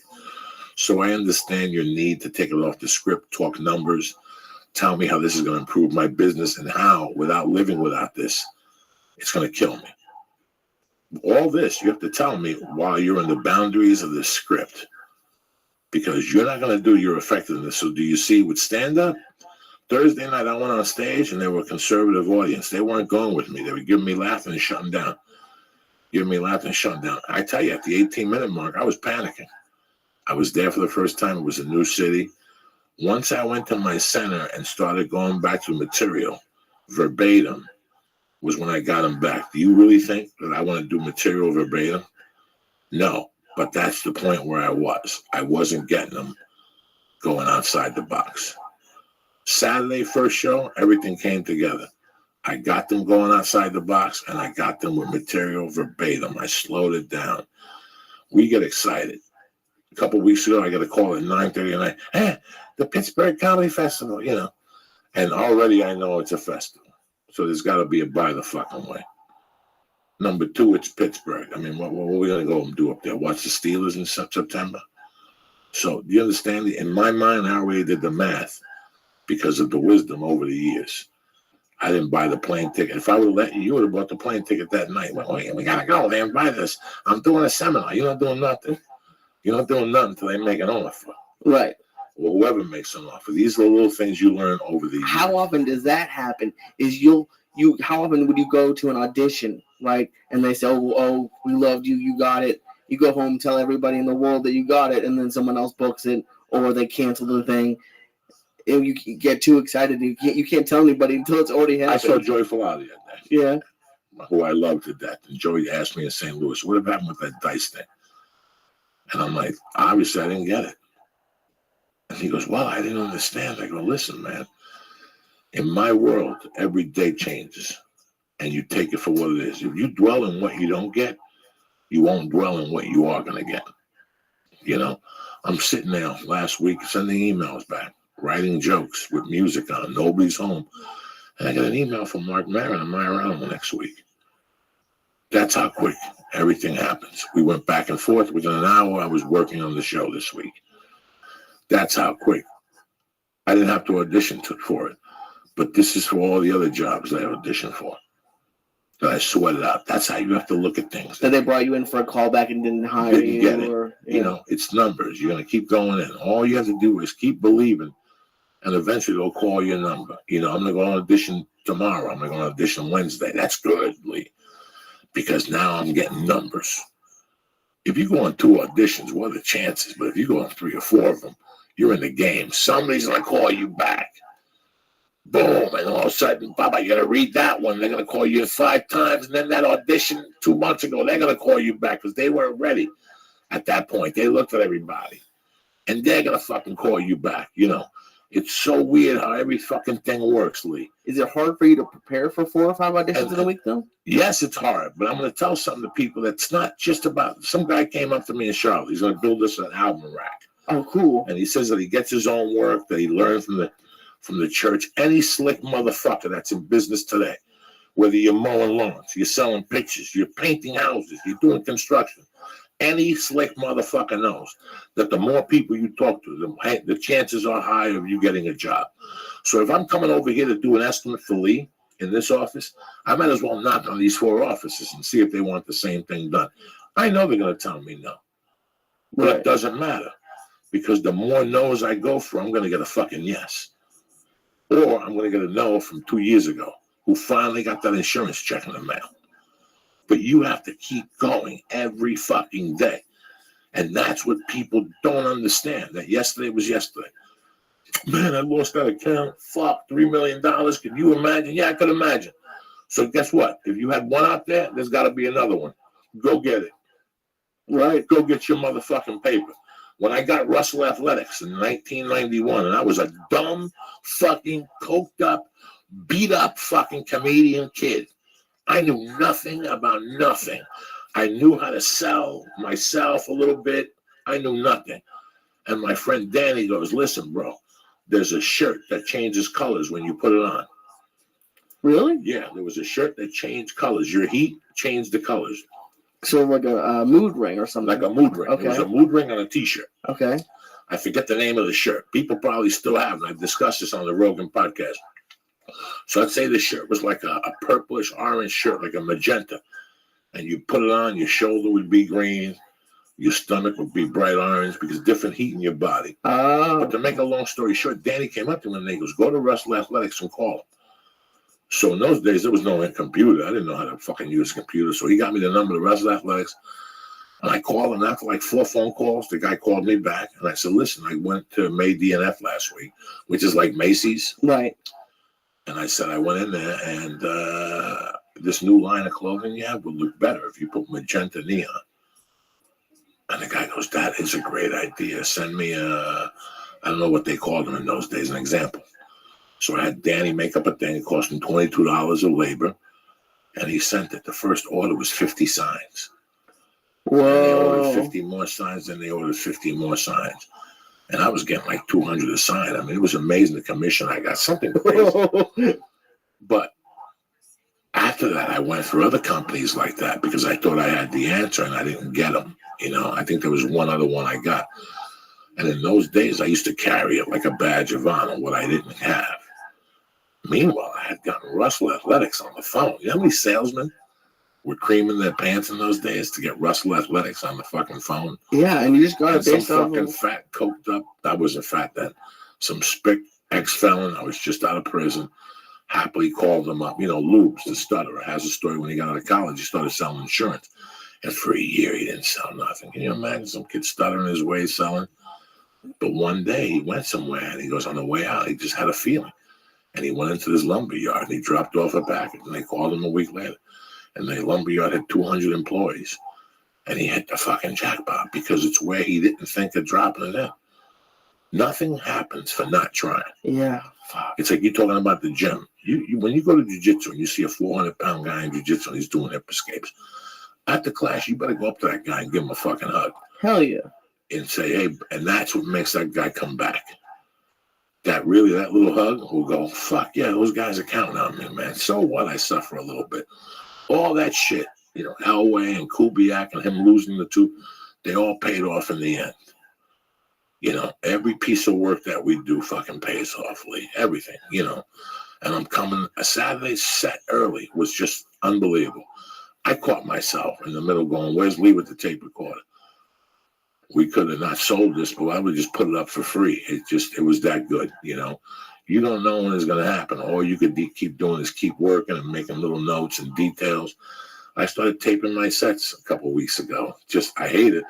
After 3 minutes, I press stop, and then I erase the fucking thing. But at least it's 3 more minutes than you used to listen to. But it's 3 more minutes I used to listen to, brother. Because I know in this new realm that we're at, that people come to see me, Charlotte and St. Louis, I can't go up there and fuck around no more. You know. So what came together early show Saturday? Is it conscious or it's just the luck of the roll of the dice? No, every 6 months, man, the universe shows you the results of your hard work. It really does, just to show you what you could do. And then it takes it back, and it pisses you off. Fuck, Saturday's late show wasn't like the first one. But as long as you know you could do it, it's like when you go over to kettlebells now, and you swing the fucking 71-pound on it, the fucking big gorilla. You know, 3 months ago, Lee, you couldn't pick that up. Oh, I'm sure. I'm to tell you. Yeah. 5 months ago, You would have called me the next And day swing and it been mad at 10 me and said times. your back hurts, but you kept going. And the form, I remember the first week we picked it up, we both did it 3 times. Remember, like 3 or 4 times. Now we're doing it 3 sets of 10. That's okay for right now. That's all you need. I'd rather do it good form than throw her back up and get hurt. But sometimes the universe shows you the results of your hard work. They really do. And for a moment in time, you see it. And then it takes it back just to make you work a little bit harder. And I love that. I fucking love that. I love when I go to jiu-jitsu and all of a sudden I hear the clock go off and I'm on my back and the guy hasn't done nothing. That means for 5 minutes, I held this guy. So what if I held him?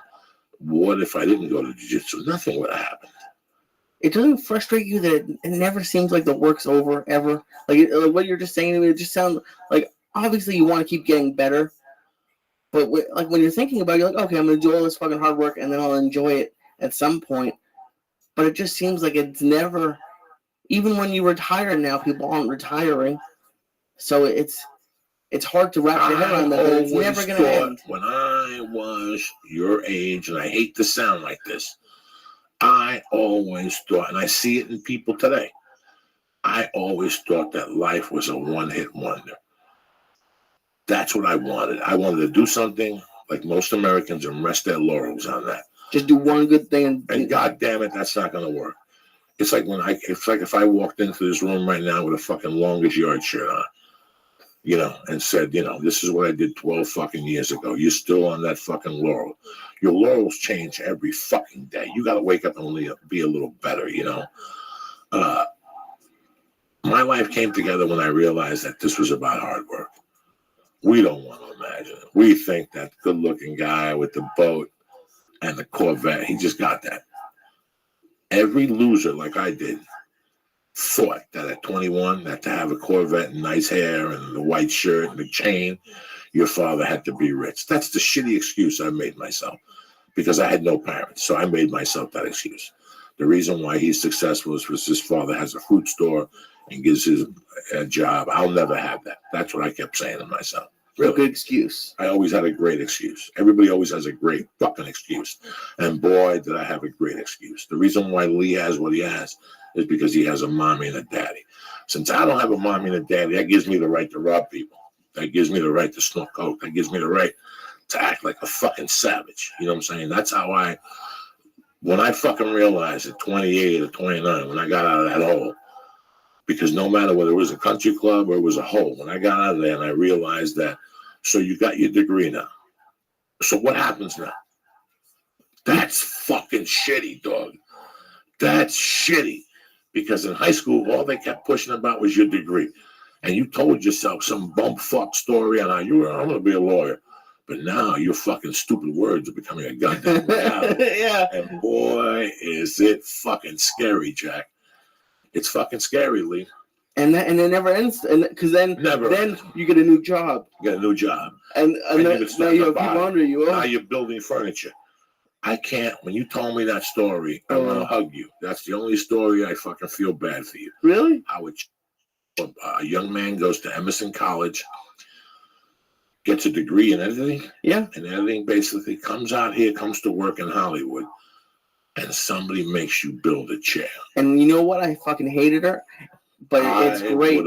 I think about you all the time, and that's why I don't like you doing a lot of things around here. I'd rather do them myself, because I would never embarrass somebody. If I had a degree and somebody made me build lawn furniture or a table, I would die. My pride, if I sank, how much was your education? This is not $100,000. This is not 4 years on a job. This is not like you going to me, okay, Joey, before you can do the podcast, I want you to go to WKNZ and clean toilets, paint walls, go for coffee, take shit from the comedians. You know the job. Right. You know the fucking job, Lee. We all know the fucking job. But there comes a day in your mind you go, it doesn't matter because this is going to end. In a year and a half, I won't have to do this. Oh, shit, in 6 months, I won't have to do this. Oh, shit, in 2 weeks, I won't have to do this. So I can't imagine paying $100,000, going to Emerson College, coming out here, getting a job as an assistant editor, and for somebody to say to you, oh, by the way, tomorrow you got to go to Kmart and pick up some tables and then come back and build and put patio furniture together. And I did. It was nonstop, and it was. that show had VHS tapes for the writers for all the clips, and they kept them in the basement in the worst storage facility that was underneath the parking garage. And when our system went down once, so me and 3 or 4 other interns and PAs or whatever it was had to carry hundreds of VHS tapes upstairs, bookshelves, line them up against the wall, put them all in order so the writers could do it. All this knowing that in 3 weeks the system was going to be up and it was going to all that work was for nothing. And I hated my boss. I hated her. And it's like what you were talking about with jiu-jitsu, and you used to dread going in. I used to dread going into that job, but I don't know. I think it really helped me. I think it really, because leaving high school, I was the top video guy in my high school. That's all I did was video. You go to college, and it's a little bit of a shock there because then everyone in that college is the top video guy from their town. Right. But then you come here to LA, and it's just there's always. And I think I spoke about it a couple weeks ago. There was another PA lawsuit or intern lawsuit against someone saying they made people shit in their car. They worked 12-hour days. That's what you come here knowing you're going to have to. That's what when you say that some comedians leave, half of my Facebook feed now for people in LA are people who went home, who were assistant editors and went home and did all that stuff. And I'm happy that I had those. I hated it. The worst one was lines like these. The boss made me come out and close all of them just in the office just because I wasn't doing any. What I would do was, and this is what I tell everybody to do. I went to the head guy in the office and I would just hang out with him. When I had any downtime, I would just sit and watch and look at what he was doing and ask him questions. And then it's exactly what you were saying. He would have me edit. Like during his lunch break, he would want to take a nap. So he'd have me do some editing, and I was losing my mind. I was so happy. And she would come in and do, build this furniture. Close these blinds. And you're right. If I had just went out to LA and because there are some kids who get this, who get their dream job right away, I don't think it would have been as good for me. It's fucking God, yeah. Those times used to kill me. They killed me, and I didn't have a college education. When I went to TGIF, I don't know if it was TGIF at the time. I'm like, I want a job bartending. They're like, you have to come up through the system. You have to start as a fucking cook, like an assistant cook. And I'm like, are you fucking crazy? And they gave me a menu. They wanted me to study it and take a test. Right. And then what about like after you got passed at the store, and then you're still getting other clubs being like, give us a tape. Or you have to feature. What are you talking about? I just headlined here. Or it's always, there's always people who want to bring when it came to that shit, I always went for the work. You know what? Yeah. That's exactly I was the point. the type of motherfucker that said, you don't want to headline me? Good, I'm not ready. But who's the headline that week? Let me come in there for that short money. I'm going to rock your fucking world. And I would make it a point to fucking go up there and rock their fucking world. So that even the headliner was like, I'm not following this guy no more. But that's a great point, because that was the shock that I had. That shock took me a year. I'm not going to lie to fucking no. That shock took me a year finding out that, hey, you're 30, you could steal the rest of your life and end up in jail, or know this, that whatever you decide to do, after 5 years, you're just getting started again. And after 10 years, you're just getting started again. And after 15 years, getting started again, because no matter what you choose, okay, you're an electrician. After 4 years, you become a fucking journeyman. Okay? Okay. And then after 4 more years, somebody's going to hire you as a top journeyman to run all the crews, to inspect the houses and shit, like to be the top guy. Then after 5 more years, somebody's going to hire you to be the general manager of a shop. And you got to prove yourself all over again. Do you understand me? There's levels of your job that if, you always have to keep rising to the occasion. And at each level, I would always feel like I want to go back to that old job, right, where you're safe. Well, yeah, you have no responsibility. Right, yeah. We're all scared of responsibility. So, bro, I didn't want it. No, I wanted, like everybody else in America, I wanted $40,000 a week. I wanted you to teach me, and I wanted to work 8 to 5. That's what I wanted to do. You know what? Make it 8 to 4. With an hour lunch. Yeah, an hour lunch. That's what I wanted. But once you realize the cold realization that you never fucking stop, and you don't want to. If you're 24 right now, and you're 34, and you're listening to this, and you're 44, the best thing about this conversation is that You know this, that just to keep you interested. What if you just had a job that you put the cover on mustard? Yeah. On an assembly line. Oh my God. And it doesn't get no better than that. You know what you might do after 10 years? They might make you pack the mustard in a box. And that's it. Until you're 65, you work at the mustard plant. Not a bad job. Insurance, you're not going to jail. You pay your taxes. You have a nice family. You can raise your family on it. But see, the difference is like you have no, you're not challenging yourself. I couldn't imagine a life without challenging yourself every fucking week, once a month, something. That's what makes you know you could go there. But you only know that at the end of it. Like, if that's a hard part. Oh, please. Like, at I the got beginning, this like, 5-6 years ago. Well, when I decided to get into comedy in 1994, when I really put my heart into it, and I said, this is what needs to be done. I was 31 years old. I was 3 years of putzing around. I was 31 years old when life hit me in the face. When I knew that if I went for this, I got to go for this. Like, there ain't no turning back. Like, at least give me a job.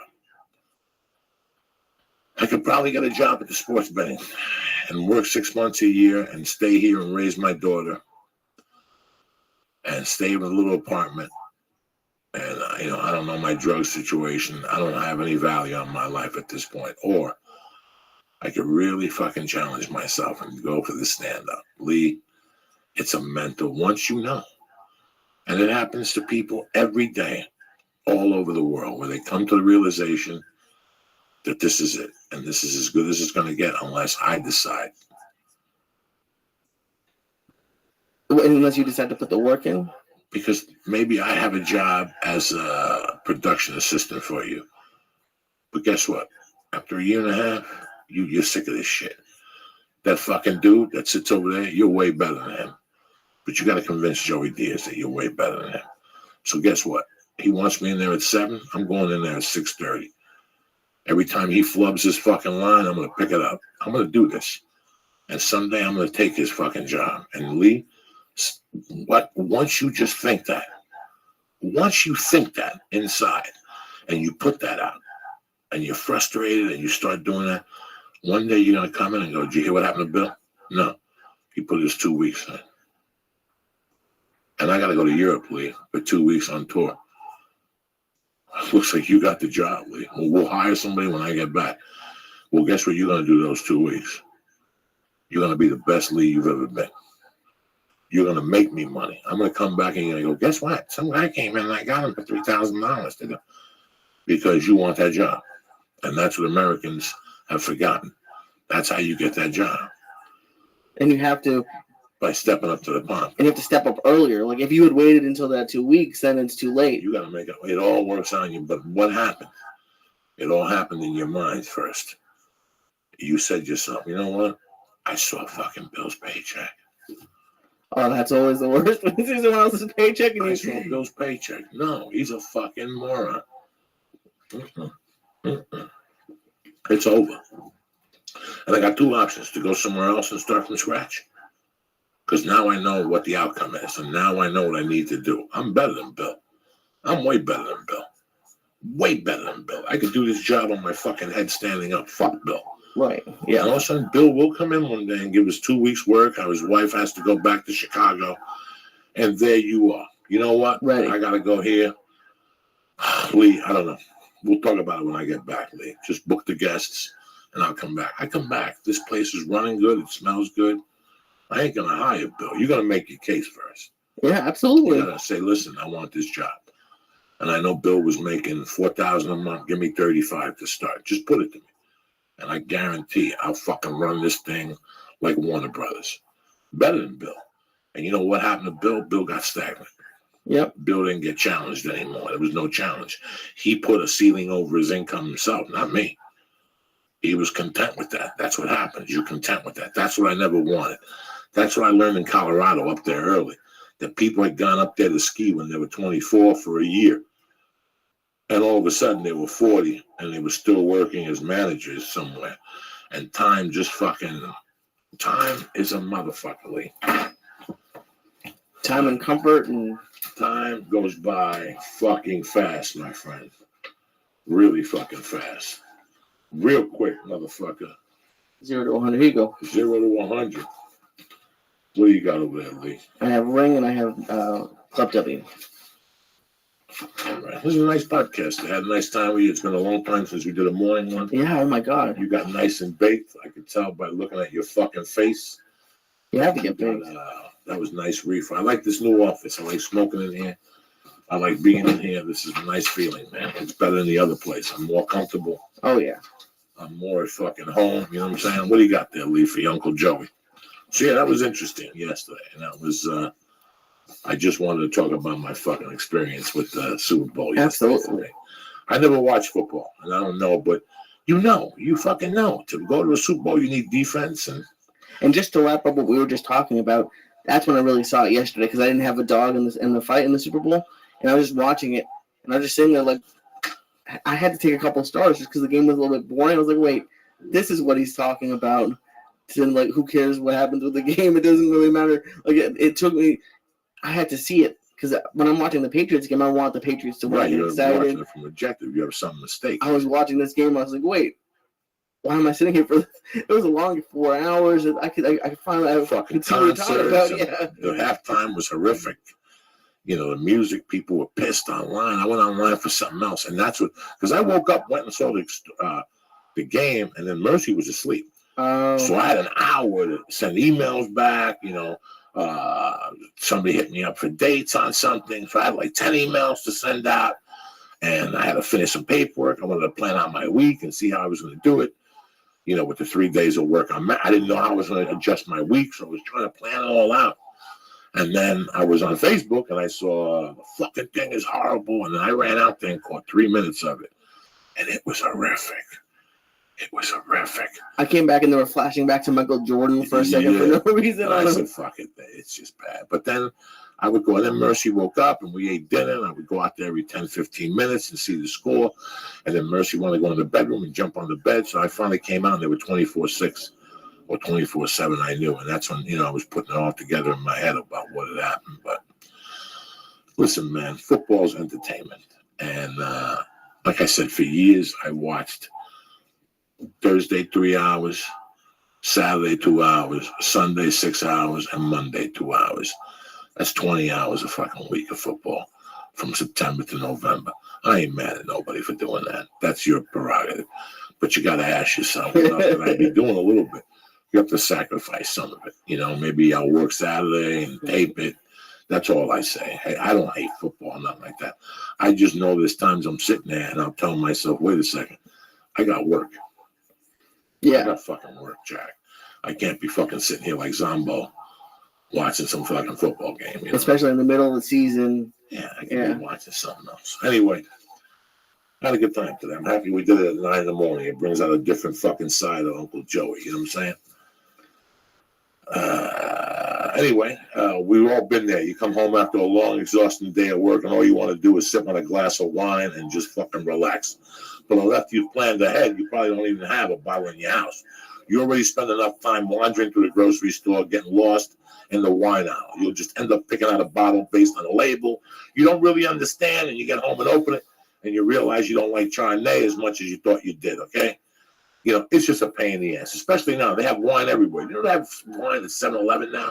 Oh, yeah. So they got wine everywhere, and nobody knows what to do unless you're one of those guys with the pipe and the fucking sandals that, you know, that Chardonnay goes with this and what they eat with this.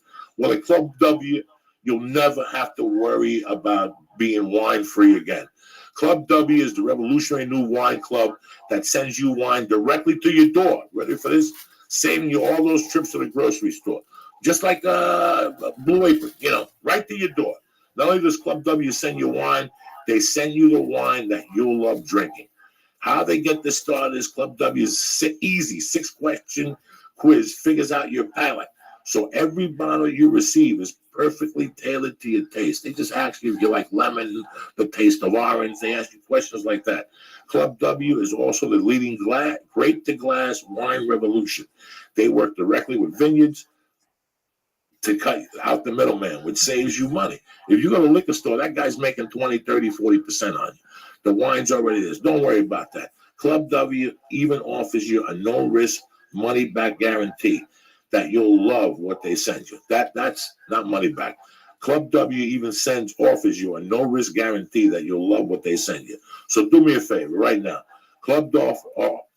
Right now, Club W is offering my listeners 50% off your first order when you go to clubw.com/Joey. Again, Club W is offering my listeners 50% off your first order when you go to clubw.com/Joey. Don't ever come home to a wine-free house again. What happens if a freak shows up? What happens if you go out and you pick up a victim? You always want to have some wine in the house or something to seem very interesting. So do me a favor. Go to clubw.com/Joey and get 50% off your first order. That's clubw.com/Joey.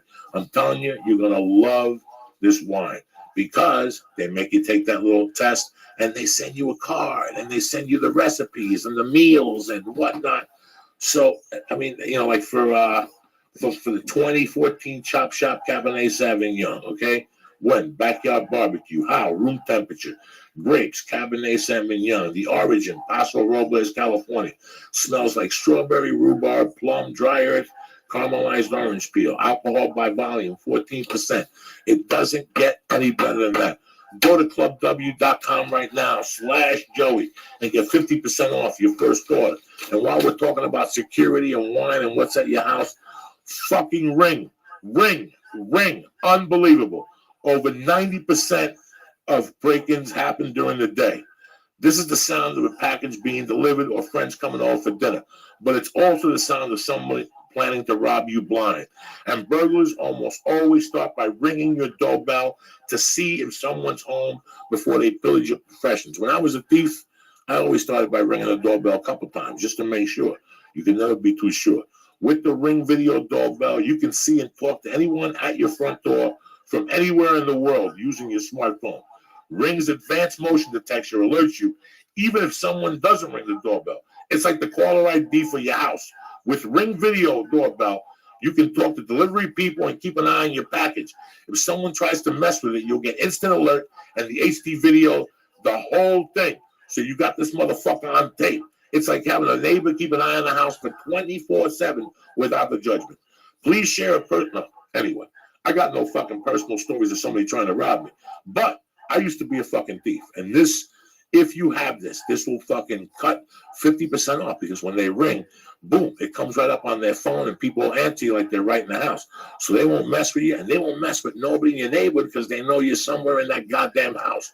So this not only benefits you, but it benefits the community you live in.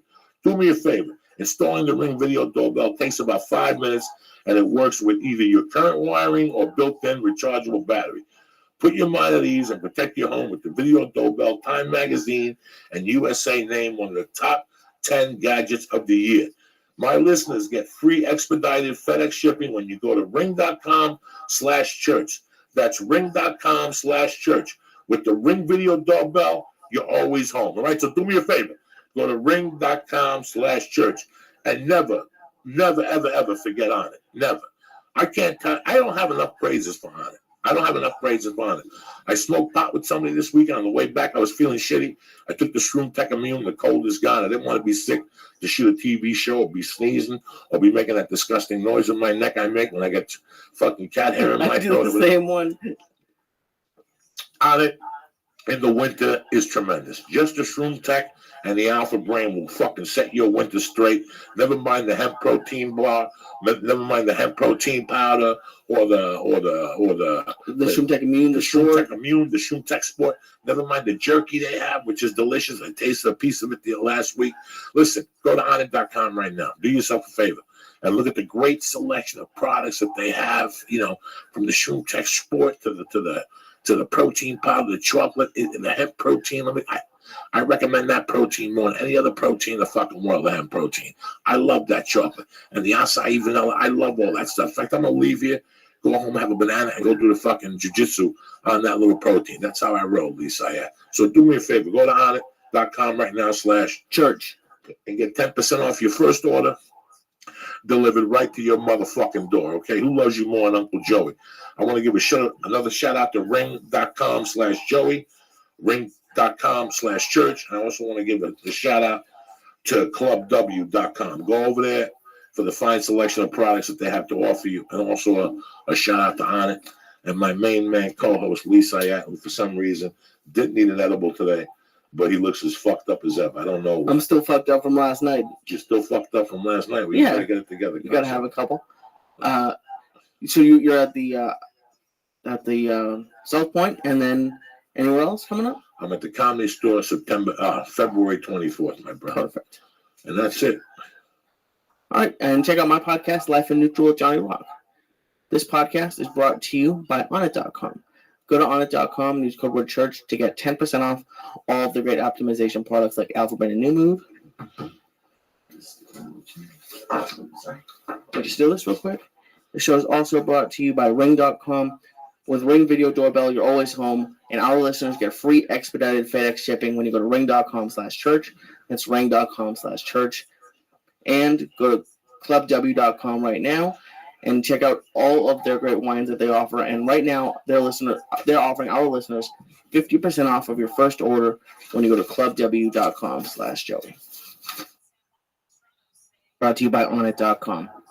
Go to Onnit.com and use code word church to get 10% off all of the great optimization products like Alpha Brain, New Mood, and ShroomTech Immune and ShroomTech Sport. What's up, cocksuckers? Joey Diaz and my main man, Lee Sayat, February 10th. A beautiful fucking day to be alive. Have you been watching this O.J. Simpson thing? I haven't. I'm saving it to watch all at once because I've heard it's amazing. What are you fucking saving? What are you saving money here? No, just saving it to watch all at once so I can watch the whole thing. What do you do when it's on TV? What do you do? You sit there like a Mama Luca? I don't have cable, so I watch everything later. You don't have time. Just watch it by the episode, right? And you can think about it and watch it a couple times and digest, because I had to watch it a couple fucking times. Now, did you know anything about this growing up? And that's why that's why I want to watch it all at once, because it's so. I know about it after the fact. Like the only time I've ever seen OJ, he was in an episode of Jail. Like, you know, the cops show that they kind of shoot in jail. He showed up there once in Vegas, but I didn't know anything about him in football. I wasn't really around for the trial. And so it's just, I don't have any of that background knowledge. All I know of OJ is hearing about the trial. You know, OJ was a fucking great athlete in the late 70s, 80s, just Monday nights. I don't remember no distinctive things, okay? I just remember he played for the Bills, and when he touched the ball, people went crazy, and he was thin, and he ran fucking beautifully, and, I don't remember them winning a Super Bowl with him or anything. So in my mind, he never stood out that much. Over the years, I saw him in movies. Okay. Like everybody else, I saw him in movies and TV shows. And then one day I'm reading something, and it said that OJ had been charged or something, that his wife was claiming he hit her. And one of those things that you look at and just go, okay, whatever, got nothing to do with me. That's just interesting. And then when I looked at the wife, to be honest with you, I didn't even look at the wife. I didn't even know what she looked like, nothing. I just moved on with my life. Well, what was it like back then? Because now you hear it's all in the news every few months. There's some star, either it's sports or like that hitting their wives. That really gave everybody awareness. Like that changed the game. Oh, okay. Like that changed the game. You and Paula got into an argument. Right. Okay. Paula throws a glass at you because she's mad. You grab her wrist or something, like to stop her from hitting grab you? her wrist from stopping. Let's say she attacks you and you stop her wrist. Her wrist is red. The neighbor calls the cops. The cops come to your door. They talk to you, then they separate you. In those days, if Paula didn't look visibly beaten, they asked her if it's okay if Lee stayed. Was she scared of you? And the woman said no, he could stay. That's it. Cops will leave. Now, if you and Paula get into an argument and the cops come, 9 out of 10 Lee, you're going to fucking jail. Just because of the OJ thing. That's how much awareness it gave to the country, just to stop it. Like, that's it. Like, whether he touched her wrist, tapped her hand, bumped her chest against her, and told her he loved her, it's not going any further. Any contact, it's over. Any contact, it's over. Okay. Now, I had seen domestic violence as a kid, not in my home, next door for about a year. A year? And for a long time, I've been thinking about it. Like, I thought about it, like what happened. And you know, I have a good memory about things. This is just blacked out. I saw her. I heard the yelling. I heard the dishes, shit like that. And then one night at about 2 a.m, I just saw something. She pounded on my door and she was covered from head to toe. In blood. Oh my God. And I remember my mom making a remark the next day. You know, sometimes when I talk to you, I think of my mom and me having a conversation because my mom would tell me things and I'd tell her why you. The big weird word in those days wasn't positive. Like now the big word is, why are you saying something negative? It was just like, why would you say something like that? People would confront you, you know, and the next morning, like she came over, we kept her in there. My mom changed her. I don't really remember what happened after that. It must have been. But I remember the next morning she went right back next door. Oh. And he had hit her with something. And I mean, it was just terrible. There was blood everywhere. You know, she refused to get stitches. I don't remember. But what I do remember is saying to my mom, like, what happened? And she said, it really doesn't matter because she went back to him. And she's going to go get hit one more time. And I go, why would you say something like that? And she said, women are just stupid from time to time. But my own mom saying this to me. And I never thought about it again, Lee. Never again. It had nothing to do with me. Nothing to fucking do with me. And I get divorced in 91. I get separated in 91. And it was an amicable separation. No big fucking deal, you know. People break up all the time, you know. And at this time, I was unhappy. I didn't know the center. We spoke about my unhappiness, that I was going to walking meditation. I didn't know what the stem of the unhappiness was. Once she disappeared and I got into stand-up, I was very happy. The only sadness was that child. That you weren't in her life. Yeah, no, but now I knew. I didn't know. I was very naive. I believed everything my ex-wife said to me. Blah, blah, blah, blah, blah, blah, blah. You're going to see her. You're going to be a part of her life. And that was just words to get her out. She thought about it, you know, if you think back in hindsight. But that's not what this is about. What this is about was that we went from an amicable relationship to a shitty relationship. And throw the addiction on there, me not working, all the shit I was doing, I fell apart. And I went back to New York in January of 93 with the thought that I would give that bad taste a separation, some air. Now, were you sad leaving your daughter? Yeah, I knew I was leaving her, but I knew that she was in good hands, and I knew that I wasn't getting nowhere, and I knew so many fucking things. And I had this bad feeling, and I was heartbroken. Trust me, I'm telling you.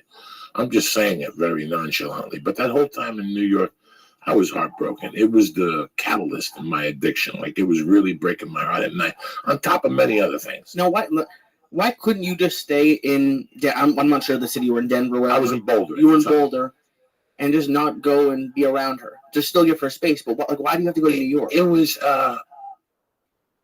was the end of 1 to 3 year run. You know, that whole thing of me getting in trouble was to get money to go back to New York. I was trying to get back to New York. I don't know. I don't fucking know. And now it's 91, and I go back to New York. I see it for 10 days. It's not the New York I left. I regroup with my dad. I go back to Colorado. We separate, and 3 months is great, and also in January of 93, it just goes somewhere completely different. She's got a boyfriend. She's living with the guy. The baby's living in there. It's just a horror show. Is it eating me alive? No. What's eating me alive is that my child is in that house. I don't know who these people are. I was raised a different way. I was raised that if your child's going to move into my house, I'm going to come talk to you and say, listen, he's going to live with me. Well, there's not going to be a problem, man. If let's say that happened, and I know it's easy to look back on it, if he had come over and just said, hey, my name's so-and-so, your daughter's going to be living with me, would it have could your entire life be different? Could Yeah, you I still would be have been living in pissed off Colorado? for 3 days, 4 days, but then I would have gotten over it and I would have understood it. It's the way they went about it. So this went on for a year so now it's January 92, and this went on till January of 93. I mean, we were almost at blows by this time. We were always in court. We were both broke from the thing. I go to New York. For 9 fucking months. Okay? I stay in New York for 9 fucking months. I'm doing comedy. I'm building up my bankroll a little bit. I was a little light on cash. All my credit cards had been spent. I was around my friends. You know, when you're feeling bad about yourself and things aren't going your way, just go home. Go home. Walk those fucking streets you walked to grammar school. Walk the streets where you learned about life, and you'll get some egging back to you. And I was getting some egging back to me, and I was breaking down where my life was. You know, I was breaking it down and going home at night, making notes. And I wasn't doing a amount of stand-up I wanted to. I was doing a lot more blow than I was doing stand-up. But at the end of all that, something made me go home. And with a focus, I was going to do stand-up comedy and commit and be a dad to this little girl. Now, are you in contact with the ex-wife at all during those 9 months? Yeah. Oh, yeah. I'm sending money. I'm sending shit, towel, whatever. I'm walking down 42nd Street once a week. And you walk down 42nd, you'll find toys. Oh, yeah. So I would send shit, and then she wouldn't get it, or there was always drama. But by this time, I didn't know. I didn't know what I was walking into. So I go back now, 93. I get into comedy, and we're at war. Immediately. Fuck. And it's getting worse and worse and worse, and one thing leads to another. And all of a sudden, one day, I slept over my friend's house, and I wake up one day, and I read this article about OJ's wife getting killed. Now, you got to remember, she got killed late at night. So the news in the morning papers was very light. It was very light the next day. All that was said at that point was that OJ's wife had been killed. And OJ was on a plane to Chicago for blah, blah, blah. So that gave you, it threw you off a little bit. Yeah. Because that was the initial report. That he was in Chicago why she got killed. So now right away in my heart, I knew he killed her. Like as soon as I read the article, after I had read that other article a year later, saying that he had beat her or the cops came, or I don't remember what it was, and I don't want to say that he got arrested. I don't know what had happened. I made an assumption in my head just from what things I knew and what I grew up around. You know what I'm saying? It just immediately, he killed her. He killed her. So usually, like I'm a law buff and I'm a fan of different cases. If somebody gets arrested and there's some way I could get documents, I'll read up and read up on the trial just to see what motions they file, just to see little things, just to see if they're doing their job. Because I want to learn. Maybe I want to learn something. Wow, he filed a motion to transfer this to a different county because of prejudice. Just the different things. There's so many fucking thousands of motions you could file. So for some reason, I just like this case. But the reason why I like this case wasn't because I like this case. It was because deep down inside, man, I wanted to kill my fucking wife, Lee. I mean, I was just growing this anger about it, and I was just getting angrier and angrier. So while this is going on, it's fueling my fucking little undertone I have of going up to them, by June of 94, her and I had been through a couple things. One thing that I thought about last night was they hit me with a 2x4, and the other guy came, and I hit the other guy back, and they hit Hercules, and there was just a series of events that, I got to tell you something, they used my style of torturing people. They were always laying something on me once a week. I was always getting something laid on me once a week. Like once a week, I was getting a call with bad fucking news. That wears on you, Lee. That wears on you. What kind of bad news? Oh, my God. I'm broke. Like she would call me and go, I got a call from American Express. You owe them $10,000. You better pay that fucking thing off because my name is on it. And I go, fuck you. By this time, I was just spiting her. Like, I was just doing shit just to spite her. Thank God you guys got divorced. Like, do you ever think that you stayed together? But when we were together, it wasn't like that. This is what I'm saying to you. It was 3 months after the divorce. Is that part of the mind fuck? That, like, you had great times with this woman, and then she's, like, 3 months later, she's just fucking you.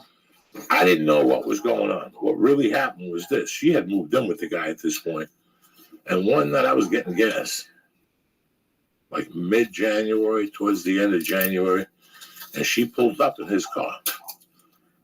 And she's like, you motherfucker, you're having a good time lately. You're dating a 20-year-old girl, a 21-year-old girl. You know, blah, blah, blah, blah, blah. We should try to talk this out. And it was weird because she goes, I'll be at your house tomorrow at 1 o'clock. To get her stuff? To talk to me about it. She had already moved in with the guy. She had already taken everything out of my house.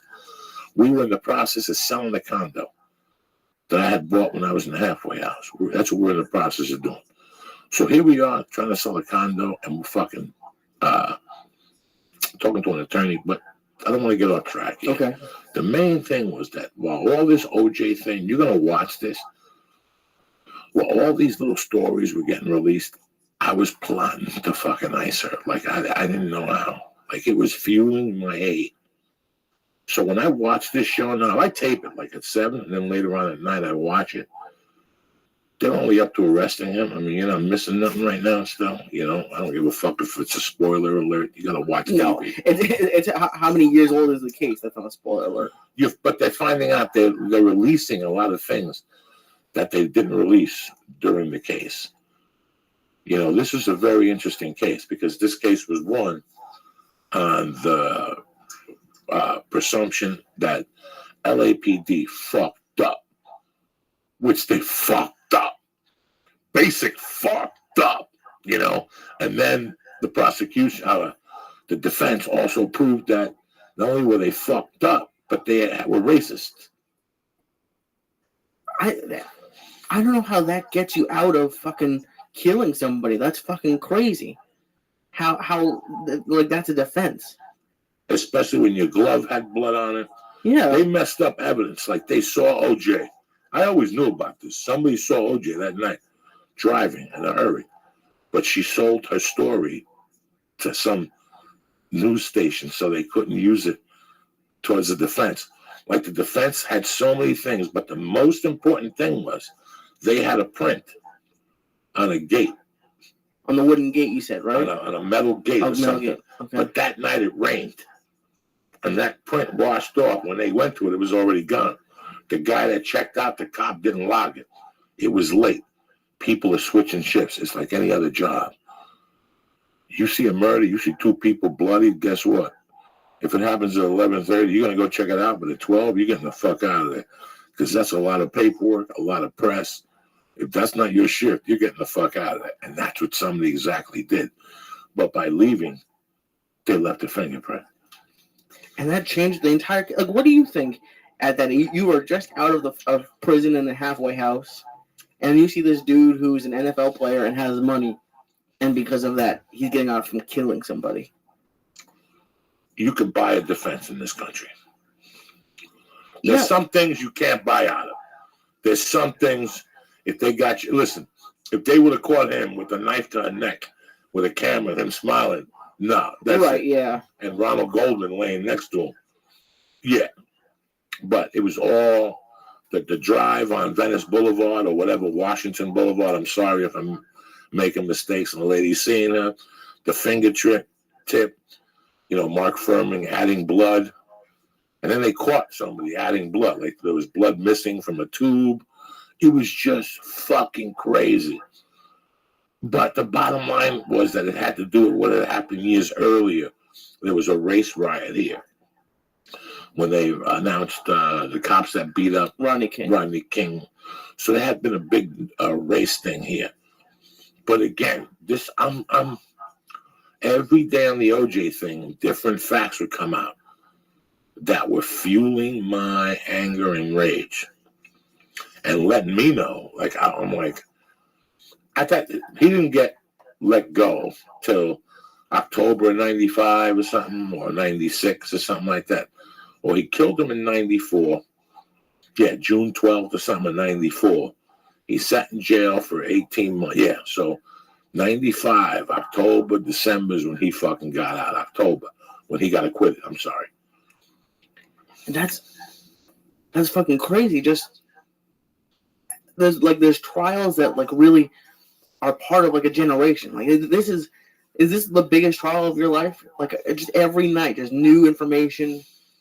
Just the entire country's watching it. Yes, yeah, this is the biggest one, and it was made very public. You know, there was a lot of access to it. You know, CNN was always talking about the facts and stuff like that.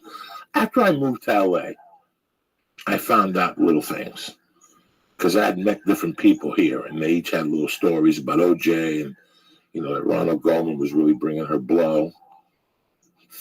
That he was bringing her coke. That's what really happened. So that's what everyone else is talking about. They're talking about that, and they're like, "Oh, it's terrible that he killed her." You said it's fueling your rage. So like when you're hearing it, what are you thinking?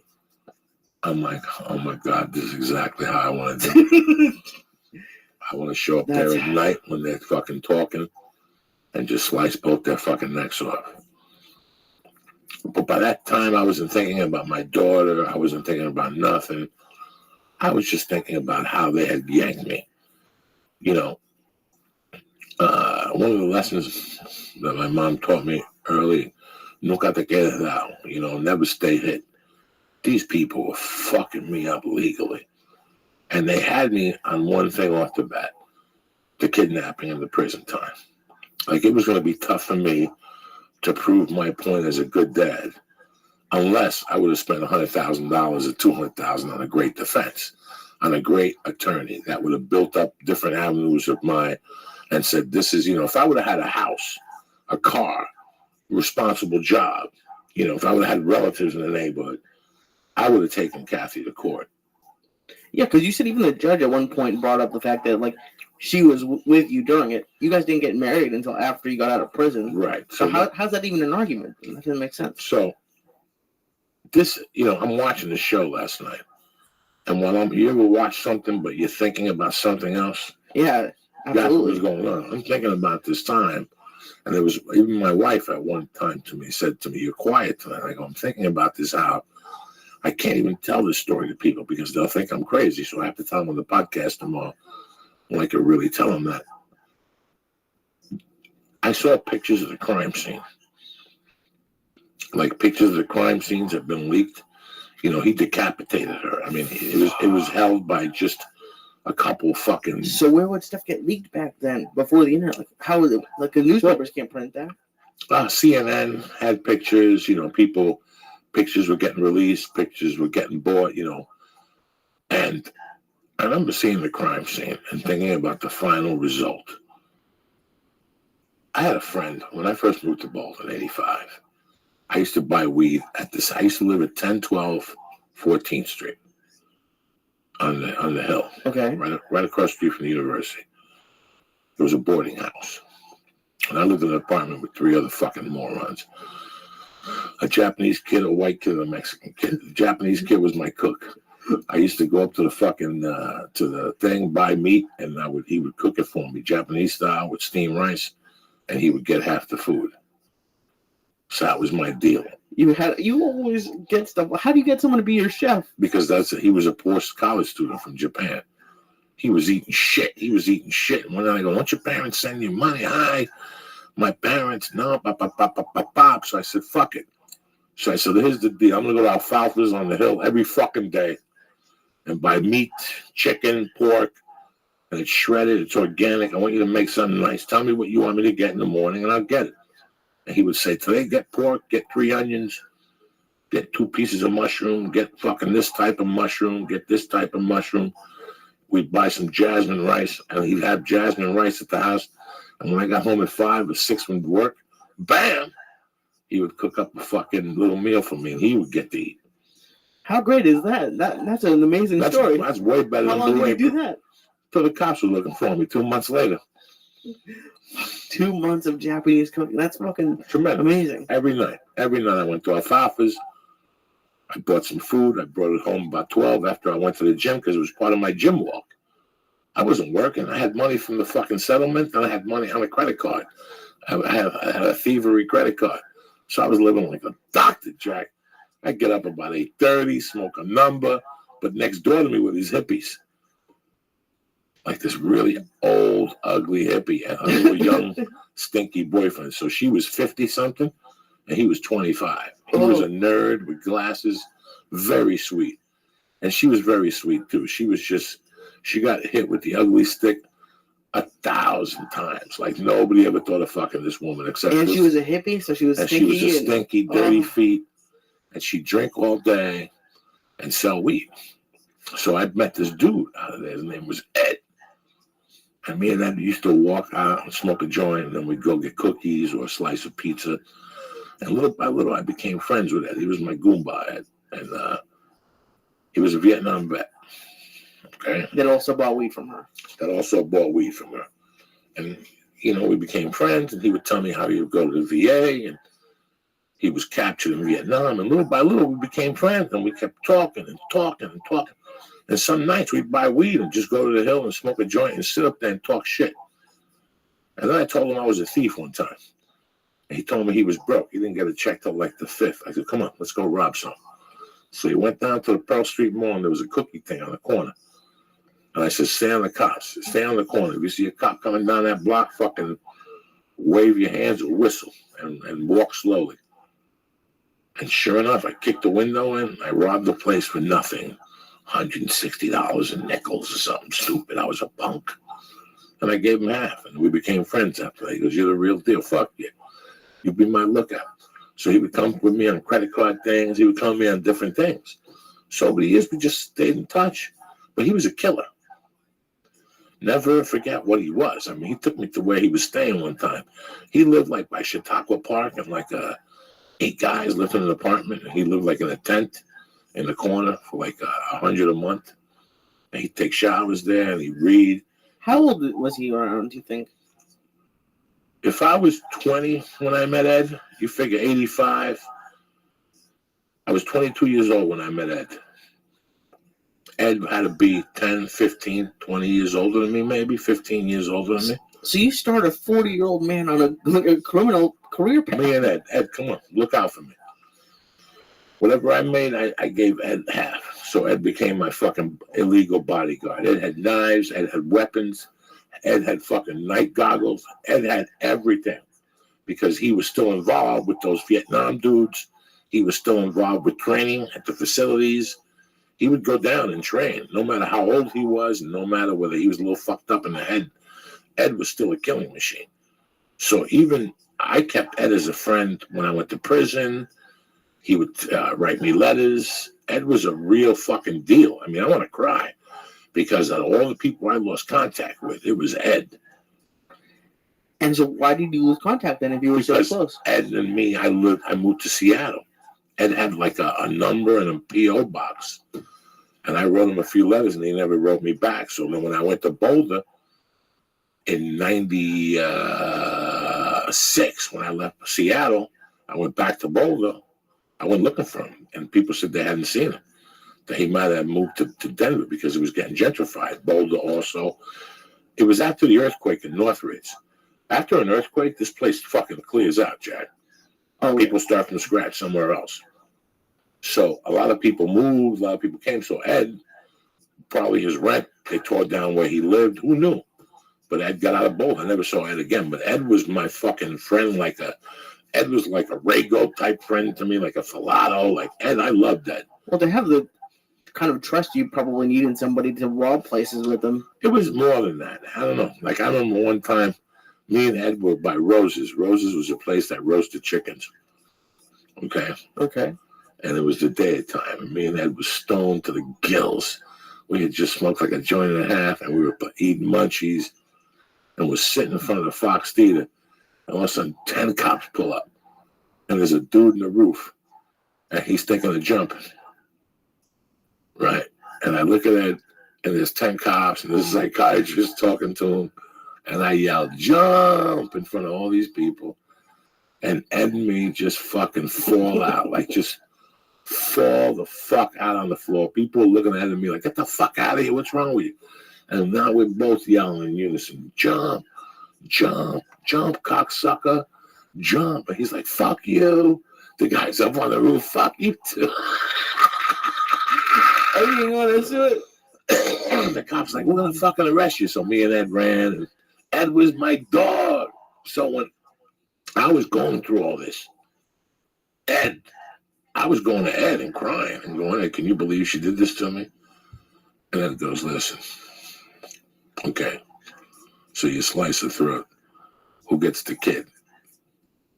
And I go, and he goes, listen, there's a way that you could kill it and nobody will fucking know. I mean, so Ed had a friend named Ra. Just Ra? Ra. He had Agent Orange on his face. Scary. He was really scary. Like, people called him Saint and shit. And Ed said that in Vietnam, he was one of those guys that cut people's ears off and shit. So Ed talked to Ra, and they're like, dog, we can supply you with everything to make her fucking disappear. So you kill her, you disappear. No, they don't find the body. I'll teach you how to fucking backpedal everything so they can't find you. Nothing, no scent. Well, wait, okay, so you're pissed off. You want to kill her. I'm right? furious. Now, this is what happens. Christmas, he kills her June of 94. Right. Now, I've had enough. Okay. They're fucking with me.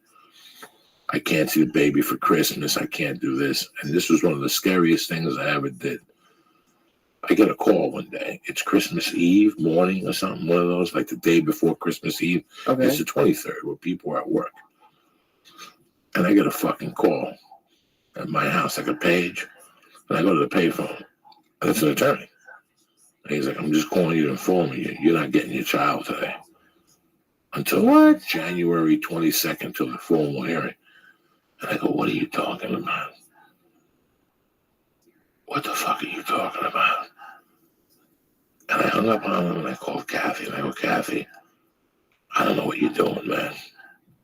You're not going to give me the kid for 7 weeks over the holidays. Who does this? Who does this? Even if you and I have a misunderstanding, who does this?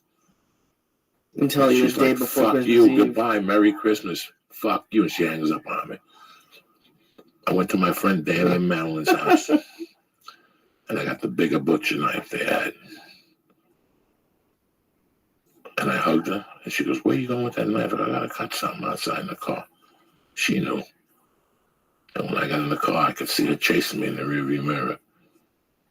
And I got in the car, and I made a left-hand turn down fucking 28th Street, and I drove right to where the guy worked. And as I pulled onto his lot, I saw his fucking car there. Wait. Music? What is it like when you're driving with a fucking knife to go stab somebody? I was just crying. I just was crying because I was going to let everybody down. I'm going to go fuck this motherfucker up. I fucking knew it. I knew it. I fucking knew it. Like the same way I tied that dude up, like the same way I did 1,000 other bad things. I was going to chop this motherfucker up right in his fucking office. Try to hide it or just right in front of everybody? I had the knife in my collar, in my sleeve. It was going to pop out of my arm. Like De Niro had his knife in fucking Taxi Driver. No, but so you're not even worried or thinking about getting away with it? Fuck No. In my mind, there was no way. I was going to make a point. I was going to fucking make a point. I was going to chop this motherfucker up in broad daylight. Say anything or just go for it? Just go for it. That was it. Everything bad that happened to me in my life was going to culminate right fucking now. Like right now. Everything bad that happened to me, whether I didn't get lunch in the 3rd grade, if a dog bit me, like everything bad that ever happened to me, I was going to take out on this fucking guy right now. With that knife, fuck. I went to the front. I said, where can I find John Ball? They said on the 4th floor, whatever, the 5th floor. I got on the fucking elevator. I went upstairs and I just started walking. I went right to his office. I just opened the door. His receptionist looked at me. I said, where's John? She goes, if you're referring to Mr. Ball, he just stepped out to lunch with his associates. And I walked out. I went downstairs and I just cried for like 10 fucking minutes in the car. because he had no idea, and I had no idea what I was going to get myself into. This guy could have had a gun. This guy could have been waiting for me in the office. And that was it. I was fucking scared, man. If I had done that, I was going to do anything. I didn't trust myself anymore. So I made a promise. I forced myself to get on stage every time I felt shitty. Every time I felt shitty after that. And finally, I think I got her like the day after Christmas. I called her father and fucking said, listen, you're fucking not kidding me. You're not kidding me. And he called and got the kid, and I got her like the day after Christmas. I was pissed. I didn't even talk to them. At this point, I wouldn't even look at their faces no more. I just knew the day was going to come soon. I just had to figure out how to do it. And I didn't know whether I was going to do one of them or do them both. But if you're walking on ice, you might as well dance. I was going to do them both. One right in front of the other. I was going to say, like, if John was there and you did it, were you just going to go for the wife, do you think? Both of them. Both of them were going to go down. One right in front of the other. So quick that this guy or this girl would shit their pants. They'd freeze. They wouldn't even know what to happen. Most people do. When you slice somebody's neck, most people do. They don't know what to fucking do. You know, everything I've ever seen in my life, when people get into misunderstandings, the guy that moves first like that, unsuspiciously, and makes like a heavy fucking move, just everybody in the room freezes. That's where experience comes from. That's where bodyguard or being in the service or being a cop, reaction. It's reaction. That's what the weird thing is. When you're on the street and a terrorist comes and he starts spraying a fucking restaurant you're in, it's your reaction. Are you really going to go for your ankle holster and start shooting somebody? It looks so easy on TV. Right, and so that same. I guess the thing. I've got my question for you. You had been planning on. Oh, I got a call. Speaking of bad motherfuckers, Mike Powell on the phone. Yes, sir. What's happening, brother? Oh, man, I don't know. I'm just enjoying life right now, Big D. Where's the baby? He's in his room taking a nap. Beautiful. Congratulations on Saturday. All I've been reading about is the 40-year-old still has it. That's right. This old dog still got some fight, right? Listen, unfucking believable. When I called Lee on Saturday, that's the first thing Lee said to me. Did you see Mike Pyle? Jesus fucking Christ. It was a great fight, man. It was fucking because the announcers were like they weren't kind of being mean to you, but they weren't like favoring you that much. And you just started. It was in the second round, and it was like you know how John Jones punches with his elbows. You kind of punched down a little bit. It was almost like you were smacking him and punching him at the same time, and he would like grab his head and just go boom, just smack. It was just amazing. There was a reason behind that kind of a downward punch like that. Me being the taller guy, one, two, his style, because he really he hunkers down and hides in behind his jabs, right? So he exposes the back side of his head a little bit and looks over his brow like he's supposed to. And with a little bit of a height advantage, I knew that punching straight at him would probably deflect off of his good punching technique. So I wanted to come over the top of it and hit him with the club hammer fist. It was amazing to watch, man. And I know you must be getting the question a lot, like, oh, the 4-year-old, but like that was a good fight. It was just a good fight. But I wanted to ask you about like your first fight, man. Like you've been in the UFC for however many years and you've been fighting. Like, do you remember like your first wrestling match or first whatever it was? Yeah, my first matches were jiu-jitsu. There were small, this is this was 95, 96. I started to do some jiu-jitsu tournaments, and I had to start competing there first and then migrate.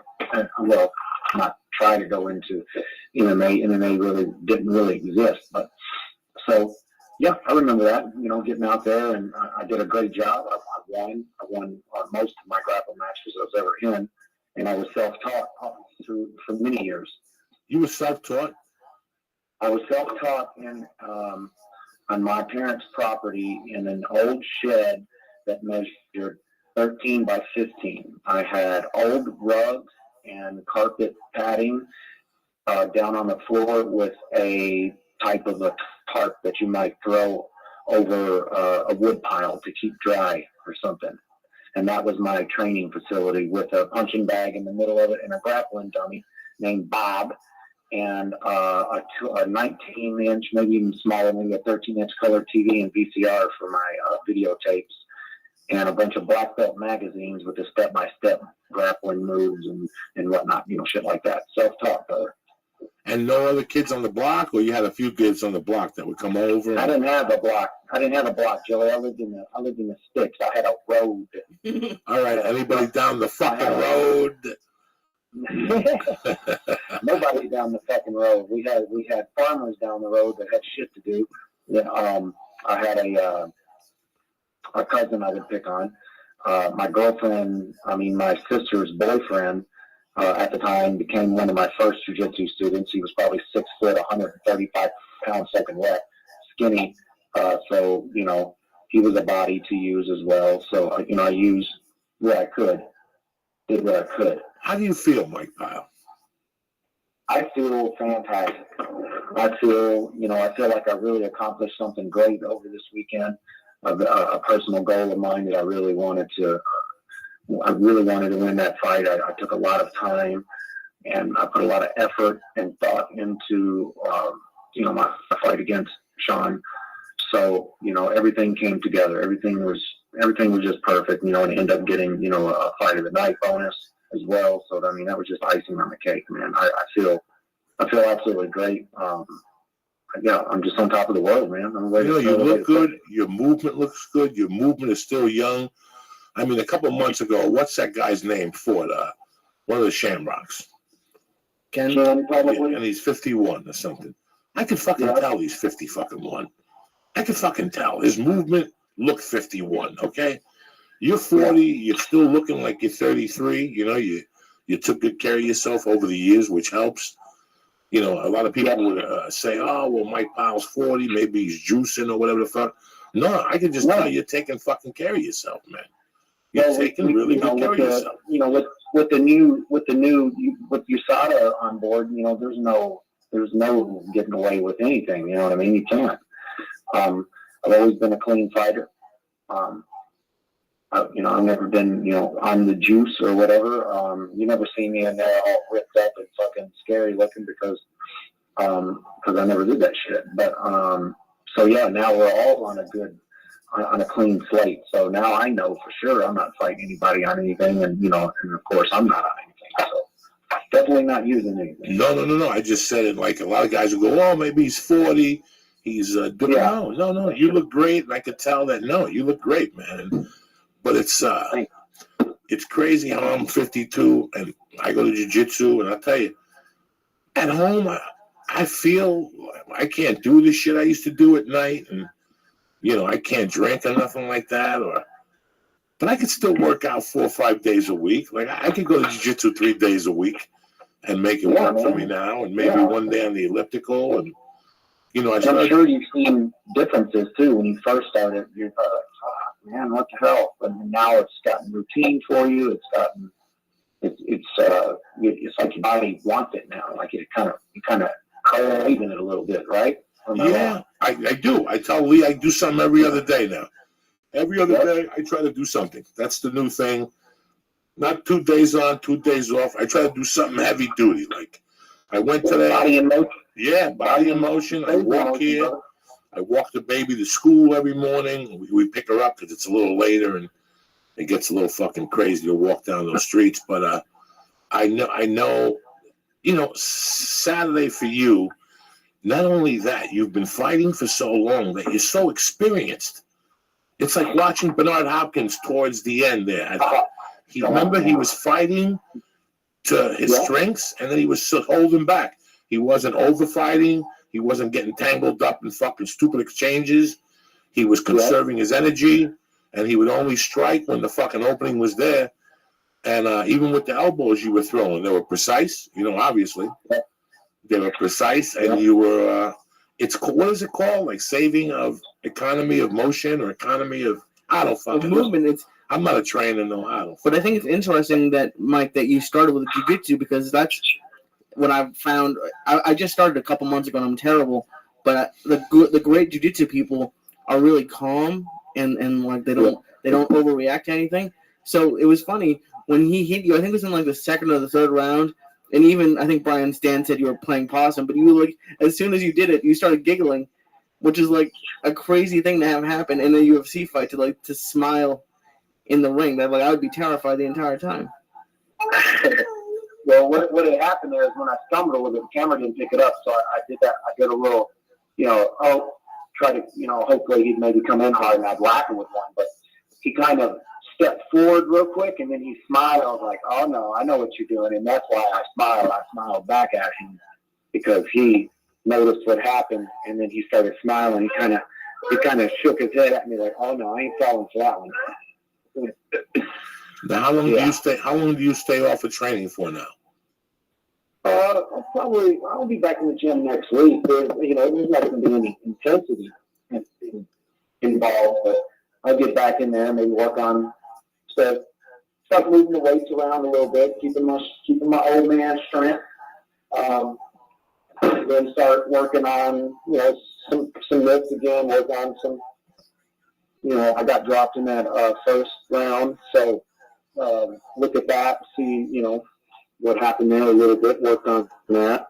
Just fix some things a little bit here and there, and see. And get in there, get on the mat, roll around, not with any intensity. Learn some new stuff. So I'll be back in the gym next week, probably Monday. I'll be back in there doing something. Well, Vinny hit me back, so I will definitely. I hope to see you Friday morning. I'm going to go to Vinny's. We can make that happen. Well, I think Vinny. See, the problem is Fridays is no gi. I'm not a no gi guy. Every time they grab the back of my neck, I have a nervous breakdown. So I can't have that. I'm still a gi guy. I'm an old man, Mike. Wow, I got to do the gis and simple passes and north souths and shit like that. I move slow like Roger Gracie, not because I'm methodical, because that's all I got. You know what I'm saying? Friday, okay. This Friday or next Friday? Next Friday, the 19th. It's funny. There's a great blue belt in class today. And I had to free spar with him. And at one time he put his leg down and I put my knee on top of it. And he goes, oh, now you fucking got me. He goes, Jesus Christ. And then I put my other leg on top of it. And we both just laughed and I just got off it. But I don't have much. But what I got is that 3 bills coming at you. Right. So if I get that on, it's not about all that, man. It's about you get in there, you're bullshitting with the guys, you're hanging out, you're learning, and you're giving yourself knowledge every time you go in there. You're learning. You're a martial artist. That's what it's all about. I'm scared to death. When I was going to kickboxing, that was fine. I could do the rounds, and the people would kick me, and I could deal with that. Jesus Christ, my pal. When people get on top of me, I got sleep apnea, so I can't fucking breathe. I get anxiety, so I just go now and I get on my back on every exercise. I just force myself through it. So then there's something to work on there. If there's a panic there, learn how to not get all the way completely on your back. Learn how to stay just on your side or something like that. Figure it out. Figure that puzzle out. Make yourself comfortable there. Figure it out. That's what it's all about. It's a self-journey. For everyone, there's a different purpose for every single person. And you'll figure it out. You're a beautiful man. Have your own little journey. When you won the other night, I was so happy. My wife was fucking happy. You make me so happy when you fight because I know that you're a blue-collar motherfucker. You're just a blue-collar guy like me, and you're scrappy. Right. And your number one strength is your fucking heart and your balls. That's it. I don't know about jiu-jitsu or boxing, but your number one strength, you got nothing but heart and balls. I love that, man, about you. So. Well, I appreciate that. I think a lot more of my approach to a fight really showed, in this last fight, and what people talked about, how calm and precise and basically my approach to fighting. There's a lot of guys that, that are the rock'em sock'em robot, the ones that like to see who can hit each other the hardest and fall down, but that's not me, and I think that's why I have a bit of longevity in the sport too, because I'm harder to hit, Like I used to, I took a different approach to a fight than a lot. You know, I'm not the most exciting fighter in the world, that's for sure, but that's not what I'm going for. Mine is to outwit and out hit. That's what it's all about to me. You keep repeating a word. That's very. There's my dog. There's my boy. You keep repeating a word. You want mama? Mm-hmm. Yes, it does. You keep saying the word calm. You know, calm means that you're breathing is amazing. That's all that your calm is. But Mike Pye, you have to slow that shit down because it's crazy enough in there as it is. So if you get, if you just, in my opinion, a lot of guys work great under sheer chaos in the fight and hope to catch you in an exchange or something like that. But for me, I like to just slow everything down. I can see everything. My defense is better. I'm not looking to try to put a guy out in the first, minute and a half and be that flashy kind of guy. That's not me. So if you slow it all down, I just feel like that you can make better decisions in there when you need to. So that's just my style. So they were like that was one of the things they were saying. They said that you are a slow starter sometimes. Would you call it that, or would you just call it that you like to study your opponent and you can take a couple hits until you really know how you're going to attack it? Yeah, slow starter just it just took me, and it takes you a little bit to get woken up and find a rhythm, kind of is what that kind of means. And I've worked on that. I worked on it in the back, meaning I get a lot better warm up, a more intense warm up, a lot of it's kind of hard to explain, but just a lot more punches and things to wake me up going on in the back now, and just different things to kind of get me awake. Because it's true, it takes me a little bit to get going. And some guys have come in and taken advantage of that and really get on me quick. Where this kid, Sean, he did the same. That game plan was just stay on my wheels, stay hard to hit, and take the fight deeper. And that's exactly what we did. And that was good and self-rewarding for myself as well. For that night, I learned a lot. And that was one thing I learned about myself that night too. Is I stuck with the game plan, did what I was supposed to for that first couple minutes, get moving. But still, I got popped. He dropped me, but wasn't good enough to put me away. Wasn't hard enough, rather. So I was able to maintain, gather myself, and get the job done. Well, you keep saying, and you said that night, you said I'm not that entertaining of a fighter. I just rewatched the fight before the show. And it wasn't I was entertained the whole time. I was entertained. It was great. Like you started off, not that it was slow, but it was just like you feeling each other out. And then the middle of that second round when you guys are just battling each other was crazy. And then at the end of the third round was amazing. Like I've never seen a fighter do that. Like look for a ref to say, "Come on, man, stop it." That was interesting. I was giving him a chance because man, I was hitting the dude really hard, man. Like when I was hitting him with those knees, it was like his head was going to crack open, so I just look at the ref like, I'm going to keep, really? Okay. That's what I'm in there to do, but I feel like he was beaten enough. So, whatever. But one more strike after that, he stopped it, so he was ready. He was ready to stop me, so. I love you, Mike Powell, man. I'm happy. Hopefully I'll see you next week for sure. I don't know if you can make it to the show. Oh, send them my love. I love her to death. She's standing right here, and you're on speaker. All right. Tell her I send them my love. How are you, Mrs. Pyle? Hopefully everything's going all right over there. Oh, everybody's happy. Oh, please. You got the fight of the night. Got a big win. Got a bonus. Bonus? Forget about it. Everybody's happy. Everybody's jumping up and down. You're like Beyonce at the Super Bowl, jumping up and down. I love you, Mike Powell. I'll see you next Friday for class. You got it. All right, bring your gi. You have a gi? I got a gi. I got a black belt to go with it. Oh, Jesus. Oh, now I'm really scared. I might not show up now. I'll see you next Friday. Thank you for calling in, right. And congratulations. Love you guys. Thank you so much. Thanks, guys. You got it. What a sweetheart of a guy, man. Yeah, that was I'm great. really happy for him. I'm really happy. Let me give some shout outs real quick. Number one to my man Bergie and his beautiful wife for dropping off the B-52 album at the house and making my fucking day for my birthday. I've loved you to the death, Bergie, since the day we met when you were in front of me in the fucking car. I've always loved Bergie. Niall Hardy, Sean Parry, my man JT, Atlantic Greek, Leon, Constantine Rain, Waterboxer, Ookie Spooky, my girl Cleo, Jimmy Christensen. You know who the motherfuckers are, man. I love you guys with all my heart, and I'm happy that you're still part of what we're doing here. What's up with you, fucko? Huh? I had a good week with my dad. I know you did. It was fun seeing It means him. the world to me that you're around him. A lot of people don't know how important that is, that you... I like it. I was torturing you all week that you poisoned them with that shitty food. I could tell it was pissing you off. You were confused. Because we would get high every night, and he would call me, and he'd be like, that place has lizards. I'm like, it doesn't have lizards. It wouldn't still be open if it had lizards.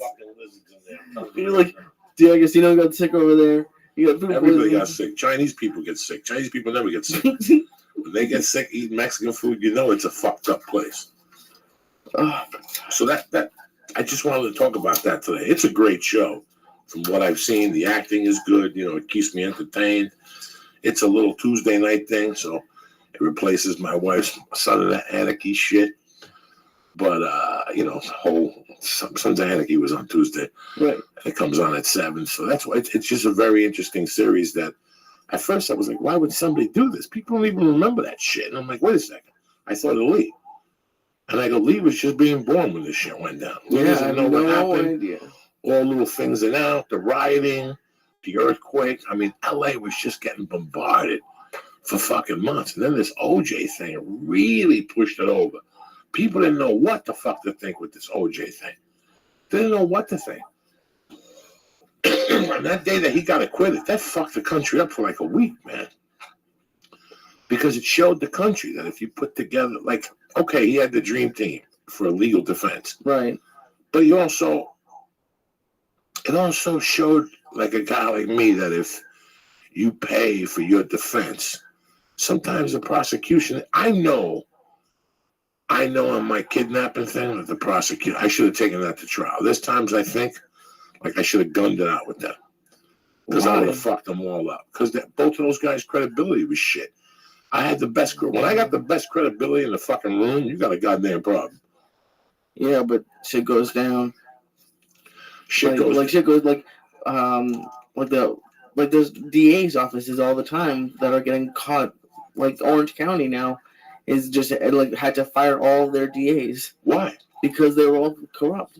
Like it was something like there were 90% conviction rate, like the highest in Orange County, and like I don't know, it was a whole bunch of DAs and police people that had to get fired because they were corrupt and probably not doing evidence. I don't know the full story. Well, falsifying evidence and, you know, planting evidence and, you know, not fucking logging in. There's a lot of shit. Listen, like with John Gotti's defense, the government bid in and they decided they were going to take John Gotti. People talk. People always talk. The only way you and I could do something is if we talk. The only way you and I can make money is if we talk. Right. But if you listen to those Gotti tapes, something wasn't right. I've always thought, and then I always thought that. I heard the tapes, 10 years later, and I read the thing. My friend got me the thing and how he was talking about Sammy the Bull, and he was talking about all this money. The bottom line is the feds taped him saying all this shit. Okay? They could have got a wiretap later. They had wiretap people. Like, what happens is those people that work for the feds quit, and now they know how to work the feds because they've been in that room when the feds are like, fuck that. Make that kilo instead of we will. Instead of we will, go, make that a kilo. Just so we could hit kilo. Whatever the fuck. Yeah, that's why I was surprised you wanted to take your thing to trial. Well, because in Boulder, they weren't dirty as much as white. See, in Boulder, they weren't dirty as much as white. What's the difference? I wanted to play fucking Big East defense, but I paid $500 or something to see the law clerk, the head of the law school. Okay. When you get in trouble, there's a process. And I was going to go, see, I lucked out because I would have got a court-appointed attorney because Tidwell got arrested first and he got a public defender. So I couldn't get a public defender because that's conflict of interest. So I got a real fucking attorney. So I had the state pay for a real fucking attorney for me. I just had to pick one. You follow me? So I would fire attorneys till I found the one I wanted. The state would have to fucking pick them. Even though I had to pay my attorney money too on the side. For what? Because I wanted him to do a good fucking job. You tip your attorney? Why not? $17,000 worth of tips. Over how long? 6 months. And he would just go, yep. And then another $1,500 when I got out. Why? Because of the job that he did, Lee. I was looking at 9 fucking years. He did what the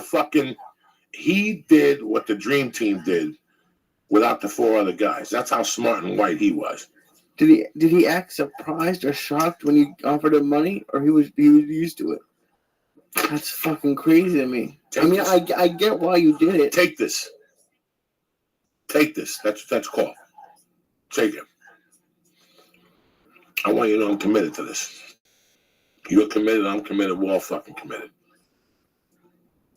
Okay, I want you to know.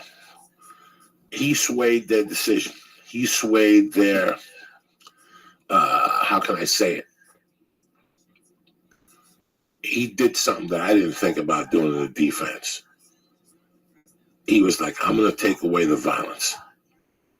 Because I looked through every fucking piece of paper that you got. Every arrest, there's no violence. So I'm going to plant the violence on Tidwell. He goes, watch. That's the first thing I'm going to do. Because I'm going to get you convicted of a non-violent crime. He goes, you're going to get convicted about something. When I went to the law clerk at the department, this is what happened. All right, I got out. Okay. I asked around. I met with a couple shysters. They were just straight up gangsters. Straight up $800 suits, gangstering me, this and this. So what I did was I called Sam DeLuca, the guy in Jersey. That was my mother's attorney. Okay. And he wanted $30,000 just to get on the plane. Oh. And I'm like, this is not going to work. But can I ask you something? What if I send you a check? Just for, and he goes, no. Your mom and me were tight and one. And I go, listen, this is what's going on. He goes, do me a favor. He goes, get a pen. And he goes, call this guy at the University of Colorado Law Department. He runs the department because I'm tight with him. I'll get off the phone with you and I'll call him up. And he knows that system better than me. Call him up and listen to what he has to tell you. He's going to charge you. So I think he charged him like $500 for a 1 hour fucking sit and chat about what he would do. And he planned out the defense for me. And he goes, if you go with an East Coast guy, they're going to give you 1,000 years. He goes, I want you to go with a fucking farmer. A guy that looks like a farmer. That's like he's drafting your defense. That's crazy. So he told me you're going to do 90 to 120 days in any, and that's minimum. That's the least you're going to do. He goes, if I was a judge, I'd give you 6 months in county. Or I'd send you to prison and reconsider your sentence, which is what your attorney is going to do. He goes, they're going to give you something because of the weapon involved. Whether it was your weapon or not, whether your fucking prints weren't on the machine gun or not. That's really only 6 months? Well, because he wanted to show me a lesson. Like a year in county jail is 6 months. You follow me? So if but I'm saying, like, I would have thought it would be like a 6 or 7 year sentence. Well, what he was saying was if I pay for the defense, I'll get a long probation like the affluenza kid in short time just to scare me so I behave. See, that's what happened to the affluenza kid. He had so much money. They just paid those gangsters off and they got him 10 years probation, which is never good if there's no punishment. Because now the guy's like, I got off, Jack. I do whatever the fuck I want. No, you didn't get off. You got 10-year fucking probation, stupid. That means if you get 3 or 4 driving fucking tickets and they come up before your probation officer, he could fucking send you back, for like a habitual bad driver or something. They'll find something. Well, that story's fucking crazy. But you always say, if your mom had lived, you would have been a spoiled guy. Worthless. Like him, like the affluenza. Worthless. Because I hustled a little before my mom died, but I hustled with a back door. Like I always knew mommy would bail me out. Do you follow what I'm saying to you? Hustling when you got a bailout and hustling when you're hustling for yourself. It's two different hustles, my friend. Do you work harder when you don't have a bailout, I guess? You work smarter and you play for keeps. It took me 10 years to learn how to play for fucking keeps. I didn't know how to play for keeps. I was just playing the game. I didn't really know what was going on out there. So once you have a mommy, if you get robbed or if you get in trouble, somebody bails you out. When I get in trouble, there was nobody there to bail me out. You follow where it's... No, listen, Lee, tomorrow you bet New England Patriots and they lose. And I come to your house and I sit you down. I go, listen, bro, I need 20,000. You lost 33. I'm not looking for the 33. But I'll tell you what, Lee, I will kick that fucking door down in the office. I will take everything in the computer in there. And then I'm going to come looking for you. So you better give me fucking something by Friday. I want 20,000 by Friday and we'll work out 13,000. If you got it 12 in the bank, where are you going to get the other 8 from? Mom, brother, and dad. First. Yeah, I guess probably. There's always an angle. You can always have one. And are you going to pay mom the $8,000 back if you're still gambling? Are you going to pay? No. I never finished it, but the movie The Gambler, where he's just borrowing hundreds of thousands of dollars from his parents. Oh my God. Gave you anxiety. I can't even imagine it. Because he always had an out. If I fucking told him I'm going to break your fucking head, stop fucking gambling, cocksucker, then it would have been a different goddamn story. But once you have an out, like I had a friend that had a grandmother. Every time he lost a gambling, he went to his grandmother. And his grandmother threw him, fucking 10, whatever you fucking... Can you imagine that? Every time you lose 12, 10,000, you go to your grandmother? That'd be amazing. Those are the kids I grew up around. And it used to infuriate me. And he would tell her a story like, Grandma, I need 10,000 for my car business. If you give me this 10,000, I'll give you 20 in 3 weeks. You never pay back your relatives. Nobody does. You take them as a joke. So you get that free pass. Now you got to pay me off to 13. Monthly fucking payments.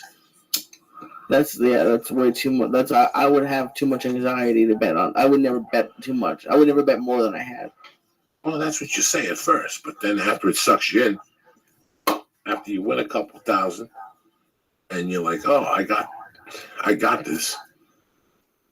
Then you'll. That's why I'm so happy I didn't work in Vegas or ever live in Vegas. You wanted to move there and be a professional? I would have. No. I was gonna. Right when we started, I had that in the interview at the UFC, and thank God, I would have been back in Boston. I'm very lucky, and I 2-3 years ago I started thinking every time I woke up in the morning, but I'm very lucky, Lee. I was in a position during that whole thing that I was going to kill those people. Like last night I was sitting there and I tried to explain it to Terry and I stopped because I don't want Terry to even think of me that way, I don't want to make Terry think that, but I could tell you guys and I could tell you, your family, because this is where I came from. That was the darkest I ever was. So now. What? Can I ask you a question? Go ahead. When you were talking, when those guys, the Vietnam guys, were telling you how they were gonna kill him and leave him, whatever, what are you thinking on the inside? Like that, it would blow my brain. Like, because you had never killed anybody at that point. Like, when people are telling you that, like, how can you even react? I was so angry, Lee. I was so angry that it brought up the shit that I was angry about when I was a kid. Like, I was so hurt after my divorce, how she acted over the kid, that I couldn't get over it. Remember when I told you when you can't wrap your head around something, your central nervous system breaks down, you walk around fucking confused? Like, I was just walking around. I don't know till this day how I was doing stand-up or what was coming out of my mouth, because I was just plain fucking angry. Are there any tapes from back then?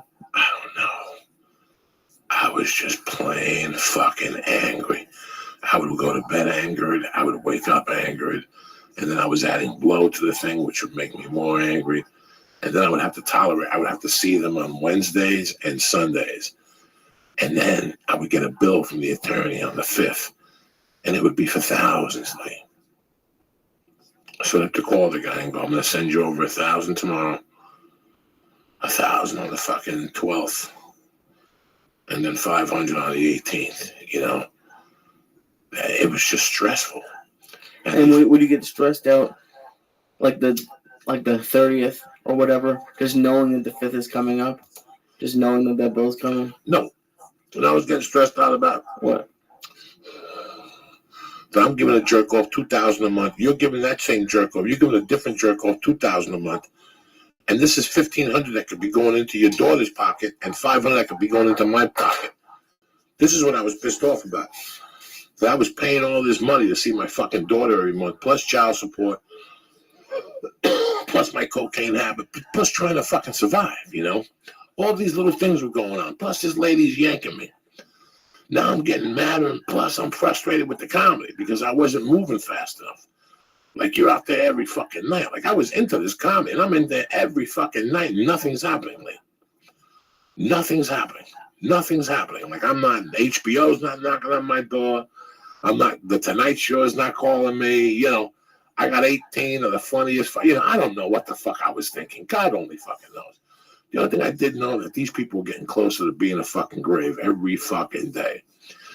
And I still remember meeting with them. What the fuck was it? There was this, on the hill, there was this taco place under a barbershop on the hill, like in a little mall, right across from the university when you first walk up to the college, up there. And they lived up in Chautauqua Park or something. I met them both in that Mexican place. And I'll never forget sitting at this table talking to them, and it felt like a scene in a movie. It felt like a scene in a mafia movie, like discussing how somebody was going to die. Just, are we eating? Eating tacos. And they're just sitting there just going. And we're going to do this in the woods. And they're doing this because they're my friends. There's no money involved. There was no nothing. They were seeing what was going on.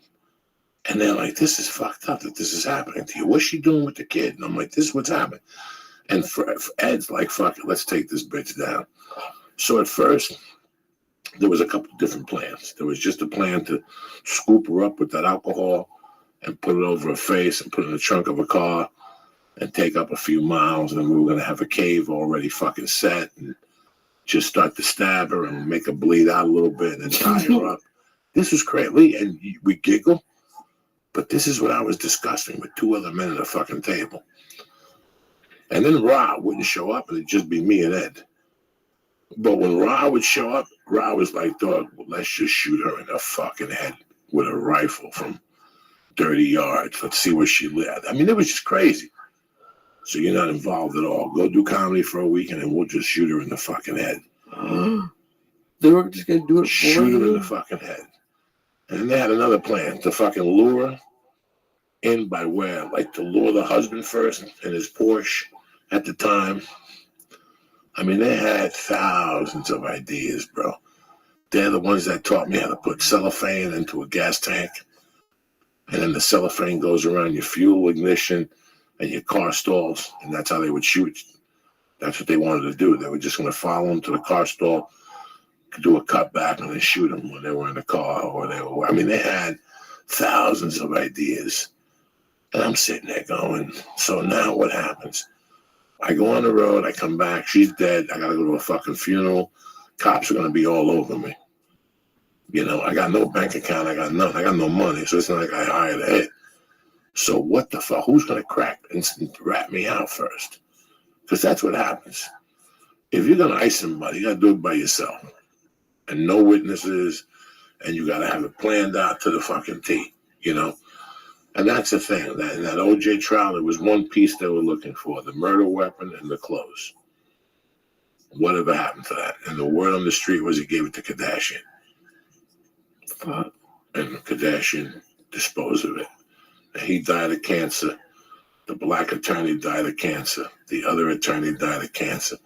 It's really weird what happened in that whole thing and how it turned out.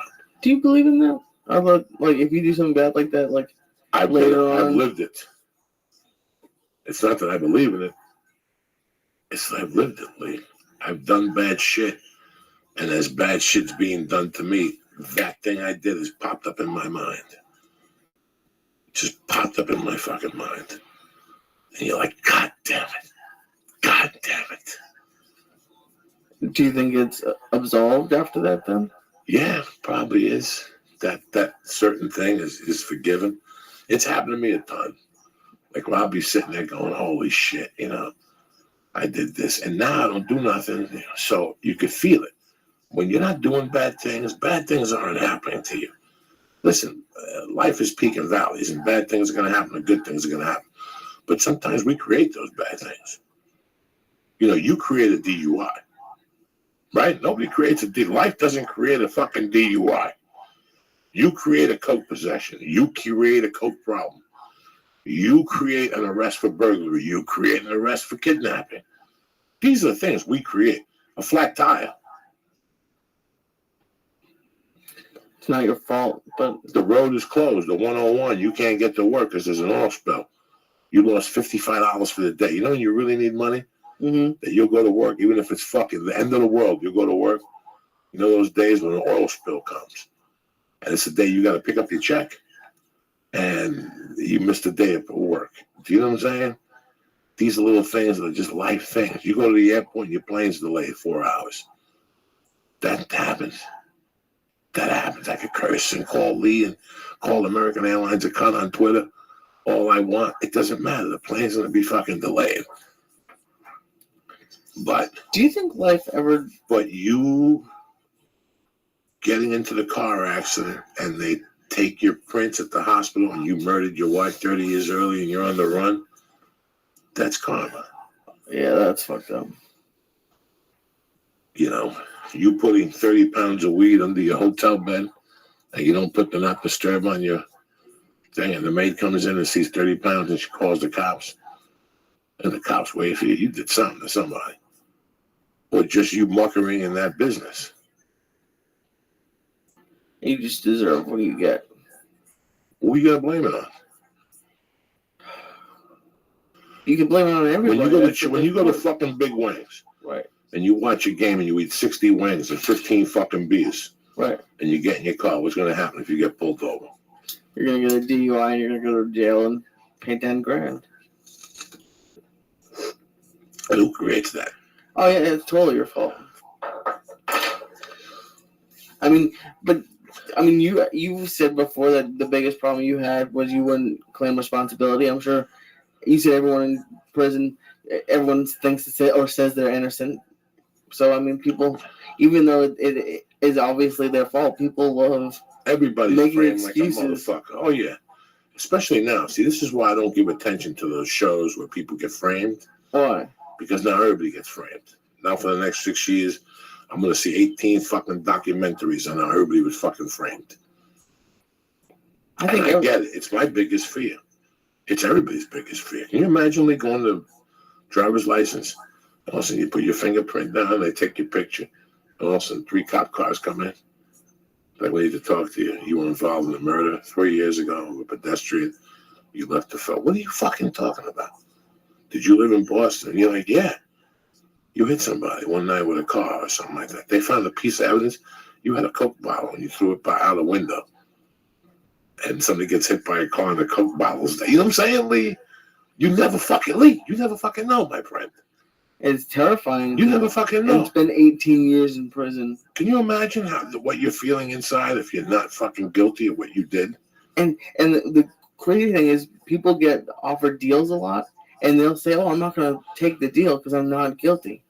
Like they could have been out of prison already if they had taken a deal, but because they want to say they're innocent. Would you take a deal if you were innocent of something, and they made you sign a piece of paper? I heard a story about a friend of mine in Colorado. He's got a kid. The kid was fucking 15, 14. And he found the porno. And he showed it to his cousin. And his cousin went home and told the dad. And the cops came and arrested that kid. And they had no attorney in the room. And they made him sign something.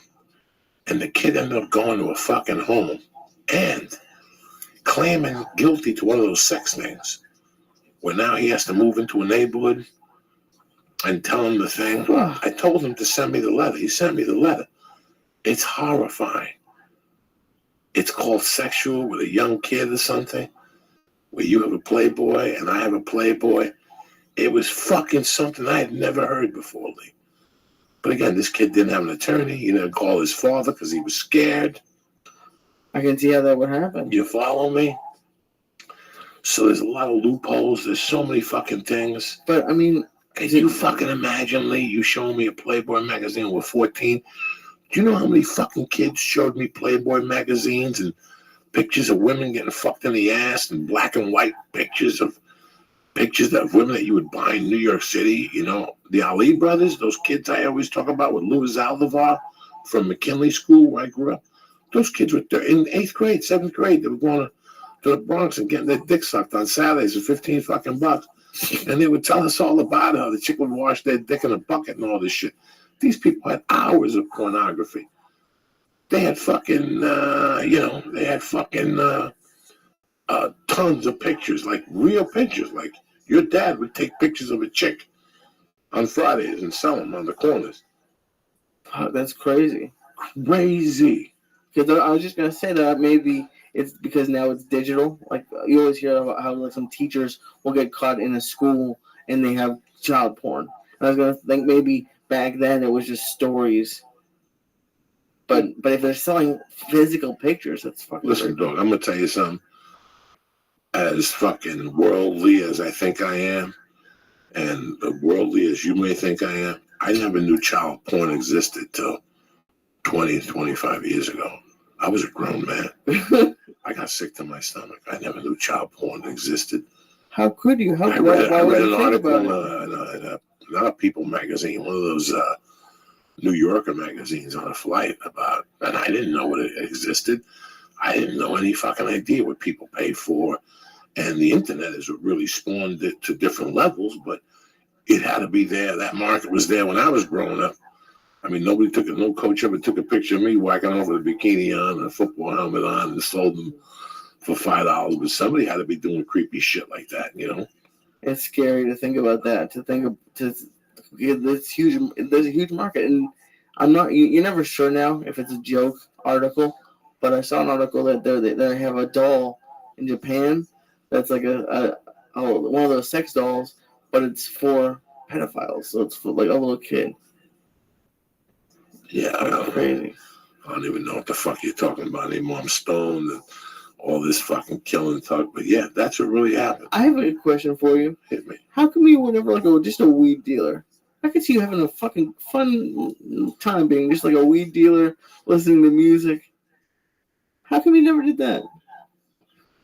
I sold weed when I was younger, but after cocaine came, it was the difference between me walking around with a fucking bag like the one I walk around in, or me walking around with nothing in my hands and just a pound of coke in my pocket in little 20s. I'm exaggerating a pound of No, coke. but why not just have like a little apartment? Like no. It's a lot of exposure for the amount of dough, in contrast to cocaine at the time. And I really like doing blow, and I like doing it for free. So that's what worked out. But the moral of this fucking story is, man, that I watched that OJ and I see how stupid I was for a few weeks and how just my conversations could have became a reality. And I wouldn't be here with you right now. I'd be doing life for murder, for fucking premeditated murder. I don't know how I shook that, man. But I remember that once all that shit went down in court, we were really adamant about it. Like we were like, how are we gonna do it? And at this point, they were like, fuck it.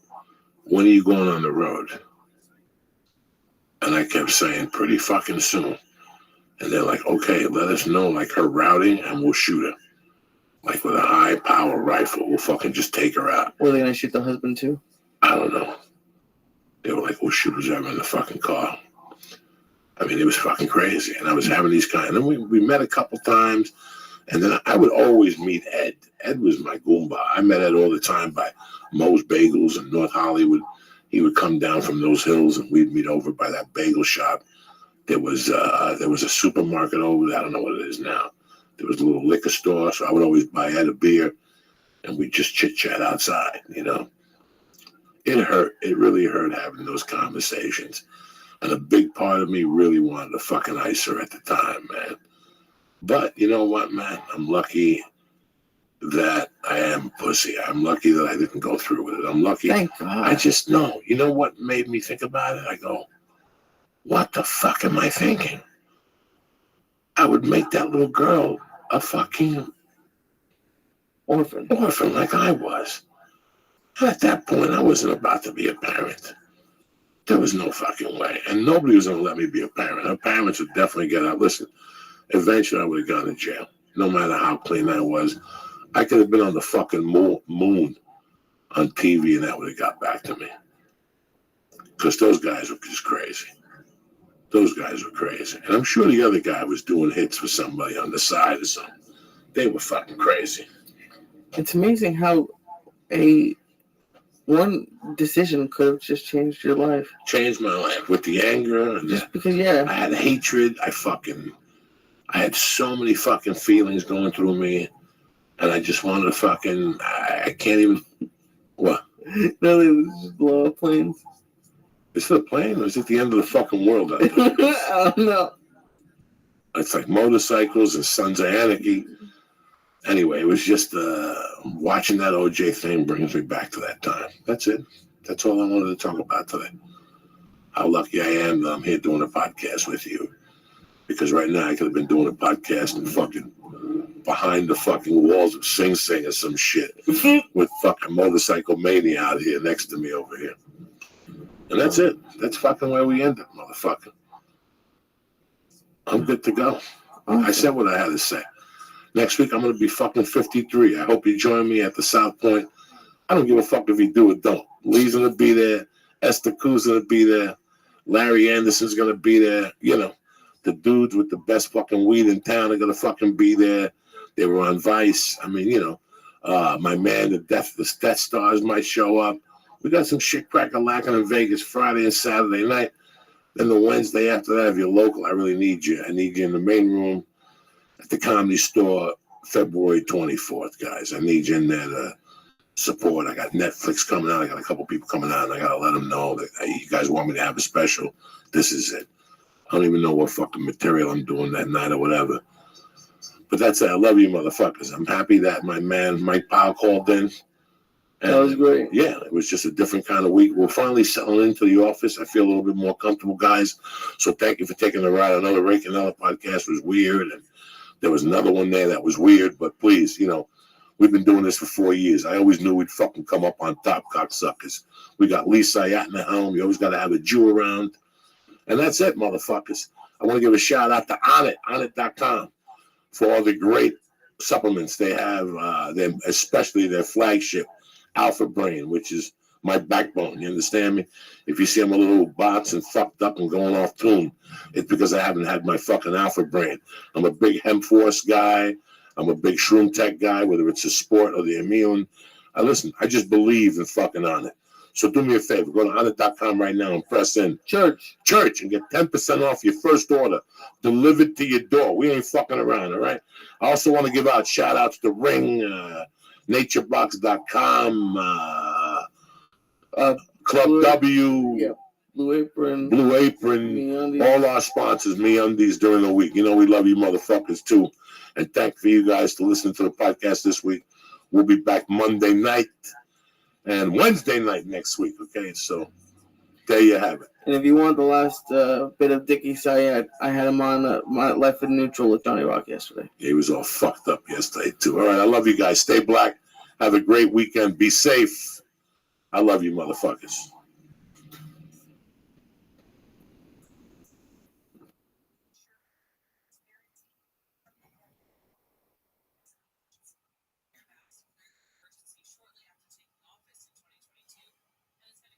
This show is brought to you by MeUndies. Go to MeUndies.com and shipping is always free in the US and Canada, and you can save up to $8 a pair with the MeUndies subscription plan.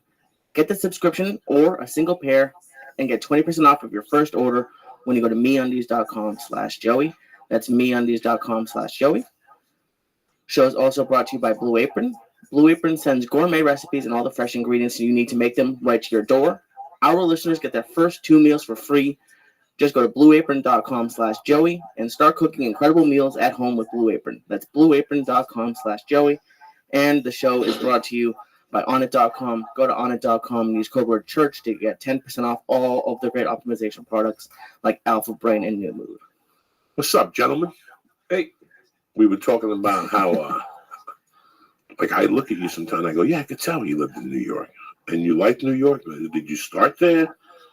Yeah, started in New York. I worked at Caroline's Comedy Club, sweeping the floors, answering the phones, just first job out of college, just as a shit job to just get through and pay the bills. And I watched everybody. I saw Chappelle, everybody that was on SNL. Margaret Cho would come in, and everybody that was coming into New York City was headlining Caroline's. I saw everybody, and I just thought that looks like fucking fun. So that's how I got into it. I 4 months later, I tried at Stand Up New York, and then as soon as I did it the first time, I said, I'm doing that the rest of my life.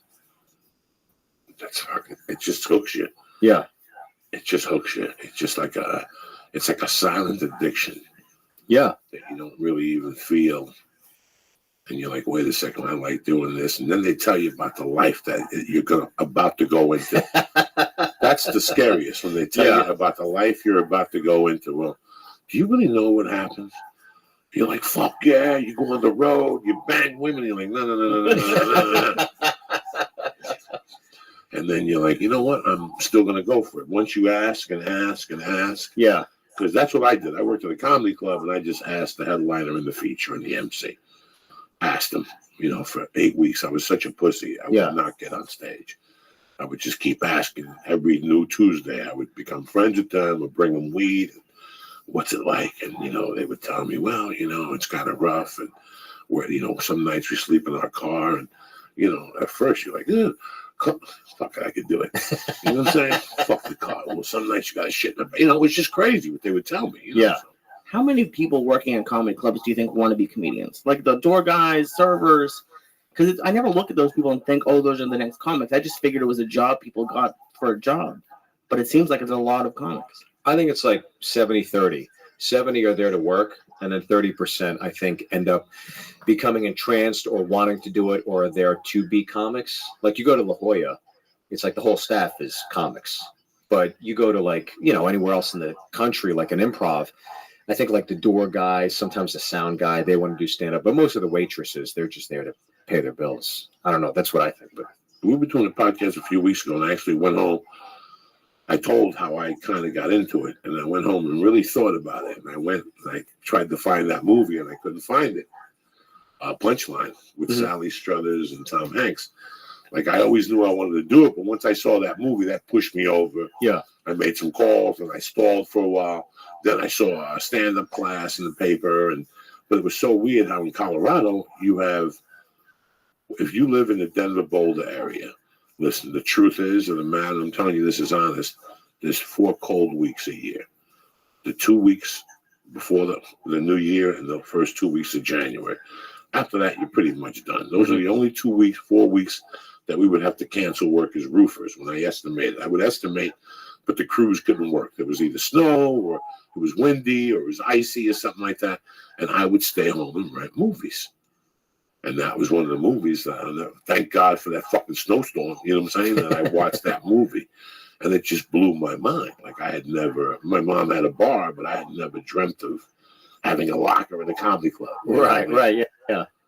Did you pick that movie for a reason, or you just were like at a video store? And I was picked at a the movie video up? store. I was at a video store looking for stand-up shows, and I saw that movie about stand-up with Tom Hanks. I liked Tom Hanks. I picked it up, and it blew me away. I mean, Damon Wayans is in it. Angel Salazar's in it. Yeah.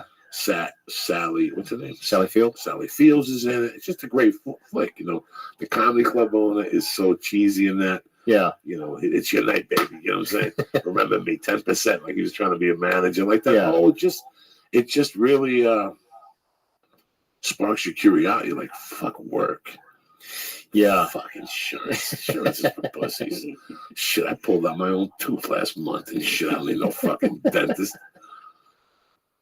Oh my God! Just thinking about it gives me an ulcer. Where was your first time? When did you get up? 1991 at the Denver Comedy Works on a Tuesday. Oh wow! Mic night. I mean, what better club than that? That's no idea what was going on, Steve Byrne. Yeah. No idea. I read Judy Carter workbook. Yeah. And I had done the fucking 3 weeks at the class. Yeah. Did you learn anything from the class?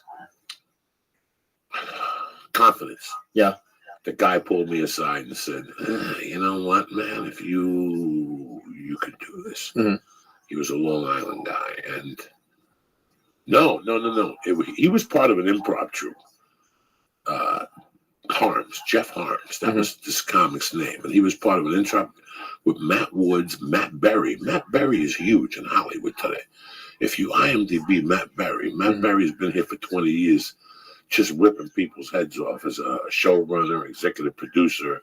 You know, he's been on TV with 20 different fucking shows. Right. But those guys were the rumors. The rumors were, when I was coming up, that they had written the act for Roseanne, the one that she brought out here. Right. Denver has always been a den for great writers. Mm-hmm. They drink, whatever. I don't know what the fuck. But one thing for sure, like Roger Rittenhouse and Steve McGrew and all those guys used to live together. Rick Kearns, who is now a huge writer for Ron White and those guys. Mm-hmm. You know, I mean, how many shows has he been on? He's been on a bunch, but nothing. It wasn't like a lot of. I don't think they maybe put stand-up stuff on there because I didn't see that on his IMDb. No. I'm talking about TV shows that he's executive produced and showrun. Matt Berry had like 19 shows. Mm-hmm. Like I walked through one of the lots one day and saw his name painted on one of the things. And I was like, God damn! When they paint your own parking spot, like close to the door, like. I'm looking. I got a weird actor for him, so I'll look for another. Nah, it's okay. It's just so that was those guys were the guys that I watched and said, all right. Yeah. But it was weird. I got on stage. I had a day job. Like, yeah, I left there floating on ice. But then by the time I got to the car, I said, it's a pipe dream. Yeah. You know, who the fuck am I? I'm a fucking piece of shit. It fucking estimate roofs. I smoke blow. I can't do that shit. Exceptional people do that shit. Yeah. And I started reading books. By that time, I knew Richard Pryor lit himself on fire, so I had half a chance.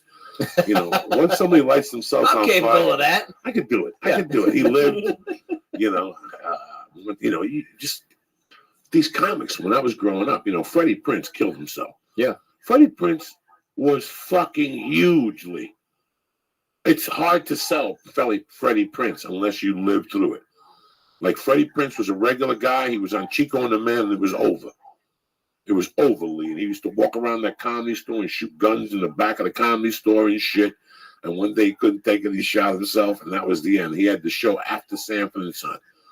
So everybody watched it. But the beauty about this kid, he was Puerto Rican, and Johnny Carson was putting him on the panel. And the air was he was going to replace Johnny Carson. I mean, he was just a personable guy.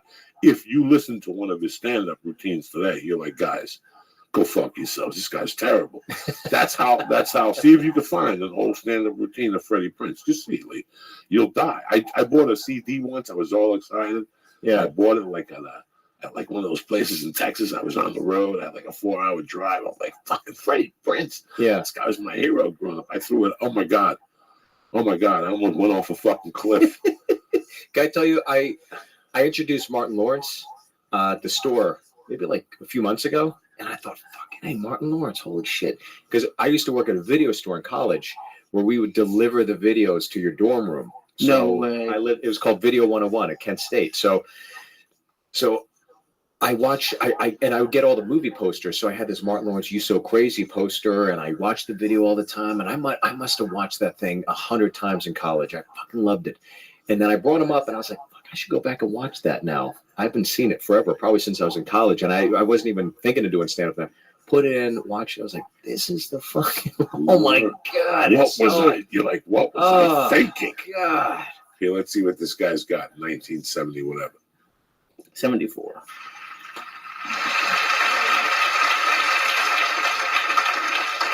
Thank you.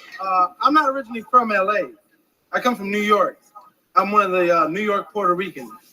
And, well, not really, not completely, because my father's Hungarian. So I'm a Hungarian. That's why I know I don't look it, right? I got light skin, straight hair. That's from my father. From my Puerto Rican mother, I got my nose and my mustache. I grew up in New York in a neighborhood called Washington Heights. It's not really a ghetto, it's a ghetto suburb. Right? Slums with trees. Right? Even the birds are junkies. The birds don't know how to fly, they just fall out of trees and bother people. Tweet, tweet, sucker, give me a quarter.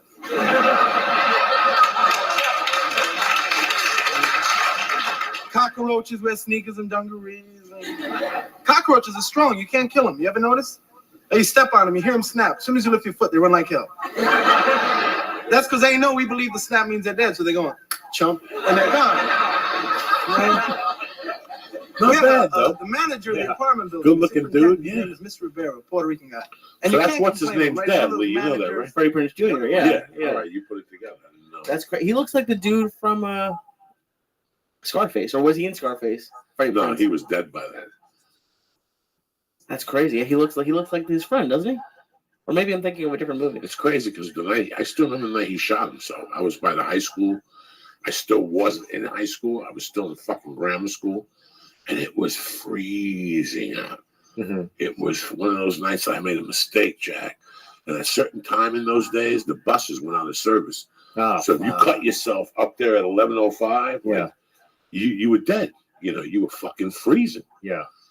And I walked home. I'll never forget. I cut through the cemetery and I had to take a shit. And I'm like, Jesus Christ, this could only happen to me. I ate like bad pizza or something like that. And the kid I'm with, I'm like, walk ahead of me, but stay close. Because the rumor was there was devil worshippers in the cemetery at night. So I like just pulled my pants halfway down and just, you know, I was very Catholic at the time. I was very respectful. I looked for a grave that was very old. Like that, even his family wasn't around. You know? Yeah. And they had them. They had graves there from 1892 and shit. So I was like, shit here. These people are dead. You know, even the cousins are dead. But I took a shit, and when I pulled my pants on, I left my pants on and I peed in the pants. I'll never forget this. I peed in the pants, and it was so cold out that the pants froze. Oh, And I had to walk home like with shingles, piss shingles, that were falling off my little fucking pants. Like, that's my memory of Freddie Prinze, man. You're taking a shit in a cemetery? In a cemetery, on a fucking cold January night or something.